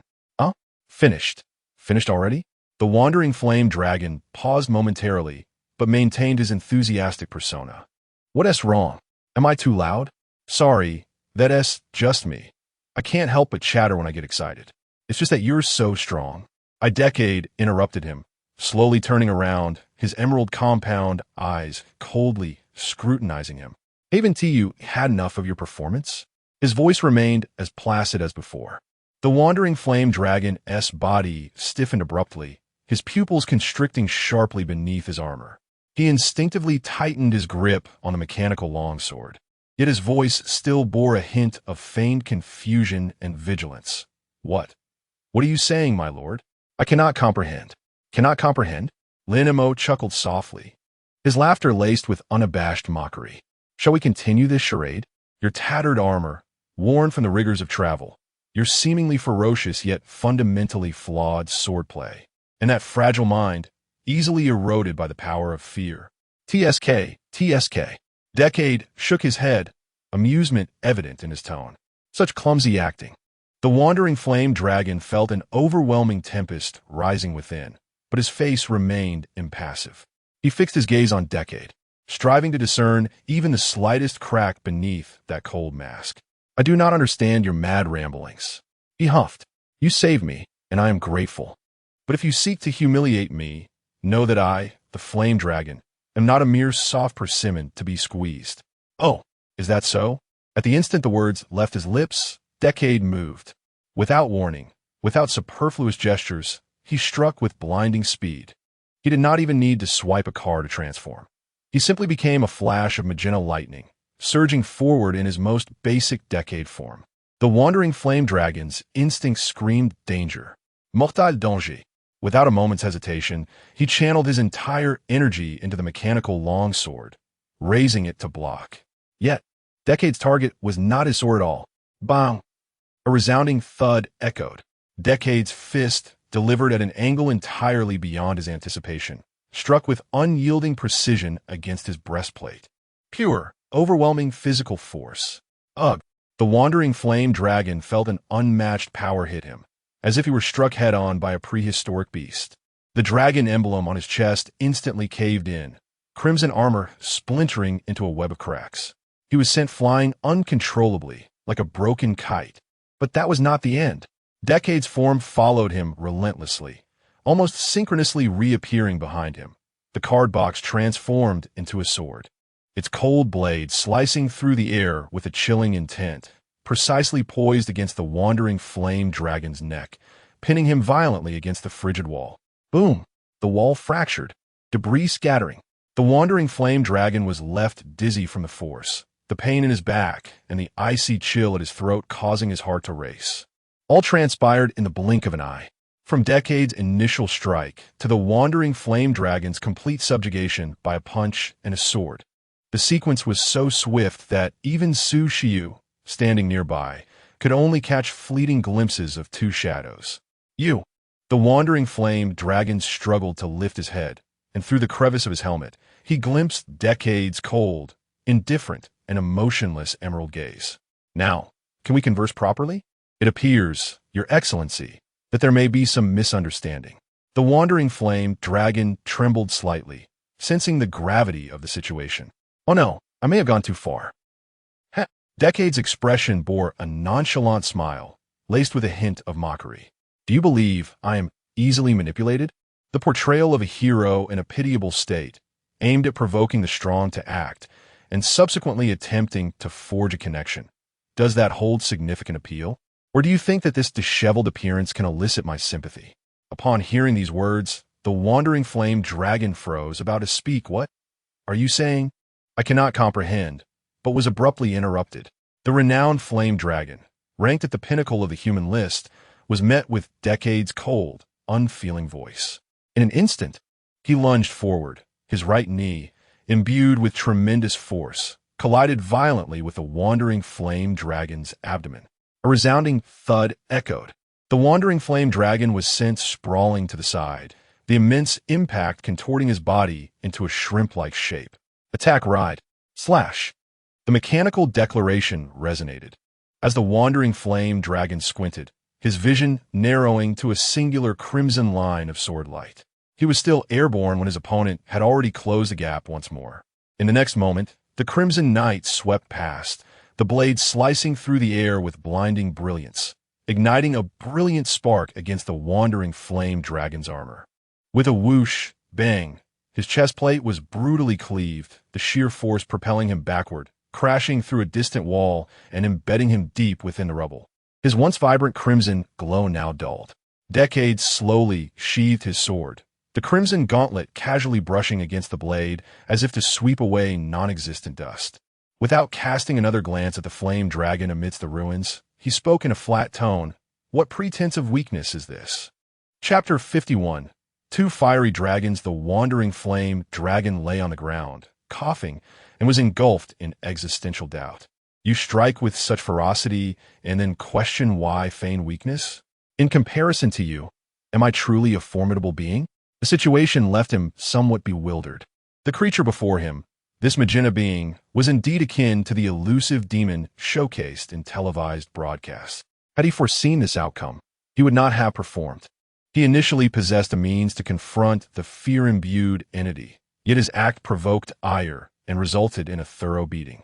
The wandering flame dragon labored to catch his breath and slowly rose from ground. After a few coughs, his voice transformed from its previous gruffness to a clearer tone, laced with a hint of self-mockery. You've seen through me. How tedious. He gradually raised his hand to signal his lack of hostility. Might you, esteemed one, lower your sword? If you apply more pressure, my old companion shall be rendered obsolete. Decade chuckled lightly, retracting his card sword, only to pivot and deliver a kick. Hey! The wandering flame dragon's pupils dilated as he hastily evaded. Upon noticing that there was no further pursuit, he exhaled in relief, sliding down against the wall to sit on the floor, subsequently struggling to reverse his transformation. The crimson armor dissipated into particles of light, revealing a young man of approximately 27 or 28, sporting a neat head of black hair. He rubbed his aching chest and grimaced. Come on, that was a bit excessive. Mr. World Destroyer, I am, after all, a hero. Could you show me a modicum of respect? A hero? Lin Mo, having reverted to his normal state, looked down at him with a condescending gaze. I fail to see any heroic qualities in you. That's because I lack the opportunity to showcase my prowess.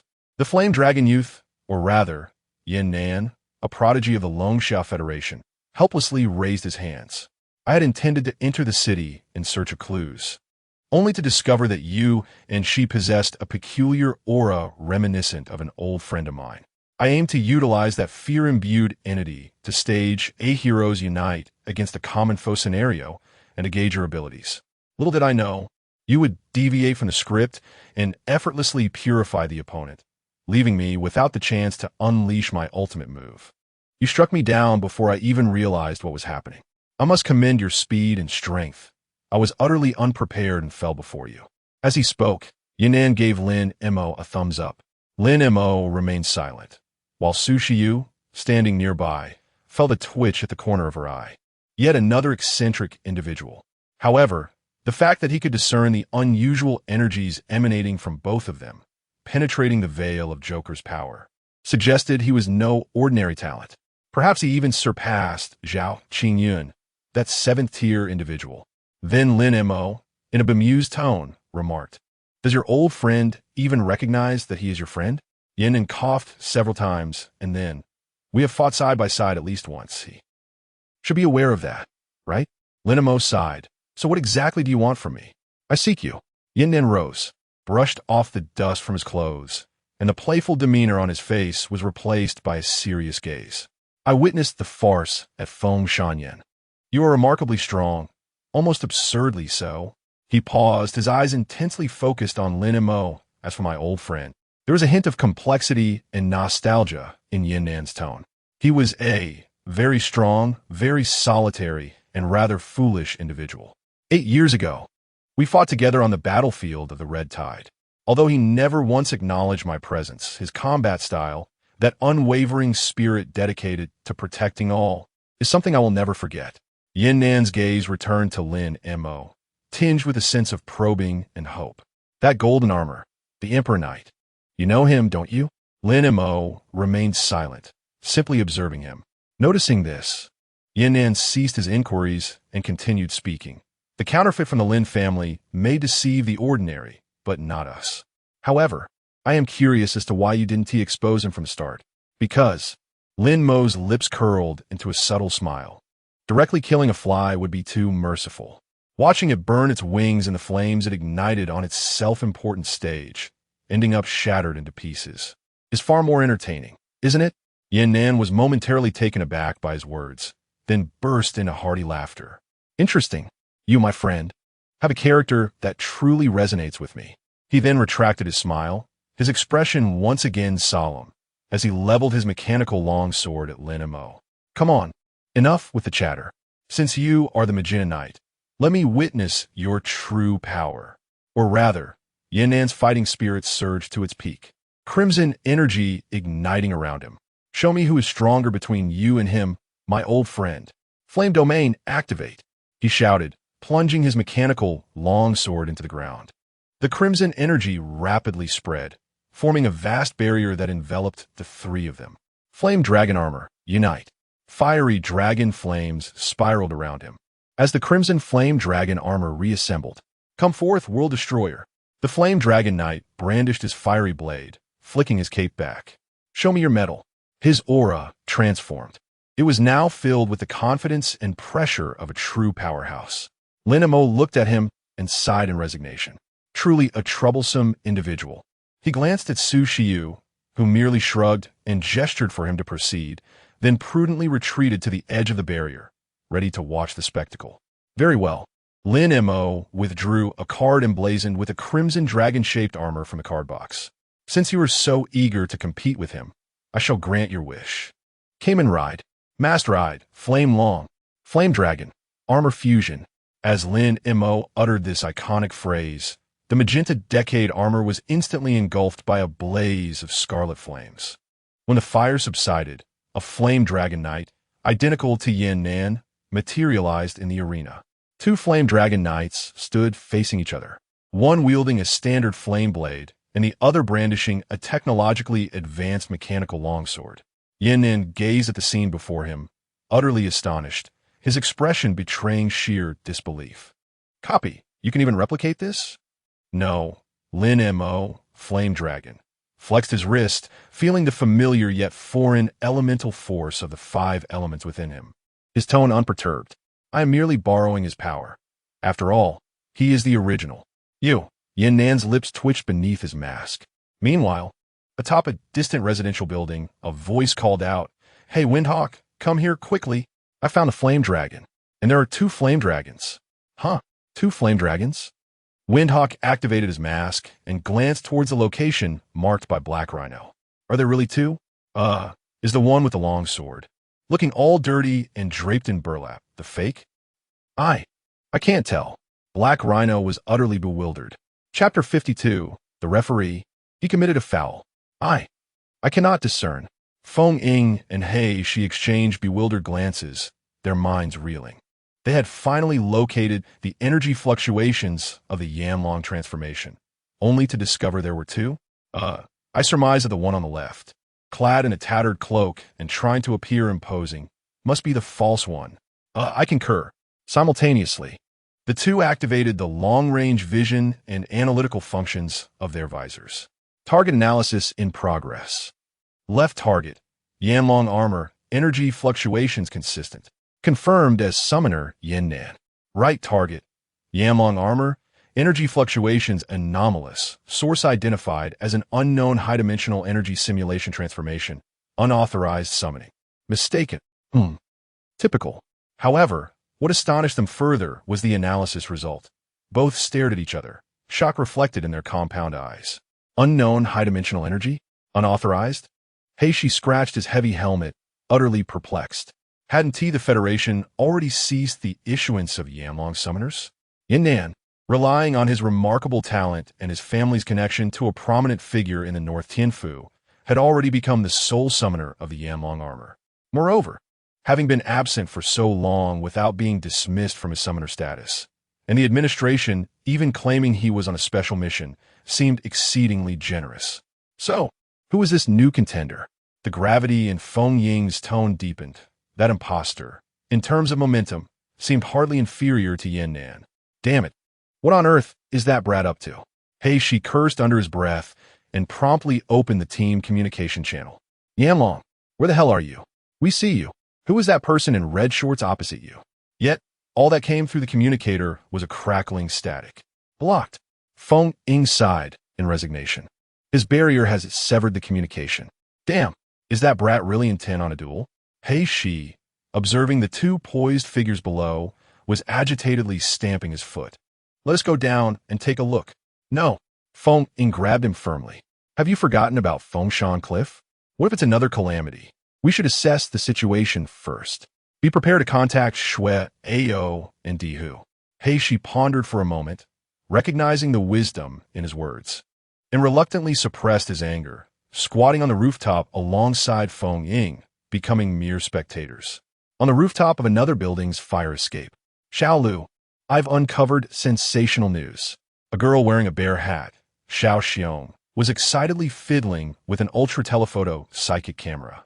Her lens firmly locked on the area, shrouded in a red barrier below. Xiao Xiong, keep your voice down. Be cautious of being discovered. Xiao Lu whispered urgently, typing rapidly on the holographic screen while anxiously advising. She was in a state of exhilaration, writing feverishly, having already drafted several headlines. Shocking. Following the controversy surrounding the Emperor Knight, it appears that the Flame Dragon Knight has also encountered a peculiar situation with two identical figures. Late at night, an intriguing confrontation unfolds as two enigmatic Flame Dragon Knights face off, with a renowned hero meeting a mysterious challenger.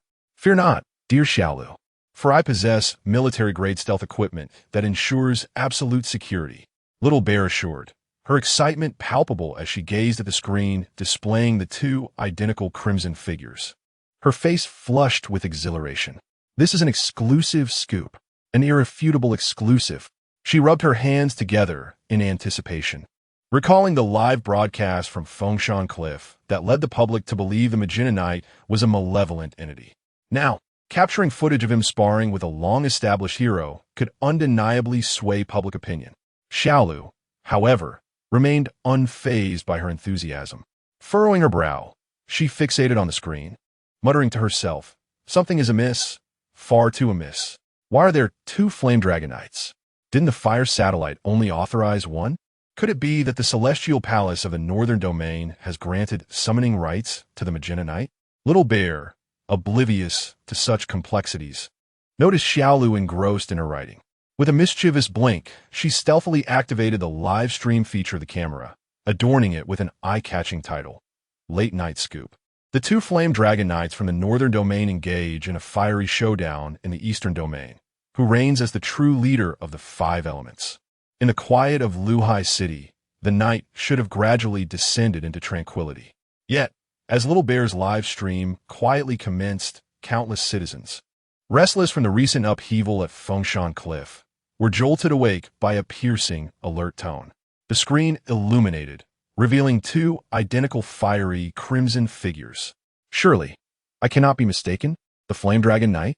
How did the Flame Dragon Knight from the Northern Celestial Palace arrive in our Eastern Domain? Wait, why are there two?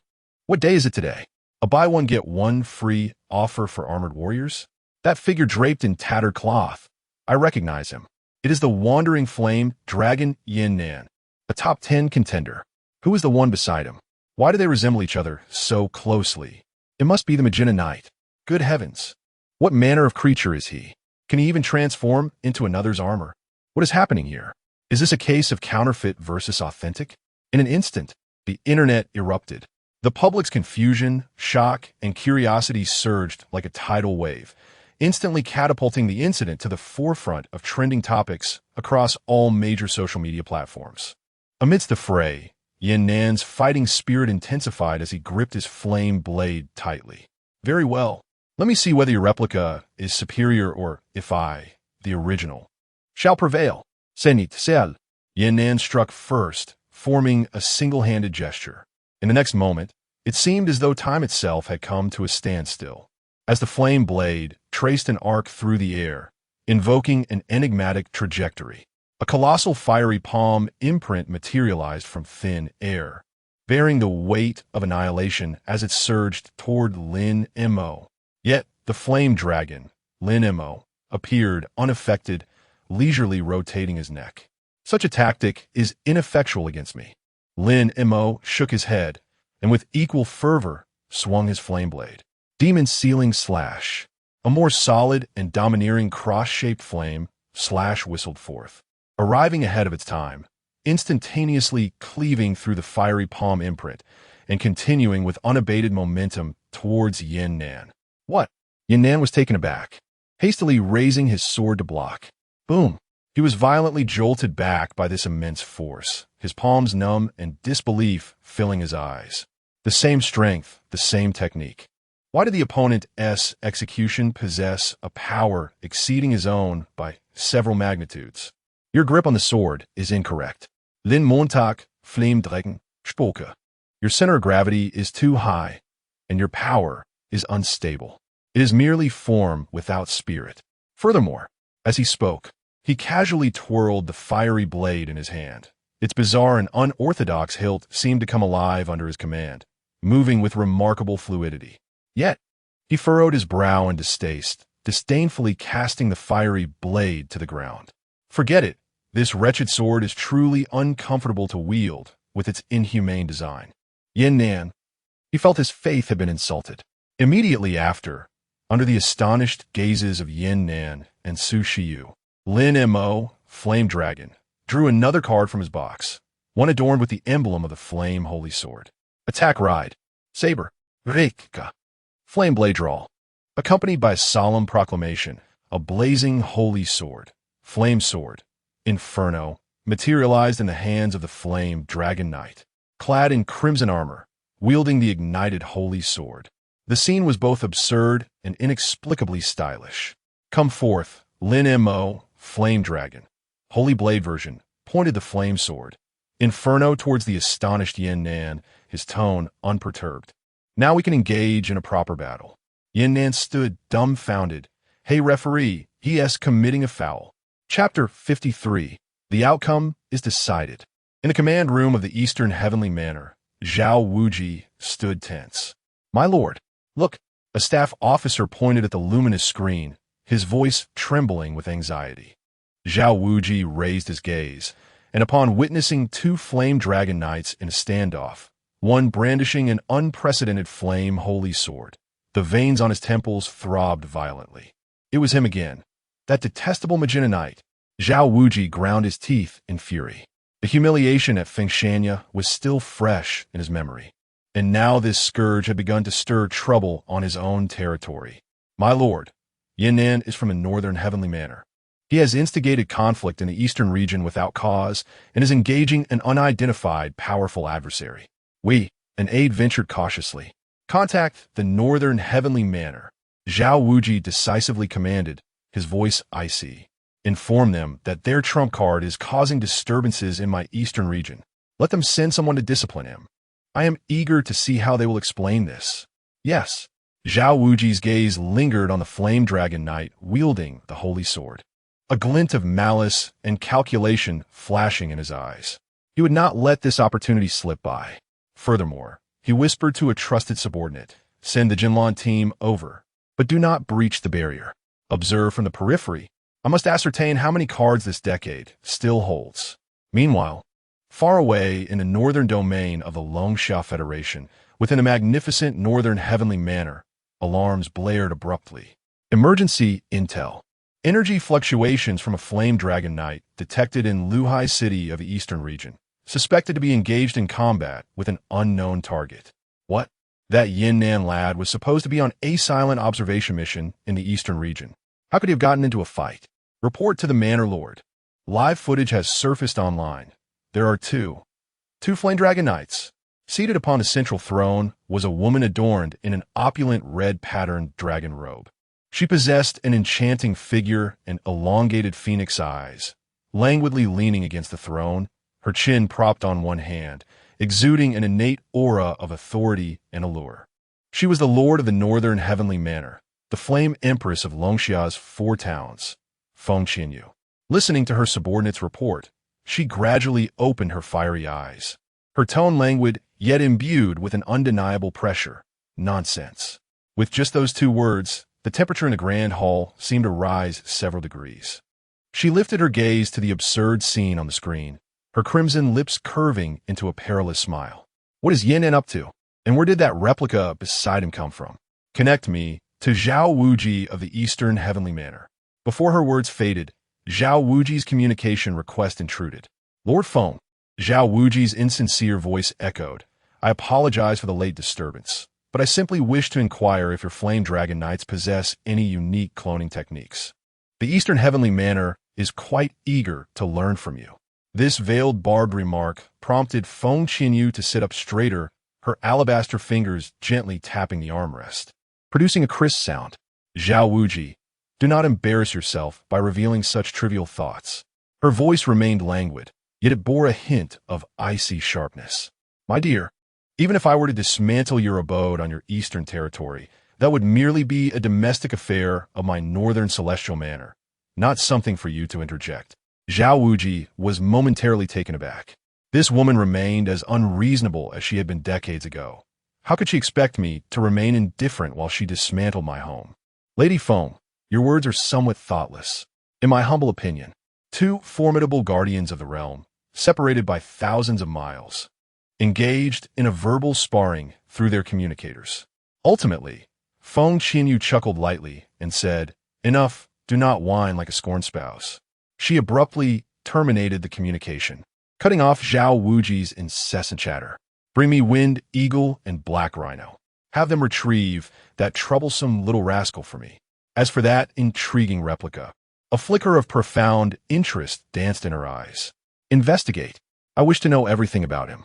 The ability to replicate the power of the 5 elements armor is not something an insignificant character could achieve. The entire Northern Celestial Manor sprang into action at the behest of its commanding mistress. In the VIP ward of Luhai City, Lin Zhenghua had just finished addressing a corporate fiasco, rubbing his weary brow when an elder rushed in, brandishing a light screen.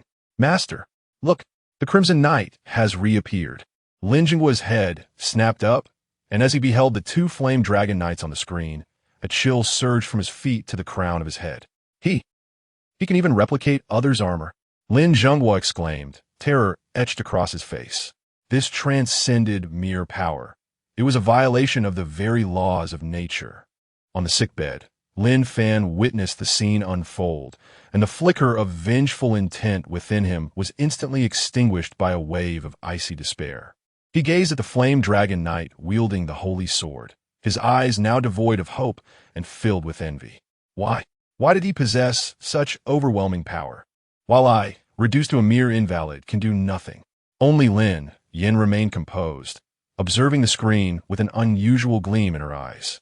She understood that this was likely just the tip of the iceberg concerning that man. She retrieved her terminal and sent another message to the encrypted channel. "Increased bounty. I demand the capture of Flame Dragon Knight Yin Nan alive. I wish to uncover the nature of his relationship with the Crimson Knight." "Hey, referee, that's a foul." There was no referee. Beside her, Su Shiyu crossed her arms, relishing the unfolding drama with a smirk illuminating her violet eyes. "And even if there were, I would declare him the victor." Yin Nan felt as if he were not there to challenge, but rather to be the target of this couple's combined onslaught. "What is this? As the Flame Dragon Knight, you dare to wield another's weapon? This is a serious violation." Yin Nan protested vehemently, pointing at the fire sword in Lin Mo's hand. "You think I am a Flame Dragon Knight? Then what are you?" Lin Montauk replied slowly. Yin Nan found himself momentarily speechless. As for the rules, Lin Mo let out a light chuckle, casually swinging the flame sword, which traced a brilliant arc of flames. Raising the sword in a reverse grip, a dragon-shaped blaze enveloped him, a manifestation of his dominance over the rules. That innate, all-encompassing aura, combined with the fiery essence of the flame dragon armor, symbolizing righteousness and protection, created an extraordinary yet suffocating sense of pressure. "How dare you underestimate me?" Yin was thoroughly incensed. He ceased his banter, channeling his innate power to its utmost as flames surged from his crimson armor. "Behold, flame bow." He transformed his mechanical longsword into a futuristic flame bow, conjuring an arrow infused with terrifying heat. Pierce the heavens and shatter the earth. With a shrill whistle, the flaming arrow shot forth like a crimson comet, aimed directly at Lin Mo's face. This was a modified technique, its speed and penetrative force far surpassing that of a standard flame bow. However, Lin Mo remained unfazed, nonchalantly positioning the flame sword across his chest. Fire Dragon Flash. With no extraneous movements, he executed a simple horizontal slash. The red sword light erupted instantaneously, arriving ahead of the arrow, precisely cleaving through it. Boom! The two forces of pure, unyielding flame collided midair, resulting in a cataclysmic explosion that sent scorching waves of heat radiating outward. The arrow, capable of piercing the scales of Earth-tier beasts, was effortlessly dismantled by a single stroke. How is this possible? Yinnan's heart sank in disbelief. Your energy control is far too crude. Lin Mo's voice resonated calmly, akin to a stern instructor chastising an inept student. The fire element within the cosmic power emphasizes a balance of rigidity and flexibility, prioritizing the sword's initiative.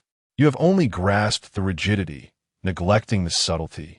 Your power is superficial, appearing formidable yet riddled with flaws. Before his words had settled, he surged forward. Flames erupted beneath his feet as the flame dragon armor executed the graceful footwork of a holy blade warrior, swiftly closing the distance to Yinnan.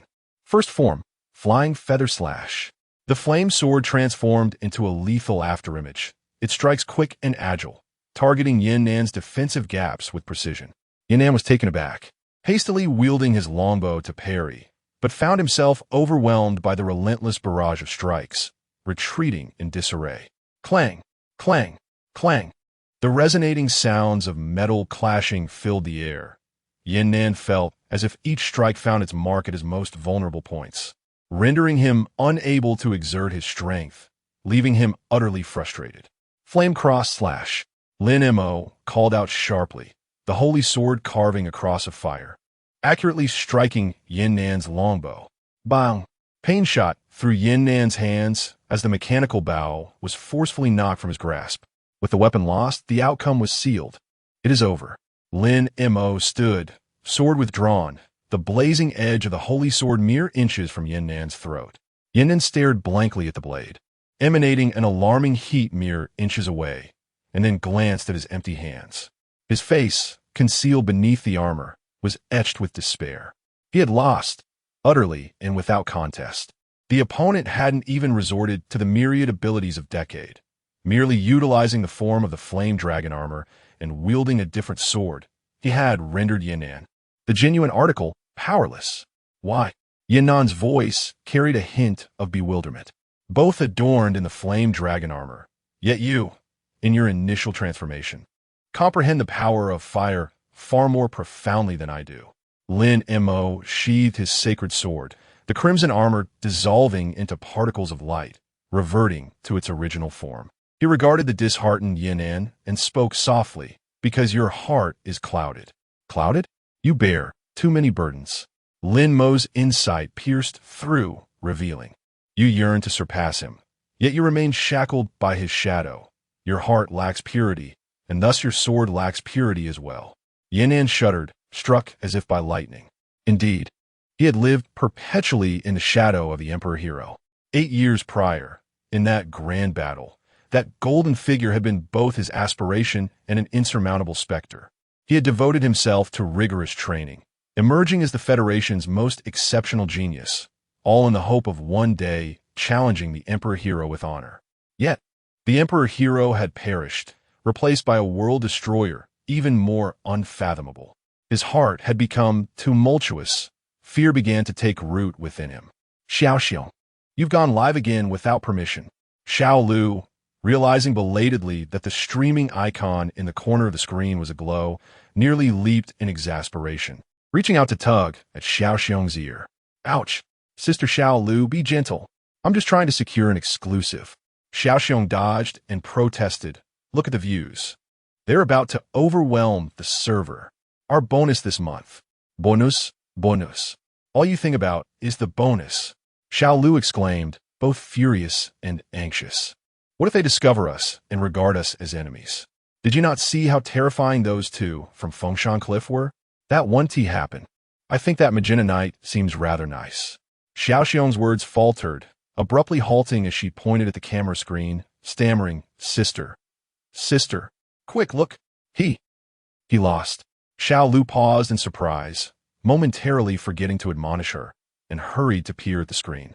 The image displayed Yinnan, once filled with fighting spirit, now devoid of transformation, seated on the ground in desolation, while the enigmatic challenger stood with an air of leisure. So soon, it's over? Xiao Lu's face was a mask of incredulity. Was it even 3 minutes from start to finish?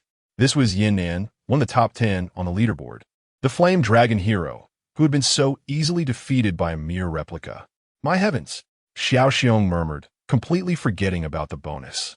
That magenta knight is astonishingly powerful. Who on earth is he?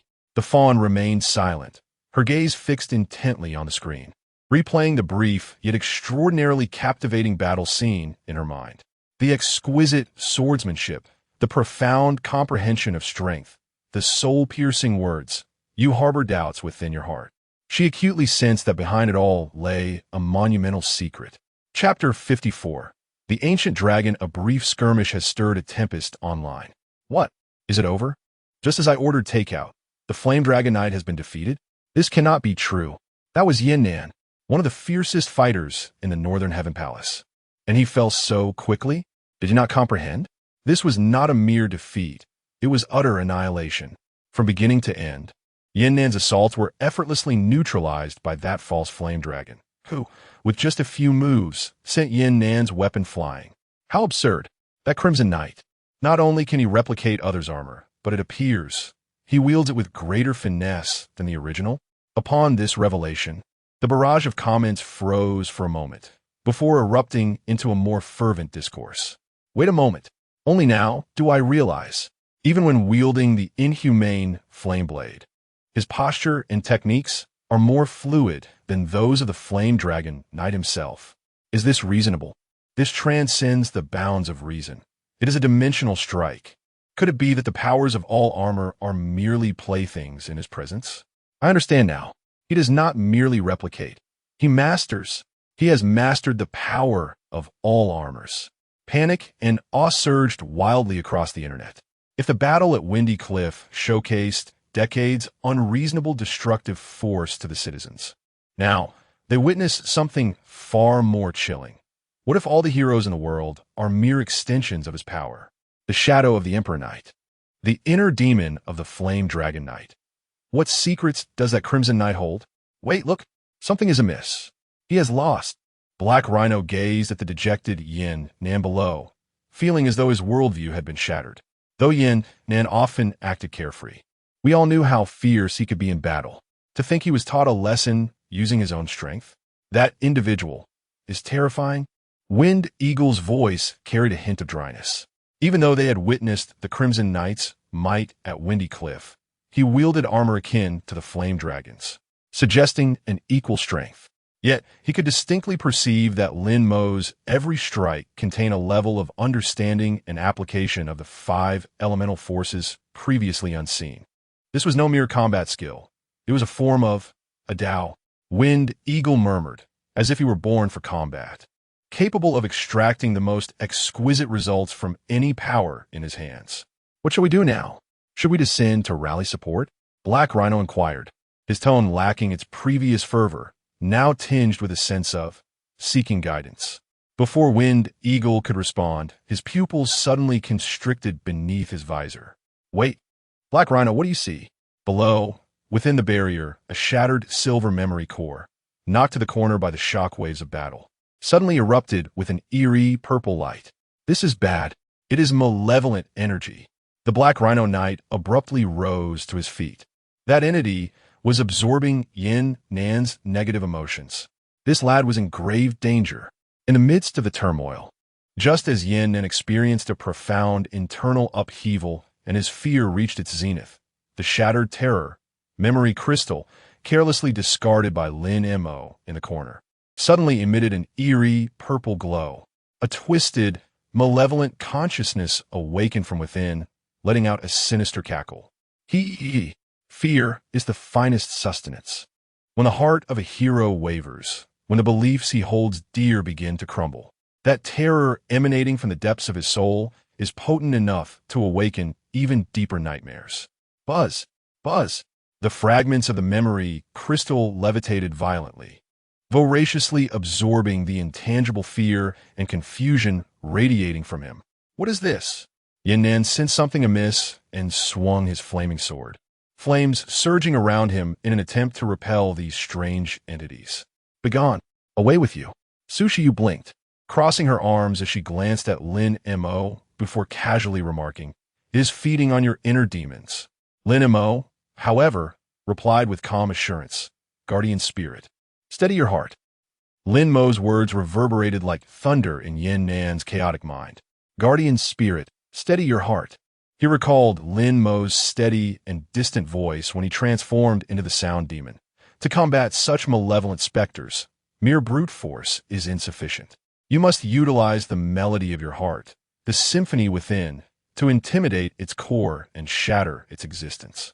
Indeed, a disordered heart leads to a disordered blade. A feeble heart extinguishes the flame. A glimmer of clarity flashed in Yin Nan's eyes as he promptly sat cross-legged, forcibly centering his mind, and began to recite the Fire Sun technique from the inheritance of the Flame Dragon armor. However, it was already too late. The two fragments of the shattered terror, silver memory crystal, having gorged themselves on the fear energy emanating from Yin Nan, suddenly fused into one. He is too late. The fear of a hero is the most delectable delicacy in this world. Fear unleashed, nightmare descends. The memory crystal erupted with an unprecedented malevolent purple light, melting in midair into two viscous, seemingly sentient dark purple liquids, surging towards Yin Nan's flame dragon armor like a parasite. "Begone!" Yin Nan roared, flames enveloping him as he attempted to drive back the vile substance. Yet, the dark purple liquid seemed to disregard the searing flames, effortlessly piercing through the firewall and seeping into the seams of the flame dragon armor. "Ah!" Yin Nan let out a painful scream, feeling a cold, malevolent, chaotic force ravenously eroding his mind, tainting his pure chi and Fire Sun power. The surface of the crimson flame dragon armor began to manifest bizarre dark purple patterns, resembling poison veins rapidly spreading. Twisted, grotesque bone spurs even sprouted from the edges of the armor. Roar! A low growl, unrecognizable as human, emanated from Yin Nan's throat, as his consciousness was being devoured by a deeper nightmare, born from his own fears. "Ha ha ha! Merge with it. Become one with your terror. You shall no longer be lost or in pain. You will embody fear itself. You will become my most exquisite creation, the dark nightmare flame dragon." The malevolent thoughts, derived from the core of his memory, proclaimed arrogantly. Su Shiyu furrowed her brows, preparing to step forward to assist, but was halted by Lin Mo's outstretched hand. "Let the landlady observe," he said, his tone remaining calm, as if everything before him was well within his grasp. He gazed at Yin Nan, who was struggling in agony and on the verge of complete consumption, and remarked with indifference, "It seems you cannot hold on." In that instant, Lin Mo drew forth a card from the box, exuding an ancient and vast aura, adorned with a blue and white dragon. Kamen Rider, Master-eyed Saber, Primitive Dragon, Holy Blade, Ancient Dragon, Blazing Fire, Draw the Blade, Rekabatu. Boom! The figure of Decade was engulfed by a tempest of blue and white energy. A wave of primordial and pure draconic pressure erupted violently. "Bki Baki born. Gki Goki born." The wild proclamation resonated simultaneously. Primitive Dragon. From the ancient giant dragon, the crimson armor vanished, replaced by a frenzied dragon-shaped armor, bound by numerous grotesque skeletal hands, in hues of blue and white. The flame sword in hand was also enveloped in a chilling blue flame. The masked rider saber, primitive dragon form, made its entrance. "You cannot hold your heart." Lin Mo's demeanor remained unaffected by the transformation, his voice cutting through the chaos as if from the ancient dragon's fierce mask. "Then come at me with your sword. I shall protect you." Before his words could linger, another powerful attack card was swiftly inserted into the driver. Final attack ride. Final attack ride. SSS Saber. Crash Hisset Sugeki. Ancient Dragon Charge Fatal Slash. A skeletal claw swiftly latched onto Yin Nan's waist, hurling him forward, while Saber, Primitive Dragon, transformed into a streak of blue and white destructive light, gripping the flame sword, ablaze with blue flames, and slashing fiercely towards the encroaching Yin Nan, who was being consumed. Yin Nan thought. In the last fleeting clarity of his mind, only one notion remained. Is this what you call protection? You intend to cleave me along with a monster? Chapter 55. Reluctantly, Yin Nan's eyes widened in disbelief as he beheld the blue streak of light, infused with the ancient might of dragons, seemingly poised to sever the very fabric of time and space. He was utterly stunned. Wait, are you truly going to kill me? We have no enmity, do we? The amalgamation of fear and sinister intent sensed a mortal threat. It had not anticipated that this Crimson Knight would act so unpredictably, with such ruthless decisiveness. Madman, you lunatic, do you truly consider yourself a hero? Lin Mo replied indifferently. The embodiment of fear. Yin Nan. The entity of fear screeched in desperation, instinctively urging its power to accelerate its fusion with Yin Nan, attempting to use him as a shield. Yet, Yin Nan was no mere prey. At that moment, the will to survive overwhelmed his inner dread. Get out of my way. He unleashed the entirety of his cosmic power, the crimson flames clashing violently with the dark purple malevolence within him, effectively stalling the fusion process. Sensing the peril, the dark intent no longer dared to cling to this perfect vessel. It decisively transformed into a mass of purple-black energy, attempting to extricate itself from the flame dragon armor. However, Saber, the ancient dragon's sword, granted it no reprieve. The blue sword light, suffused with the ancient dragon's might and the aura of destruction, defied the distance of space. Just as the malevolent energy entity began to detach from Yin Nan's body, it struck with an almost predestined precision. No! The dark intent let out a desperate wail. With a swift thrust, the blue flame holy sword mercilessly cleaved the purple-black energy entity in twain. There was no earth-shattering explosion, only the sheer, crushing force of obliteration. One half of the energy was instantly vaporized within the blue dragon flames, leaving not even a trace of black smoke. The other half emitted a piercing shriek as it plummeted. Bang! A severed piece of the terror memory fragment, now only half of its former self, lost all its luster and fell to the ground, rendered utterly useless, a mere stone. Panting heavily, Yin Nan collapsed to the ground, the dark purple markings on his body receding like a tide. The crimson flame dragon armor reverted to its original state, though its brilliance had faded significantly, clearly drained of energy.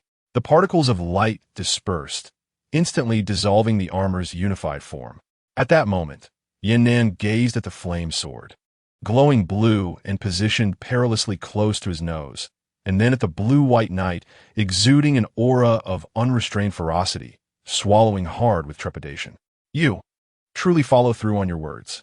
It is your own inability to maintain your composure, Lin Mo responded coolly, as the holy sword transformed into particles of light and vanished. Yin Nan, then I truly thank you. Hold your thanks for now, Lin Mo replied nonchalantly. Yin Nan, their remains refuse yet to be cleared. Lin Mo cast a glance towards the corner. Su Xiu furrowed her brow and retorted, Is this the quality of your sweeping on a regular basis? It is no wonder my room is perpetually untidy. Well, could the lack of cleanliness be attributed to someone who enjoys snacking in bed? You yourself indulge on the sofa. I can tidy up after myself. And Fong also assists me in this matter. Then, why does Fong not help me clean up? Furthermore, you promised to share the household chores. Why do you not lend me a hand? The landlady's room and bed are off limits to me. Yin Nan stared vacantly at the two, one clad in a ferocious ancient dragon armor, the other adorned in an elegant Gothic gown, yet they were embroiled in a trivial domestic dispute, seemingly oblivious to the tense atmosphere surrounding them. He felt as though his worldview had been profoundly shaken. Hey, Yin Nan struggled to speak. You two must have seen that thing just now, right? He gestured towards the shadowy corner nearby. The fallen, purplish-black energy entity had not dissipated. Instead, it writhed upon the ground like a living mass of slime, gathering itself. It voraciously absorbed the residual fear emanating from Yin Nan, as well as the cosmic energy released during the previous battle of the Flame Dragon Knight. The viscous substance churned and expanded, gradually forming a vague humanoid silhouette. Yin Nan felt a tingling sensation at the nape of his neck. He attempted to rise, but realized that the cosmic energy within him was nearly depleted and still in the process of recovery. No, You too. Meanwhile, the pair engaged in their quarrel continued to bicker over who should take care of the cleaning duties. Su Shiyu, hands on her hips, glared indignantly at Lin Mo. How dare you say that? Fang's snack wrappers fell into the sofa crevice, and he couldn't even notice. If I hadn't seen it, they would have sprouted mushrooms. As the hostess, akin to a motherly figure, isn't it your duty to manage such things? Lin Montag replied earnestly ellipsilon. You. Su Shiyu blinked, her cheeks suddenly tinged with a faint blush. He. I truly owe you both a debt of gratitude. A raspy, distorted laughter echoed through the night, interrupting their exchange. From the shadows at the street corner emerged a new figure. It bore a striking resemblance to Yin Nan's flame dragon armor. It was enveloped in an eerie dark purple and matte black hue. The overall silhouette retained the form of the flame dragon knight, but its details were imbued with a malevolent distortion. The once crimson armor had transformed into a profound dark purple, with edges ablaze with an eternal, soul-devouring fire of fear. The golden core at its chest morphed into a grotesque, half-lidded eye, flickering with a sinister crimson glow. Sharp, obsidian-like barbed spikes extended from the joints of the armor, rendering it even more ferocious and aggressive in appearance. The helmet's faceplate is a murky shade of purple-black, heralding the arrival of the dark, nightmarish flame dragon.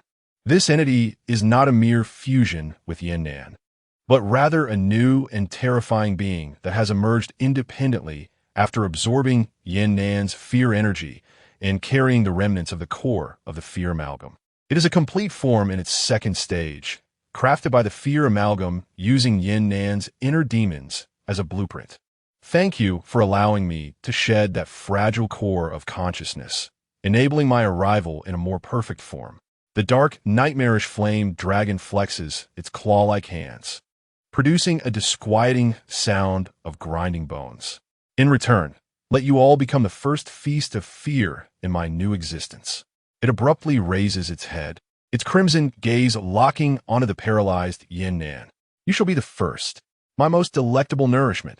Before the dark, nightmarish flame dragon's words can fully escape its lips, it transforms into a streak of purple light, surging forth with boundless malice towards Yin Nan. Yin Nan's expression shifts dramatically. He wishes to evade, but his weakened body renders him incapable of effective dodging. Instinctively, he glances back, his pupils contracting in alarm. At the edge of the barrier, not far behind, lies a brightly lit residential area. He cannot allow this monster to pass. Damn it! In a moment of desperation, Yin Nan's gaze falls upon the blazing sword. The fire flame sword, embedded in the ground before him, still warm with the residual heat of blue dragon flames. He shouts in Lin Mo's direction, "Hey, lend me your sword." Before his roar fades, he strains his feeble body, gripping the hilt with all his strength. The divine weapon, imbued with the power of the sacred beast, feels as heavy as a mountain, and in his current state, he grits his teeth and exerts every ounce of energy to barely lift it from the ground. With a fierce shout, Yin Nan drags the heavy sacred sword, boldly confronting the streak of purple light with his corporeal form. He attempts to wield the sacred sword, but the power within him has been depleted, rendering him unable to summon even the slightest divine force from the blade. In his hands, the blazing sacred sword resembles nothing more than a piece of red-hot scrap metal. Bang! The dark, nightmarish flame dragon disdainfully swipes a claw, striking the sword with precise force. An overwhelming might surges forth, and Yin Nan lets out a cry of anguish as his grip shatters. His entire being, along with the fire flame sword, is forcefully sent flying, crashing to the ground, utterly devoid of the ability to resist. Ha, foolish human. The dark, nightmarish flame dragon sneers contemptuously. Meanwhile, Su Shiyu blinks her eyes and mutters softly, "Is it not done yet? How long are they going to keep us waiting? I don't even want to argue with you. It's pointless." Just now, Lin Mo deliberately provoked her annoyance, engaging her in banter. She could clearly see through his intentions and played along. But that won't do. The argument isn't over yet. Lin Mo, however, remains relentless, observing the slight puffiness of Su Shiyu's cheeks and her feigned anger, finding amusement in her demeanor, though he maintains a serious expression on his face. You have yet to agree that snacks are forbidden on the bed, as this pertains to the hygiene of our household and is a matter of principle. You. Sushiyu was infuriated by his obstinacy and stamped her foot, ready to retort, but was silenced by Lin Mo's next remark. Look, Lin Mo gestured toward the approaching dark nightmare flame dragon, preparing to deliver the final blow. Such a mindless creature possesses an admirable patience. At least it waited for us to finish our quarrel before making its move. As the landlord, you must embody the dignity of your position. Sushiyu. She inhaled deeply, reminding herself not to stoop to the level of this troublesome individual. At that moment, the dark flame dragon was roaring, and Yin Nan, witnessing the increasingly closer violet silhouette, was on the verge of tears. Hey, you two, enough already. Help! Lin Mo sighed, digging at his ear, exclaiming, really it's deafening. He turned nonchalantly, his blue and white armor appearing particularly fierce under the night sky. His eyes reflecting impatience, as he solemnly declared, do you realize that maintaining control in familial life is a gravely serious matter? It pertains to the household's status for decades to come. Upon hearing this, both Yin Nan and the dark nightmare flame dragon were left bewildered. What kind of topic was this? Sushiyu, standing nearby, was also taken aback, her fair complexion slightly flushed. What on earth is this guy thinking? Decades. I never intended to rent to him for such a long duration. Never mind. Lin Mo paid no heed to the astonished expressions around him. With a snap, the book of mastery in his hand transformed into a sword. Very well, I shall reluctantly assist you. At that instant, the figure of Saber, ancient dragon, vanished from sight. Attack ride. Slash. A blue sword light, imbued with the ferocity of a dragon, cleaved through the darkness like a bolt of lightning, striking directly at the dark nightmare flame dragon's face. The dark nightmare flame dragon was taken aback. It hadn't anticipated the immediate attack and could only hastily raise its claw to defend. With a resounding clang, it was jolted backward by the overwhelming force, a crack appearing on the dark purple armor encasing its arm. But that was just the beginning. Lin Mo's figure followed closely behind like a specter, simultaneously drawing a card from the box and casually tossing it into the air. Go! The card, emblazoned with the image of a flaming holy sword, transformed into a streak of light, precisely merging with the fallen fiery sword. Buzz! The fiery sword emitted a jubilant ringing, levitating autonomously, its flames reigniting. It gracefully circled in the air, as if offering a salute, then pointed its tip towards the crumpled Yin Nan. Hey, no way. Is this what you mean by reluctantly helping me? That may not be possible to assist with. Chapter 56. Confronting oneself, once again in the next moment. The flame sword transformed into a blazing crimson streak, not aimed at him, but rather encircling his form, executing a flawless circular flame slash. Boom! The fiery blade of light flashed and vanished into Yin Nan's body. What is this?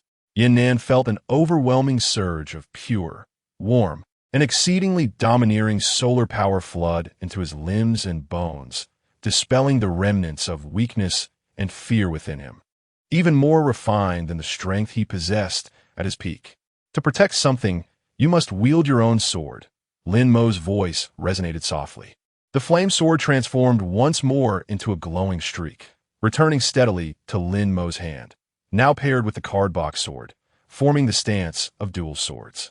Yin Nan, sensing an unprecedented fullness of power within him, gazed at the blue-white knight radiating a ferocious aura while his heart swelled with astonishment.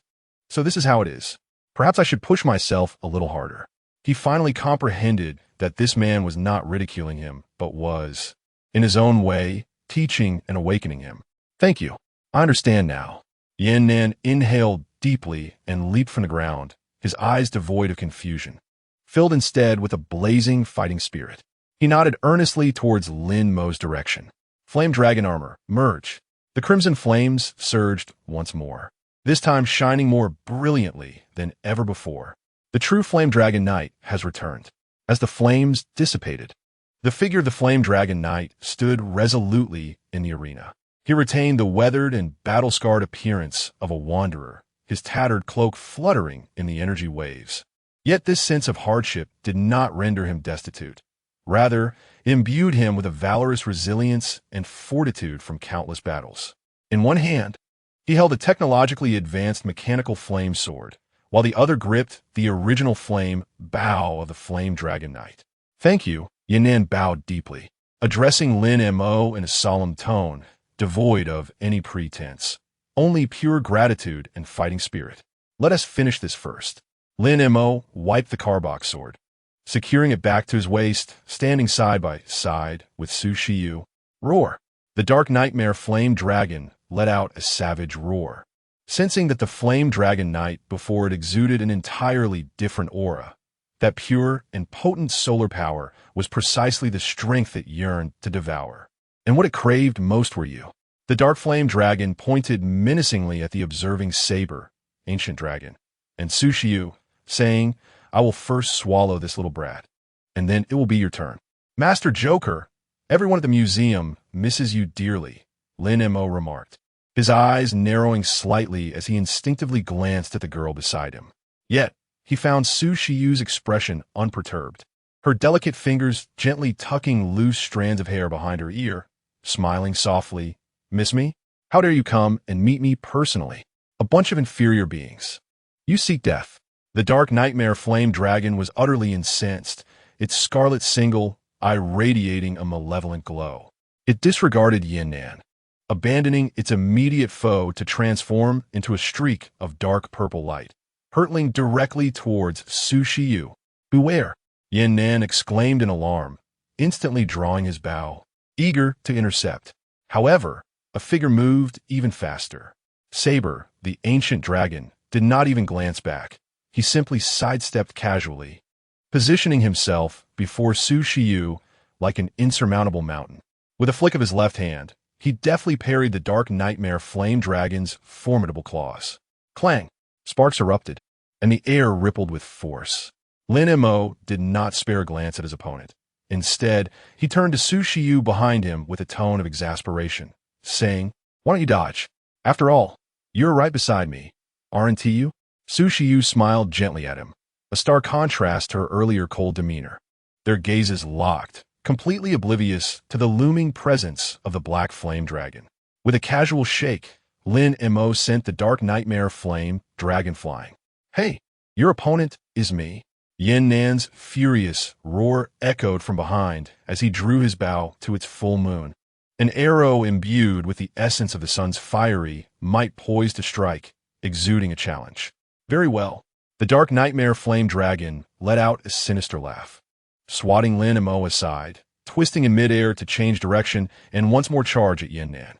"Since you are so eager to meet your demise, allow me to oblige." It was acutely aware that the blue and white Raging Knight was a formidable adversary, and the Joker Queen was even more inscrutable. The immediate priority was to eliminate the weakest legitimate foe, devouring his power entirely before confronting the troublesome couple. "Even if you regain your strength, what of it? You are merely my prototype, a failed, fragile imitation." It flickered, transforming into a dark purple phantom, its claws trailing 5 distorted blades of fear as it lunged for Yan'an's core. "Is that so?" Yan'an's gaze sharpened. He neither flinched nor evaded. With a mechanical long sword raised to block, he swiftly drew an arrow, executing a flawless sequence. Fiery arrow, triple shot, whoosh, whoosh, whoosh. 3 arrows, infused with pure solar fire, erupted in a triangular formation, effectively sealing off all advance routes of the Dark Nightmare Flame Dragon. Forced to alter its approach, the Dark Nightmare Flame Dragon shattered 2 of the arrows with a swipe, yet the 3rd arrow grazed its shoulder, igniting a burst of purple sparks, momentarily halting its advance. This fleeting pause was enough for Yan'an to seize the initiative. Demon-slaying slash. He raised the fiery longsword, moving in tandem with it, unleashing a powerful crossfire slash aimed downwards. Clang! The 2 dragons clashed. The crimson solar might collided with the dark purple energy of dread, erupting in a blinding light and searing shockwave.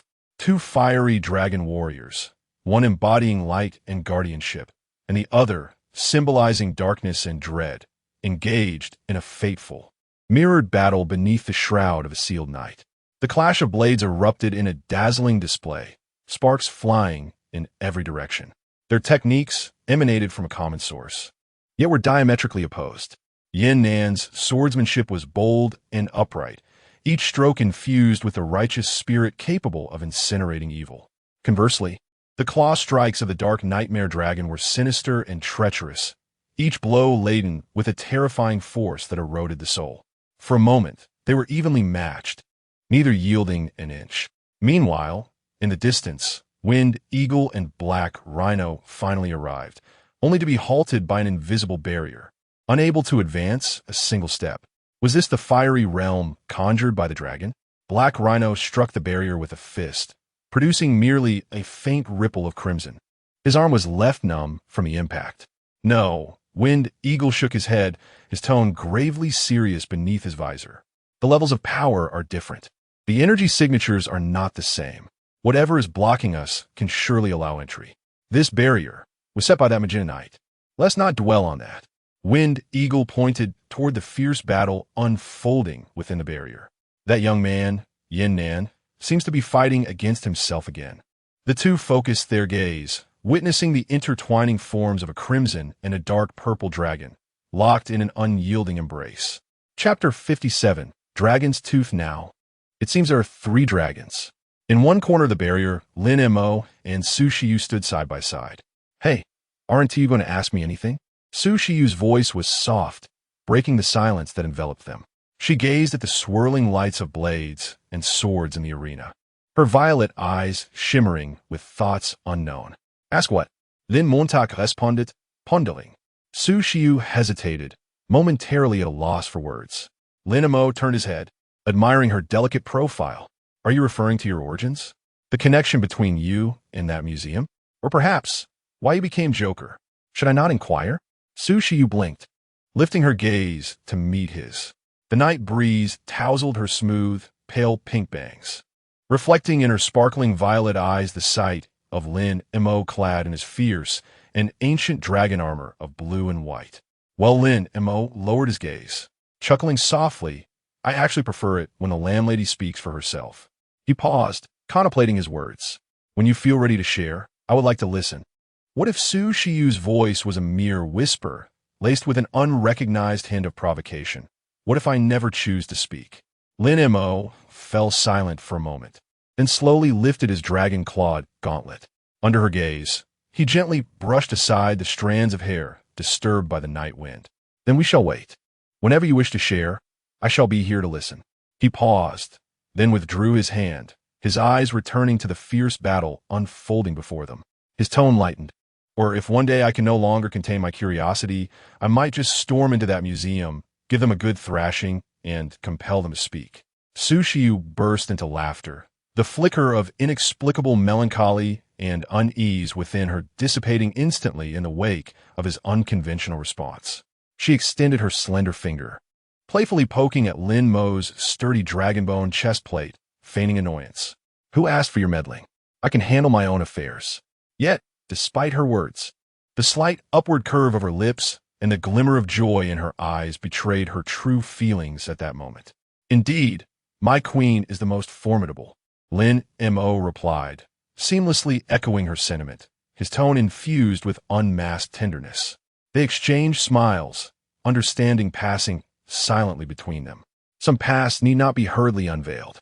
As long as one knows that when the time comes to share, that person will always be by their side, it is enough. A warm atmosphere flowed between them as Lin Mo withdrew his gaze, redirecting it to the ongoing battle. The combat was fierce, with crimson and dark violet energies clashing violently, sparks flying in every direction. Look, the authentic and the corrupted versions. It seems they are both dragons from the myths of Xia. Su Shiyu remarked with curiosity. Lin Mo stroked his chin, observing the two entwined dragon forms of crimson and dark violet, nodding thoughtfully. 2 eastern 5-clawed dragons? Quite intriguing. However, his attire. He instinctively lowered his gaze, scrutinizing the blue and white armor, bound by grotesque bone hands, exuding an aura of ferocity and primal essence. Su Shiyu, curious, approached him, extending her delicate hand to gently poke at the spiked chest plate, feeling its cold, unyielding surface, her violet eyes sparkling with intrigue. The ancient dragon upon you seems reminiscent of a Western dragon, does it not? Lin Mo shrugged noncommittally. So, does the landlady believe that Western dragons are more handsome? Or do Easter dragons hold that title? None are as adorable as my Fong, Su Shiyu teased. Lin Montak retorted. Who was it that initially found Fong utterly distasteful? Observing the scene, Lin Mo stroked his chin, a sudden smile breaking forth.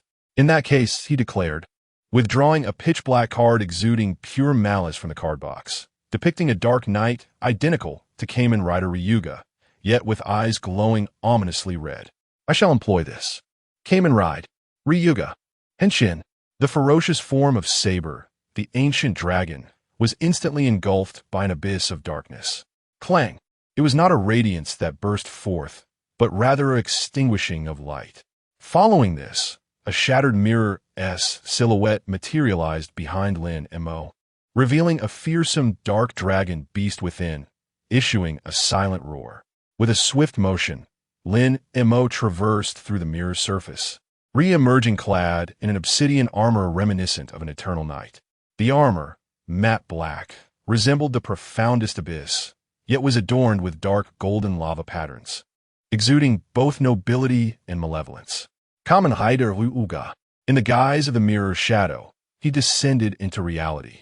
A chilling, bone-piercing darkness, entirely contrary to the righteous aura of the Flame Dragon Knight, swept across the arena with thunderous force.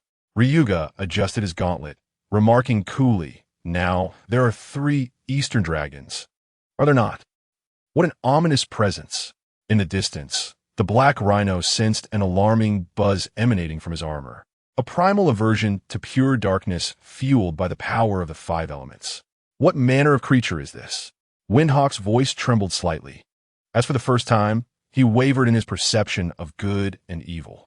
Su Shiyu gazed at the newly emerged, entirely black knight form, tilting her head in momentary surprise, followed by a slight furrow of her brows as she whispered to him, Hey, this form of yours seems rather sinister, like a grand villain. Lin Mo's voice resonated directly within her heart, tinged with a hint of exasperation. Is it? I find it rather cool. What a chilling scene it is, shrouded in darkness, where one cannot even see when venturing out at night, making it all too easy to collide with others. This sudden turn of events caused the 2 battling dragons to involuntarily cease their actions, collectively directing their gaze towards the newly arrived figure. The malevolent Dark Knight exuding pure malice. Yin Nan felt a shiver run down his spine. The thrill he experienced that night far surpassed anything in the past year. Hey, your armor, it seems, even more sinister than that recently corrupted fellow. The crimson single eye on the chest of the dark nightmare flamed dragon shimmered with avarice and excitement. Oh, another intriguing soul has arrived? Such pure darkness and malevolence, what a delightful essence. I can sense the strength of Ryuga, its fearsome energy stemming from the same source. Perhaps even more refined and noble. If I could consume him, my power would ascend to new heights. Come forth. Let me see what abilities you possess. You slippery creature reflected in the mirror. The dark nightmare flame dragon grinned wickedly, abandoning Yin Nan as it transformed into a purple streak of light, charging straight at Ryuga. Your opponent is me. Yin Nan bellowed as he pursued. Get lost. The dark nightmare flame dragon did not look back. With a swift motion, it unleashed a distorted blade of fear energy, forcing Yin Nan to evade in a frantic manner. Meanwhile, it had already reached Ryuga. Facing this aggressive strike, Ryuga did not even flinch, merely raising his left arm calmly. The crimson light in the eye of the dark dragon summoning device on his wrist flickered. Sword vent, a jet black, menacing military sword materialized in his grasp. Clang! The claws clashed violently against the dragon-toothed sword, producing a piercing sound of friction. Ryuga remained unyielding, while the dark nightmare flame dragon staggered backward from the force of the impact, faint cracks appearing in its dark purple armor. What? It was filled with dread. Why was the intensity of the other's dark power so vastly superior. Annoying Ryuga's voice was cold and hoarse, devoid of any emotion. He moved. There were no flamboyant techniques, only the most straightforward, direct, and pure form of lethal swordsmanship. His figure melded with the night like a specter. The dragon army soared, transforming into a tempest of black sword shadows, enveloping the dark nightmare flame dragon in a brutal display of force. Clang, clang, clang, clang. The dark nightmare flame dragon was battered back by this relentless onslaught, desperately swiping its claws to defend itself, utterly powerless to retaliate. Its once proud power of fear was suppressed before the purer, mirror world-derived dark dragon might of Ryuga, like a subject before a sovereign, rendered incapable of effective exertion. Impossible. This cannot be. The dark nightmare dragon roared wildly within his heart. Meanwhile, Yin stood utterly dumbfounded. He stared blankly at the shadowy figure that relentlessly ground his darkened self into the ground. This scene appeared increasingly bizarre from every angle. Chapter 58. A gentle breeze by the riverbank, how infuriating. The dark flame dragon, cornered and desperate, unleashed a venomous glow from its crimson single eye, unwilling to concede defeat. It erupted with an overwhelming surge of sinister energy, launching itself once more towards the bystander, Yin Nan. If I cannot best you, I shall first consume this weakest incarnation. By absorbing his extraordinary energy, my power can once again evolve. It was a cunning strategy, targeting the softest fruit first. Again, Yin Nan felt a mix of shock and fury, instantly raising his sword to confront the beast. This time, his mind was resolute, and his fighting spirit reignited. He summoned the full extent of his fiery prowess, clashing with the dark flame dragon once more. However, having recently endured a backlash from his own inner demons and expended much of his energy, he found himself gradually at a disadvantage, new claw marks appearing on his body. Lord Crimson, could you possibly lend me another hand? He pleaded earnestly while fending off the dragon's lethal claws, casting a desperate glance towards Ryuga. I shall assist, but do not harbor regrets. Ryuga's cold voice echoed with a hint of amusement. How could I regret it? Yin Nan retorted instinctively. Hurry. I can barely hold on. His sole desire was to rid himself of this loathsome creature before him, without contemplating the deeper implications of Ryuga's words. Very well. You have my word. Ryuga's crimson compound eyes shimmered with a touch of mockery. Instead of immediately joining the fray, he leisurely withdrew a card from his deck, radiating a crimson glow, emblazoned with the silhouette of the flame dragon knight alongside a five-clawed dragon of blazing fire. Yin caught a glimpse of this, and a foreboding sense surged within him. Wait a moment, brother. Why does that card resemble me so closely? In the arena, the battle between Yin Nan and the dark nightmare flame dragon intensified. Ceiling slash. Fearful roar. The scarlet fire energy collided with the dark purple sinister energy once more, and both combatants staggered back, achieving a stalemate. Useless. I am but your shadow, your terror. You shall never triumph over yourself. The dark nightmare flame dragon cackled sinisterly. Is that so? A cold, indifferent voice resonated directly within their minds. The two flame dragon knights turned simultaneously. Emerging from the shadows, Ryuga approached with deliberate steps. Yin Nan felt a surge of joy and relief, quickly pivoting to maintain vigilance against the dark flame dragon. Lord Crimson, I'm here to support you. That is indeed appreciated. Lin Mo smiled, swiftly positioning himself behind Yin Nan. Before Yin Nan could react, he felt a chilling gauntlet gently press against the back of his flame dragon armor. He froze, a shiver coursing from his feet to the crown of his head. What are you doing? Yin Nan's voice trembled with a mix of caution and bewilderment. He could not see it, but in Lin Mo's hand, a card radiating a crimson glow, emblazoned with the silhouette of the flame dragon knight and a five-clawed divine dragon, swiftly slid into the driver. Final form ride. FFF Flame Long. Lin Mo's voice, tinged with a hint of nonchalance, echoed in his ear. Don't be anxious. The next part might be a tad itchy. Itchy? What is it? Yin Nan's words were abruptly transformed into a scream of sheer terror. A torrent of crimson data surged forth from Lin Mo's fingertips, crashing into his armor like a tidal wave. The flame dragon armor emitted a dragon's roar, forcibly reshaping and reorganizing under the influence of magenta light. My body. I can't control my body.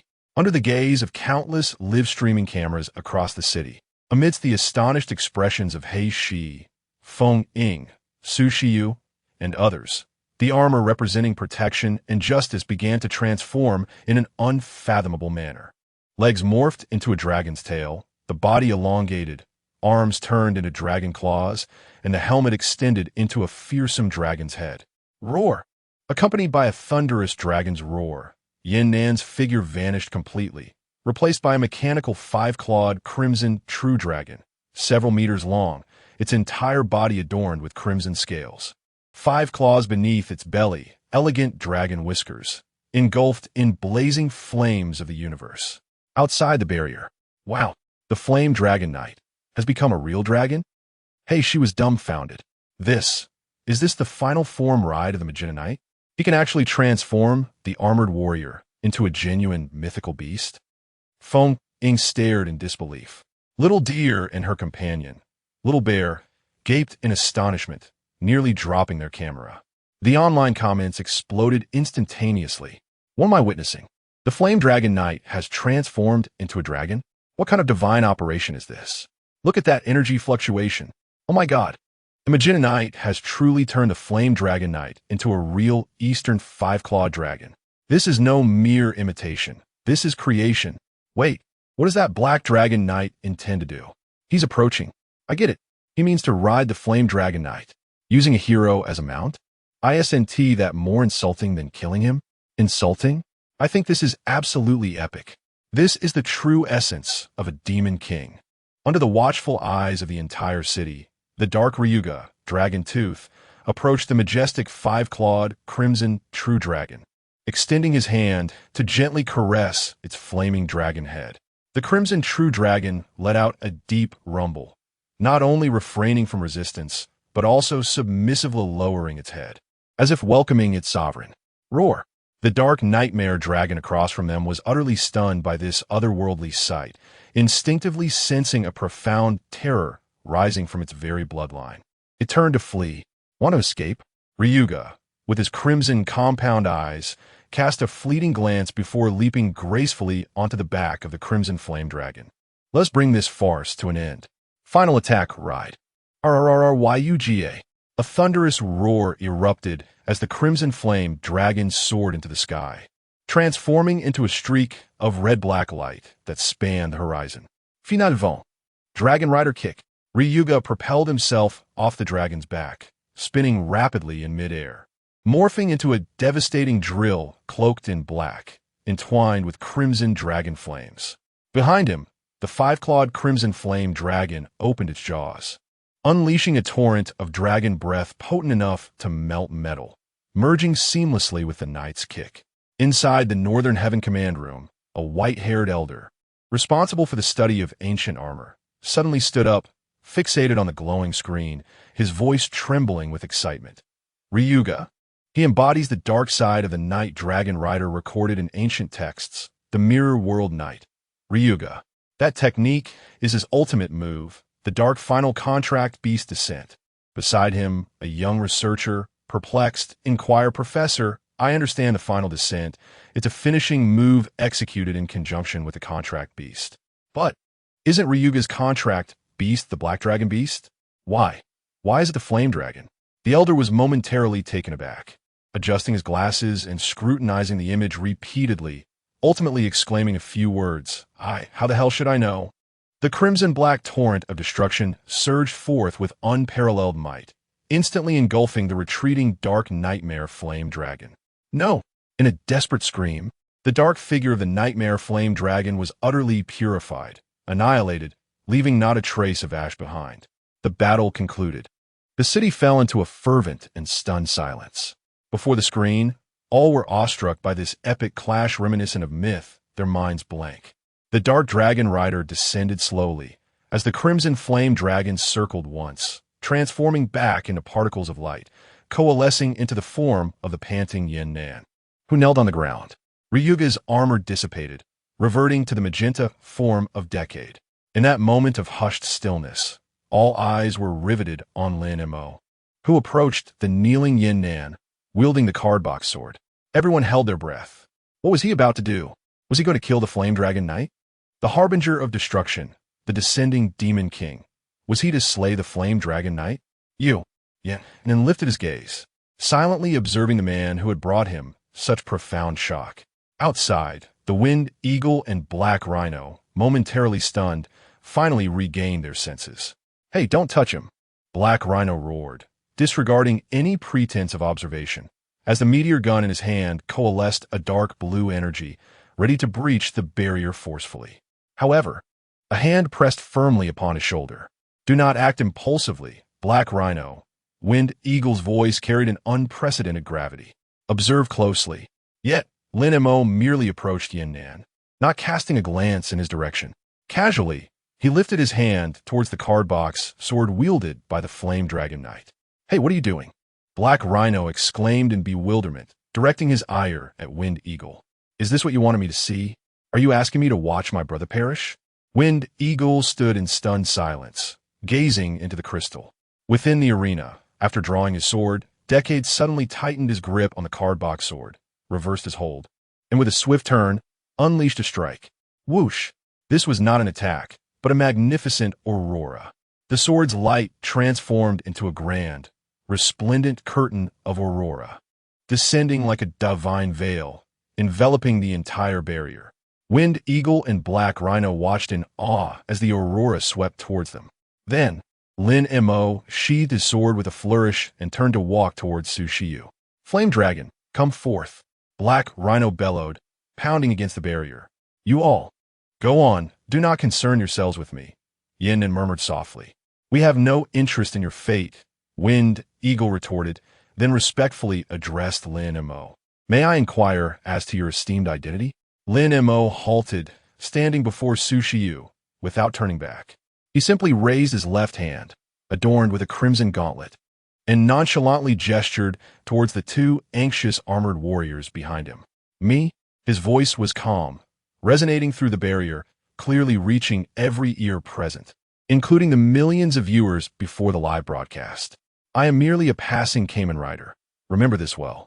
He slightly tilted his head, the emerald hue of his compound eyes glimmering with a mischievous light under the night sky, each word articulating his true name to the world.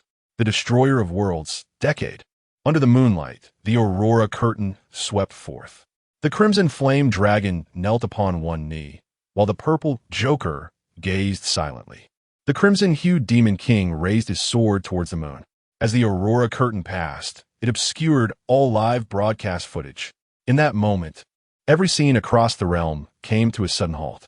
As the curtain fell, only a gentle breeze lingered by the riverside, leaving no trace of the Flame Dragon or Decade.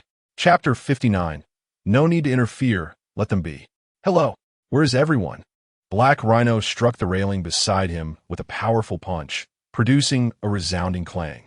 The riverside lay desolate, marked only by the remnants of battle and a scene of utter chaos. Where's that brat, Flame Dragon?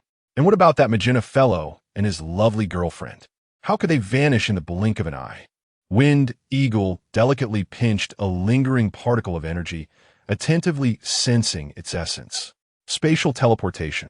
No, it resembles more of a dimensional leap. What an unreasonable character. He muttered, somewhat dazed. We're doomed. If the Lord knows we've lost her precious nephew, she will surely flay us alive upon our return. I have discovered the key. Black Rhino abruptly interjected. What key? Wind Eagle's face brightened. Could this fool finally have a moment of clarity to uncover details he previously missed? The distinction between the counterfeit and the genuine magenta transformation lies in his belt. Wind Eagle.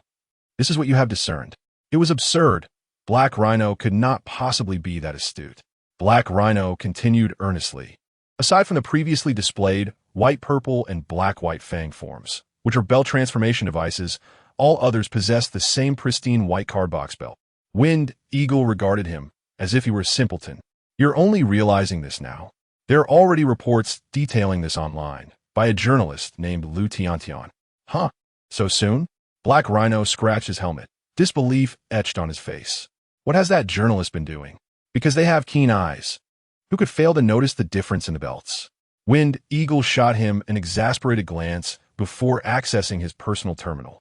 On the display, a column titled Lu's Eye on the World had surged to the top of the trending searches in Luhai City and the entire eastern region. The latest article was prominently titled, Exclusive In-Depth Analysis, the Power System and Various Forms of the Destroyer Emperor Rider. Is he the other side of a hero, or the harbinger of the world's end? In the article, Lu Tiantian provided an exceptionally detailed analysis with images and video clips, systematically exploring all the forms exhibited by Emperor Rider from Fengshan Cliff to the present moment. The basic magenta destroyer form, the night black, unparalleled swordsmanship of Azura General, blade of the war god, the supersonic, technologically advanced Fui's acceleration form, the elegant and agile Geats, propulsion form riding the red fox motorcycle, the purifying demon, akin to an ancient deity, sound demon, sonic warrior form, the blazing dragon flame, unparalleled swordsmanship of holy blade, dragon of courage form, and finally, the sovereign presence of Omazo, supreme demon king form. Next to each form's image, the unchanging, pristine white decade driver was circled in red. Look, they have even deduced the names of each form based on eyewitness testimonies, combat characteristics, and the transformation sound effects they heard. Yet, you're still entangled with the belt? Feng Ying pointed at the holographic screen, his tone imbued with exasperation. Heishi leaned closer to take a look, his mouth agape in disbelief. This journalist must possess some divine insight to detail even the techniques employed. Thus, one should never underestimate anyone. Feng Ying sighed, retracting the holographic screen, his expression growing solemn. Now is not the time for such inquiries. Yin Long has been taken away by him, and we must act swiftly. Aren't we going to report to the matriarch? A languid female voice emerged unexpectedly from the air behind them. Heishi instinctively dropped to his knees, the heavy armor clanking against the ground with a resounding thud, his posture flawless, as if rehearsed 1,000 times. Matriarch! He dare not turn around, his voice trembling. Feng Ying's body also froze, yet his mind was quicker. He respectfully bowed. My subordinate pays respects to the matriarch. Not far behind them in midair, the space shimmered like rippling water, and a slender, graceful figure materialized. The visitor was none other than the ruler of Baitian Mansion, Yin Ho, Feng Qinyu. You've grown impressive, Heishi. Feng Qinyu's voice remained languid. But you've already offered such profound reverence without my prompting. It seems you have been training well lately, understanding the concept of decorum before the sovereign. Thus you deserve an even greater punishment. And no, matriarch, this is my heartfelt reverence for you. Hey, she lowered his head further, cold sweat trickling through the seams of his armor. He felt as though 2 blazing fires were scorching him from behind, an overwhelming pressure. Feng Qinyu let out a soft huff, choosing to disregard this amusing character. She slightly raised her hand, resting it in the void of the teleportation portal, extending her delicate fingers to gently touch the residual energy barrier. Hiss! A faint, crimson arc of data flickered at her fingertips, only to be instantly incinerated by the crimson phoenix flames that enveloped her. An intriguing power. A flicker of surprise crossed Feng Qinyu's eyes. It did not belong to the 5 elements nor any known system of abilities within the Federation. Rather, it resembled rules from another dimension. She turned her gaze to Feng Ying. Speak, what transpired? Where is my troublesome nephew? Feng Ying promptly recounted every detail of the recent events. Feng Qinyu listened intently, her expression shifting from initial amusement to midway astonishment, and finally to grave seriousness. Upon hearing that Decade had transformed Yin Nan into a mechanical crimson dragon, even she could not suppress the ripples of surprise in her otherwise placid phoenix eyes, transforming the armored warriors into true 5-element divine beasts. She murmured to herself, her eyes shimmering with an unprecedented brilliance. This was no mere replication or simulation, but a compelling reconstitution of existence itself. What a harbinger of destruction for the world. Master, what shall we do now? Wind Eagle inquired cautiously. No rush. Moments later, Feng Qianyu parted her crimson lips and issued a series of commands. First, Wind Eagle, you must immediately secure this area and gather all residual energy samples, particularly those of Decade and Joker. I require the most detailed analysis report. Second, Hey Shi, inform the Eastern Heavenly Lord's residents that my people from the Northern House will retrieve what is theirs without their assistance. As for Yin Nan and that harbinger of destruction, Feng Qinyu rested her chin on her hand and said nonchalantly, you need not intervene. Let them be. Wind Eagle and Hey Shi. In a desolate corner of the urban expanse, a brilliant aurora faded away. Lin Mo and Su Shiyu emerged side by side, having reverted to their normal states, dressed casually as though they had simply returned from a post-meal stroll. Suddenly, the space behind them warped, and a figure was unceremoniously expelled from the dimensional wall, landing heavily on the ground and tasting the dirt. Cough, cough. Hey, can't you be a bit gentler? Yin Nan, disheveled and covered in grime, climbed to his feet, spitting out sand and casting a resentful gaze at the two culprits. Upon seeing Lin Mo and Su Shiyu standing before him, having reverted from their transformations, he was momentarily taken aback. Then a playful smirk graced his lips as he dusted himself off and remarked nonchalantly, "What is this? Have you transformed back so soon? It seems you consider me a friend?" "That is not the case." Lin Mo turned to face him, his expression calm as he replied, "You do not presume that having witnessed my transformation, you could leave unscathed, do you?" His voice was soft. It caused the smile on Yin Nan's face to freeze instantly. A chill surged from the soles of his feet to the crown of his head. What do you intend to do?" Yin Nan instinctively took a step back. We heroes do not sell ourselves for our craft." Lin Mo turned to Su Shiyu. "Shall we consider eliminating him?" "Well, that could be arranged." "Hey!" Yin Nan felt tears welling up as he looked at the perfectly synchronized duo of the Demon King and Queen, utterly despondent. "Wait, let us talk this over. Killing is against the law. Moreover, we are heroes. We should support one another." "Oh." Lin Mo leisurely extracted an item from his pocket. It was neither a weapon nor a hazardous object, but rather a vintage, deep crimson twin-lens reflex camera. "What is this?" Yin Nan was taken aback, unable to comprehend the intention behind this gesture. Lin Mo offered no explanation, merely raising the camera and aiming it at Yin Nan, expertly adjusting the focus. "Smile. Huh? Smile." Lin Mo's tone brooked no argument. Yin Nan's lips twitched as he gazed at the ominous lens, managing to force a smile that was more grotesque than a frown. Click. The flash illuminated the scene, and a photograph was instantaneously produced, sliding slowly from the side slot of the camera. As expected, the image revealed nothing but indistinct shadows. Lin Mo casually tossed the photograph to Yin Nan. "You have been marked by me," he said, tapping the magenta camera in his hand, explaining in a flat tone. "This device is connected to the very essence of my power. You, along with the fiery dragon armor within you, your very existence, has already been recorded." He paused, lifting his gaze to meet Yin Nan's eyes, an unsettling calmness in his stare that sent shivers down Yin Nan's spine. "In the future, should I hear any information about me or this young lady beside you, even if it's just a single word escaping your lips, can you imagine what might occur?" Yin Nan stared at the photograph in his hand, noticing that his figure had begun to blur and become translucent, as if it could vanish from this world at any moment. "You." Yin Nan abruptly lifted his head, staring blankly at Lin Mo. "You are incredibly powerful, aren't you?" Lin Mo. Su Shiyu.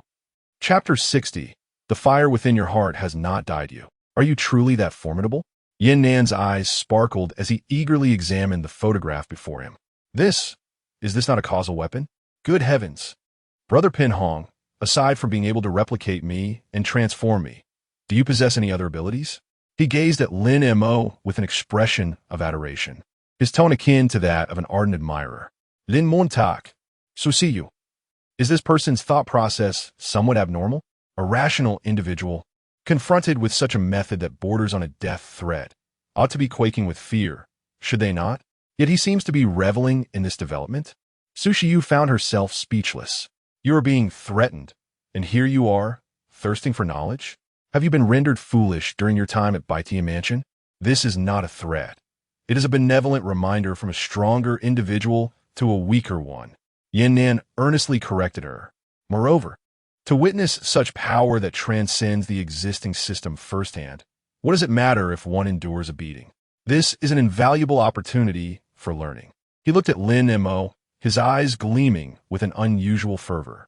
Brother Pin Hong, no, from this day forth, you shall be my long-lost brother.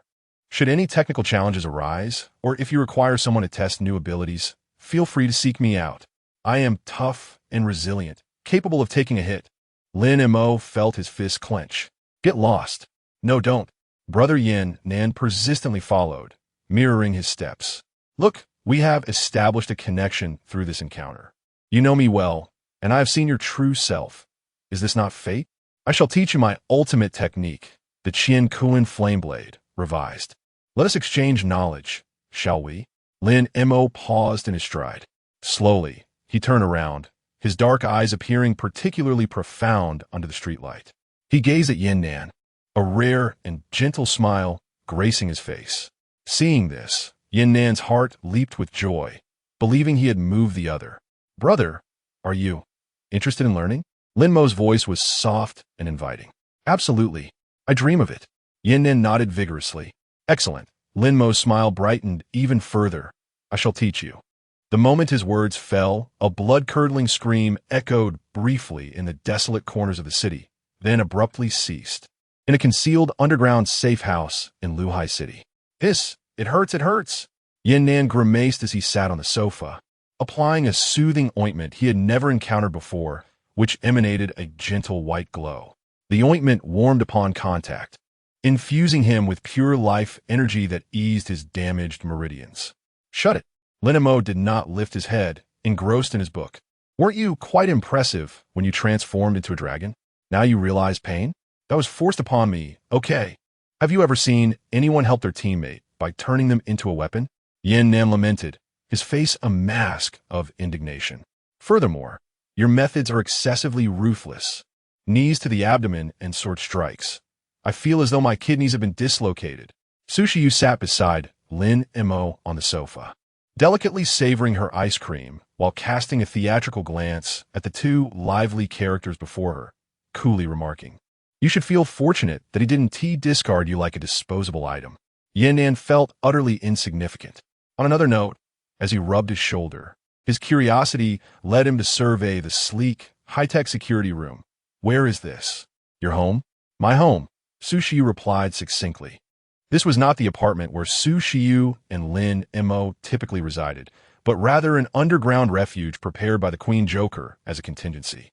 Your home?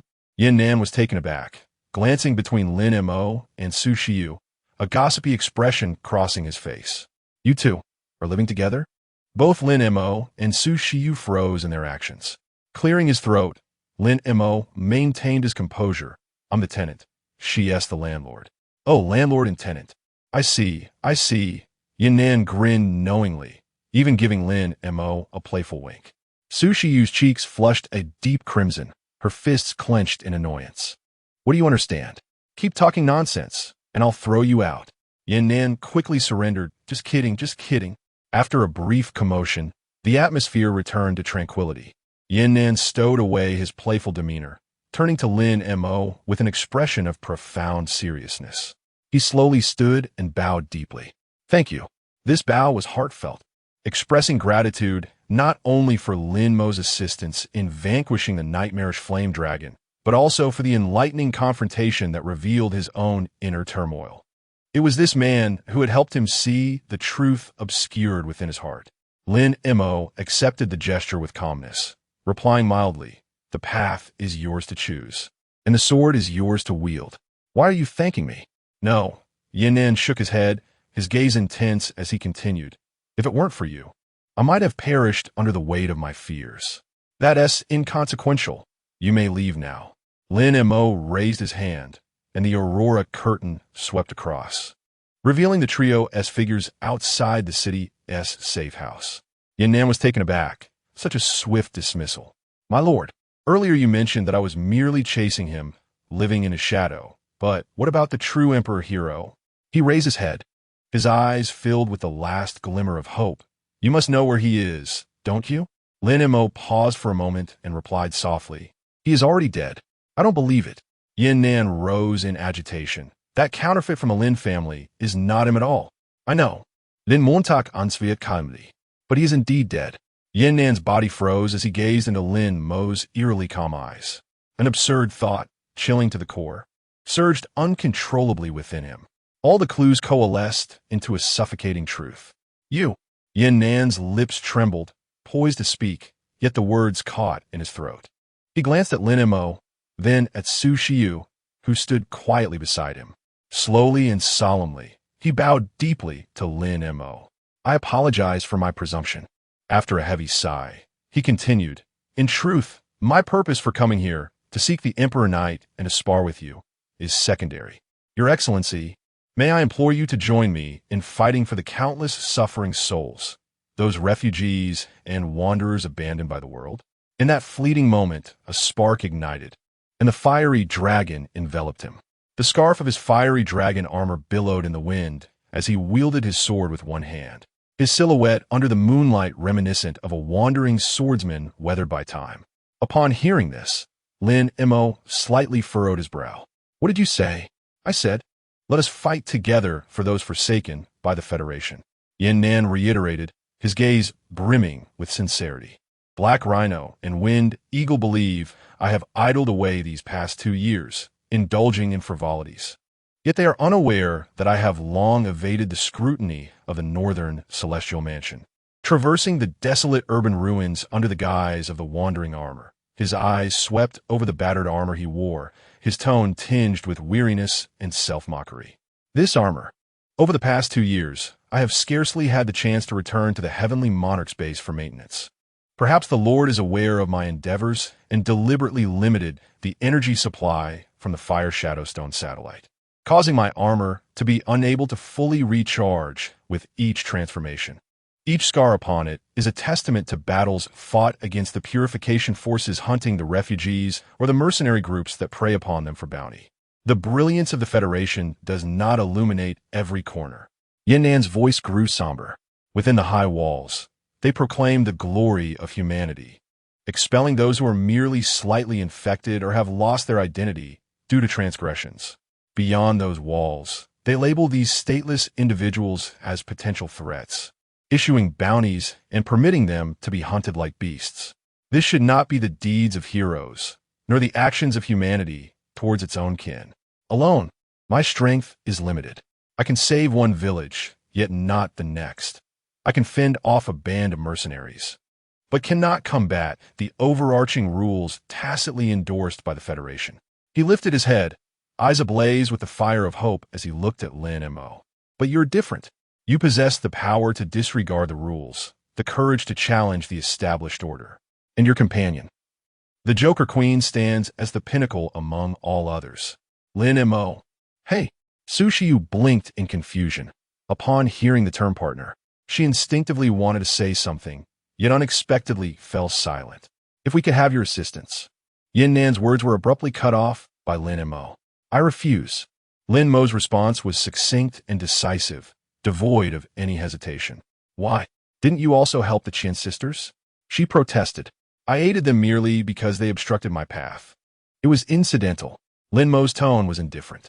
I have no interest in saving the world, and I am even less inclined to be a savior for the destitute.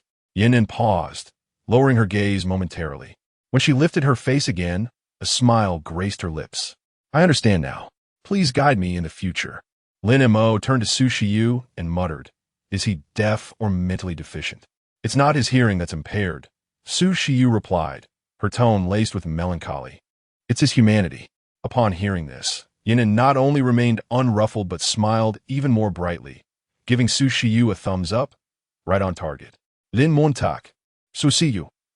This guy's audacity seems rivaled only by that of a certain freeloader. I'm leaving. Lin Mo waved her hand dismissively, grasping Su Shiyu's hand as she prepared to depart. Hey, don't go. Yin Nan hurriedly followed, pleading, Brother Hong, please reconsider. It's truly arduous for me alone.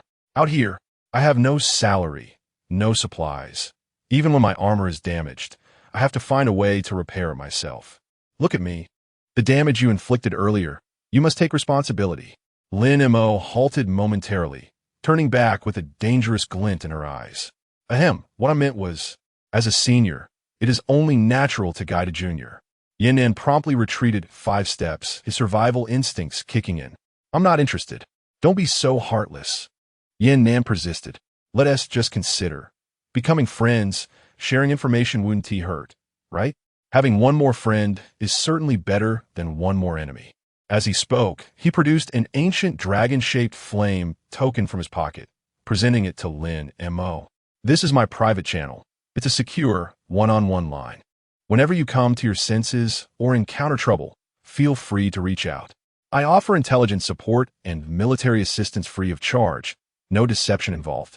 Lin Mo regarded the communicator with impatience, accepting it but waving her hand dismissively. All right, let us go. As you command. Yin Nan responded with flair, clasping his fists in salute to Lin Mo and Su Shiyu before striding away, humming a disjointed tune, on the road of the world. A lone sword wanders, where to seek a kindred spirit.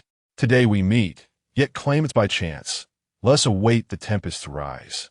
His silhouette, in that moment, truly embodied the carefree and unrestrained essence of a wandering rogue. Did we really just let him go? So see you whispereth. I have a feeling he might have. Guess something? Well, if you guessed it, you guessed it. Lin Mo stretched lazily and turned to glance at Su Shiyu, only to find her regarding him with a meaningful gaze. What is the matter? Lin Mo felt somewhat uneasy under her scrutiny. Su Shiyu, with a serious tone, softly remarked, You were quite resolute just now, Mr. World Destroyer. Lin Mo remained silent. However, in my view, Su Shiyu approached him, standing on her tiptoes to bring her face closer to his. The warmth of her breath brushed against his cheek, and in her purple eyes, his reflection was captured. The fire in your heart has not been extinguished. She extended her delicate finger, gently tapping the area over Lin Mo's heart, her tone imbued with a barely perceptible tenderness. It's still warm here. Lin Mo slowly raised his hand, clasping Su Shiyu's finger that rested against his chest. The girl's hand was soft and cool, prompting him to instinctively tighten his grip, wishing to share his warmth with her. Your hands are so cold, and you're dressed so lightly in this wind. He awkwardly diverted the conversation. Su Shiyu was momentarily taken aback by his sudden action, her cheeks instantly flushed with a rosy hue. She attempted to retract her hand, only to find him grasping it even tighter. Why do you care? That's just my constitution. She stammered, her voice as soft as cotton candy, lacking any real persuasive power. Ah, I suppose I was meddling. Lin Mo nodded, yet showed no intention of releasing her hand. Instead, he naturally held onto her and turned to walk toward home. Hey, what are you doing? Let go. I want tea, let go. Your hands are too cold. I'll keep them warm for you, or else you might catch a cold, and then I'd have to make you medicine. Why, you scoundrel? You just want to take advantage of me. You've seen right through me. You. Su Shiyu was rendered speechless with anger, allowing him to lead her. As the night breeze swept past, she glanced at their intertwined hands, feeling the continuous warmth emanating from his palm.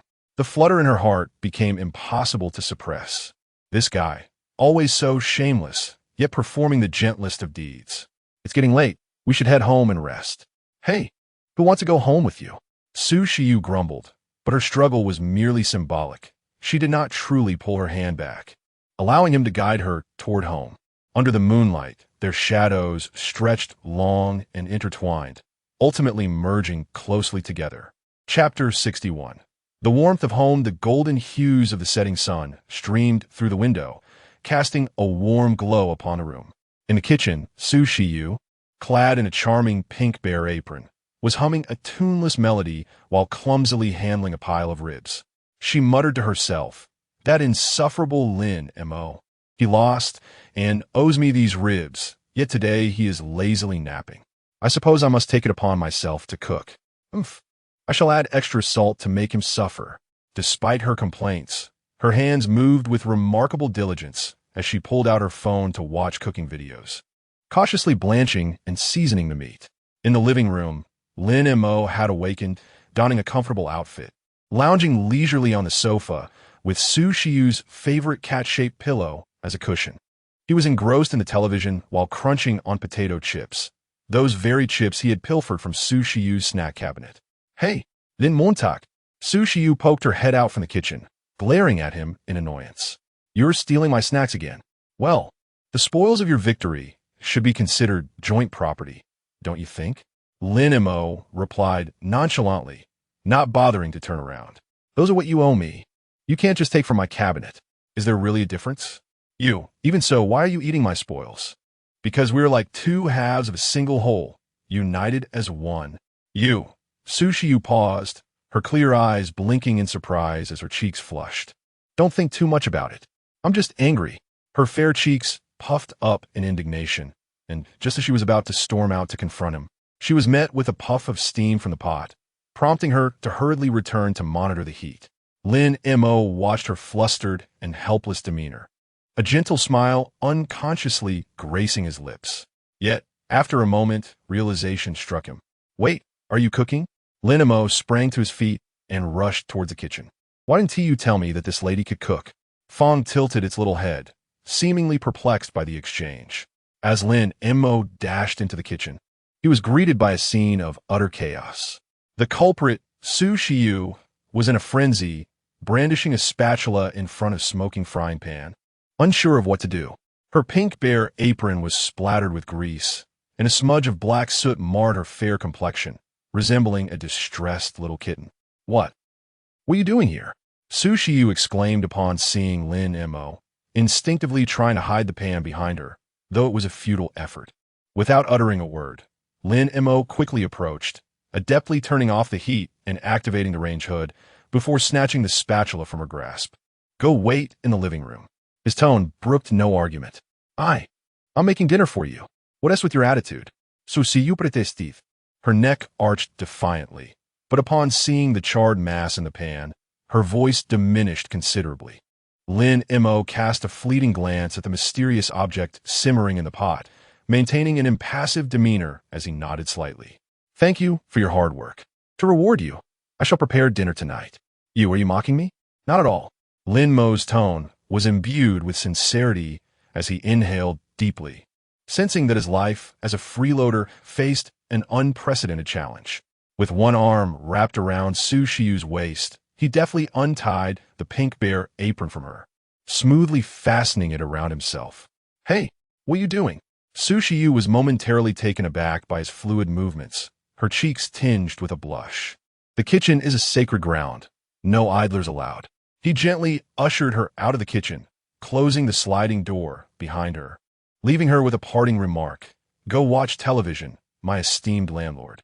Your knight is engaged in battle for your sake." Ultimately, the young lady was begrudgingly expelled from the kitchen, clutching her beloved cat-shaped pillow, sulking on the sofa while watching TV.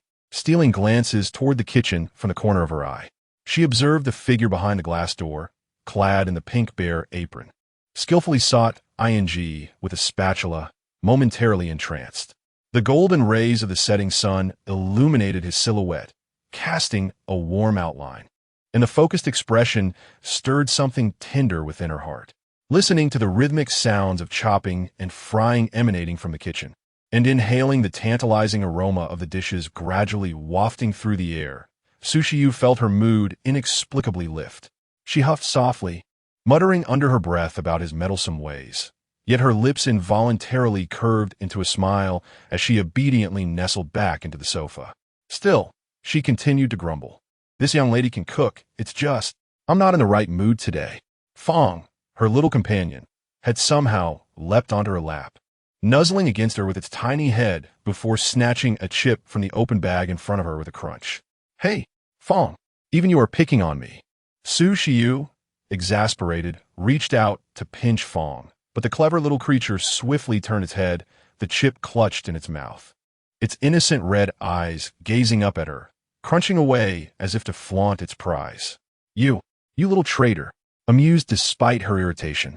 Su Shiyu extended her delicate fingers to gently poke Fong's head, ultimately succumbing to affection and allowing it to frolic freely. Before long, the news channel of Luhai City interrupted with an urgent bulletin. The television screen displayed a serious-faced host reporting, "Citizens, we have just received news. Following the Fengshan Cliff incident, the Lin Corporation's stock has plummeted dramatically, and several cooperative projects have been urgently halted. Meanwhile, an official spokesperson from Dongshinfu announced that the young master Zhao Qingyun will temporarily retreat for rest due to excessive strain in confronting high-level." Regarding the trending topic of the Magenta Knight circulating online, the Dong Tianfu news agency has issued a statement indicating that the investigation is still ongoing, urging the public not to believe or spread rumors and to await the official announcement. Su Shiyu watched the television, her smile gradually fading, and a glimmer of coldness flickered in her violet eyes. Official announcement? It merely serves to present the lies in a more palatable manner. With a soft huff, she reached for the remote to change the channel, but her attention was captured by a scrolling message, a missing person notice featuring a handsome young man, accompanied by the text, "Seeking Lin Mo, male, 18 years old." The initiator was none other than Lin Yueyao, the second daughter of the Lin family. "She hasn't given up," Su Shiyu murmured to herself. She turned her head to glance at the busy figure in the kitchen, her gaze becoming somewhat complicated. It seemed that this world had not entirely forgotten him due to his departure. However, when the truth is revealed, how will those who once scorned him confront him? "Time to eat." Lin Mo's voice interrupted her thoughts.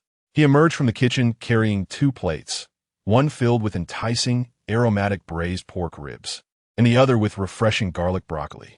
He was still wearing that pink bear apron, and together with his calm demeanor, it created a peculiar and endearing contrast. "Oh," Su Shiyu responded, instinctively rising to assist in setting the table. When she saw Lin Mo re-enter with a plate of golden, sweet-smelling cola chicken wings, she was taken aback. Why did you make this too? Didn't you want to eat ribs?" "This is what I wanted to eat," Lin Mo replied matter-of-factly. But you," Su Shiyu stammered, momentarily at a loss for words. She didn't actually dislike cola chicken wings. She merely feared gaining weight. And Lin Mo's were so delicious that she found it hard to resist. "So I made it. Will you eat?" Lin Mo placed a chicken wing into her bowl, posing the question back to her. Su Shiyu gazed at the glistening, enticing chicken wing in her bowl, swallowing quietly, yet maintaining her defiance. "I want to eat it. It's too sweet." Lin Mo nodded and raised the chicken wing to his mouth. "Wait." Su Shiyu quickly halted his hand. "What's the matter?" I'll taste it for you, to prevent you from poisoning yourself." With that, she swiftly took a bite of the chicken wing. Cheeks puffed, she mumbled her evaluation. It's just average, barely passable." Lin Mo observed her adorable, contradictory expression and could no longer contain his laughter. "What are you laughing at? Eat." Su Shiyu's cheeks flushed, and she buried her face in her rice, ignoring him thereafter. Under the warm glow of the lights, the two quietly enjoyed their meal, while the night deepened outside, as if the clamor of the city had been entirely shut out. In this modest little dwelling, only the crisp sound of bowls and chopsticks clinking resonates, accompanied by the warmth of home that quietly flourishes amidst the mundane trifles of daily life. Chapter 62. Observe the actions, not the words. The following day, at dusk in Luhai City, the traces of battle on the Riverside Road, once shrouded by a crimson barrier, have been thoroughly erased by the municipal cleaning crew of the Federation, as if nothing had ever transpired. At this moment, Wind Eagle and Black Rhino were perched atop the roof of an abandoned building, their expressions betraying a mix of agitation and fatigue. "Hey, Wind Eagle, why are we still lingering here after nearly a whole day?" Black Rhino fiddled with a miniature energy detector in his hands, the screen displaying nothing but static noise. He complained with growing impatience. "Did not the Lord say? We are to collect the residual energy particles of the Emperor Knight and disregard that fiery dragon fellow. This wretched device, ISNT, picking up a thing. I reckon that guy's power has dissipated completely. We might as well." "Might as well what? Return to the northern domain to report?" Wind Eagle interrupted, shedding his transformation to reveal a handsome yet weary visage, rubbing his aching temples. The Lord's words were merely pleasantries. No matter how troublesome Yin may be, he is still her nephew and our comrade. His life or death remains uncertain. Take a by that crimson demon. Can we simply walk away without a care? That is not what I meant. Black Rhino, also reverting to his original form, revealed a simple face, scratching his head in frustration. I'm worried too, but it's been a day now. We've scoured Luhai City without finding a trace. It's as if the Emperor Knight has vanished into thin air, alongside the fiery dragon. He must be hiding, Wind Eagle sighed, donning his helmet once more. I just can't fathom why the Emperor Knight would take the fiery dragon away. Surely, he hasn't been slain, has he? Black Rhino pondered, stroking his chin. Just as the two troubled companions fell into a contemplative silence, on the verge of discussing how to pen their final letters, a voice, both familiar yet somewhat unfamiliar, lazily drifted from behind them. Hey, you two, don't curse me behind my back. I'm still very much alive. Startled, Wind Eagle and Black Rhino turned abruptly, their armor clanking in unison. There stood Yin Nan, leaning against a lamppost, having reverted to his civilian attire. Aside from a bit of dust on his face, he appeared remarkably vibrant, perhaps even better than before. Fiery Dragon, you're alive, Black Rhino exclaimed, his astonishment quickly giving way to disappointment. What a pity. Thank you. Wind Eagle sighed in relief, striding forward to examine him closely. He furrowed his brow and asked, Are you all right? Where have you been all day? Did that Emperor Knight harm you? All is well. Nothing to worry about. Yin Nan waved his hand dismissively, a cryptic smile gracing his lips.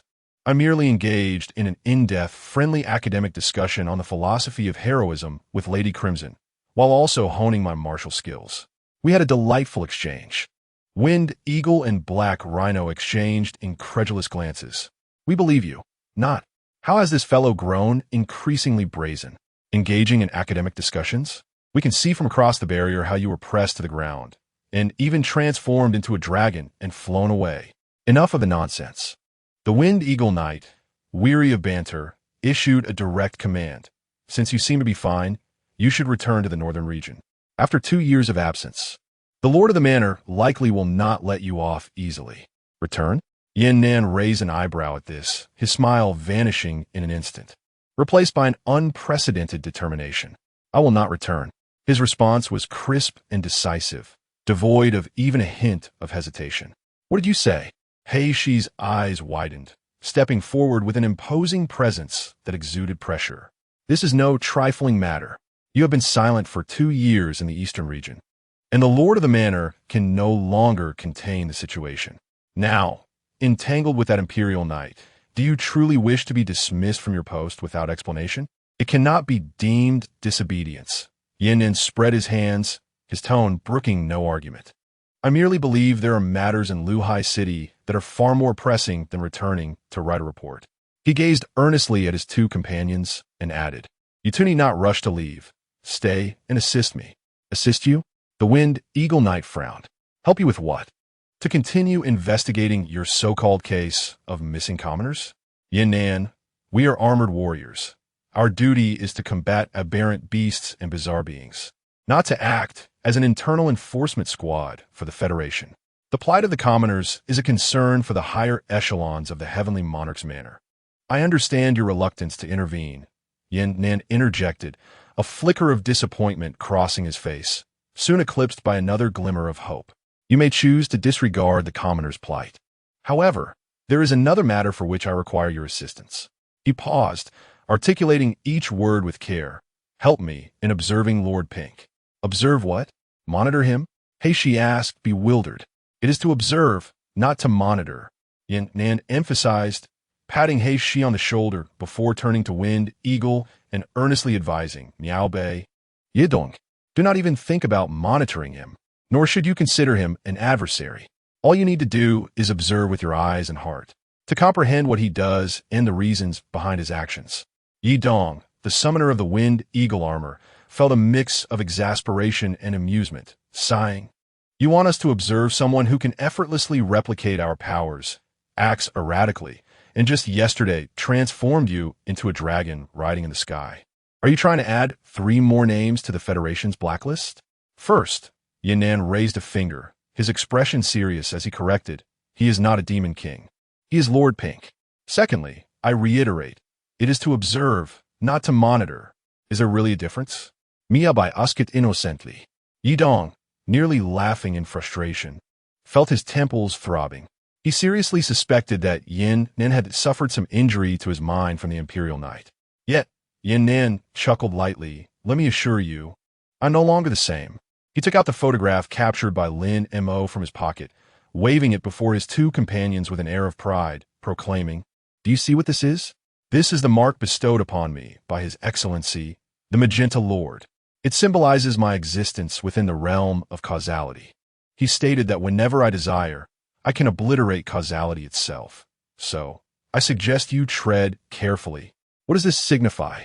It signifies that I have received his acknowledgement. I am a chosen one.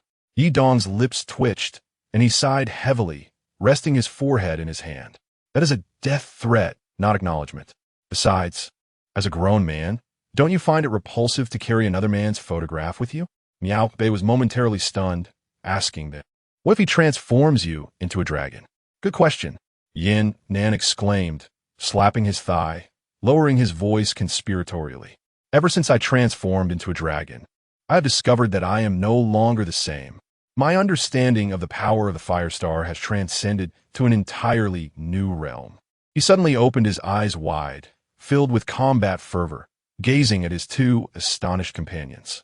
Miao Bei Yidong. With one hand on his hip and the other pointing at them, he declared with great intensity, I forgot to mention, I can now request His Excellency, the Magenta Lord, to let me transform into the mechanical Crimson Flame True Dragon form at any moment.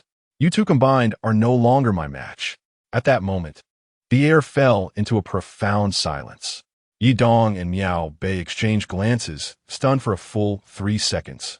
Finally, Yi Dong could no longer contain himself. Slowly, with deliberate enunciation, he squeezed out 2 words between clenched teeth. Mental illness. Indeed, a complete lunatic. Miao Bei reacted, furiously pointing at Yin Nan's nose. Have you been brainwashed? Transforming into a dragon? You believe everything they say, and yet you stand here, full of self-satisfaction? This is jealousy, Yin Nan lamented, shaking his head in despair. You are merely envious of the recognition I have received from His Excellency, the Magenta Lord, jealous of the new form that you cannot aspire to attain. I envy you, my foot. Miao Bei was so enraged he nearly transformed on the spot. Today, I must awaken you. Let us see whether your true dragon form is tougher than my meteor spear and water armor shield. Come on, my flame blade and my homemade flame longsword are not to be underestimated either. As the two fools were about to engage in a heated brawl, Yi Dong, with a splitting headache, positioned himself between them. Enough. Stop the noise. He looked at Yin Nan with exasperation, saying, Even if what you say is true, so what? Do not forget, he is the destroyer of worlds. He has stated that he may very well annihilate this world. Yet, Yin Nan's aura began to condense, his expression turning serious. Yi Dong, do you remember what our master said to the 5 of us long ago? What did he say? To walk this world as a person, one must be as clear as a mirror, seeing oneself distinctly. When observing others, let their actions speak, not their words. Upon hearing this, both Yi Dong and Miao Bei fell silent. This passage recounts a lesson imparted several years ago by an elderly Taoist atop the Tian Shan Mountains in Baishanfu to a group of 5 individuals. The essence of his teaching was to emphasize that in navigating life, actions speak far louder than words. To truly assess a person, one must not merely listen to their utterances, but rather observe their deeds. Are you suggesting that the menacing words spoken by Emperor Qi are merely superficial? I cannot say, Yin Nan replied, shaking his head with calmness. What I do know is that he has had countless opportunities to end my life, yet he has refrained. His demeanor is one of irreverence. His actions are elusive, straddling the line between righteousness and wickedness. Nonetheless, he adheres to a certain principle that I am yet unable to comprehend. I understand now. You may proceed with your endeavors, Yi Dong sighed. As for the eastern region, I shall remain to observe. Upon hearing this, Yin Nan's face brightened with a look of satisfaction. He patted the shoulders of Yi Dong and Miao Bei, choosing not to say more. With a graceful turn, he waved his hand and swiftly vanished into the shadows around the street corner, disappearing from sight. Hey, where are you going? Miao Bei called out from behind. To seek my path, as well as the path of the people of the world, came Yin Nan's distant voice, imbued with a hint of nonchalance, fading into the night. Chapter 63. When I do not know. Have you seen the news? What news? Here, this one. On television. Several news channels are incessantly broadcasting a meticulously edited emotional report depicting the hero Lin fans' return from battle, while entirely erasing the existence of the Pink Knight and Joker. Without a single mention. TSK, the public relations of the Lin family truly knows no shame. Sushi, you scoffed. In reality, the Lin family's public account has been besieged by online harassment for several days, as numerous journalists hold authentic records, all fueling various opinions, calling for the return of the Emperor Hero. However, in the initial hours following the Fengshan Cliff incident, there were those brave enough to question the official Tianjunfu account, inquiring why the Emperor Hero had no reinforcements and why support was given to imposters. Yet afterward, such criticisms directed at Tianjunfu vanished without a trace. Currently, discussions surrounding the confrontation between the World Destroyer Demon King and the Twin Flame Dragon have completely ignited the entire Longxia Federation. Journalist Xiao Lu's article, exclusive in-depth analysis, the power system and various forms of the Destroyer Imperial Knight, boldly proposed a shocking hypothesis that left everyone astounded. The Imperial Knight may not merely be a destroyer, but rather, in an extreme manner, is safeguarding a certain truth that we have forgotten. What he destroys could very well be the hypocritical order built upon lies. This report, akin to a colossal stone cast into a tranquil lake, instantly stirred up a tempest of waves. Countless individuals began to reflect and question. Even though the Eastern Domain's Dongshinfu has persistently been evasive, telling the populace to wait for news, they have indirectly reported sinisterly that the Pink Knight harbors malicious intent, having assaulted the Emperor and Flame Dragon, with actions deemed despicable and worthy of condemnation. The Flame Dragon and the Five-Element Shadow Team entered the Eastern Domain's Luhai without prior notice, and the Flame Dragon had been missing for many years, raising suspicions that this might be one of the reasons for the conflict with the Imperial Knight. Such statements abound. Nevertheless, Xiao Lu's article was fervently shared by a multitude of citizens, with clicks skyrocketing to over 100 million. What she suggested seems to hold merit. If Lin Fan is indeed a counterfeit, then the Imperial Knight's destruction of the Lin family's hero display is, in fact, a defense of true heroism, is it not? Precisely. And what the Flame Dragon hero, although he lost, did not the Pink Knight guide him in the end, even helping him dispel his inner demons? This hardly resembles the actions of a demon king, does it? The Flame Dragon had also been protecting refugees, hadn't he? How could he possibly be a villain? The tide of public opinion began to subtly shift. Fear of the Imperial Knight lingered, yet within it emerged a quiet curiosity, a yearning for exploration, even a hint of anticipation. Just then, an even more explosive piece of news emerged from the official channels of the Northern Tianfu, instantly igniting the entire internet. Announcement from the Northern Tianfu. Upon verification, Yanlong Xiaoyanan engaged in friendly sparring with a mysterious powerhouse known as Dicky during a special mission in the eastern region, benefiting from his guidance, resulting in breakthroughs in both mindset and strength. The Northern Tianfu hereby expresses gratitude to His Excellency Dicky and formally invites him to visit the northern region to discuss the path of guardianship. Upon this announcement, the entire internet erupted in astonishment. Goodness, the official endorsement is here.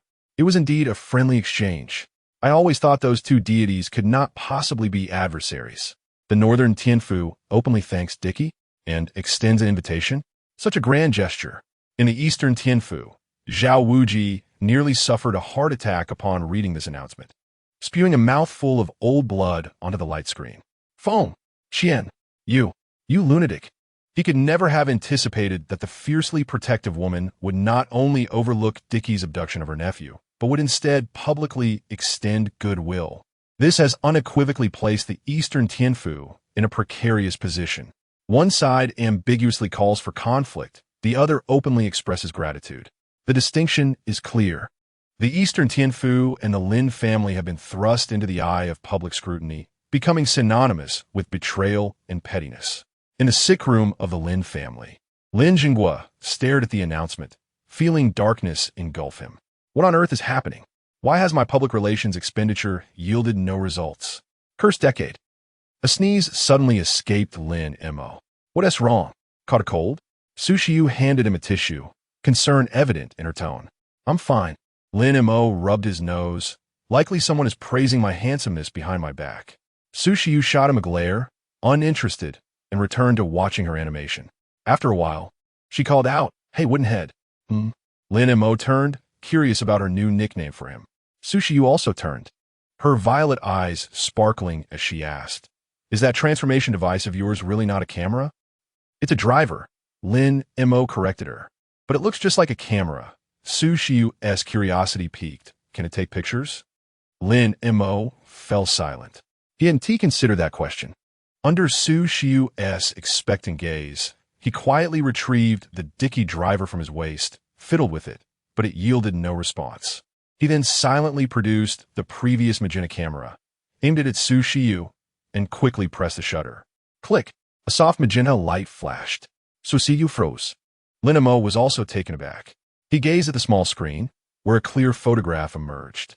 In the picture, a girl clad in bunny pajamas sat cross-legged on the sofa, a half-eaten potato chip stuck in her mouth, her beautiful violet eyes wide with surprise at the sudden flash.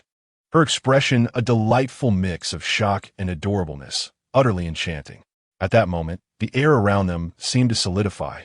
Lin Mo was taken aback to discover that, while he captured the shadows of everyone and everything else, the image of the landlady was astonishingly clear.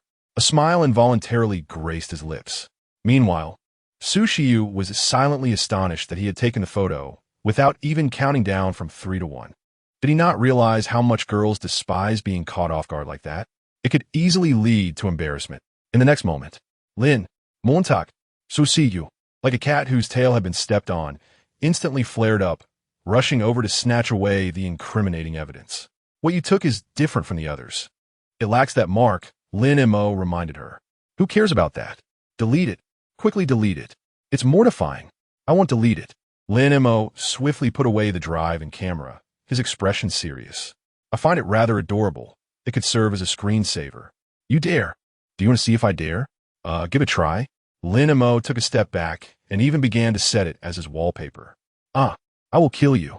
The playful bickering of the girl and the laughter of the boy echoed through the cozy little room, mingling with the sounds of animated shows on the television, composing a delightful symphony entitled Everyday Life. In the afternoon, the table was piled high with an array of colorful treasures. Lin Mo began to sort through the pile of rare materials he had acquired from the Lin and Zhao families. This was merely the tip of the iceberg. The total within his Aurora vault was estimated to be in the hundreds of thousands, nearly exhausting the Lin family's treasury. The heavenly forging stone was placed in a box to the side, while he meticulously organized the remaining materials. Su Xiu, embracing a plush teddy bear, nestled on the sofa, munching on snacks while watching television, her legs swinging in the air, radiating comfort. Lin Mo, what are you going to do with these things? Su Xiu couldn't help but ask out of curiosity. I'm going to make some small toys, Lin Mo replied. Small toys? Su Xiu tilted her head, watching Lin Mo like a meticulous alchemist as he combined various rare materials in a petri dish, extracting a vibrant energy liquid. Yes. Lin Mo nodded as he retrieved a fist-sized mass of liquid metal, shimmering with the brilliance of a nebula, from the furnace and slowly poured it into a pre-prepared mold. The mold took the shape of a mechanical dinosaur's head. Are you upgrading Fong? Su Xiu suddenly understood, a glimmer of surprise flashing in her eyes. Yes. Lin Mo gazed at the metal embryo gradually taking shape in the mold, stating calmly, it's still not complete. Not complete? Indeed. There's a complementary advanced tool we could use next time. With the Fong's fangs, you 1T go berserk. Oh, Su Xiu blinked, then returned to her previous thought, pouting, speaking of which, it's still your fault for luring me into transforming with you. You promised not to turn into a half-knight. You liar. You never keep your word. Next time, I absolutely won't accompany you. Su Xiu clutched the cushion to her chest, indignantly accusing. When have I ever gone back on my word? Lin Mo, without lifting his gaze, meticulously adjusted the energy ratios in the petri dish. His movements precise like those of a skilled surgeon. You said it yourself. No half-hearted nights. Su Shiyu asserted vehemently, and what happened? You nearly caused me to lose control. Lin Mo paused, raising his head to regard her pouting expression, and suddenly chuckled. Firstly, the Fangya ace is also W. We are indeed united as knights. It was clearly the landlady who consented at the time. Secondly, he continued, his tone turning contemplative, I wonder who it was that, while transforming into the Joker atop Fengshan Cliff, remarked to me, so slow, my hero, and even asked for my driver. At that moment, I didn't see you expressing any reluctance to join me in transformation. That was an emergency? Su Shiyu stammered, her voice diminishing. Besides, my transformation isn't the same as a half-hearted knight's. Her gaze faltered, her tone considerably softer. Lin Mo, while focusing on his task, remarked, yes, both utilizing the W driver. Transforming alone is acceptable, but transforming with me is not. Su Shiyu bit her lip, insisting earnestly, hey, I would never say that to you. Her rebuttal was barely above a whisper, as delicate as a mosquito's hum, yet her sincerity was unmistakable. Lin Mo's hands momentarily stilled. He turned to meet the gaze of the girl, her clear and stubborn violet eyes, and suddenly smiled. I know. His voice was soft, imbued with an unprecedented tenderness. Su Shiyu was taken aback. She had not anticipated such a response. Then Lin Mo, feigning laughter, added, speaking of which, the landlady also mentioned something about not allowing interference in my date with him. Absolutely not. You must be mistaken. Oh, is that so? Lin Mo leisurely extracted a magenta camera from his pocket. Click. A photograph emerged. Atop Fengshan Cliff, the girl in a black dress was poised gracefully. Glancing back at the magenta night, her violet eyes reflecting the dazzling flames and boundless splendor, breathtakingly beautiful. Su Shiyu was utterly infuriated, forgetting the cushion entirely as she leaped from the sofa, her cheeks flushed. When did you take this? When was it? I'm not quite sure. Lin Mo replied innocently, scratching his cheek. Chapter 64, of course, I believe you. However, you see, a picture speaks 1,000 words. Lin Mo maintained his composure as he stored away the camera. Lin Mo, you scoundrel. Delete that. Immediately. Right now. I shan't delete it. It's rather charming. I shall definitely settle this with you today. The playful banter of the girl intertwined with the boy's restrained laughter, creating a melodious harmony within the cozy little room. After a flurry of chaotic antics, it culminated in Su Shiyu seizing a large bag of chips from Lin Mo as compensation for her emotional distress. Lin Mo could only shake his head in resignation, refocusing his attention on the workbench.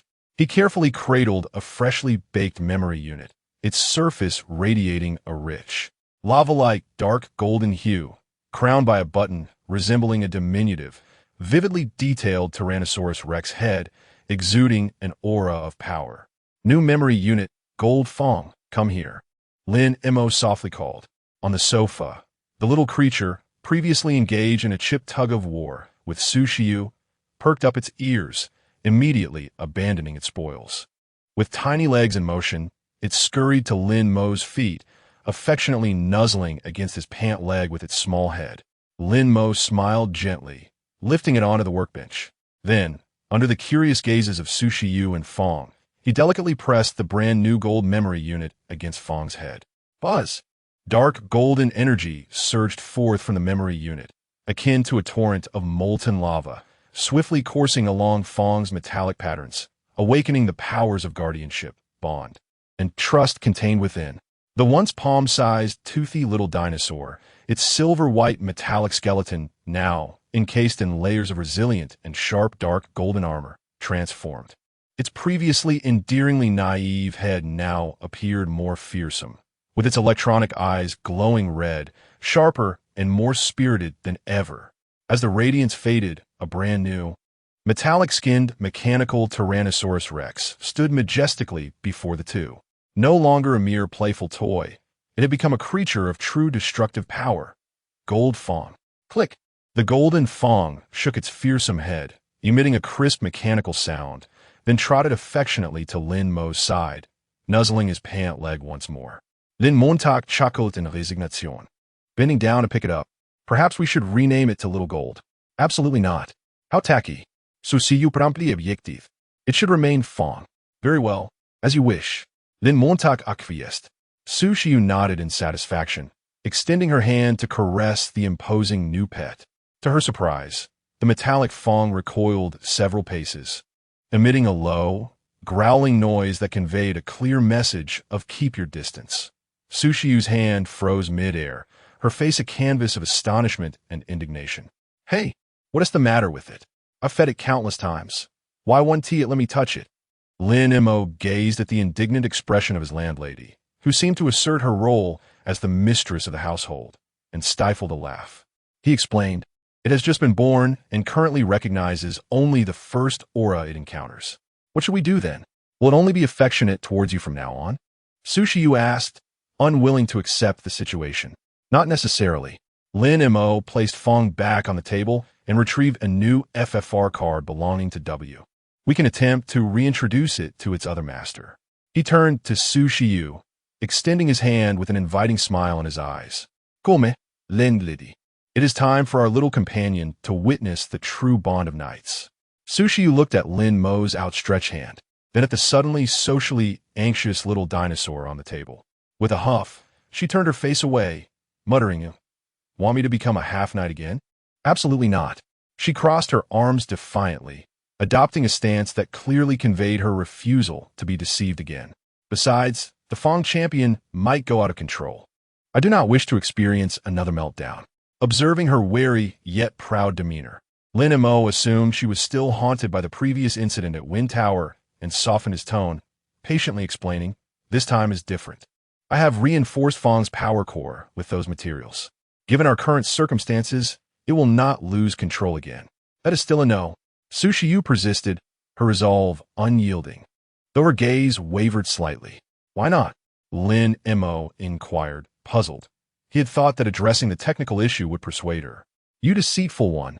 Last time, you assured me it wouldn't change, yet it did, Sushi murmured, as if reopening an old grievance. Trust me, Lin Mo said earnestly, locking eyes with her. I will not deceive you, nor will I allow you to come to harm. Believe me, will you? His words, spoken almost reflexively, carried an undeniable promise. At that moment, Sushi's heart trembled. She lifted her gaze, meeting Lin Mo's deep, dark eyes, which reflected a hint of her own bewilderment. That unwavering strength compelled her to blurt out, Of course I trust you. Otherwise, I wouldn't have allowed you. Her voice trailed off abruptly, as if she had just realized the weight of her words. Allow me what? Lin Mo inquired, curiosity piqued. Allowed you to stay for so long. Sushi's cheeks flushed crimson, resembling ripe apples. She quickly turned away, presenting her back to Lin Mo, her voice barely a whisper, filled with embarrassment and irritation. In any case, I refuse to change. You figure it out yourself. At that moment, the air fell into a peculiar silence. One stood, while the other turned away, neither uttering another word. Lin Mo observed the slight tremor in the girl's shoulders and the blush that crept up to her ears, and he, too, felt an unexpected discomfort, as if a feather had brushed against a sensitive spot in his heart, leaving it tingling with a peculiar sensation. It dawned on him that their recent conversation had an unmistakable air of a clumsy yet earnest confession.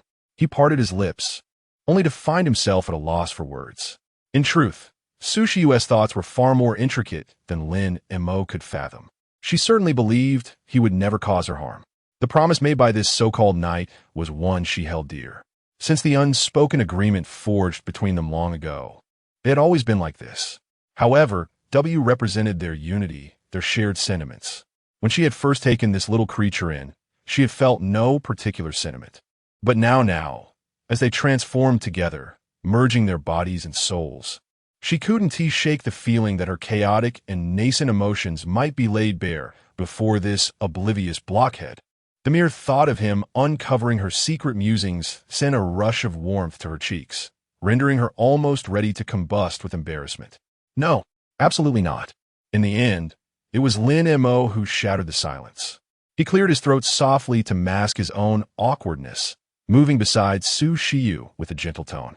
All right, if you prefer not to change, then let it be. He circled to face her, taking in her flushed visage, which she endeavored to maintain with an air of aloofness. And he couldn't resist the urge to reach out and gently pinch her cheek. What are you doing? So see you exclaimed, akin to a startled rabbit as she swatted his hand away. Your face is so red.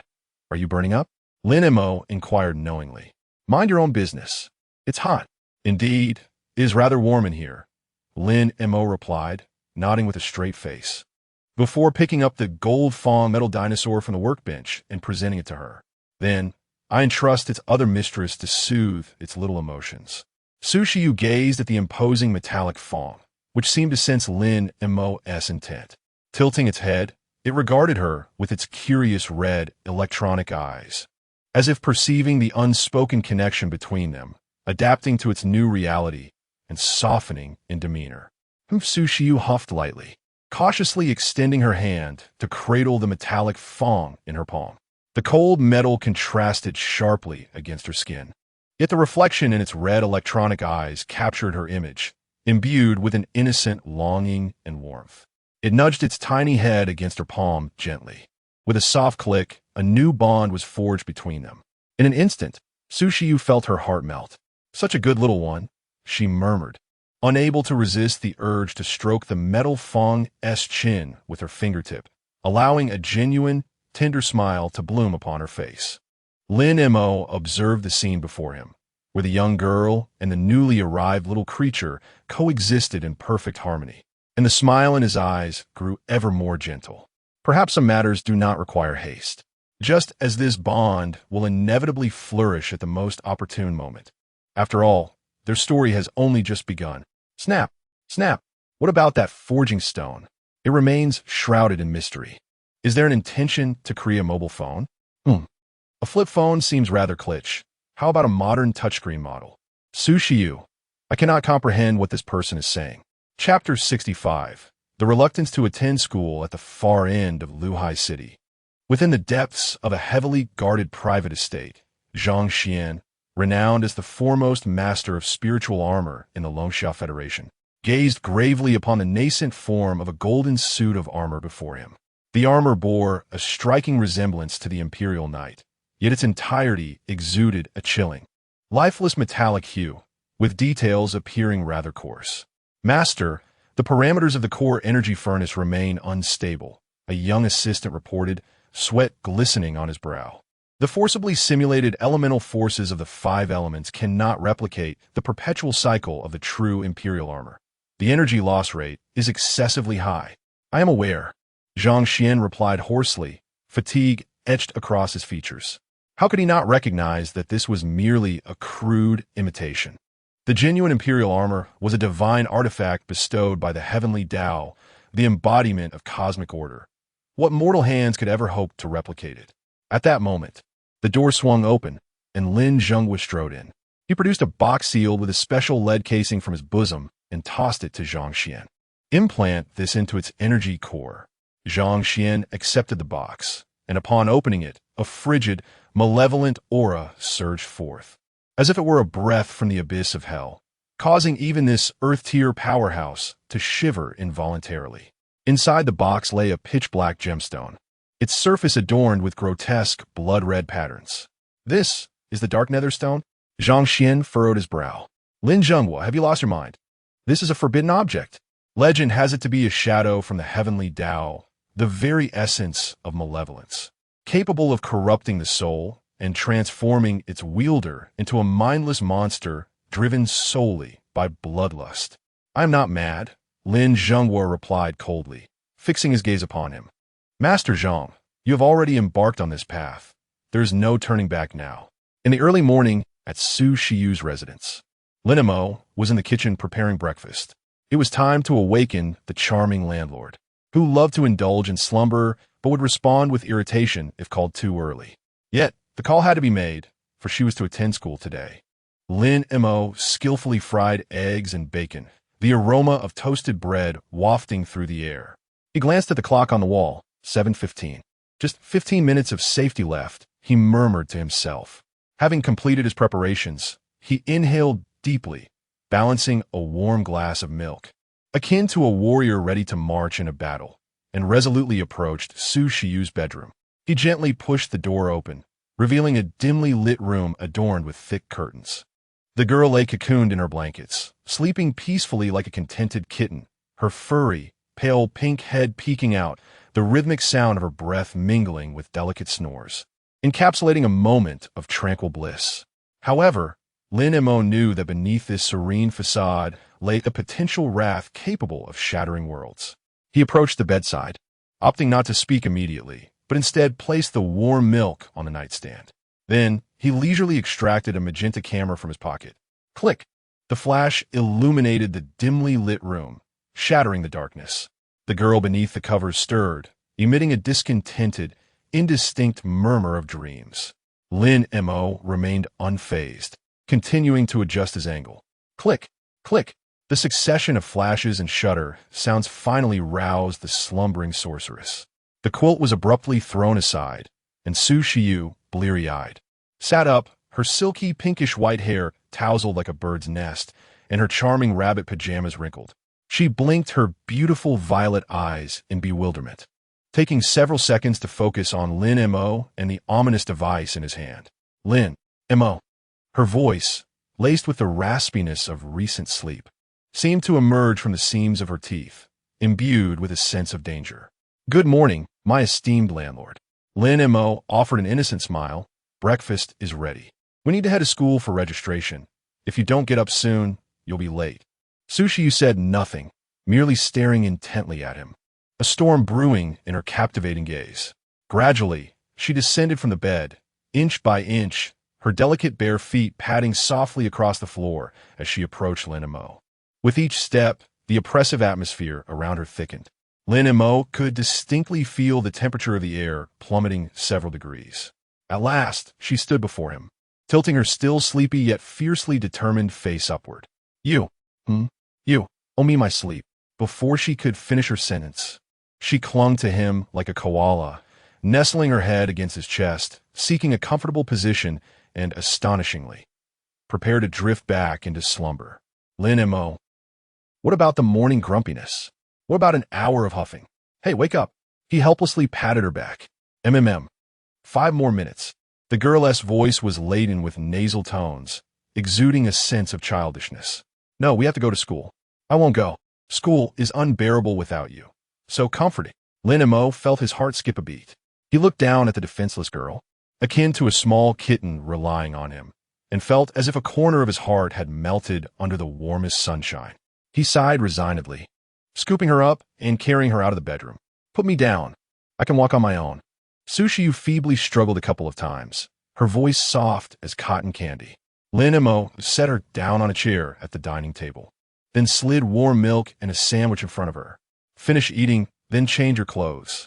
I've ironed your uniform. It's hanging by the sofa. Oh. Su Shiyu rubbed her eyes, nibbling delicately on a sandwich, resembling a little hamster at mealtime, exuding a cuteness that made one unable to resist the urge to pinch her cheeks. Lin Mo gazed at her endearing demeanor, feeling an overwhelming tenderness swell within him. Perhaps this was one of the few reasons he wished to remain in this world. Soon after, Su Shiyu and Lin Mo finished their breakfast. Suddenly, Su Shiyu recalled something, retrieving her school uniform from the sofa and holding it up against herself. Look, does it look good? It was a simple ensemble of a white shirt and a plaid skirt, brimming with youthful vitality. Yes, it looks splendid, Lin Mo responded earnestly. Umph. I knew you had an eye for fashion, Su Shiyu declared, lifting her chin in pride.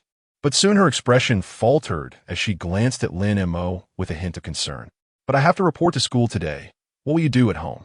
You'll finish all the snacks. I'll accompany you, Lin Mo replied calmly, taking a sip of milk. Su Shiyu blinked in surprise. You'll come with me? What for? You aren't a student at our school. Who says I'm not? Lin Mo retrieved a brand new student ID card from his pocket, still exuding the scent of fresh ink, and placed it on the table. The card prominently featured his photograph, with his name inscribed as Lin Mo, and his class listed as the senior class S, the same as Su Shiyu's. Su Shiyu stared at the student ID, utterly dumbfounded. When did you get this? The Bloodblade Society helped me obtain it, claiming they have connections. Lin Mo answered nonchalantly, mentioning that they also resolved some minor issues with the enrollment process. He then produced his male school uniform, mimicking her earlier pose. Does it look good? Su Shiyu paused, seemingly envisioning him in the uniform, before suddenly nodding. Yes, it looks good. This unexpected compliment left Lin Mo momentarily flustered as he turned his face away. Realizing her own reaction, Su Shiyu's cheeks flushed slightly. Hey, what kind of reaction is that? You're making it sound like I said something strange. Chapter 66. The Enigmatic School Bell, Su Shiyu moments later. Clad in the esteemed uniform of Luhai City's premier ability high school, Su Shiyu appeared before Lin Mo. She donned a pristine white short-sleeve shirt, adorned with an exquisite red bow tie at the collar. Her slender waist and curvaceous figure were accentuated by a pleated plaid skirt and knee-high white socks, which drew attention to her long, graceful legs, radiating youthful vigor and an innocence reminiscent of a heroine straight from the pages of a comic. She left Lin Mo momentarily entranced. What are you staring at? Have you never seen a beauty before? Su Shiyu felt a twinge of discomfort under his gaze, her cheeks flushing as she awkwardly adjusted her skirt. Lin Mo snapped back to reality, nodding earnestly. Indeed, he had never encountered someone so captivating. I'll concede, you possess some discernment. The corners of Su Shiyu's mouth involuntarily lifted. Meanwhile, Lin Mo, now in uniform and having his hairstyle meticulously arranged by Su Shiyu, was equally striking. Typically, he exuded a relaxed demeanor, dressed in simple loungewear, his hair carelessly tousled, thereby concealing the remarkable handsomeness that lay beneath his unassuming exterior. Yet in this moment, donned in a fitted school shirt, his aura transformed completely. The slightly tailored cut of the uniform accentuated his broad shoulders and slim waist, while his slightly longer black hair was no longer haphazardly draped over his forehead. It was styled with a refined layering that framed his striking dark eyes, rendering them even more mesmerizing. His overall demeanor was both languid and refreshing, captivating Su Shiyu's attention. Lin, could you allow me to take a few photos? Just 100 will suffice. 100? Are you planning to create a photo album for me? Cough as a male classmate. One must maintain a semblance of mystery and aloofness. What is this aloofness you speak of? Can it be consumed? Ignoring his banter, Su Shiyu raised her camera. Lin, please cooperate with my work. Look this way, yes, just like that, tilt your chin up a fraction. Splendid, maintain that pose. Click, click, click.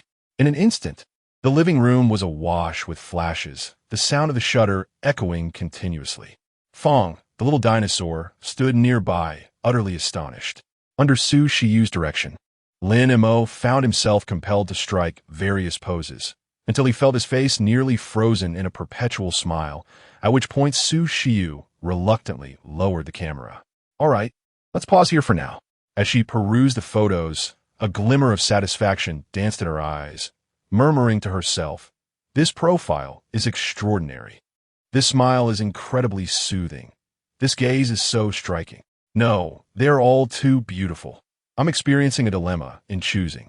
Observing her enthralled expression, Lin Mo felt as though he had not merely acquired a landlord, but had instead garnered an ardent admirer.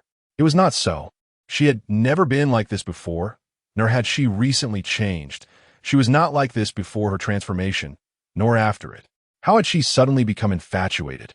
However, what Lin Mo was unaware of was that Su Shiyu was not simply attracted to handsome faces. She was captivated by the transformation of Lin Mo. Despite his inherent charm, had previously appeared disheveled due to his careless demeanor. Witnessing him become this way through her own efforts filled her with an overwhelming sense of satisfaction and possessiveness. As she spoke to herself, her fingers danced swiftly across the screen, a smile playing at the corners of her lips that she could not conceal. This one for the lock screen, this one for wallpaper, and this one would make a perfect background for WeChat, allowing her to see it every day. Ahem, an incongruous, deliberately exaggerated cough interrupted her thoughts. Su Shiyu froze, her body stiffening as she resembled a cat caught in the act of hiding its prized fish. Slowly, she turned her head frame by frame, only to find Lin Mo regarding her with a sly smile, his eyes brimming with amusement. I didn't say anything. Su Xiu hastily concealed the camera behind her back, her cheeks visibly flushing from pale to crimson, the color creeping to the delicate edges of her ears. Oh, Lin Mo elongated his tone, speaking languidly. Is that so? Because it seems I just heard someone mention using my photo as a wallpaper, lock screen, and what was it again? Chat background? You misheard. It's a misunderstanding. Su Xiu's gaze darted away as she stammered in protest. I was talking about landscape photos. Yes, landscape photos. Is that so?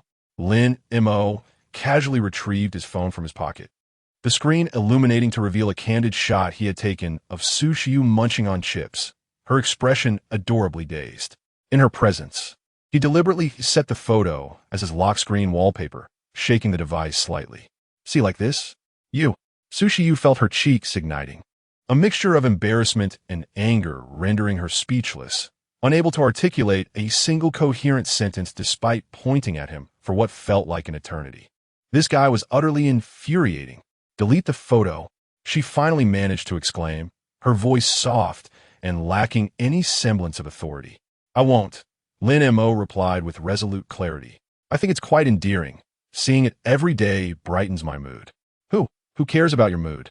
What about when you see me every day? Does that brighten your mood? Absolutely not. I have plenty of other photos right here. I already said no. Lin Mo leaned closer, lowering his voice, his warm breath brushing against her ear, various angles. High definition. What do you think? Su Xiu seemed to genuinely consider it for a moment before abruptly snapping back to reality, exclaiming no. The morning sun shone brilliantly, and the air was fresh. Yet Su Xiu's mood was anything but bright. She marched ahead in a huff, while Lin Mo leisurely followed, relishing the sight of her adorable yet vexed demeanor. Hey, Lin Montauk! Su Xiu suddenly halted her steps, pivoted, and placed her hands on her hips, striking a pose reminiscent of a negotiator. Delete the photos you took of me while I was asleep this morning. Those few pictures, and I shall overlook your use of my image as wallpaper. She deemed this her utmost concession. After all, that candid shot of her slumbering, with disheveled hair and possibly a drool mark at the corner of her mouth, was an indelible blemish on her otherwise flawless, queenly image. Not deleting them, Lin Mo replied succinctly. Why? Su Xiu's exquisite violet eyes widened in disbelief. That picture is so hideous. What purpose does it serve for you to keep it? It's not ugly. Lin Mo met her gaze with sincerity. I find it comforting. Besides, someone has taken my photo as their WeChat background. Su Xiu's cheeks began to betray her, flushing with warmth as she failed to catch the latter part of Lin Mo's statement. She turned her head away, murmuring softly, "You talk too much." Doi, Lin Mo countered playfully, leaning closer to her ear and imitating her voice from that morning, thick with sleep and laced with a soft, pleading tone. I don't want to go. School is no fun without you. So comforting. Boom. Su Xiu felt her mind blank out instantaneously, as if something had detonated within her thoughts, igniting her from head to toe. You.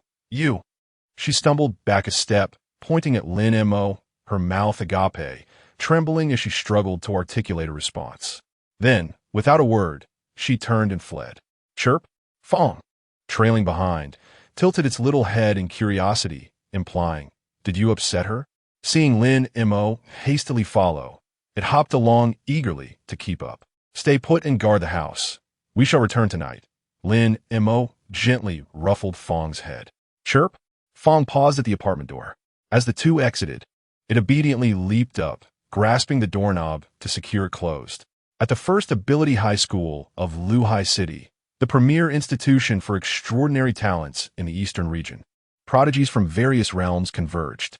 A sleek black motorcycle executed a stylish drift at the school entrance before coming to a halt. Su Xiu removed her helmet, allowing her silky, pastel pink hair to cascade like a waterfall. She intentionally avoided glancing at the individual on the back seat, preoccupied with taming her wind-blown bangs. Yet, the slight puffiness of her cheeks and the deliberately stern expression on her face silently conveyed her lingering annoyance from the morning's events. However, even in this state of mild vexation, her ethereal beauty remained unblemished. Her exquisite features, porcelain skin, and the perfectly tailored school uniform accentuating her youthful curves rendered her akin to a celestial being descended upon the earthly realm, captivating the attention of all around her. It's Su Shiyu. My heavens, she has arrived at school so early today. Truly, she is the belle of our school. She is 10,000 times more stunning in person than in the photos on the campus forum. Do you not perceive something distinctly different about her? It seems she is not as cold as usual. Is it merely my illusion? Yet, just as the crowd was entranced by the beauty of the school belle, an astonishing scene unfolded before their eyes. From the rear seat of a motorcycle, a boy clad in the same school uniform leaped down. He received the helmet offered by Su Shiyu, seamlessly hanging it on the bike. Throughout this interaction, Su Shiyu turned her head away, presenting the back of her head to him, unmistakably conveying her lingering annoyance and a clear desire to be left alone. The surrounding students exchanged knowing glances, their expressions suggesting that this boy was likely just a mere errand boy, and the aloof school belle remained as unattainable as ever. However, in the next moment, the boy executed an action that left everyone utterly astounded. Instead of taking the hint and stepping away, he took a step closer, extending his hand to gently smooth a wayward strand of hair that had been tousled by the wind, tucking it behind her ear with a tender touch.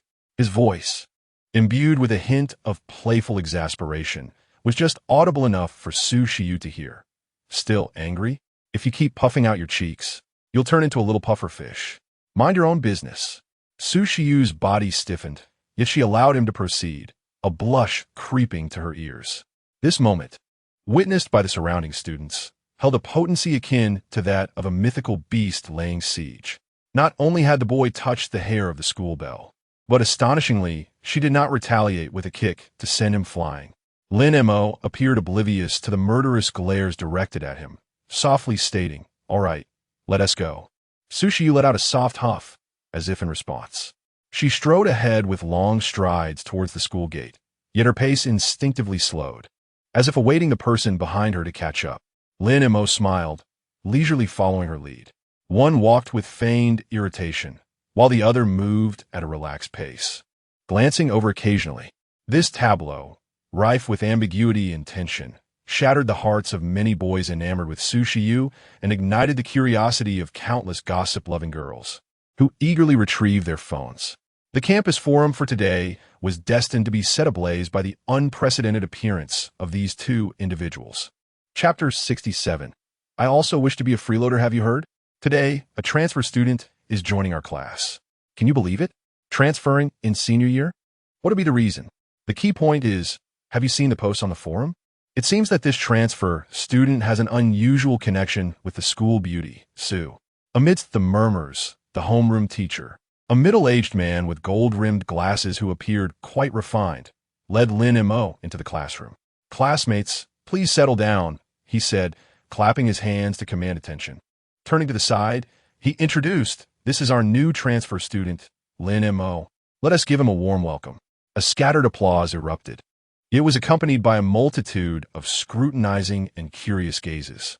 As the students recognized Lin Mo's face, a collective gasp echoed through the room. "Oh my, it's him, the guy from the forum this morning. He is even more handsome in person. Is this Lin Mo? Wait, that name sounds familiar," a boy frowned, trying to recall. Suddenly, he slapped his thigh in realization. "I remember. He is the adopted son of the Emperor hero who was cast out by the Lin family and falsely accused of being a thief." This revelation sent shockwaves through the class. Various expressions surfaced: shock, disbelief, and curiosity. How could a family member of 18 years end up like this? The Lin family is truly despicable. What does it have to do with us? So it's him? The one abandoned by his family? I heard he lacks any special abilities. How could he transfer to our S class? He is so good-looking, so charming.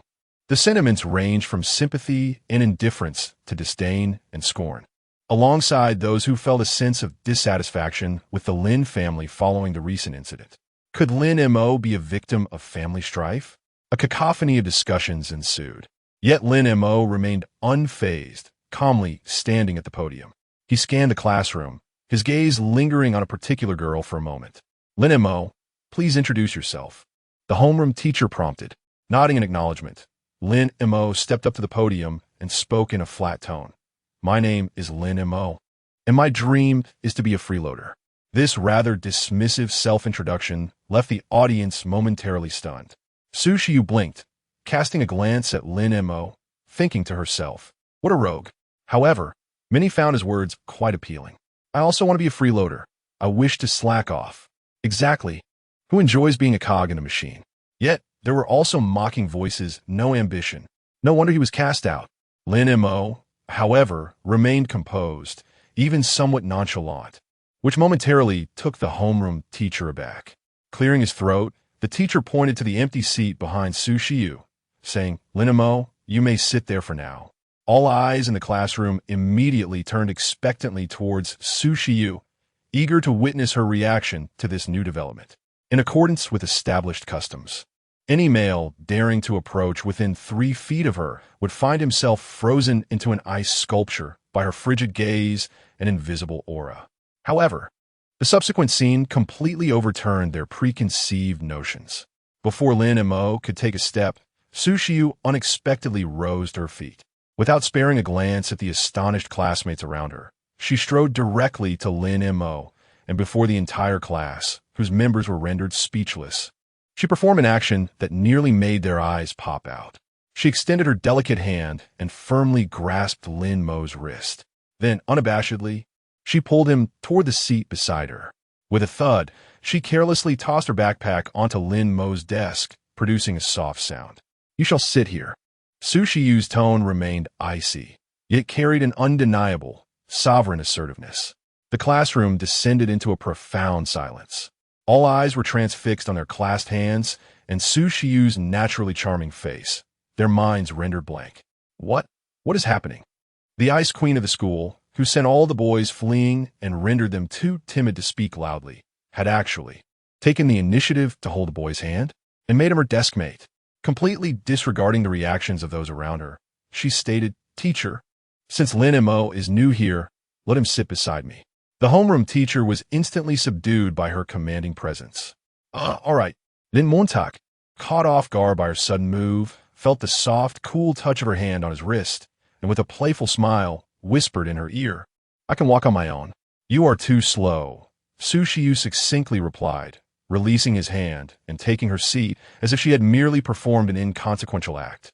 Yet, the faint blush on her ears betrayed her inner turmoil. Lin Mo observed her feigned composure with an amused smile and took his seat calmly. This scene ignited a wildfire of gossip within the classroom. Am I seeing things? The school beauty took the initiative to hold his hand? Not just holding hands. It was practically abduction. Did you see the look she gave him? Who exactly is Lin Mo? Could the rumors be true? Are they truly in that kind of relationship? Yet, the spectacle had only just begun. The next class was Chronicles of the Longxia Federation, taught by a scholarly professor with reading glasses and graying hair, yet exuding vigor. He was a knowledgeable figure in the humanities, capable of manifesting historical scenes through psychic energy, highly favored by the students. Classmates, today we shall continue our discussion on the Great Cataclysm era. The professor's voice was steady and magnetic as he waved his hand, illuminating the holographic projection in the center of the classroom, revealing a series of images steeped in an atmosphere of apocalyptic desolation. 2,000 years ago, a rift from another dimension opened without warning, unleashing a torrent of ferocious energy particles and countless monstrous beings upon the blue planet. The civilizations of the old era teetered on the brink of collapse beneath the onslaught of these beasts. Skyscrapers were reduced to ruins, and cities turned to scorched earth. It was the darkest hour in the annals of human history. In the projection, innumerable grotesque creatures roared as they surged toward humanity's last bastion. The earth was stained with the crimson of gunfire and blood, while the tragic strains of music enveloped the students in a somber atmosphere. Yet, hope was not entirely extinguished. A portion of humanity began to awaken under the radiation of the energy particles, evolving into the first Stenergists. Concurrently, the flow of information from the blue planet intertwined with the desires and obsessions of certain individuals, giving rise to other systems of power, often manifesting as fearsome entities that we commonly refer to as monsters. These beings, diverse in form, embodied both righteousness and malevolence. emerging as a significant third force amidst the chaos of that era. Recently, the dopants, a type of hybrid entity frequently cited in Lu-hai, have become one such example. Upon hearing this, Sushiyu momentarily halted her pen, a flicker of complex emotion shimmering in her violet eyes. She felt a gentle weight upon her shoulder, realizing it was Lin Mo, who had yawned and rested his head against her. In an instant, Sushiyu's body froze. She could distinctly sense the warmth of the boy's breath brushing against her neck, a familiar essence tinged with sunlight lingering at her nostrils. He appeared genuinely fatigued. Nuzzling her delicate shoulder in search of a more comfortable position, his breathing gradually becoming steady. In that moment, the air in the entire classroom seemed to crystallize. Chapter 68. Are they all coming for him? All eyes shifted from the solemn historical scenes depicted in the holographic projection to a breathtaking sight in the back row. I must be mistaken, right? He is resting on Su Xiaohua's shoulder. Asleep? My goodness, what a divine turn of events. Isn't he afraid of being pinned to the wall by her icy demeanor? Look at Su Xiaohua. She remains motionless. Her cheeks are flushed. Oh heavens, my youth has come to an end. At this moment, Sushiyu felt her cheeks burning with embarrassment. She wanted to push away the audacious individual beside her, but her hand, which had half risen, fell weakly back down. She could sense the steady rhythm of the boy's breathing, which brought a comforting tranquility, as if the chaos of the world had no bearing on them. Ultimately, she merely let out a soft hum, muttering something under her breath while unconsciously sitting up straighter, providing him with a more stable pillow. The old professor passionately lectured at the podium, oblivious to the minor disturbance in the back row. However, midway through the class, the tightly shut door of the classroom was suddenly flung open with a loud bang. Report, teacher. We are the new transfer students. Two figures appeared at the door, panting heavily, interrupting the professor's lecture. The entire class turned in unison, and upon recognizing the newcomers, a wave of astonishment rippled through the room. Both individuals were clad in the school uniform of the first high school, yet one of them, with his towering physique and an aura that starkly contrasted with that of an ordinary high school student, was anything but typical. The youth on the left, robust as an iron tower, wore an innocent expression, scratching his head and grinning foolishly. He was the summoner of the black rhino armor, Miao Bei. The one on the right appeared more refined, handsome, and composed, yet his gaze bore the sharpness of one seasoned in battle. He was the summoner of the Wind Eagle armor, Yi Dong. The homeroom teacher, who had been monitoring the area outside, adjusted his glasses, looking somewhat distressed at the sight of these unexpected guests. You are also from Class S? Yes. Hello, teacher. Miao Bei eagerly nodded and bowed, pulling out two crumpled student IDs from his pocket and presenting them. We are Yi Dong and Miao Bei, special exchange students from Bai Shanfu. The homeroom teacher took the IDs, confirming their authenticity, and could only sigh in resignation. What is going on with Class S today? Are transfer students flocking here? All right, come in. Find yourselves a seat. The teacher waved his hand. Exchanging a glance, Yi Dong and Miao Bei immediately set their sights on the back of the classroom, disregarding the empty seats in the front. Their target was clear. Lin Mo. Yi Dong was courteous enough to nod politely at Lin Mo. In contrast, Miao Bei was a quintessential extrovert. As soon as Lin Mo exhibited any signs of waking from his slumber, he quickly approached Lin Mo's desk, greeting him with a voice he believed to be hushed, yet was loud enough for the entire class to hear.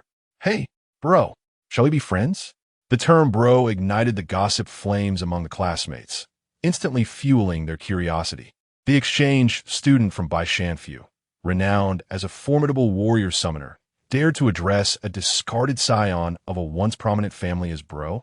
Awakened by the commotion, Lin Mo groggily raised his head, furrowing his brow. Is there something? Indeed, we are here too. Miao Bei began, intending to say observe you, but was swiftly silenced by a swift hand from Yi Dong behind him. We are exchange students from Bai Shanfu, here at Lu-hai No, one high school for a year of study. We look forward to your guidance. However, before Lin Mo could respond, the classroom door swung open once more. This time, there was no formal introduction, for distinct figures strode in, their formidable presence seemingly lowering the temperature of the room. At the forefront was a tall, striking woman with cascading purple hair and a gaze as sharp as ice.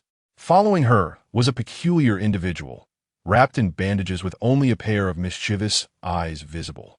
A seemingly innocent girl clutching a teddy bear, her twin ponytails framing her face with an endearing yet mischievous smile, and a figure entirely cloaked in dark armor, observing the world through an electronic eye.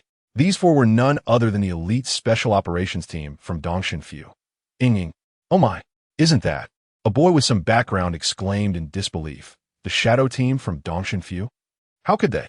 Before he could finish, a nearby classmate clamped a hand over his mouth, whispering in terror, "Are you out of your mind? They are the shadow forces of the Federation. They handle the dirtiest jobs. Don't even think about acknowledging them, let alone looking at them." The boy's face turned pale, and he hastily sealed his lips. The homeroom teacher recognized these harbingers of chaos as well. Pushing up his glasses, he broke into a cold sweat and stammered, "Hey, I ask who you are." "Transfer students." The purple-haired woman, codenamed Jianlan, replied coldly, placing 4 enrollment documents stamped with the highest confidential seal of Dongshinfu upon the podium. The teacher dared not look at the documents for too long, nodding repeatedly. "Why yes, welcome, welcome. Please, find your seats." Jianlan nodded, her gaze sweeping the classroom, ultimately landing on Lin Mo just as it had for Yi Dong and Miao Bei. Then, under the watchful eyes of the entire class, the four made their way directly to the last row of desks, surrounding Lin Mo, Su Shiyu, Yi Dong, and Miao Bei in an unspoken formation. The girl, in particular, sat directly behind Miao Bei, her innocent eyes curiously observing the trio in front of her.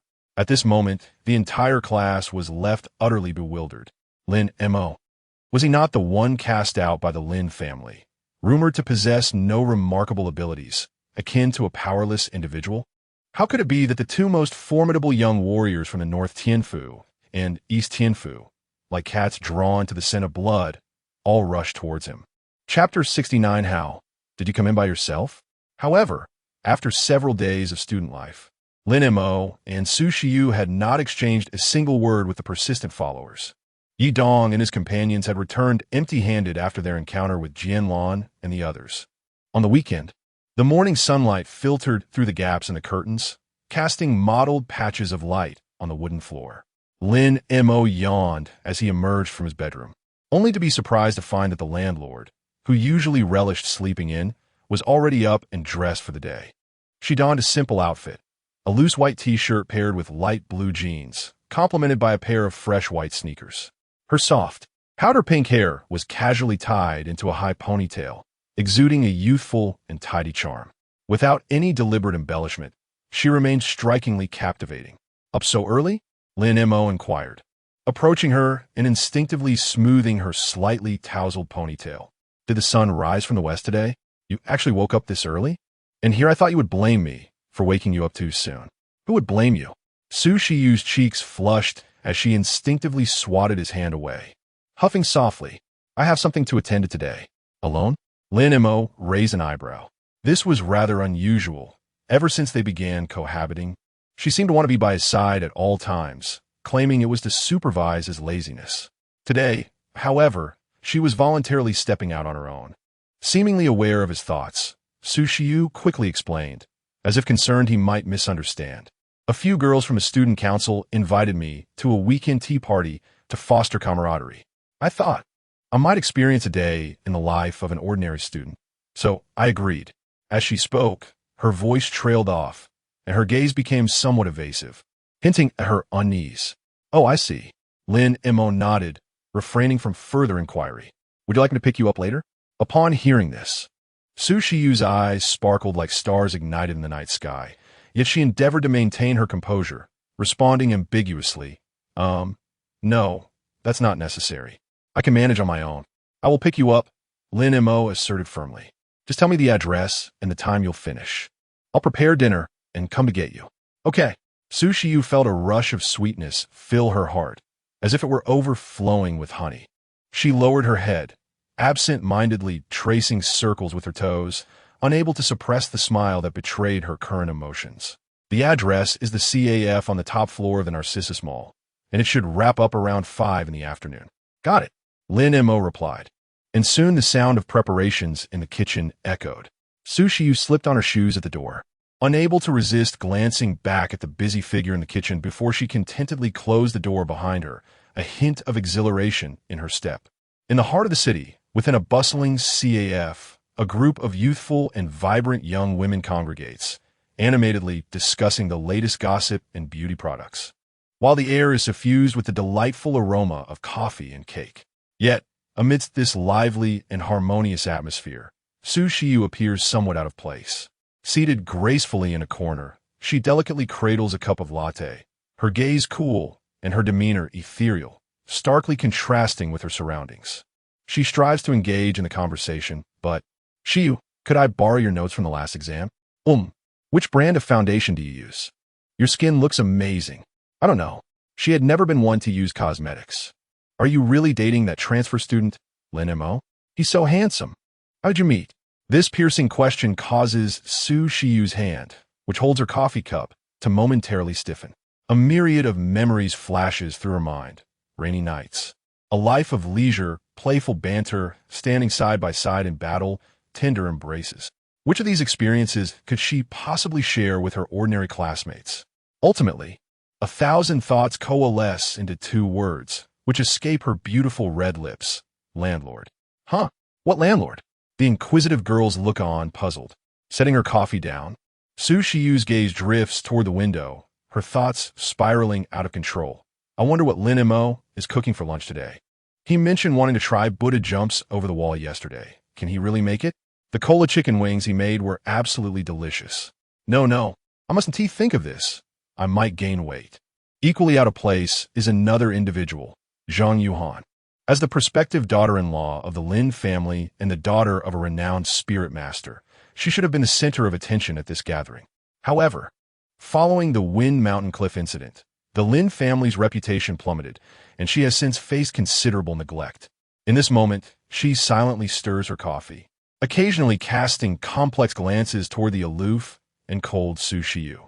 Suddenly, a piercing alarm and the screams of a crowd erupt from outside the CAF's floor-to-ceiling windows. Run! It's an ability beast. My goodness, how could it appear in the city center? Outside, a colossal creature resembling a monstrous fusion of a scorpion and a spider thrashes about, brandishing its sharp pincers and wreaking havoc. Its body is cloaked in a pitch-black exoskeleton, and its back is adorned with crimson compound eyes, exuding a ferocity and chaos far beyond that of an ordinary dopant.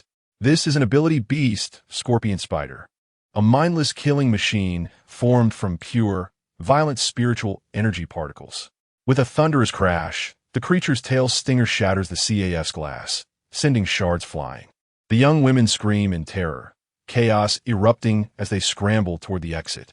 Zhang Yuhan's expression shifts, and she, along with several stunned girls, retreats toward the safety exit. Meanwhile, Su Shiyu, amidst the turmoil, swims against the current, her gaze sharpening into an icy, piercing focus. She concealed herself behind a load-bearing pillar, preparing to retrieve her Joker memory drive and single-slot driver.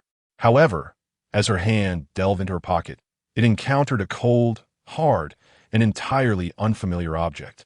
Upon extracting it, her pupils dilated in shock. It was a red and silver driver, adorned with 2 slots on either side, unmistakably the driver of Kamen Rider W. Meanwhile, her original silver, single-slot driver, capable of accommodating only 1 memory, had vanished. When did this happen? Su Shiyu was utterly bewildered, before she could gather her thoughts. As she instinctively fastened the belt around her waist, a familiar yet somewhat languid voice unexpectedly resonated in her mind. Hey, landlady, are you having fun out there all alone? This sudden voice startled Su Shiyu, prompting her to glance around, yet she found no sign of Lin Mo. Where are you? She silently cried within her mind. Right on your waist, Su Shiyu glanced down at the mysteriously appeared W driver, her cheeks flushing crimson. How on earth did he manage this? Does he wish to transform and show off all by himself? Lin Mo's voice carried a hint of mockery. Unfortunately, our W is equipped with a dedicated anti-addiction system, requiring dual authentication to activate. Who would want to authenticate with you? Sushiyu retorted, a blend of embarrassment and anger washing over her. She looked up and noticed that the powerful beast had detected her hiding behind the pillar. Joker. Instinctively, Sushiyu reached to insert her ace memory into the left slot. Yet, an unexpected turn of events unfolded. A flash of white light illuminated the area as a palm-sized, entirely white mechanical dinosaur materialized before her, affectionately nudging her hand. It was the Fong memory. Without waiting for Sushiyu to respond, it transformed with a click into its memory form, precisely inserting itself into the right slot of the W driver. Fong! The mechanical sound echoed from the driver at her waist, brimming with a primal declaration. Hey! Sushiyu exclaimed, both startled and embarrassed. Following this, a familiar yet languid stream of information, imbued with undeniable presence, surged across the spatial divide from the driver, flooding into her body like a tidal wave. This time, it was not merely a deluge of data descending from the heavens, but rather a deeper, soul-level connection. Sushiyu let out a soft moan, feeling her body, consciousness, and even soul resonate with a man far away at home. She could even see that just a moment ago, Lin Mo was leisurely seated on the sofa, savoring potato chips. Suddenly, he sensed something, and a W driver emerged from his waist, presumably activating when she donned her belt, synchronizing their connection. Then, he began to converse with her, casually beckoning the little dinosaur Fong over, before inserting the Fang's memory unit into the driver, thereby remotely logging into her body. No, it was more accurate to say he had remotely merged with W. Sushiyu bit her lip, exclaiming, You scoundrel, I can manage on my own. Yet Lin Mo's languid voice echoed in her mind. But I promised to take you home, didn't I? Sushiyu's consciousness momentarily froze as she turned to look back, encountering Lin Mo's familiar figure, adorned with a hint of lazy amusement, walking towards her. This was her realm of consciousness, a tranquil and vast sea of stars composed entirely of pure purple. Lin Mo appeared as a singular magenta streak, intruding upon this purple cosmos. Sushiyu paused, then took a step forward, drawn to him. She bit her lip, her gaze wavering as she unconsciously brushed a few strands of pale pink hair away from her cheek, asking, How did you come in here by yourself? Chapter 70. The Fong Joker makes a return. How did you come in by yourself? Our consciousnesses have merged, as if returning home. You. Sushiyu bit her lip, a hint of shyness creeping over her as she pondered something. She could feel an unprecedented closeness, as if an invisible thread connected their souls with the establishment of the W driver. All right, Lin Mo said, extending his hand to gently tousle her hair, his movements mirroring those in reality. Let us first resolve the troubles outside. Are you prepared, my queen? Oof. Who needs your help? But we are knights united as one, are we not? In reality. Who? Who is united with you? Amidst the girl's flustered and tearful outcry, her body, betraying her emotions, uncontrollably inserted her ace memory into the left slot of the driver. Joker. Henshin. This time, the dominant voice was Sushiyu's, laced with a primal roar. Boom! An even more ferocious storm of black and white energy erupted, shattering the descending giant pincers in an instant. As the brilliance faded, a white and purple scarf billowed, and the knight stood tall amidst the ruins. Its left half was a steady, pure black representing Joker, while the right half was enveloped in a fierce, wild pure white bony armor. The white fang half boasted sharp bone blades at the shoulders, wrists, and ankles, exuding an overwhelming sense of primal, wild, and unrestrained power. The uncontrolled, enhanced form of W. The beastly body, Kamen Rider Fang Joker, making a grand reappearance.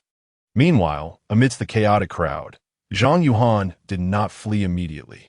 She hid in the shadow of a supporting pillar, cautiously peeking out, her gaze fixated on the spot where Sushiyu had just been. She had long sensed something was amiss with Sushiyu. How could an ordinary student remain so composed in the face of a beastly anomaly? She was a witness to the Finghao Mountain incident, and since then, she had inexplicably felt that the gothic purple-dressed Joker Queen bore a striking resemblance to Sushiyu. Initially, She sought to use her family's connections to investigate Joker's information at the Dantian mansion, hoping to trace the identities of Joker and Dickie. Ultimately, she was informed that it was classified as top secret, and no further information could be disclosed. Quick, Yuhan, over here. Several girls anxiously waved to her at the security passageway. A flicker of impatience crossed Zhang Yuhan's eyes, but she managed to muster a concerned expression, shouting, "You all go first. Shiyu is still inside. She seems terrified. I must go back and save her." With that, she resolutely defied her companion's pleas and dashed back towards Su Shiyu's direction. However, as she navigated around the load-bearing pillar, what she beheld was not a frightened young girl, but a scene that caused her pupils to constrict, a sight potent enough to upend her understanding of reality. The night, adorned in stark black and white, emanating an aura of primal ferocity, was slowly emerging from the heart of the energy storm. Though his form was peculiar, the steady silhouette of pure black and the unmistakable essence of Joker that arose from the depths of his soul could not be misidentified by Zhang Yuhan. Was this not the Fong of the Vicious Tooth, the creature she had previously glimpsed on television?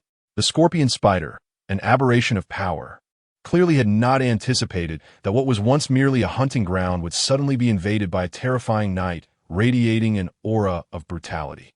It emitted a furious roar, dozens of scarlet compound eyes fixating intently on W as it summoned a whirlwind of dust and lunged forward.